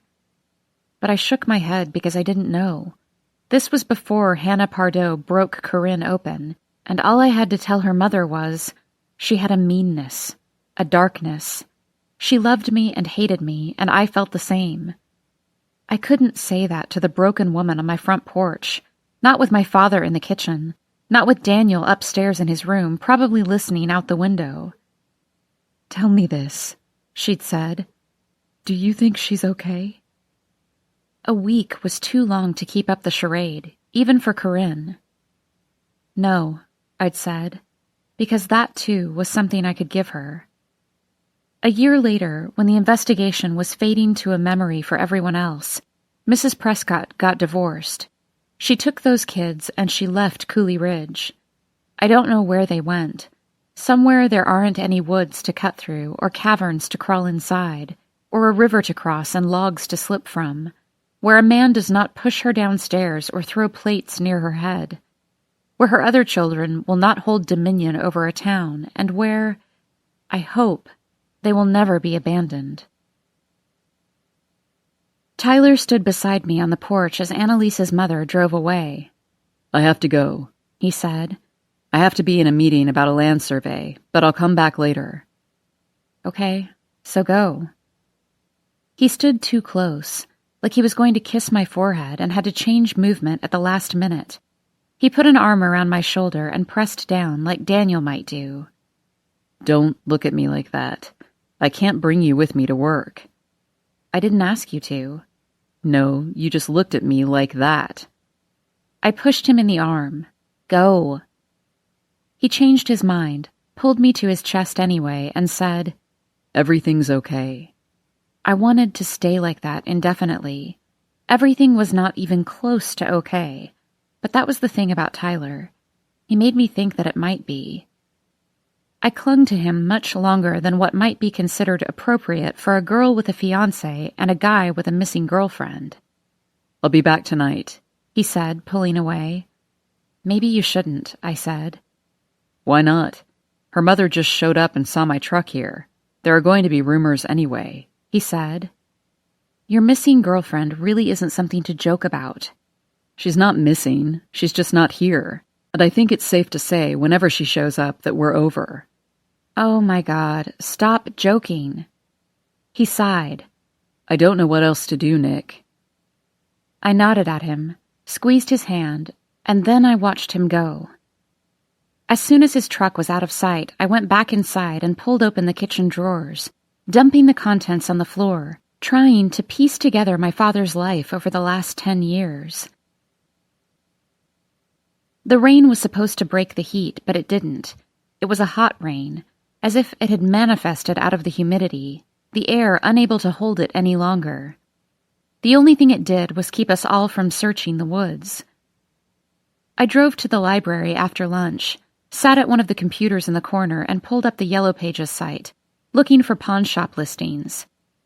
I scribbled down the number and address for any within an hour's drive, then stepped back into the courtyard of the library, which was essentially the backyard of a home encircled by a high brick wall, plants along the sides and benches in the middle.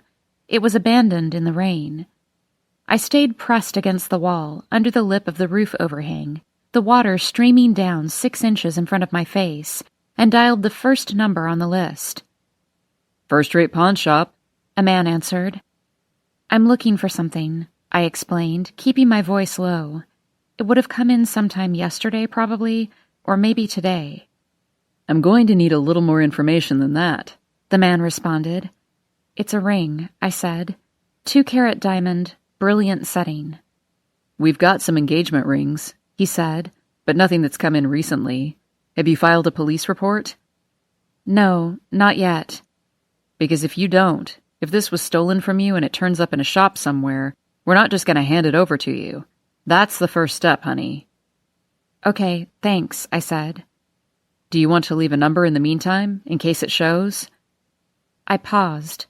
"No," I said. "Thanks for your help." Shit. I shoved the list deep in my purse to keep it from getting wet and headed through the library back to my car. I would have to see for myself.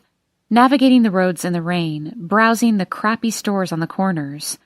Just looking, I'd say. Just passing through. The sign just caught my eye is all. 5 hours later, and I needed dinner. I hadn't found the ring, and I was irritable, and I knew it was partly because I was hungry, but also because of the ring, and also because Daniel's car was in the driveway, and I wanted quiet. I needed time to think, to work this all through. I needed to understand. I ran through the rain, holding my purse over my head. "Daniel?" I called from just inside the front door. The only noise was from the rain on the roof, the wind against the windows, the distant rumble of thunder. "Daniel!" I called from the bottom of the stairs. Getting no reply again, I took the steps 2 at a time to the second-floor landing and paced the hall, calling his name. The rooms were empty.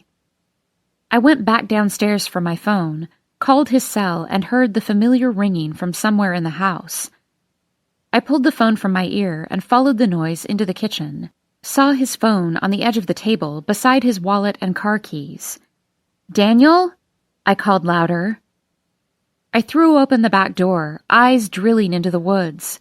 Surely he wouldn't be out there in this storm. I switched on the back porch light and stood in the rain calling his name. Down the steps, around the side of the house, and no sign of Daniel. I ran to his car, peering in the window, now completely drenched. I saw a few tools in the back seat, but nothing too out of the norm. Then I heard a sharp thud, like a hammer, just under the thunder, from the garage. A faint light seemed to be coming from the side window. I shielded my eyes from the rain, walking closer. The sliding doors to the garage were shut, and Daniel had hung something over the windows. I pounded on the side walk-through door. "Daniel?" I yelled. "Are you in there?" The noise stopped. "Go in the house, Nick," he called through the door. I pounded more. "Open the fucking door!" He unlocked the handle, pulled it open. His hands were covered in white chalk, and the floor was fractured and splintered, chunks of concrete off to the side, the earth below it exposed. "What the hell is this?" I asked, pushing past him into the room. "What the fuck are you doing?" He closed the door behind me. "What does it look like I'm doing? I'm digging." He ran his hand over his face, the white chalk streaking down with his sweat. "I'm looking." "You're looking for what?" I asked. "What do you think, Nick?" "For something buried. Something that's been buried for 10 years. And you think it's here? You know this?" I stuck my finger in his chest, but he backed away. Why do you know that, Daniel? Daniel, look at me. I don't know, Nick. Not for sure. Really? Because you're tearing up the goddamn floor. You seem awfully sure of yourself. No, but I already dug up the fucking crawl space and the garden, and this is the only place left I can think of. We were getting ready to lay the floor the day Corinne went missing, but it wasn't done. You didn't finish it? No, I didn't finish it. I assumed it was Tyler and his father, but don't know for sure who finished it. And isn't that a little troubling? His face was all shadows. I was shaking from the rain, and I wanted to be anywhere but here. Now get out of here, he said. Go check on Laura. Tell her I'm working on the house. Tell her not to worry. I ran through the rain, back into the house, pacing the downstairs. I dialed Tyler, and he answered on the first ring. Hey, he said. I'm finishing up here. I'll be over in a bit, okay? Daniel lost his shit. He's digging up the garage. A pause, and his voice dropped lower. He's doing what? He's digging up the garage because he doesn't know who finished the floor 10 years ago. I gripped the phone tighter, waiting for him to provide a safe explanation, an answer that made sense. Silence. Was it you, Tyler? Did you lay the concrete? With your dad? God, that was 10 years ago. I don't really remember. Well, think, I said. Was it you? I heard him breathing on the other end before he answered. I really don't think so, Nick. He's got a sledgehammer and a shovel, and he's digging all over the property. He's lost his mind. Hold on, he said. I'm coming. I waited the 45 minutes for Tyler to show up so we could handle Daniel together. I couldn't go back in there and have a real conversation with him alone. I had no idea how to talk to him about anything. He was paranoid. He was crazed. He had a sledgehammer, and I didn't know if I believed him about why he was digging up the floor. I stood on the porch when I heard Tyler's truck. He pulled something out of the back of the truck and headed straight for the garage. I took off after him. What the hell is that? I asked. He was already at the door, knocking. Daniel flinched when he opened it, scowling at me over Tyler's shoulder. You called Tyler? What the hell, Nick? Then he saw what was in Tyler's hand, just as I had. A goddamn jackhammer. Let him finish, Nick. He already started, Tyler said, walking into the room, his eyes slowly taking it all in, then drifting closed. Okay, let's do this. I threw my hands in the air. You're both completely out of your minds. We have to know, Daniel said. No, we don't, I said. I had my head in my hands, searching for understanding, for answers. Why is this happening? How did this happen? Daniel slammed the spade into the concrete. You're not asking the right questions. You want to know why and how, and you're getting strangled by it. Listen to what Dad's saying. Don't sell the house. What do you think he means? He means this. The garage floors. It wasn't me. I came in one day after, and they were just done. That doesn't mean it was him. It doesn't mean he did it, I said, storming out of the garage. I slammed the door on them, the thunder directly overhead, muffling the sound of the jackhammer. Daniel had emptied the garage, and all the material sat behind it, out in the rain. The gardening supplies, the tools, the wheelbarrow. I grabbed the wheelbarrow and pushed it back to the door, silently cursing them, and myself, and my dad, and Corinne for disappearing in the first place.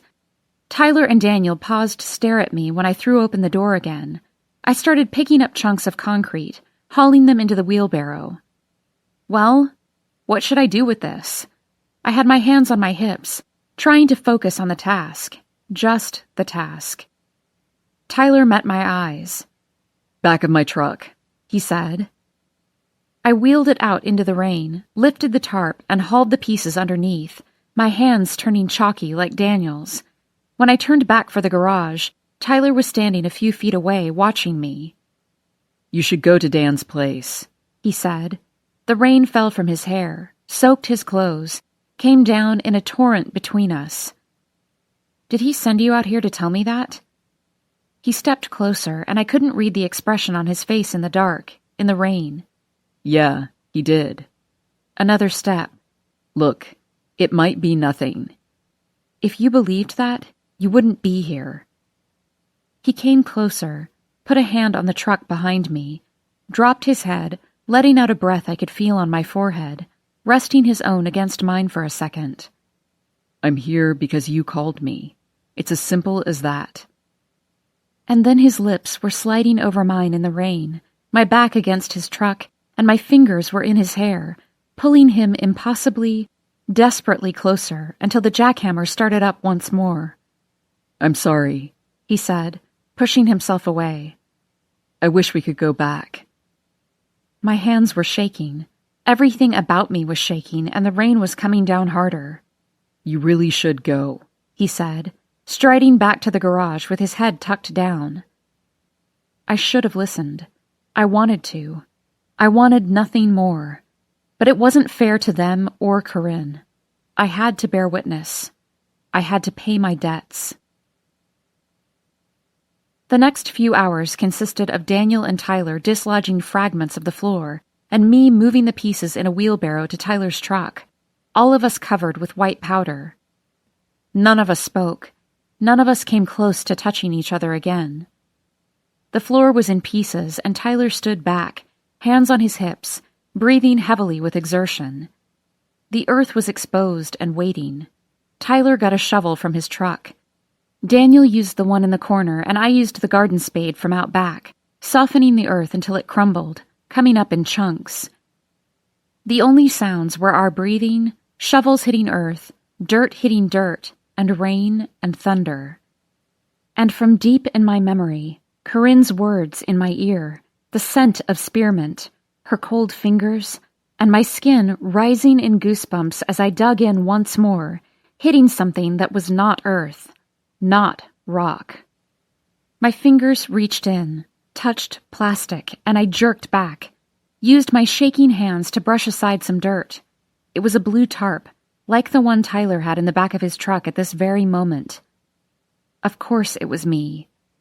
It was me with the tiny shovel and the corner of the garage. It was me, and it was fitting that I should be the one to find her. I stood too quickly, my vision swirling as I pressed myself against the wall. Tyler and Daniel had stopped, moved to see what I had uncovered, stood around the spot I'd left. Daniel used the side of the shovel to brush more dirt off the tarp, to nudge it a bit to the side, exposing a corner of quilt. Daniel sucked in a quick breath. Oh, fuck. Blue material and yellow stitching. My mother's blanket that she wore around her legs in her wheelchair. Long, dull hair, matted and spilling out the top. Like whoever had put her here, in the earth, couldn't bear the thought of her being cold. My mother didn't die in this house. She intended to, but I guess at one point she also intended to live. Intention is nice, but it's a thing sometimes based more on hope than reality. It had been winter, and with winter comes the common cold, and we all had it. My father came down with it first, which wasn't something I'd typically remember. Daniel and I had the chickenpox together, and I remembered my mother dunking us into oatmeal baths, dousing us with calamine, but I couldn't remember which of us got it first. This cold, I remember. Dad's dry cough echoing at night, and the hospital mask we attached over our mom's ears, and him sleeping on the couch, and then Daniel coming down with it, and then me, and then her. The cold quickly running its course through all of us, but becoming pneumonia for her. Packing her up to the hospital, the onslaught of fluid in her lungs and ineffectual IV treatments, and her sudden death. She was terminal, had been terminal, and yet her death was unexpected, caught us all unprepared. I guess I imagined last words of wisdom from my mother, something meaningful to hold on to, something worthy of a story to tell my children, something with weight that would belong to me alone. I felt robbed. It was my dad's fault. Even he knew it. I suppose if I'm being honest with myself, I know that it was a virus's fault and cancer's before that, and she could have caught it from any of us. But if my dad traced back the threads, which of course he had, as he was the type of person to follow every thread no matter what rabbit hole it led him down, it would end with him. Maybe he knew where it came from, that virus. A student at school, a colleague from the workroom, the man behind the counter of the coffee shop, or the woman who asked for directions. Maybe he had his own point of blame. Maybe he saw this person with his girlfriend, or laughing next to his car, or staring out the window absently and thought, "You killed my wife." And they never knew. How many people out there are responsible for some tragedy and don't even know it? This was what I was thinking about when I saw the quilt. This was what I did to protect myself for just one more moment. Focusing on my anger, on my mother, on who was to blame, the fault and the suddenness, and maybe even its bitter insignificance, and not on what lay underneath the blanket. A rustle of plastic as Daniel moved the tarp again, and then it hit me with its own suddenness. Corinne. I lunged outside the garage, knees in the grass and sickness in the earth. I wiped my mouth with the back of my hand.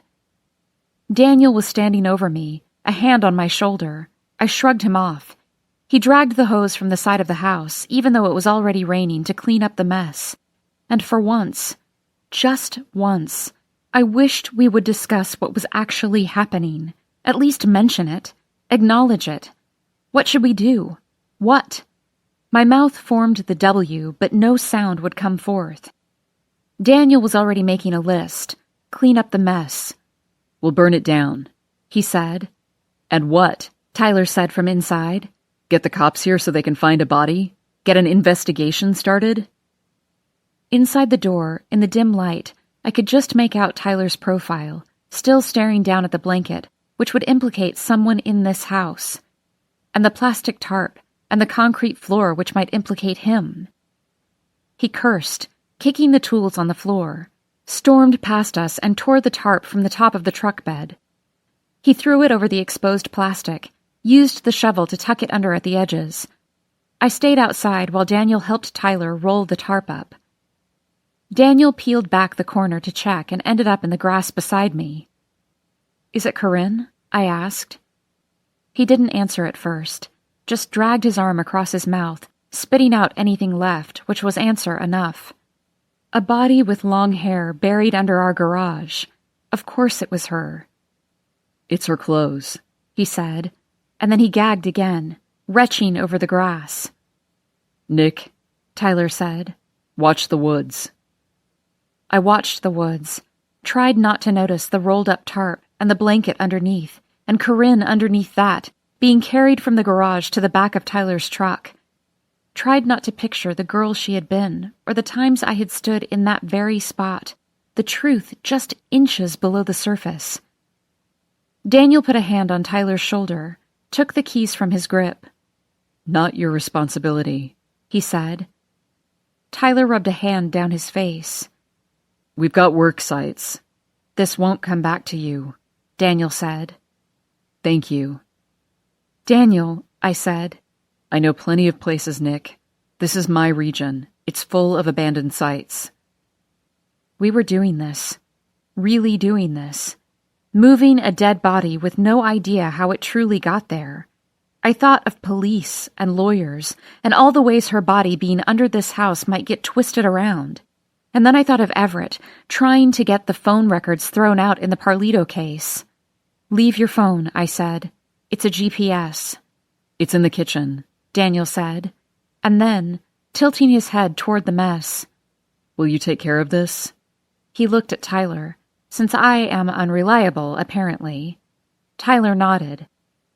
He drove away, and I began to cry, hoping the rain would cover for me. "I need your car," Tyler said, pretending not to notice.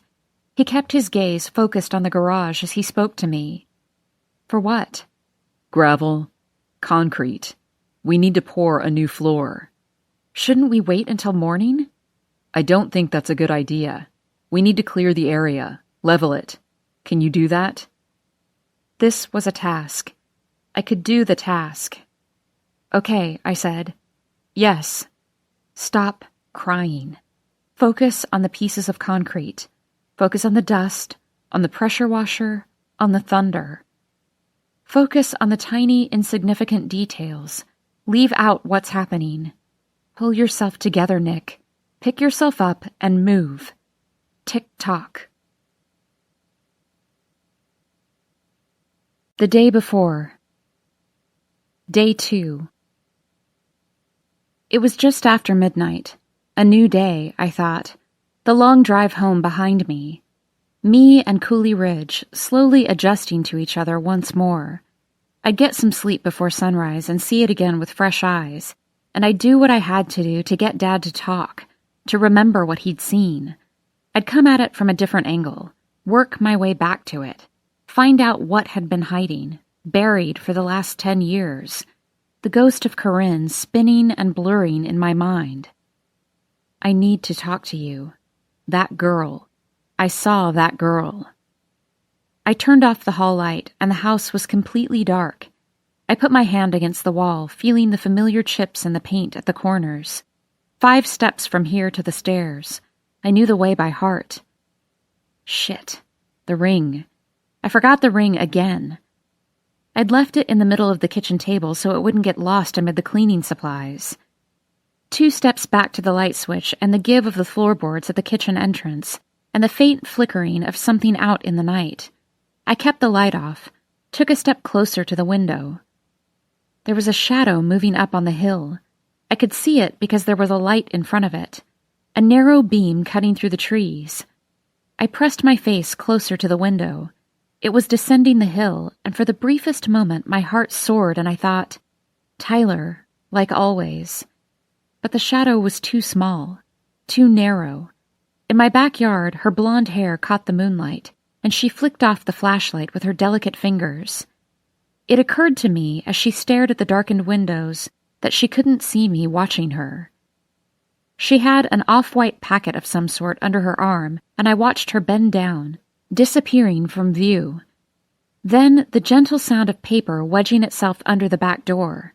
It wouldn't come completely inside, even as she tried to jimmy it a few times. She stood, and the door handle slowly began to turn. What the? My hand went to the knob on instinct, pulling the door open before her. Then I hit the light switch, bathing us both in light.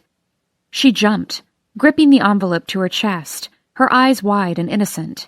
She blinked slowly, her face stoic.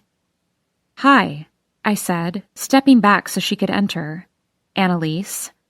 What can I do for you? Or, what's up? Seemed inappropriate now that I realized how late it was and that she'd been about to open my back door without knocking. She stepped inside tentatively, her fingers pressing into the envelope, her knuckles blanching white. Is that for me? I asked. I saw my name in boxy print, done in a ballpoint pen. Just Nick. Nothing more. Is this a back off my boyfriend letter? Look, I could have saved you the trip. Tyler and I are done. He's all yours. She cleared her throat, relaxed her grip on the envelope. No, it's not, she said, sliding her phone from her back pocket and resting it on the kitchen table. She sat at my table, crossing her legs, her hands fidgeting in her lap. That's not what this is at all. Her large eyes met mine, and her smile stretched wide, and I was taken aback. How different this Annalise was from the 13-year-old girl I remembered. She pulled apart the envelope seal and flipped it over, dumping the contents on my kitchen table. I saw the typed piece of paper first, the cost of silence, and the price for the flash drive, and leave at the abandoned Piper house. And my mind was scrambling to keep up with the dark, shadowy images strewn across the kitchen table. I don't understand, I said, my hands touching the glossy surface of the rest of the sheets. Pictures, shades of black and gray, grainy and pixelated. Everything dark, so dark. I leaned closer, could make out almost nothing but the way the light shone out of a window and the shape of the tree branches, but I knew it was my house. What is this? I asked. Our agreement, she said, her voice firm and measured.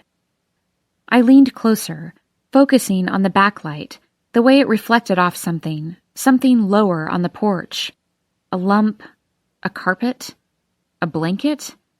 There was a shadow hovering near the side of the frame, and at the edge of the blanket, something bronze and willowy. Hair. Hair. Bronze hair spilling out of a dark blanket. I threw the picture back on the table, jerked my hand back. What? Wrong question. Who? Looks to me like the body of Corinne Prescott. There's no statute of limitation on murder, you know, she said, as my face gave way to a horrified understanding. Here, finally, the answer we'd sought for so long. Here was the body of Corinne Prescott, at my house. And you think She waved me off with a brush of her hand.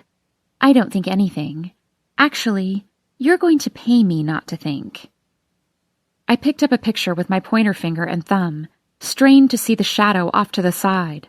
I could make out an arm, a dark shadow, nothing more. For a moment, I thought Daniel, because there was a girl's long hair and our back porch and it was dark. But it could have also been Dad. No, it could have been anyone. Maybe I just didn't want it to be them. That part would be for the police to decide, she said, tapping the shadow in another picture. Where did you get these? The room had hollowed out, and my voice sounded tinny and far away. I've always had them, just didn't know it, she said. I had to struggle to focus on her words, which were slipping through the room like smoke. I got this new camera the week before Corinne went missing. I was messing around with the settings, trying to figure out how to take pictures at night. Your house always seemed like this haunted place to me through the trees. She shrugged. Maybe because your mom died, but then the flowers went too. I used to think it was contagious somehow, like death was leaching from the center, spreading out. So I took these pictures that night after the fair, but I couldn't see anything. Then my senior year, I got this new software and a new computer, and I transferred everything. About to purge these old things. But I was tinkering with the setting and the software, and look what appeared. As with a Polaroid picture, shadows coming to life. You look sick. You really didn't know? She asked. You never suspected? I was going to be sick. There wasn't enough air in the room. Annalise had seen these pictures at 18, a dangerous age. Boys and their uncontrollable passion, impulsive and coiled to snap. Girls with the uncontrollable yearning for something intangible, something else. No, I said, trying to get a grip, and then to Annalise, get the fuck out of here. She tilted her head to the side. You think I won't tell? She picked up her phone, a mean smile on her face, her fingers flying across the keypad. Wait, stop. What are you doing? She turned the phone around so I could see. I went to school with Bailey Stewart's brother, Officer Mark Stewart. The edges of my vision turned hazy. I struggled to focus on the screen. I have a few questions about the Corinne Prescott case. Can we set up a time to talk? You have until he wakes up and sees this tomorrow morning to change your mind. My throat burned. I stared at the images once more. This was happening. This was really fucking happening. The room was buzzing, the air electric. How do I know you won't send these out anyway? Because, she said, I haven't yet. Yet? I left these for your father years ago with this same note, she said. She leaned forward in her chair. And he paid. He pays. Why do you think he does that, Nick? My father had paid for her silence. Why does anyone pay? You have to pay your debts. I picked up the note again. It trembled in my hand. I can't pay you this much. 10,000 to keep quiet. 20,000 for the flash drive. Tyler said you're getting married. Said your ring was worth more than this house. Said you're a counselor at some fancy private school and you're off for the summer. I don't have any money, Annalise. I have nothing to my name. Bet I'm worth less than you even. She rolled her eyes and stood, but I still had to look down at her. You're here to sell the house, isn't that right? I nodded. I'll give you some time then. She slid her phone into her back pocket. "You're fucking crazy," I said. "Does Tyler know you're this fucked up?" She held her hands up, like I'd done from the window as she peered at me. "I just need a way out, Nick." "Get a job," I said, then remembered the money my brother had given me to help me get out. I had someone. I had help. "Yeah, I'm working on it." She stood at the door. 2 weeks, Nick. I'll give you 2 weeks. "I can't." "Really?" she said. She grabbed the ring from the center of the table. "I bet this is worth that amount alone, isn't it?" I couldn't answer. I didn't know. She slid it onto her pointer finger. "I'll keep it safe until you pay." "You're making a mistake. You can't take that," I said. She opened the door. "Call the police. I dare you. I'll hold this as insurance." She really was daring me. What will you do, Nick? The past or the future? Run away again or stay and pay your debts? I couldn't figure out why Annalise was doing this to me, why she thought she could. She was a quiet girl, a timid girl, a lonely girl. That's what I could see of her from the fragments of my memory. And what must she have seen of me? Me on the other side of the door, after my mother died, as she delivered food and I stood there, silent and broken. Me at the fair as Daniel hit me, as I remained on the ground, weak and shaken, sad and quiet and pushed around. She saw me as the broken girl. She didn't know the other parts of me. She didn't know me at all. After I had parked Tyler's truck behind the caverns, and after he'd slid that ring on my finger and I'd crawled across his lap, I saw Corinne. Saw Jackson's car come to a halt at the edge of the cavern parking lot, over Tyler's shoulder, through the trees. "What is it?" he'd said. "Nothing," I'd said. "Just Jackson and Corinne. Ignore them. They can't see us." I saw Corinne throw open the door and yell something at Jackson. Heard Jackson's muffled voice yelling something back, then him pulling away, the tires kicking up dirt. Through the woods. That's the way she'd go to my place. But she disappeared around the curve, walking down the road. "Should we go after her?" asked Tyler, twisted around in his seat, watching the same scene. But I was full of her words, telling me to jump, and seeing her with my brother, which seemed like the ultimate betrayal after he'd just hit me. She went to comfort him, not me. She knew, and she leaned against his side. "Ignore her," I'd said to Tyler, turning his head to face me, and Tyler had been all too happy to oblige. We left for home not long after. I eased the truck out onto the road, high beams on in the dark, Tyler's ring on my finger. We took the first curve, and there, thumb out, skirt blowing with the breeze, stood Corinne Prescott. She stood at the edge of the road with nothing. She'd left her bag at my house earlier, a common Corinne maneuver to see who would pay for her, whether she could talk the vendors into covering the cost, whether she could convince one of us. I'd paid for her Ferris wheel ticket. I'd paid for everything. Because on the tip of Corinne's tongue was a truth I wasn't ready to share. A trump card. Emotional blackmail. A dare. Bailey had sneaked in a few miniature vials of whiskey from her dad's collection. She pulled one out at the top of the Ferris wheel, took a gulp, passed it to Corinne, and Corinne handed it to me, her eyebrows raised. I took it from her outstretched hand, held it to my mouth, felt the burn of the liquor on my tongue, on the back of my throat. I was starting to make a decision right at that moment, as I let it slide back into the bottle instead. She grinned at me. "Tyler's here," she said, pointing him out in the crowd. I leaned over the edge with her. "Tyler!" I called. She took another swig and then followed it up with a piece of spearmint gum. "Truth or dare, Nick," she said, slowly rocking the cart back and forth as Bailey giggled. "Dare," I said too fast. There were too many truths, too close to the surface. "I dare you to climb on the outside of the cart. I dare you to ride it like that. On the outside." And then later, with her thumb sticking out, her eyes meeting mine through the windshield, "I dare you to drive on by. I dare you to pretend you don't see me here. I dare you." Annalise didn't know. I always took the dare. I still knew Tyler's number by heart. He answered his phone, and I could tell from the low hum of noise in the background that he was at the bar. Hey, Nick. What's up? The kitchen light shone off the glossy surface of the pictures, and I squeezed my eyes shut. Did you know your girlfriend blackmailed my dad? What? He asked. Oh, yeah, I said. Want to know how I know?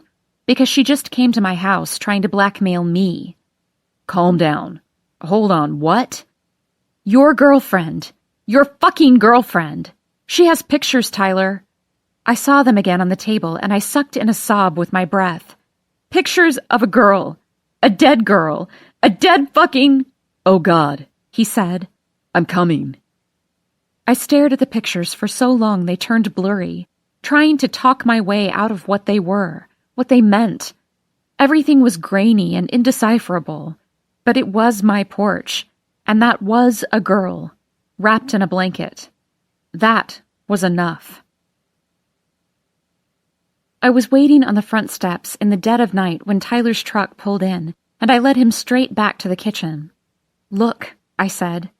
He picked up a picture, held it to his face, twisted it back and forth. I don't understand, he said. Annalise gave you these? She's had them for the last 5 years. Is that? What do you think, Tyler? Of course it is. I choked on a sob. What the hell is she doing on my porch? But wasn't that what Dad had told me when I asked? She was on the back porch, but just for a moment? Whose shadow is that? I asked, wondering whether my dad was the one who put her on the porch or whether he knew about it from the pictures. Because if it wasn't Dad, then it was... Nick? The front door swung open and I dove for the pictures, brushing them back into a pile on the table as Daniel walked in. What the hell is going on? He asked. Tyler rubbed his face, looked between the two of us. He was sitting next to me at the bar, he said. I'm sorry. You should go, I said, my back to the table, desperately hiding the pictures. Nick, move away from the table, Daniel said. But I thought of the shadow, which could have been from one of 2 people. Go home to Laura, I said. We were all about to break open, the final crack. It was time to understand.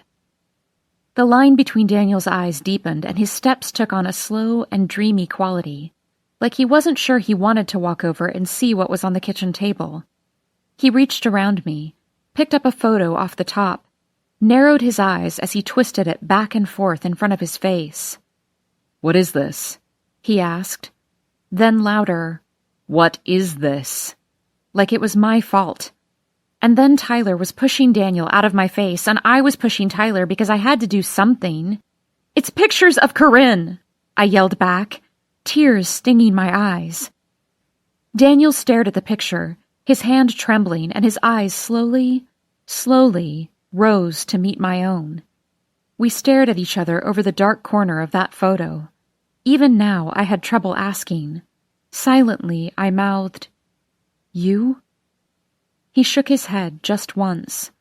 Tyler turned around and looked at Daniel over his shoulder, then at me.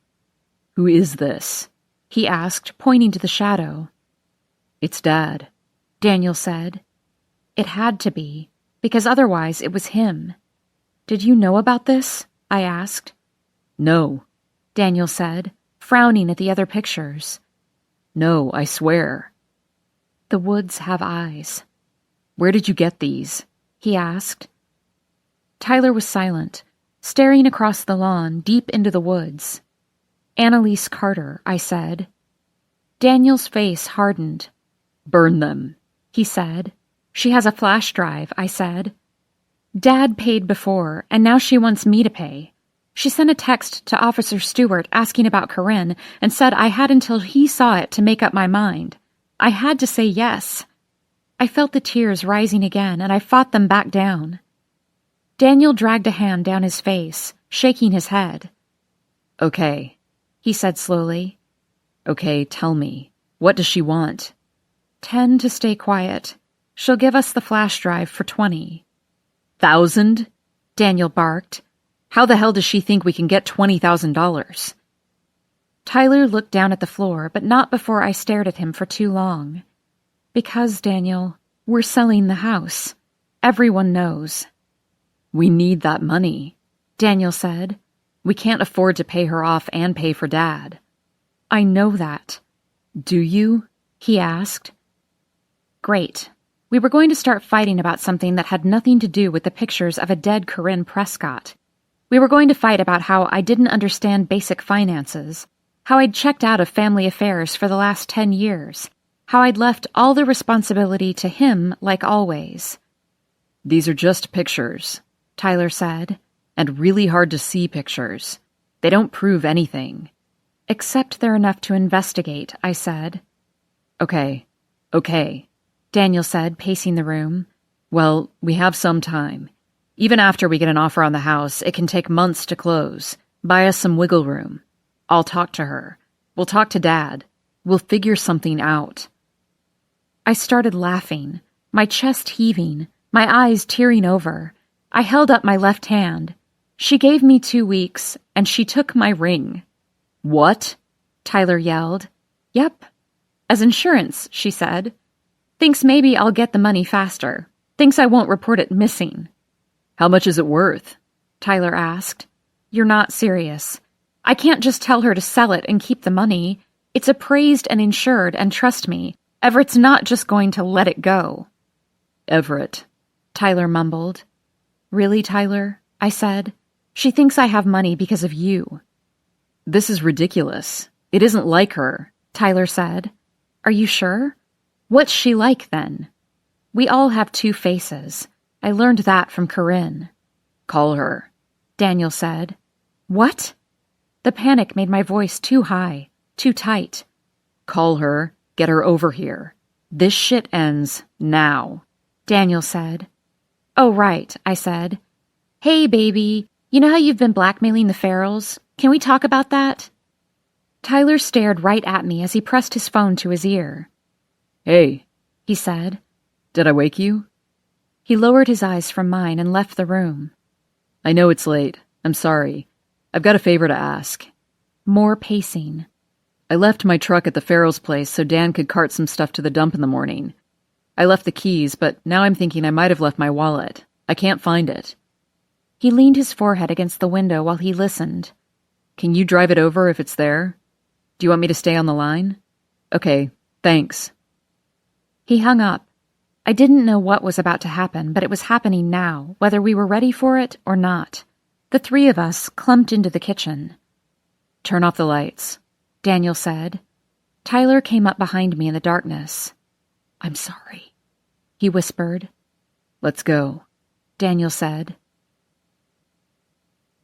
I saw her coming from the corner of the house I was pressed against, her purse slung over her shoulder, in yoga pants with her hair in a ponytail as if she'd just rolled out of bed.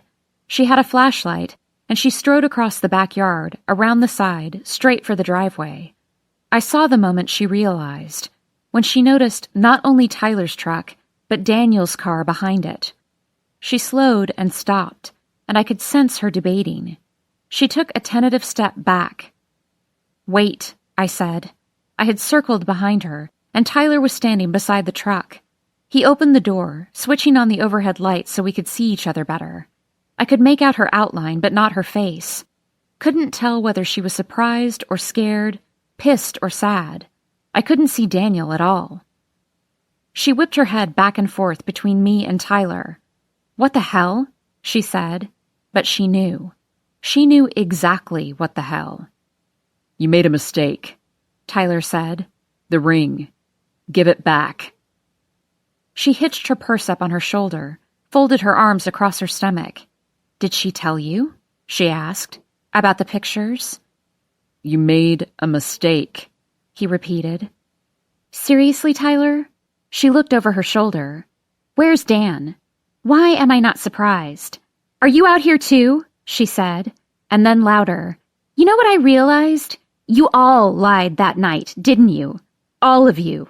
You have to know. You're all covering for someone. I saw Tyler's head snap up, his whole body wound tight. Those pictures don't prove anything, but blackmail is illegal, I said. That's what anonymous letters are for, she said. Anonymous packages with pictures of a dead girl on your back porch.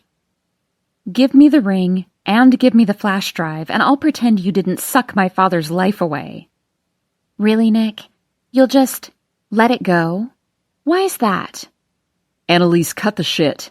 Give her the fucking ring and get the fuck out of our lives, Tyler said. Our lives. She laughed, mean and sharp. Tyler, be real. One of the Farrells is a murderer. You're wrong, he said. You can't prove anything with grainy pictures that were probably doctored with no timestamp. You know what you can prove? Blackmail. You've been taking money from a confused, mentally impaired man for years. There goes your future, Annalise. You can't prove that either. But you know what is proof? A body. Ever think of that? I froze. She was on the back porch, but just for a moment. Where did she go? Where did he take her? You stole my ring. I can prove that. There was a noise from behind her, from the edge of the woods, and she spun just as Daniel emerged from the trees. We'll work it out, but not like this, he said. Always the reasonable one. Always the responsible one. Oh, look at you, all self-righteous. You're such a fucking hypocrite. Give her the ring back and we'll talk, Daniel said. Her body was rigid. We were at an impasse. 2 crimes, and neither of us could call the police without dragging out the other. I don't have it on me, she said, hitching up the strap on her designer purse. Daniel nodded. Then let's go get it. Fine, she said, slowly moving away from us. She walked a few steps ahead of Daniel, with me and Tyler trailing behind, his hand on my lower back, promising me, everything's okay. Everything's working out. We've got this all under control. I don't know whether it was that 3 of us were following her and she was scared, or if she felt her options running out, felt her world and her future growing smaller, but she stepped into the tree line, the crunch of a branch, the darkness like a cloak, and she ran. Fuck, said Tyler as he took off after her. Wait here, Nick, Daniel said, and he took off through the woods at another angle. I stood on the hill in sight of both our houses, dark except for the light from Tyler's truck. I sneaked closer to hers so I could see her front door better, and I listened to the woods, for the monsters, and the demons, and the eyes, for a struggle or a whisper or a scream. I crouched down when I heard footsteps slowly coming toward me, my muscles twitching, ready to snap. Nick? I relaxed at the sound of Tyler's voice. Up here, I said. Did you find her? No. You? I shook my head as he crouched beside me, watching her house. It was another 20 minutes before Daniel came back from the other direction. I lost her, he said, reaching out one hand as if grasping a ghost. Got as far as the river, and then I lost her. She'll be back, Tyler said. Go, I said to Daniel. Go home to Laura. Daniel checked his watch and frowned. Call me when she comes back. He stuffed his hands deep into his pockets as he walked away. You too, I said to Tyler. Go home. I'll watch for her. Nah, he said, sitting beside me on top of the hill. I'm not going anywhere. We stayed there until sunup, but she didn't come back. Back in my kitchen, I made a pot of coffee while Tyler paced. Fuck, he said. I stared out the window, biting my nail. That feeling like static, like something thrumming, pressing down on us, was thick in the air. The feeling that something was about to happen. And we were waiting for it. Sirens, the police, a phone call from her, just something. I started a fire, threw the pictures into the flames, watched as they bubbled and curled, willing them to disappear faster. When nothing had happened by the time Daniel stopped by on his way to work, I started to think that maybe it wouldn't. Anything? Daniel asked. She's not back, I said. What did you tell Laura? Nothing, he said. Never got the chance. When I didn't come home, she left. Probably went to stay at her sister's. God. Now she's giving me the silent treatment. Just tell her you stayed here, I said. And what's so wrong with you that I had to stay here? He asked. I sighed. I'm sure you'll think of something. God damn it, he said, running his hand through his hair. Then he cursed repeatedly under his breath, gripped the edge of the table, breathing deeply, getting himself under control. We need to talk to Dad. I'll do it, I said. You need to be careful, he said, and I understood. I couldn't let it become something Dad fixated on. Couldn't let him get lost in it. Couldn't let him work himself up about this. I had to graze the surface, come at it from the side, ask him about it in pieces. Go to work, I said. Both of you. Everything's normal, everything's fine. Only call if you know something. I watched Annalise's empty apartment until noon, watched as her mother knocked on the door and knocked again, watched as she took a key from her pocket and let herself inside, until she came back out, standing in the entrance, her phone in her hand, staring at the ground. I watched until the very moment she realized her daughter was gone. My body was on edge the entire car ride to Grand Pines, my muscles twitching with too much energy, even though I hadn't slept since the day before. I couldn't feel my feet. They tingled with heaviness. I gave my name at the entrance and was escorted by a young male aide to Dad's empty room. He wanders, the aide said. Probably out in the courtyard. It's a beautiful day. Here we're getting some nasty storms tomorrow, though. He was leaning against the window beside me, and I saw him looking me over in the reflection. His gaze flicked down to my hand. Hi, he said, sticking out his hand. Andrew, I work here. His eyes were blue, and he was probably younger than I was, and he had a nice smile that probably had the same effect everywhere. Nicolette, I said. I live in Philadelphia, actually. Shame, he said. You in town for a while? No, I said. I pointed out the window. There. Dad was reading a book on a bench near the edge of the courtyard, his elbows resting on his brown pants like he was deep in thought, searching the words for more meaning. Thanks for your help, Andrew. I forced myself to flash him a smile as I left the room. Out in the courtyard, a few women sat around a cafe table with lunch in styrofoam boxes. 2 men were playing chess. A few people were pacing in what appeared to be slow, endless circles around the perimeter. I settled in beside my father on the bench. Hi, Dad, I said. He pulled his face out of the book, glancing in my direction. What are you reading? I asked. Nabokov, he said, showing me the cover. For next semester. He wasn't here, but he wasn't far. I cleared my throat, watching him from the corner of my eye. Yesterday, I said, you told me you saw my friend Corinne, a long time ago, on the back porch. Did I tell you that? I don't remember that. He ran his thumb over the page edges, fanning them slowly. Yes, I said. I was just wondering if you knew how she got there. He didn't answer, his head still in the book, but his eyes weren't moving across the lines. They were staring, his mind elsewhere. I was drinking too much, he said.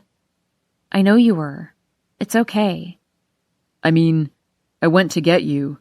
I got a call. About you.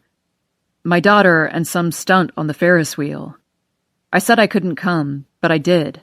I got mad, and I got in the car, and I drove because it was all escalating, and it had finally come to this. He put the book down and squeezed his eyes. You were pushing more and more because I never stopped you. I never did. So I got in the car. I was going to be a dad.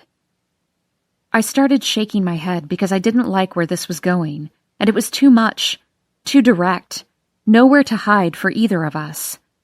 So I got to that bend before the caverns and I thought, this isn't how to be a dad, driving drunk. This isn't how. So I pulled over. I just pulled over. Where, Dad? It came out as a choked whisper. Just before the caverns, there's this access road, a dead end. I pulled in, and I parked. He looked over at me. Don't cry, doll. I wasn't in a good state. I needed some air. I just needed some air. He needed to stop. I had the windows rolled down. I just needed to sleep it off. He folded his hands in his lap, his fingers drumming against his knuckles. I heard people yelling. I had to know. It was time.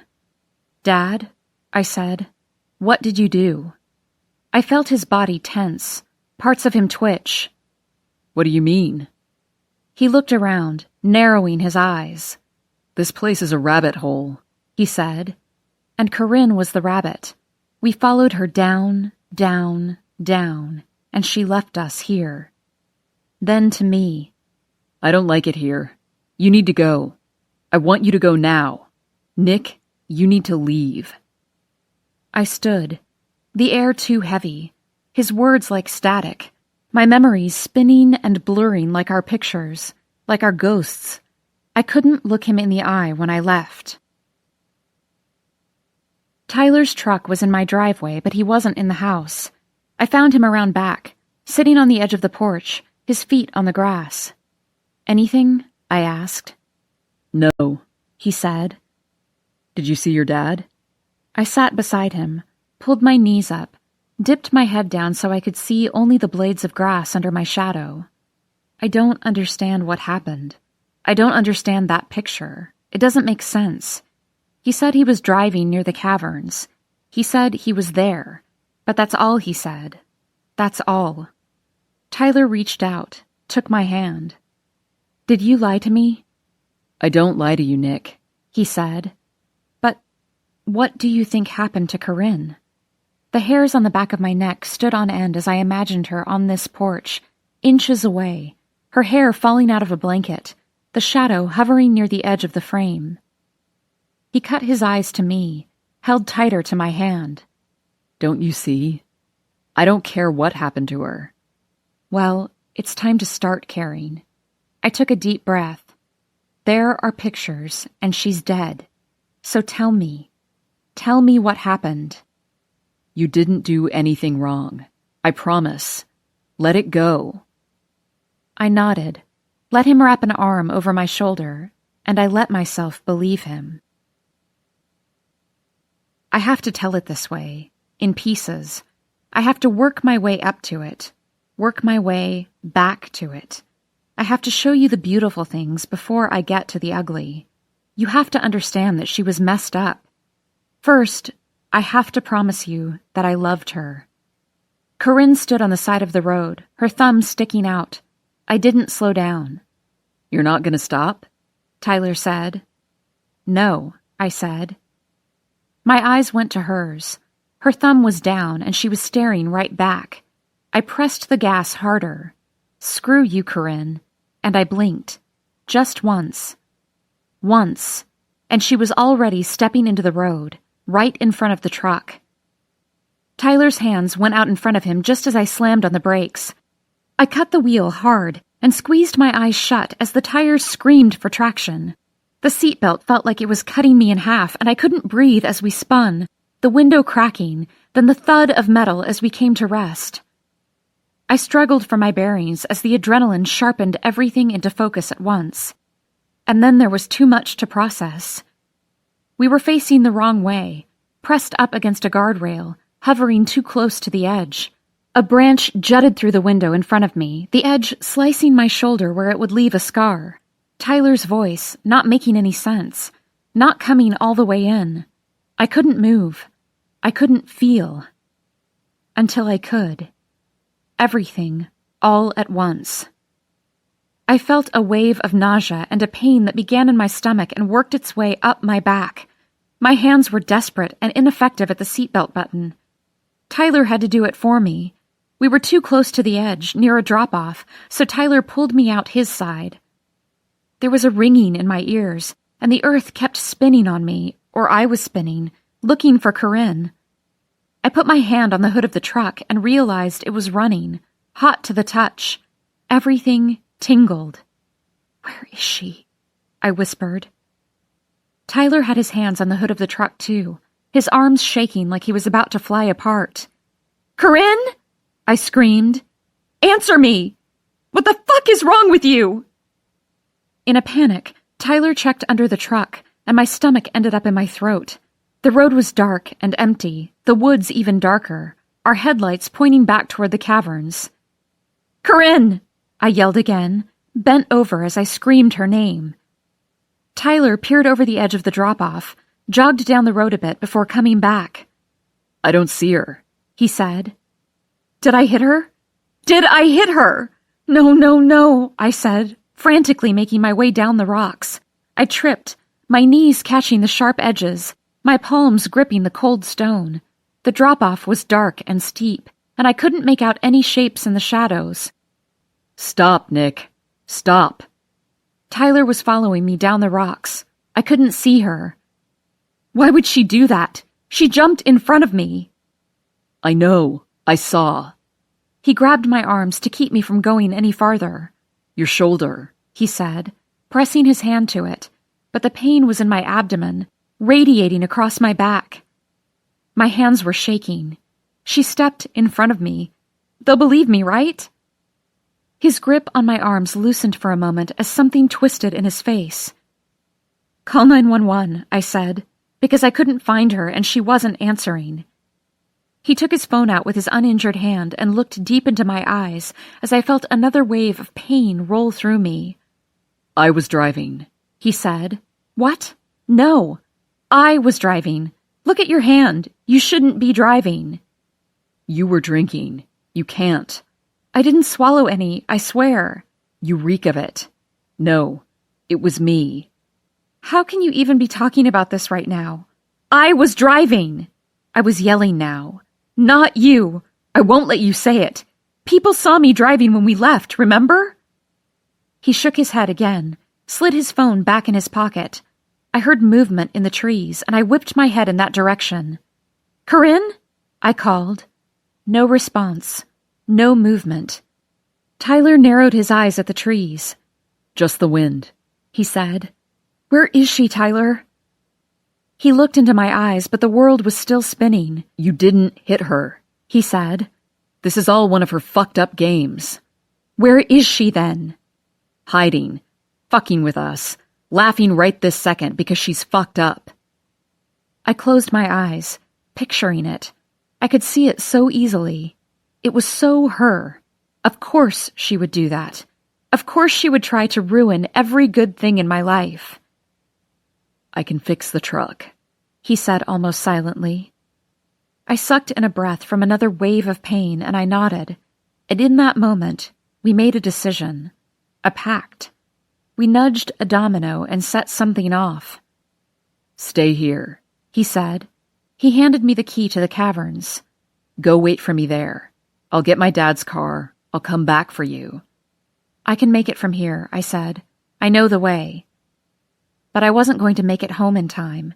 As another wave of pain rolled through me, I knew I was losing everything tonight. He looked over his shoulder, his body on edge. "Are you sure?" he asked. "Yes," I said. I waited until I heard him in the truck, and then I ran. I headed for the caverns because it was the way I knew how to get home, but I pictured her calling, "Come find us," and racing into the depths like she always did, like we used to do together. I unlocked the chain. Would she lock it? If she was fucking with me, yes, I thought. Yes, she'd do this. Then I slipped inside, called her name as I gripped the rope. I yelled her name into the dark again and again. "Joke's over, Corinne."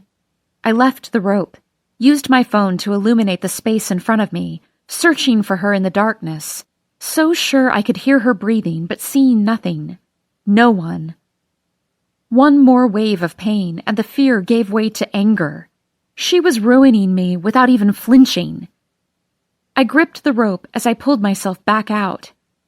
It wasn't until much later that night, when I was all alone, that I realized I had lost Tyler's ring. She had to have jumped out of the way. She had to have hidden. She had to have been killed in some other way. Another car, another accident, throwing herself from the ledge to the rocks below. It cannot be that my dad heard us and knew it had been me. It cannot be that he found her after we left. Not that he took the body and moved it so I wouldn't be found out, so my life wouldn't be ruined. Tyler promised I had done nothing wrong, and so it must be something else. Otherwise, it's too brutal in its simplicity. 10 years later, and the past is still here.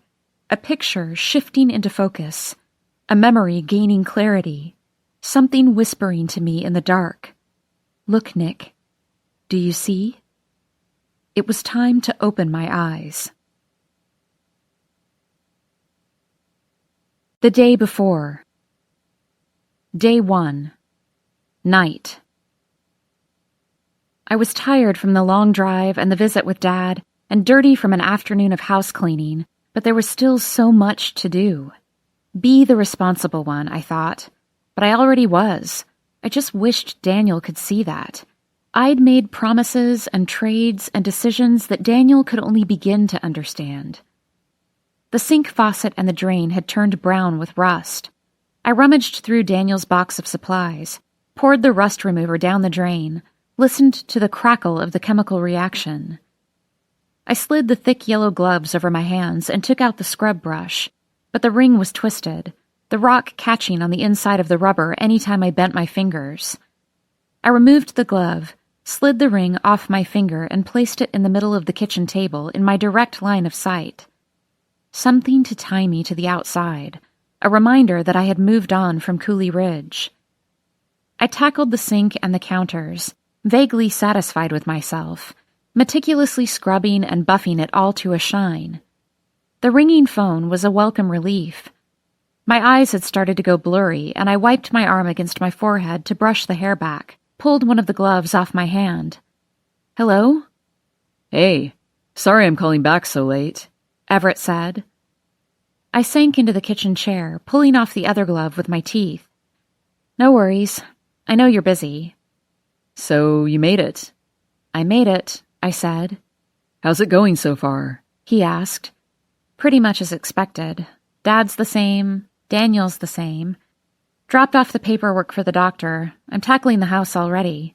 I stood, doing a quick tidying up before heading upstairs. How long until you can list it? Not sure. I don't want to list it until everything's fixed. First impressions are everything. I saw that it was almost midnight and yawned. Get some sleep, he said. I'm about to. I turned off the downstairs light, backing out of the room, turned to face the window, to see the trees and mountains illuminated in the moonlight as I stood in the dark. Goodbye, I thought. And thought for a moment that I saw a flicker of light between the trees. I'm going to try to get my dad to sign the papers on his own. Doesn't feel right taking it out from under him, I said. Well, Everett said, his own yawn making me smile. Do what you need to do. I always do, I said. 10 years ago, I'd stumbled through these woods, trying to get back home, desperate for the safety of the walls. Just make it home, as if that could prevent the inevitable. Dad's car and Daniel's car were gone, and I sprinted across the yard, holding my arm to my stomach, pain shooting through both. The porch light swinging, and the screen door creaking, and me gasping, alone in the house. I was alone. The rest of the night I can handle only in flashes. I'm not sure what that says. That I can stare back at Corinne for minutes on end, but not at this. I have to come at it from the side, grazing pieces here and there, not looking it directly in the eye. I've never told it before. This is the only way I know how. I'm getting there. Stripping off my clothes in the bathroom in a wild panic, trying to stop something I had no control over, furious that I could not, and the fury giving way to something quiet and hollow the moment I surrendered. When I remembered that the world would not bend to my will, that it never had, and it certainly wasn't about to start now. Turning the water on hot, leaving the clothes on the floor, folding up my knees and sitting in the tub, my head resting on my arms, my eyes squeezed shut, letting the water hit me everywhere. 2 days. It had been a hypothetical 2 days ago in Corinne's bathroom, had just barely morphed into something real and hopeful in my mind. And now it was gone, like it had never truly existed. Daniel knocking on the door a while later. Nick, are you okay? More knocking. I can hear you. Holding my breath so I'd stop crying. Answer me or I'm coming in. The door handle turning and a cold gust of air, and Daniel sucking in his breath as his shadow stood beside my clothes in a heap on the floor. Are you okay? Letting out the breath along with a sob. No, I'm not okay. Tell me what to do. Tell me how I can help. Tyler had told Daniel I was pregnant after hitting him. I knew from the way Daniel had looked at me with so much regret. It's too late. Get out of the tub, Nick. I can't help you unless you get out of the tub. I don't want your help. And him. I'm sorry. I'm sorry. His shadow retreating, the door closing. The water eventually running cold. Pulling myself up, grabbing a towel from the bar. My clothes off the floor and the laundry running downstairs. Wrapping myself in the fleece pajamas I used to wear in the winter. Sinking into the center of my bed. Hearing Daniel on the phone in his room. No, Tyler, you don't understand. You have to come. Me calling back through the bathroom between our rooms. He can't. Daniel hanging up, standing in the doorway to my room, looking as helpless and lost as I felt. What do I do? What can I do? Me, crying again. Everything from that night too tangled together, and wanting to go back years, a decade, to a time when every possibility could exist, saying, I want Mom, the most unreasonable request. And Daniel, expression unreadable, with his chin set, his nose swollen, his eyes faintly bruised, saying, Well, I'm all you've got. As he came to sit beside me. Tyler made it anyway, on foot, over the river. I heard him downstairs later with Daniel. I'd tell him in the stairwell, on my feet. I'd stop crying. I'd lost his ring. I'd lost everything. And I wasn't sure if his offer still stood, if he still meant it. It was easier to pretend it just never happened at all. Everything in that box in the police station had belonged to me. The pregnancy test, the ring, the stories even. And in a way, it was fitting. That girl faded to nothing from the curve of the road on the last night of the county fair. She disappeared. She changed her hair and her accent, her phone number, her address. She did not look back. Do what you need to do, Nick. Pick yourself up. Start over again. Part 3. Going on. It is quite true what philosophy says, that life must be understood backwards. But then one forgets the other principle, that it must be lived forwards. Soren Kierkegaard. 2 weeks later. Day 15. The sirens were faint in the distance but growing louder, and Tyler was halfway across the room, and his words, "Body at Johnson Farm," echoed in my mind. I pictured sunflowers, the ghost of Corinne spinning in the field, her body resting there now, 10 years later. But Daniel had said he was taking her to a job site. It couldn't be Corinne. Annalise? I asked. Is she dead? Yes, he said. She was just lying there in the middle of the field. Was she shot? I asked, because Daniel had access to Dad's gun, and he'd been chasing her through the woods, because I'd found that purse buckle near the river where Daniel said he'd lost her, and he had her key, which must have been inside her bag. Tyler nodded. This family found her. The kids had run off after pictures and... He tugged his fingers through his hair, leaving the thought. This guy I work with, his wife works dispatch and she got the call. I tried to get there first when I heard. I tried. Oh God, I said. Daniel? I don't know, Nick, he said, but he wouldn't look at me when he said it. Everett was probably at the airport by now. I couldn't call to ask for advice again. Not about this. Not after everything else. What was Daniel thinking? The body, All the evidence leading right back to him. And Annalise. Jackson had told me there were rumors, that Laura had left Daniel for a time because of them. The rumors would spin to fact, into motive, in someone else's hands. I knew my brother could fall for the wrong person. He'd done it once before. But I couldn't imagine Daniel allowing Annalise to take his picture if he'd truly been seeing her. Except someone had gone through her computer late at night, deleting images from months earlier. I'd heard his steps through the woods, seen his shadow in her home. Someone who knew his way in the dark, in these woods, by heart. Daniel. Annalise must have taken them when he wasn't looking or when he was sleeping, like all those pictures I'd seen in her files. Pictures of girls caught unaware. They had no idea someone was watching. Annalise, with her big, wide eyes behind the camera, fading into the background. You'd never know she caught you. He should have been smarter than this. Daniel had reached her at the river and grabbed her purse, and the buckle broke. He took her purse, her phone. He must have buried it all somewhere or ditched it in his car, because I knew he didn't have it when he met up with us again behind the house. He'd kept her house key, which was now tucked away in my father's slipper. Add my brother to the missing gaps, and the story begins to take shape. He must have found her and... But no. Wait. I knew Annalise had gotten away from him, followed the river, reached the motel and shimmied through the back window before calling Daniel again, from the hotel phone, because hers was in her purse.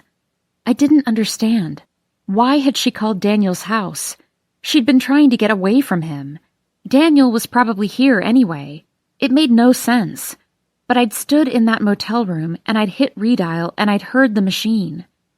Laura's voice, cheerful and welcoming, dancing through my head. You've reached the Farrells. Laura, not Daniel's cell. Annalise had called the house knowing Daniel wasn't there. She had called Laura. My hand rose to my mouth in sudden understanding.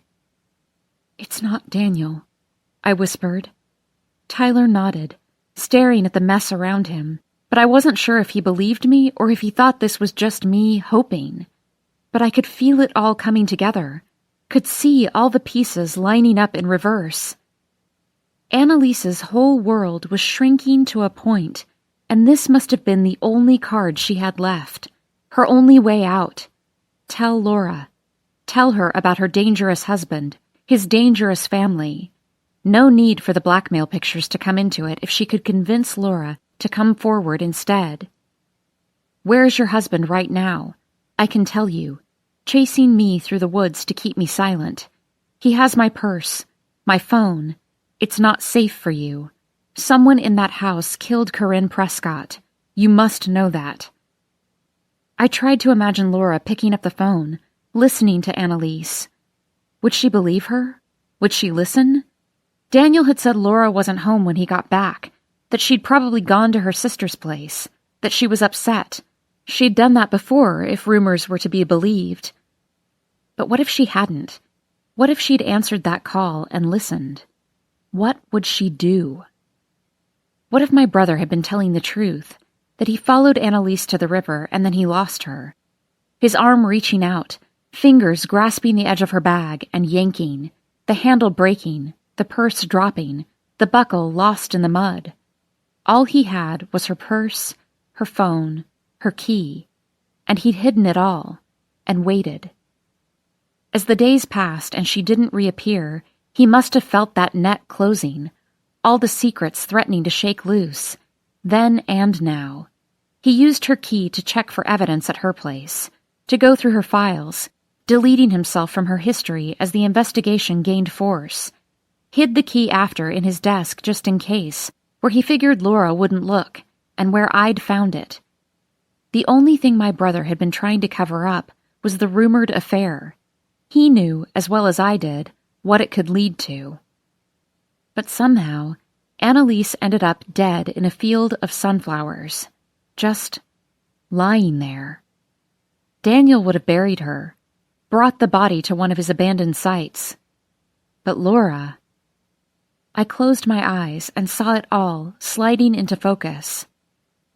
Laura picking Annalise up from the motel. "Where are you? I'll come and get you," with Dad's gun in the glove compartment. Laura driving her out toward Johnson Farm, away from town, just driving around, so we can talk. Listening to Annalise accuse her husband and her husband's family. Laura, who had already started a list of slights. The rumors about Annalise, or maybe more, that had made her leave Daniel for a while months earlier. And now, this. This woman, threatening to take down everything Laura had planned. Laura, who was 8 months pregnant and had an entire life stretching out before her, one that included Daniel. She was so close. She could see it. The life she wanted. The life she was owed. Laura, who could not dig a garden, let alone bury a body, but needed a place to get this woman away from her family. Daniel was right. I underestimated Laura. I underestimated how fiercely she loved my brother, my family, her future. I underestimated the lengths everyone here would go to for each other. I underestimated how much I wanted to come back.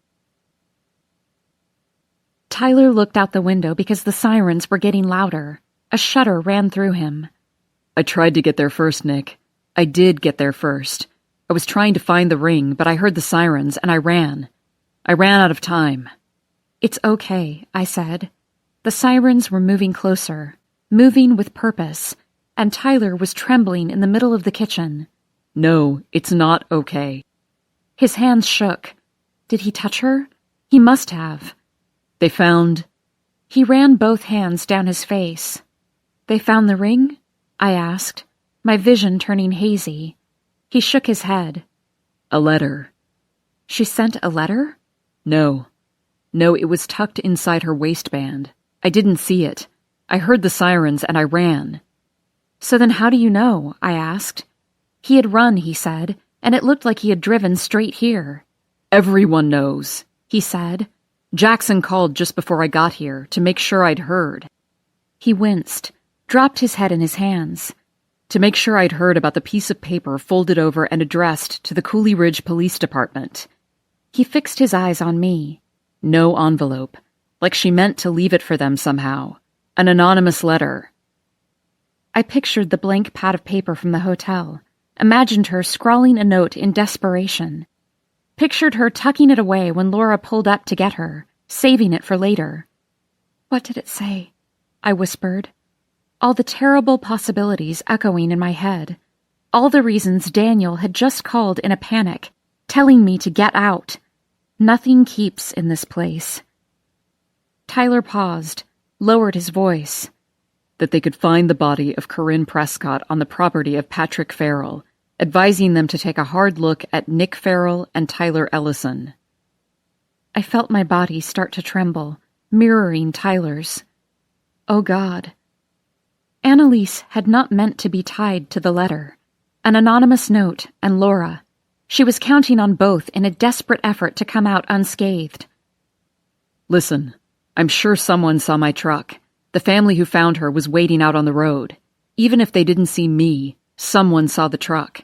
They can place me in the field. I'm covered in pollen. It looks bad. I need to go. I have a cabin in Tennessee.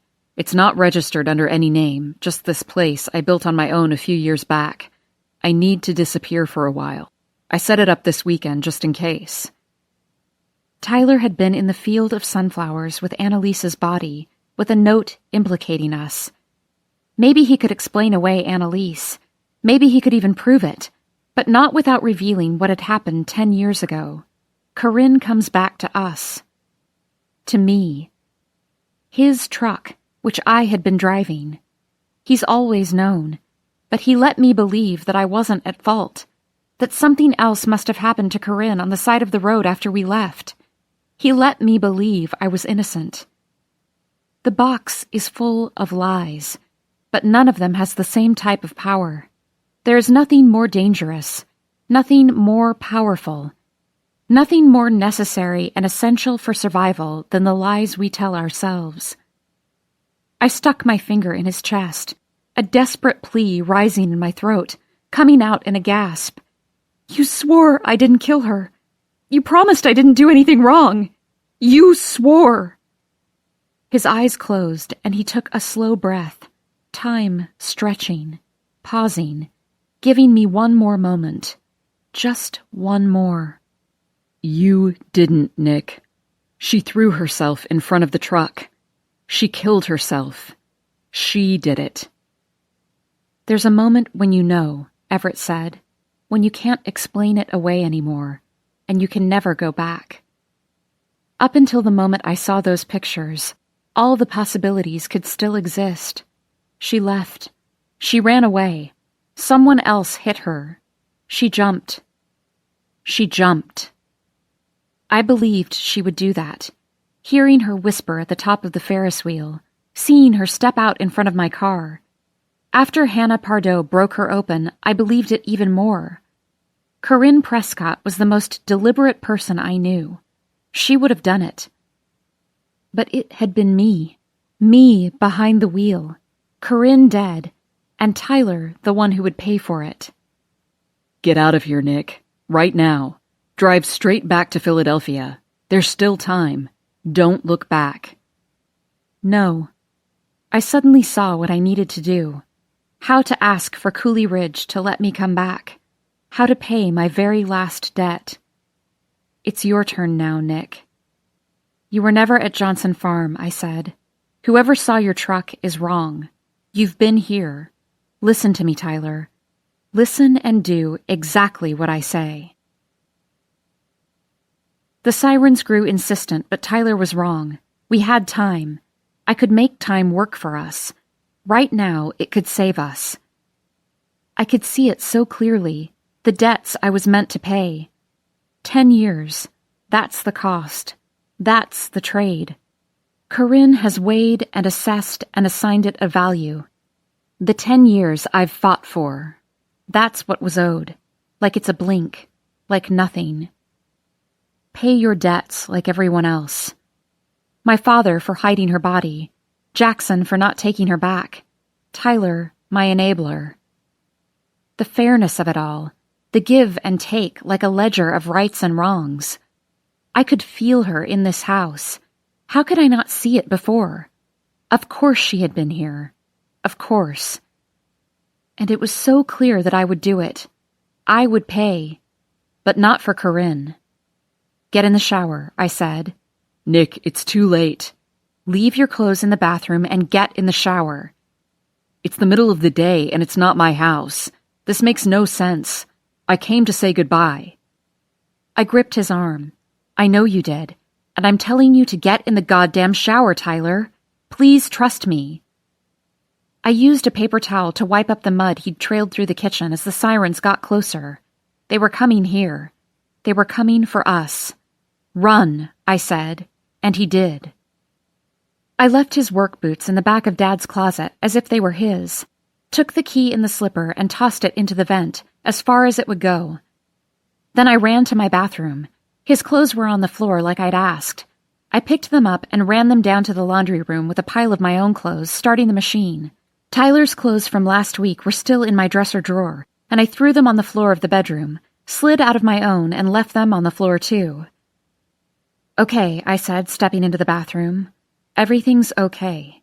The first thing they see is everything, the first thing we say. An investigation lives and dies by first impressions. The story takes a life of its own from there. The first thing they need to see is me and Tyler coming out of the shower together. It's the story they wanted in the first place. The motive they wanted to nail Tyler with. Me and him together, and Annalise dead because of it. Now jealousy would be Annalise's motive instead.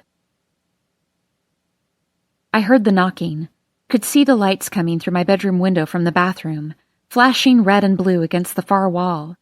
I grabbed a towel, wrapped myself in it, handed one to Tyler to do the same.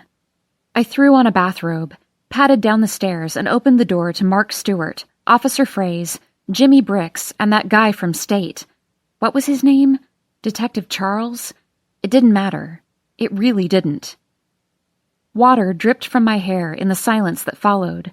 Mark Stewart blushed, looking away from my robe. "What's wrong?" I asked. "Did something happen? Is my dad okay?" Tyler came down the steps behind me, dripping wet, buttoning his pants. "What is it?" he asked. He, too, froze. "What's going on?" "Nick? Tyler?" Officer Fraze nodded at each of us. The detective was frowning behind him. "I thought you hadn't been seeing each other," he said. I folded my arms across my chest. "Hardly seems like any of your business." "Lying during an investigation." His words trailed off as a car pulled up behind them. I craned to see Daniel's car over his shoulder. "Why is Daniel here?" I said. "Is anyone going to tell me what you're all doing here?" "We have a few questions. We'd like permission to take a look around," Detective Charles said. Tyler put a hand on my shoulder. "What's this about?" "I'm afraid we've got some bad news," Brix said. "We found Annalise. She's dead." Tyler's hand curled into the fabric of my robe. "So you came to question me?" he asked. "No," he said. "That's not why we're here." Detective Charles looked over his shoulder again, at Daniel jogging toward us, at Tyler's truck parked behind mine. "When did you get here, Mr. Ellison, if you don't mind me asking?" I tried to calculate how long it had been since Everett had left, tried to give Tyler as much of an alibi as possible. "About an hour ago? Maybe more," I said, peering up at Tyler, his eyes locked with mine, his lips slightly parted, like he was watching the story in my head playing out, becoming real. He nodded. "Yeah, about then," he said. Daniel pushed his way through the crowd, tried to hide his surprise as his eyes darted between me and Tyler, both of us dripping wet on display. "Everett's on his way back," he said. "I caught him just as he was getting to the airport." My stomach hollowed out, and I felt Tyler tense beside me. Daniel turned to the detective. "Our lawyer told us not to talk, not to let you in." He held up his hands. Not my call, just following orders. "Sorry." I left Daniel and Tyler on the porch with the police while I got dressed, cracking open my bedroom window. I heard steps on the porch as Brix and Officer Fraze circled the house, pausing to peer inside the windows. Eyes everywhere. Detective Charles was near the garage, also peering in the windows, occasionally crouching low to examine something on the ground. My heart was pounding, and I couldn't even ask Daniel about Laura as he was busy keeping watch on the front porch. It wasn't long before Everett's cab returned, leaving him halfway up the driveway. He froze as he exited the taxi, then took a second collecting his luggage. Composing himself, I knew. Processing the scene. His fiancée's brother and another man on the porch. 2 police cars and an unmarked car along the road. Officers in and out of uniform, circling my property. I stepped outside, and Everett's eyes swung toward mine with the creak of the screen door. He introduced himself to the police, all businesslike, very curt and Philadelphia, which wasn't the best approach, honestly, but it got the point across. "Do you have a warrant for the premises?" he asked the detective before acknowledging me. Business Everett. Efficient Everett. "We're in the process of securing one," he said. "So that would be no then," Everett responded. "We'd like to ask them some questions. You're free to sit in. The warrant will be granted, I can assure you." "Great. Then at that time you can come back. They're not answering, and you all need to back up. Off the property, gentlemen." To me. "Get inside, Nicolette." Nobody moved, me included. "Okay. Or stay on their property, and I'll file a complaint with the state." That's not how it's done around here. It makes us look guilty. Appearances are everything. "It's not my property," I said. "Not yet. I don't know what my dad would want." "Nicolette," Everett snapped. "get in the house." Brix raised his eyebrows but backed away. The group walked slowly toward their cars, but they didn't leave. The unmarked car remained on the street. Officer Fraze spoke to the detective through the window. "Inside," Everett said, motioning for us all to follow him. And you are? He asked as the door shut behind him. Tyler Ellison. The silence that followed was long and excruciating until Daniel started pacing, pulling Everett's focus. They're not leaving, I said. They're waiting for a warrant to come through, and in the meantime, they're making sure you don't ditch anything. Jesus Christ, Everett said, dropping his bags near the door. Care to fill me in on what started this shitstorm? I just left, for fuck's sake. The prescriptions were unopened on the table, and I saw him taking that in. And my wet hair, Tyler's bare feet. They found Annalise's body, I said. She was shot. I saw Daniel tense. And she had a letter, accusing us in Corinne's disappearance. Accusing who? He asked. Your dad or all of you? It's complicated, Everett. Try me, he said. I couldn't look at his face. I could tell he wanted to understand. I could tell he was still hoping. But you have to pay your debts. I turned to Daniel, who was standing against the wall. You should go home. You should check on Laura, I said. I wondered if he knew, if he suspected. He must know the key was missing from his desk. Maybe he just assumed Laura found it and took it, silently punishing him. She'd been out that night, after all. I wondered if he'd ask, or if he'd go home and check his gun, if he'd say anything at all. I walked over and hugged him. Thank you for coming, I said, and then, with my mouth pressed close to his ear, you went home after the bar. Laura was there. You were together. He moved his hands to my back, pressing his head closer to my shoulder to show he was listening. Make sure Dad's gun is never found. I felt Daniel's whole body change in that moment of understanding. He didn't look at me, kept his head down, ran his hand through his hair as he walked slowly out the front door. I watched him go, watched Officer Fraze put his hand out as Daniel approached his car, watched as Daniel slowly spread his arms out from his sides. What are they doing to him? I pressed my palms to the window as Officer Fraze patted his hands up and down Daniel's body before stepping back and nodding. Looks like maybe the warrant is for a weapon, Everett said. They're making sure he didn't leave with it. He paused. Are there any weapons here, Nicolette? What? I turned to face him. No, there aren't any weapons here, Everett. He looked out the window again, squinting against the sun. Time to tell me what the fuck is happening here. I stepped away and turned to Tyler, who was sitting on the couch in silence. You should go home too, I said. He shook his head, glanced from me to Everett, and said, I'll be out front. The screen door banged shut behind him, and I saw him sitting on the bottom step, chin in his hands. Everett followed as I walked into the kitchen. He was too close when I turned around. Okay, here's what's happening.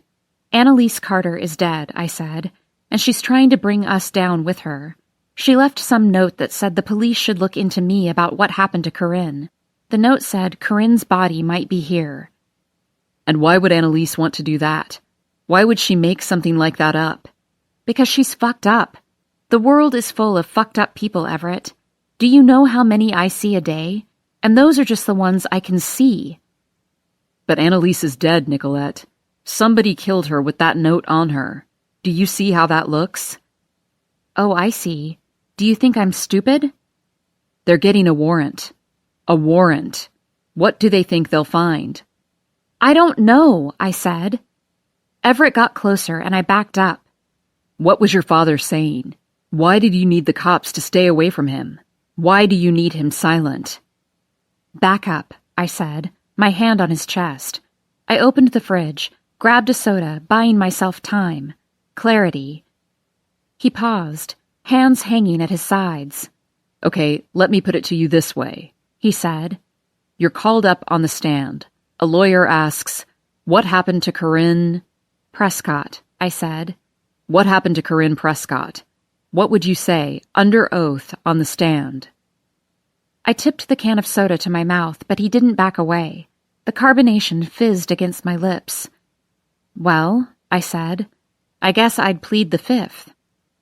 This isn't some cop show, Nicolette, and the Fifth Amendment is only admissible to protect yourself.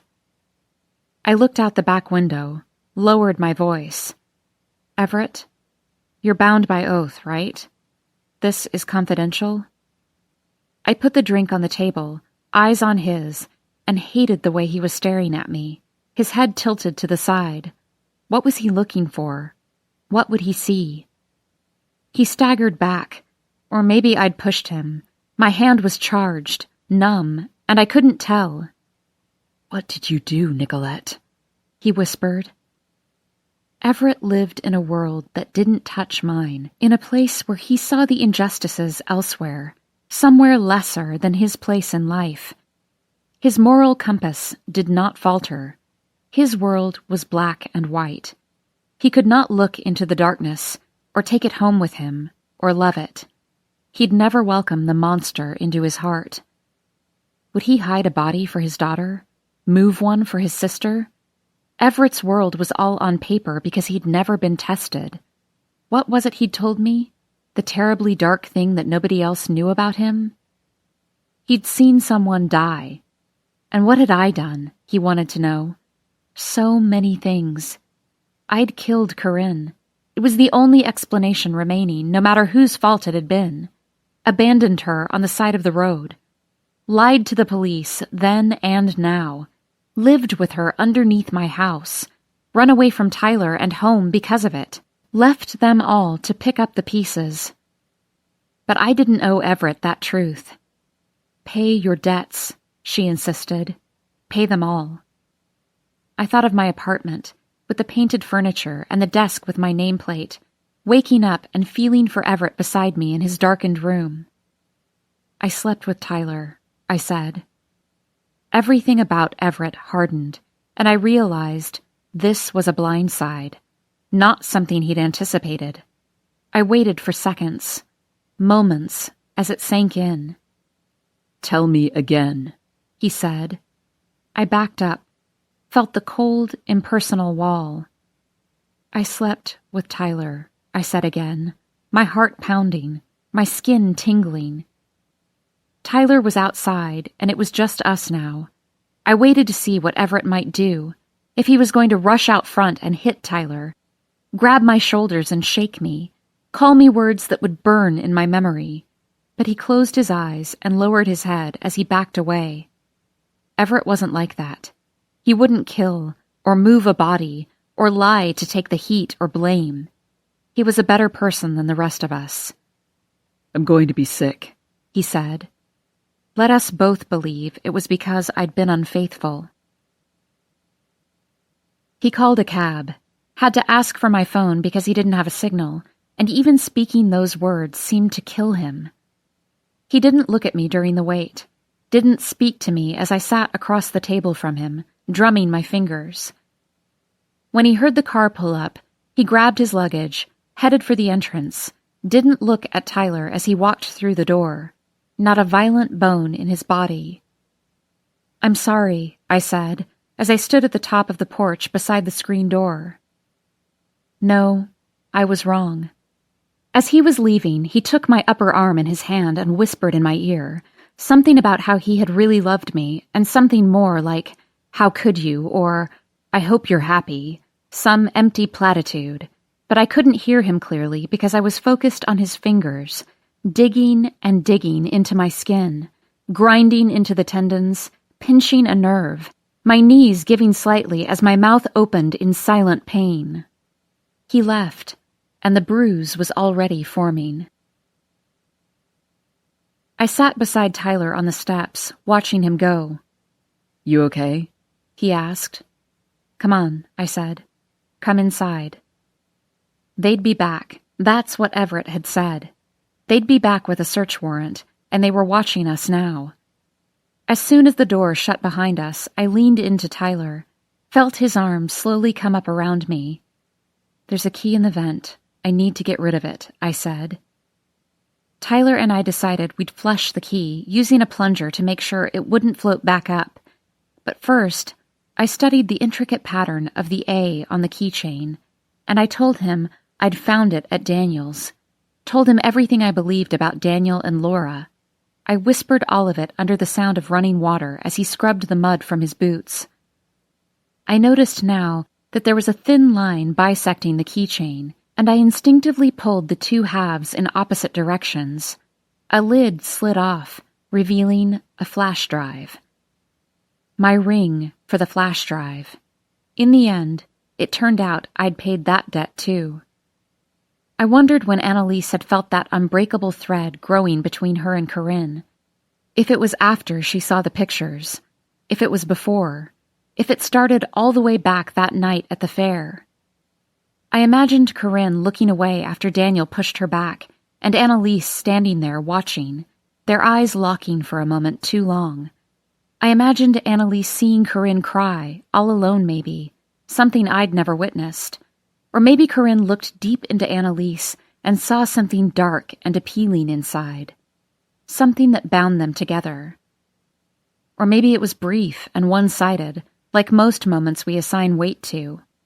Maybe Corinne didn't even notice her standing there, but Annalise saw something she needed, a likeness or a comfort, that even Corinne might fall. Even the strong are lonely. Even the adored are sad. I hoped that she loved her in that moment, when no one else did. Or maybe it wasn't until later, when she saw the photos shifting back into focus. I know what it's like to leave, to come back, to not fit, to feel that distance between you and everything you've ever known. But Annalise couldn't find a place out there, couldn't let go enough. A lonely kid, a lonelier woman.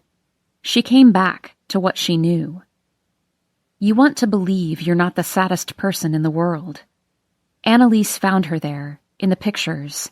The sad, lonely girl. She found her in the old, dark photograph, covered in a blanket. But still she wanted more. To find her in Jackson and Daniel, Bailey and Tyler. To pull her from my father's guilt. One more thread when I showed up. To take her from me. I pictured Annalise staring deeply at the image of Corinne's limp body with fear, with longing. Am I you? She asks. Is this what we become? How we fade away and disappear? The woods have eyes, and monsters, and stories. We are them as much as they are us.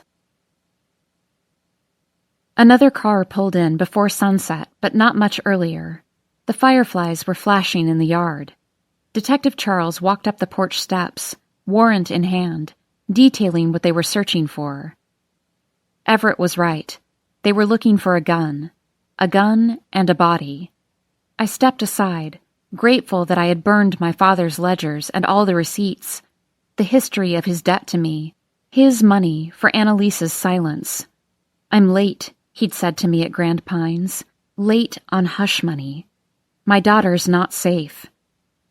Mark Stewart sat at the dining room table with me and Tyler like a babysitter, but he wouldn't look directly at either one of us.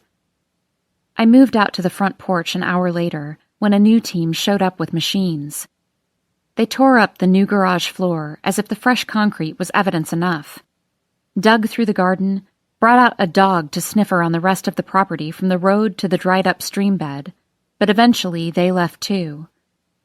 And in the late evening, when I was sitting in the kitchen with Tyler as the officers finished dismantling the house, Hannah Pardoe walked into the room. Her hair was longer, the curls dyed darker, and she'd traded her red lipstick for a muted maroon. Her body was softer, but her face harder, and she still didn't smile. "Nick Farrell," she said. "So it all comes back to this." As if no time had passed at all. We were merely picking up a conversation left mid-sentence just a moment ago. "There's nothing here," I said. She sat down in the chair across from me and said, "Annalise Carter. I remember her. She was an alibi for your brother. You remember that? For all of you, really." "I remember." She pulled out a piece of paper sealed inside a Ziploc bag, evidence removed from the scene. "She was killed with this note on her, Nick. Explain that. I dare you." It was written on a small rectangle of paper in neat handwriting, probably from the pad at the motel, but the ink had bled out from the rain, softening the paper, tearing it in places. I came home. Tyler dumped her. She blamed us both. She wasn't a nice person, Detective. Hannah tilted her head to the side as Detective Charles came to stand behind her. You lied to me about your relationship with Tyler, he said. Either you're lying then or you're lying now. Either way, hard to believe you. You lied first, Detective, standing in my front yard putting on this schoolboy act, telling me you didn't want to get Tyler in any trouble. Please. Hannah frowned at him, then turned her attention back to me. Explain it to me, then. Who besides the two of you that she implicated in that note would have a reason to kill her? Oh, you don't know Annalise very well, do you? I asked. Annalise had a lot of enemies. I turned to Hannah again. Ask the people she went to school with. She liked to expose them, tell their secrets, like she was daring them to do something in retaliation. I'm sure she got tangled up in some mess she had no business being a part of. Thought she was so much better than everyone else. Break her open, just like you did to Corinne. You'll see. Is that so? Hannah Pardo said. Yes, Tyler said. Do you hear what I'm saying? She incited too much anger, too much feeling. She's not at fault, but she's hardly innocent. Brought it on herself, you know. Okay. Let's get down to the details then, shall we? You know how this goes. Hannah placed the recorder between us on the table. Where were you, the both of you, the night she disappeared? Right here, cleaning the house, I said. Anyone who can vouch for you? Tyler. I called him, he was at the bar, and he came. Broke up with Annalise standing right across the room from me, to do the right thing. He stayed here the whole night. So you're each other's alibi, is that it? Tyler leaned back in his chair. Jackson Porter was with me when Nick called. He saw me leave, knew I was coming here. Hannah leaned across the table. Your father has a gun registered in his name. He does? Yes. Any idea where it might be? I haven't seen it anywhere. I shrugged. We moved him out last year. The back door lock's been broken for a while. I need to get it fixed. Someone was actually messing around in here the other day. I stared at Detective Charles. It could have been anyone. Hannah's jaw shifted. The concrete was fresh in the garage. What were you doing in there, Nick? Tyler. I'm assuming she had help. We're refinishing it, Tyler said. To bring my dad home, I added. I smiled at her. He always liked you, Hannah. She frowned. I thought you were getting married to some lawyer in Philadelphia.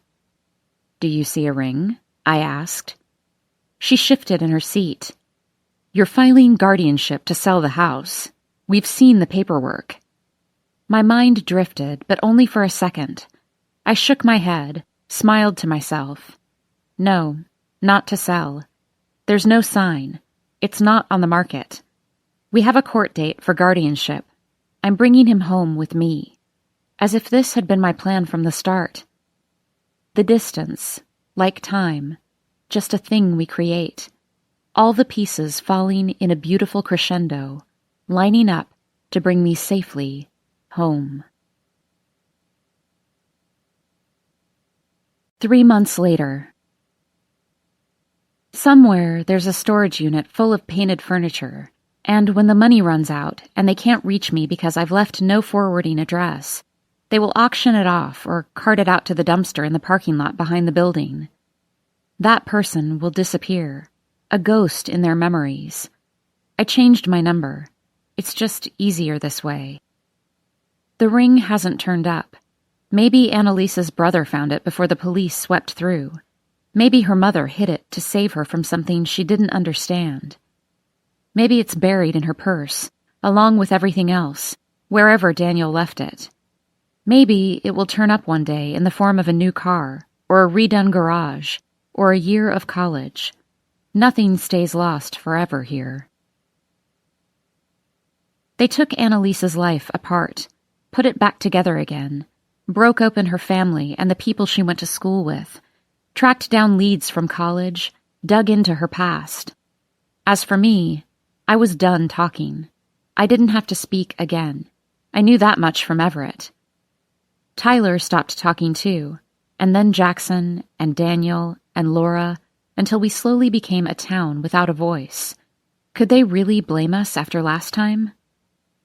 There were whispers about us, but the whispers I could deal with. If the entirety of Annalise's investigation existed in a box, I imagine this would be all you'd see. A folded-up letter, addressed to the Cooley Ridge Police Department. An autopsy report with the findings.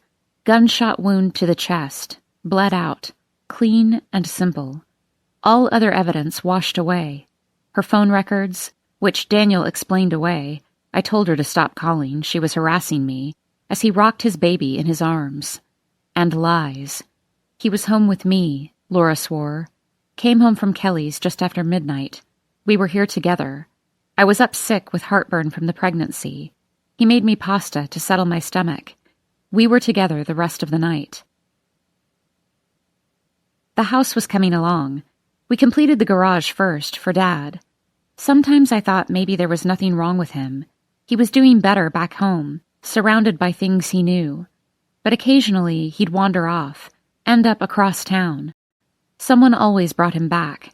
And sometimes he'd walk inside in the morning and sit at the kitchen table and call me Shayna, like he was existing in some other time.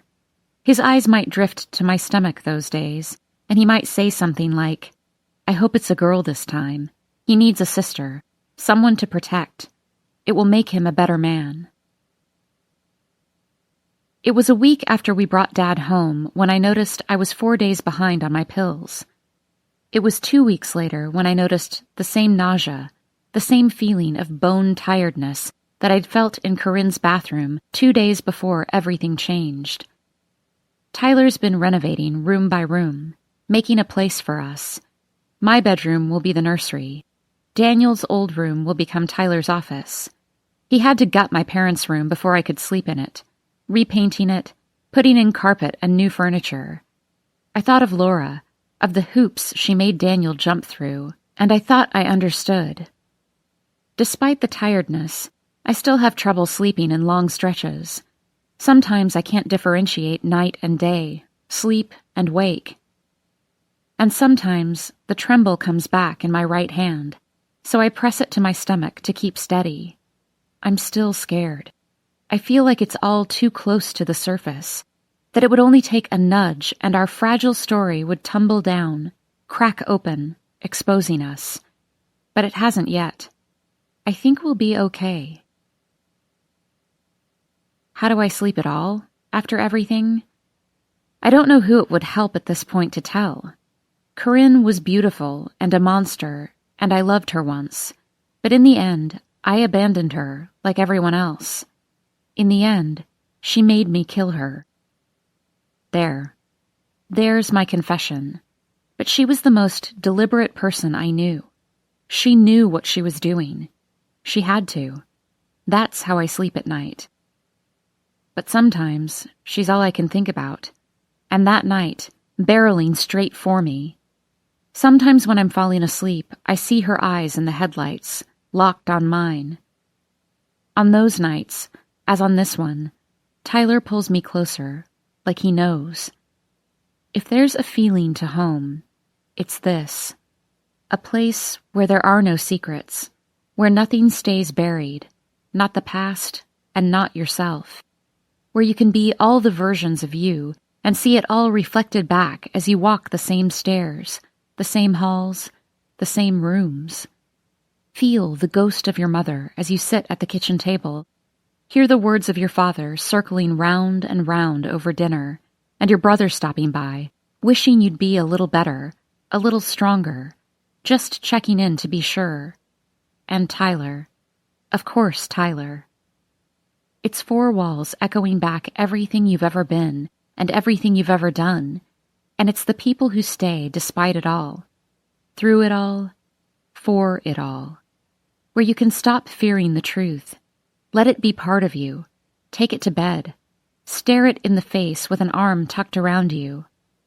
The truth, then. The The truth is, I'm terrified of all I have to lose and how close I will always be to losing it. But it happened before, and I survived it.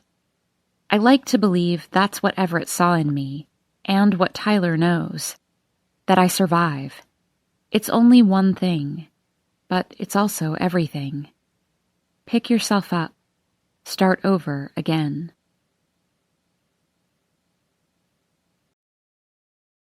All the Missing Girls is available in print from Simon & Schuster.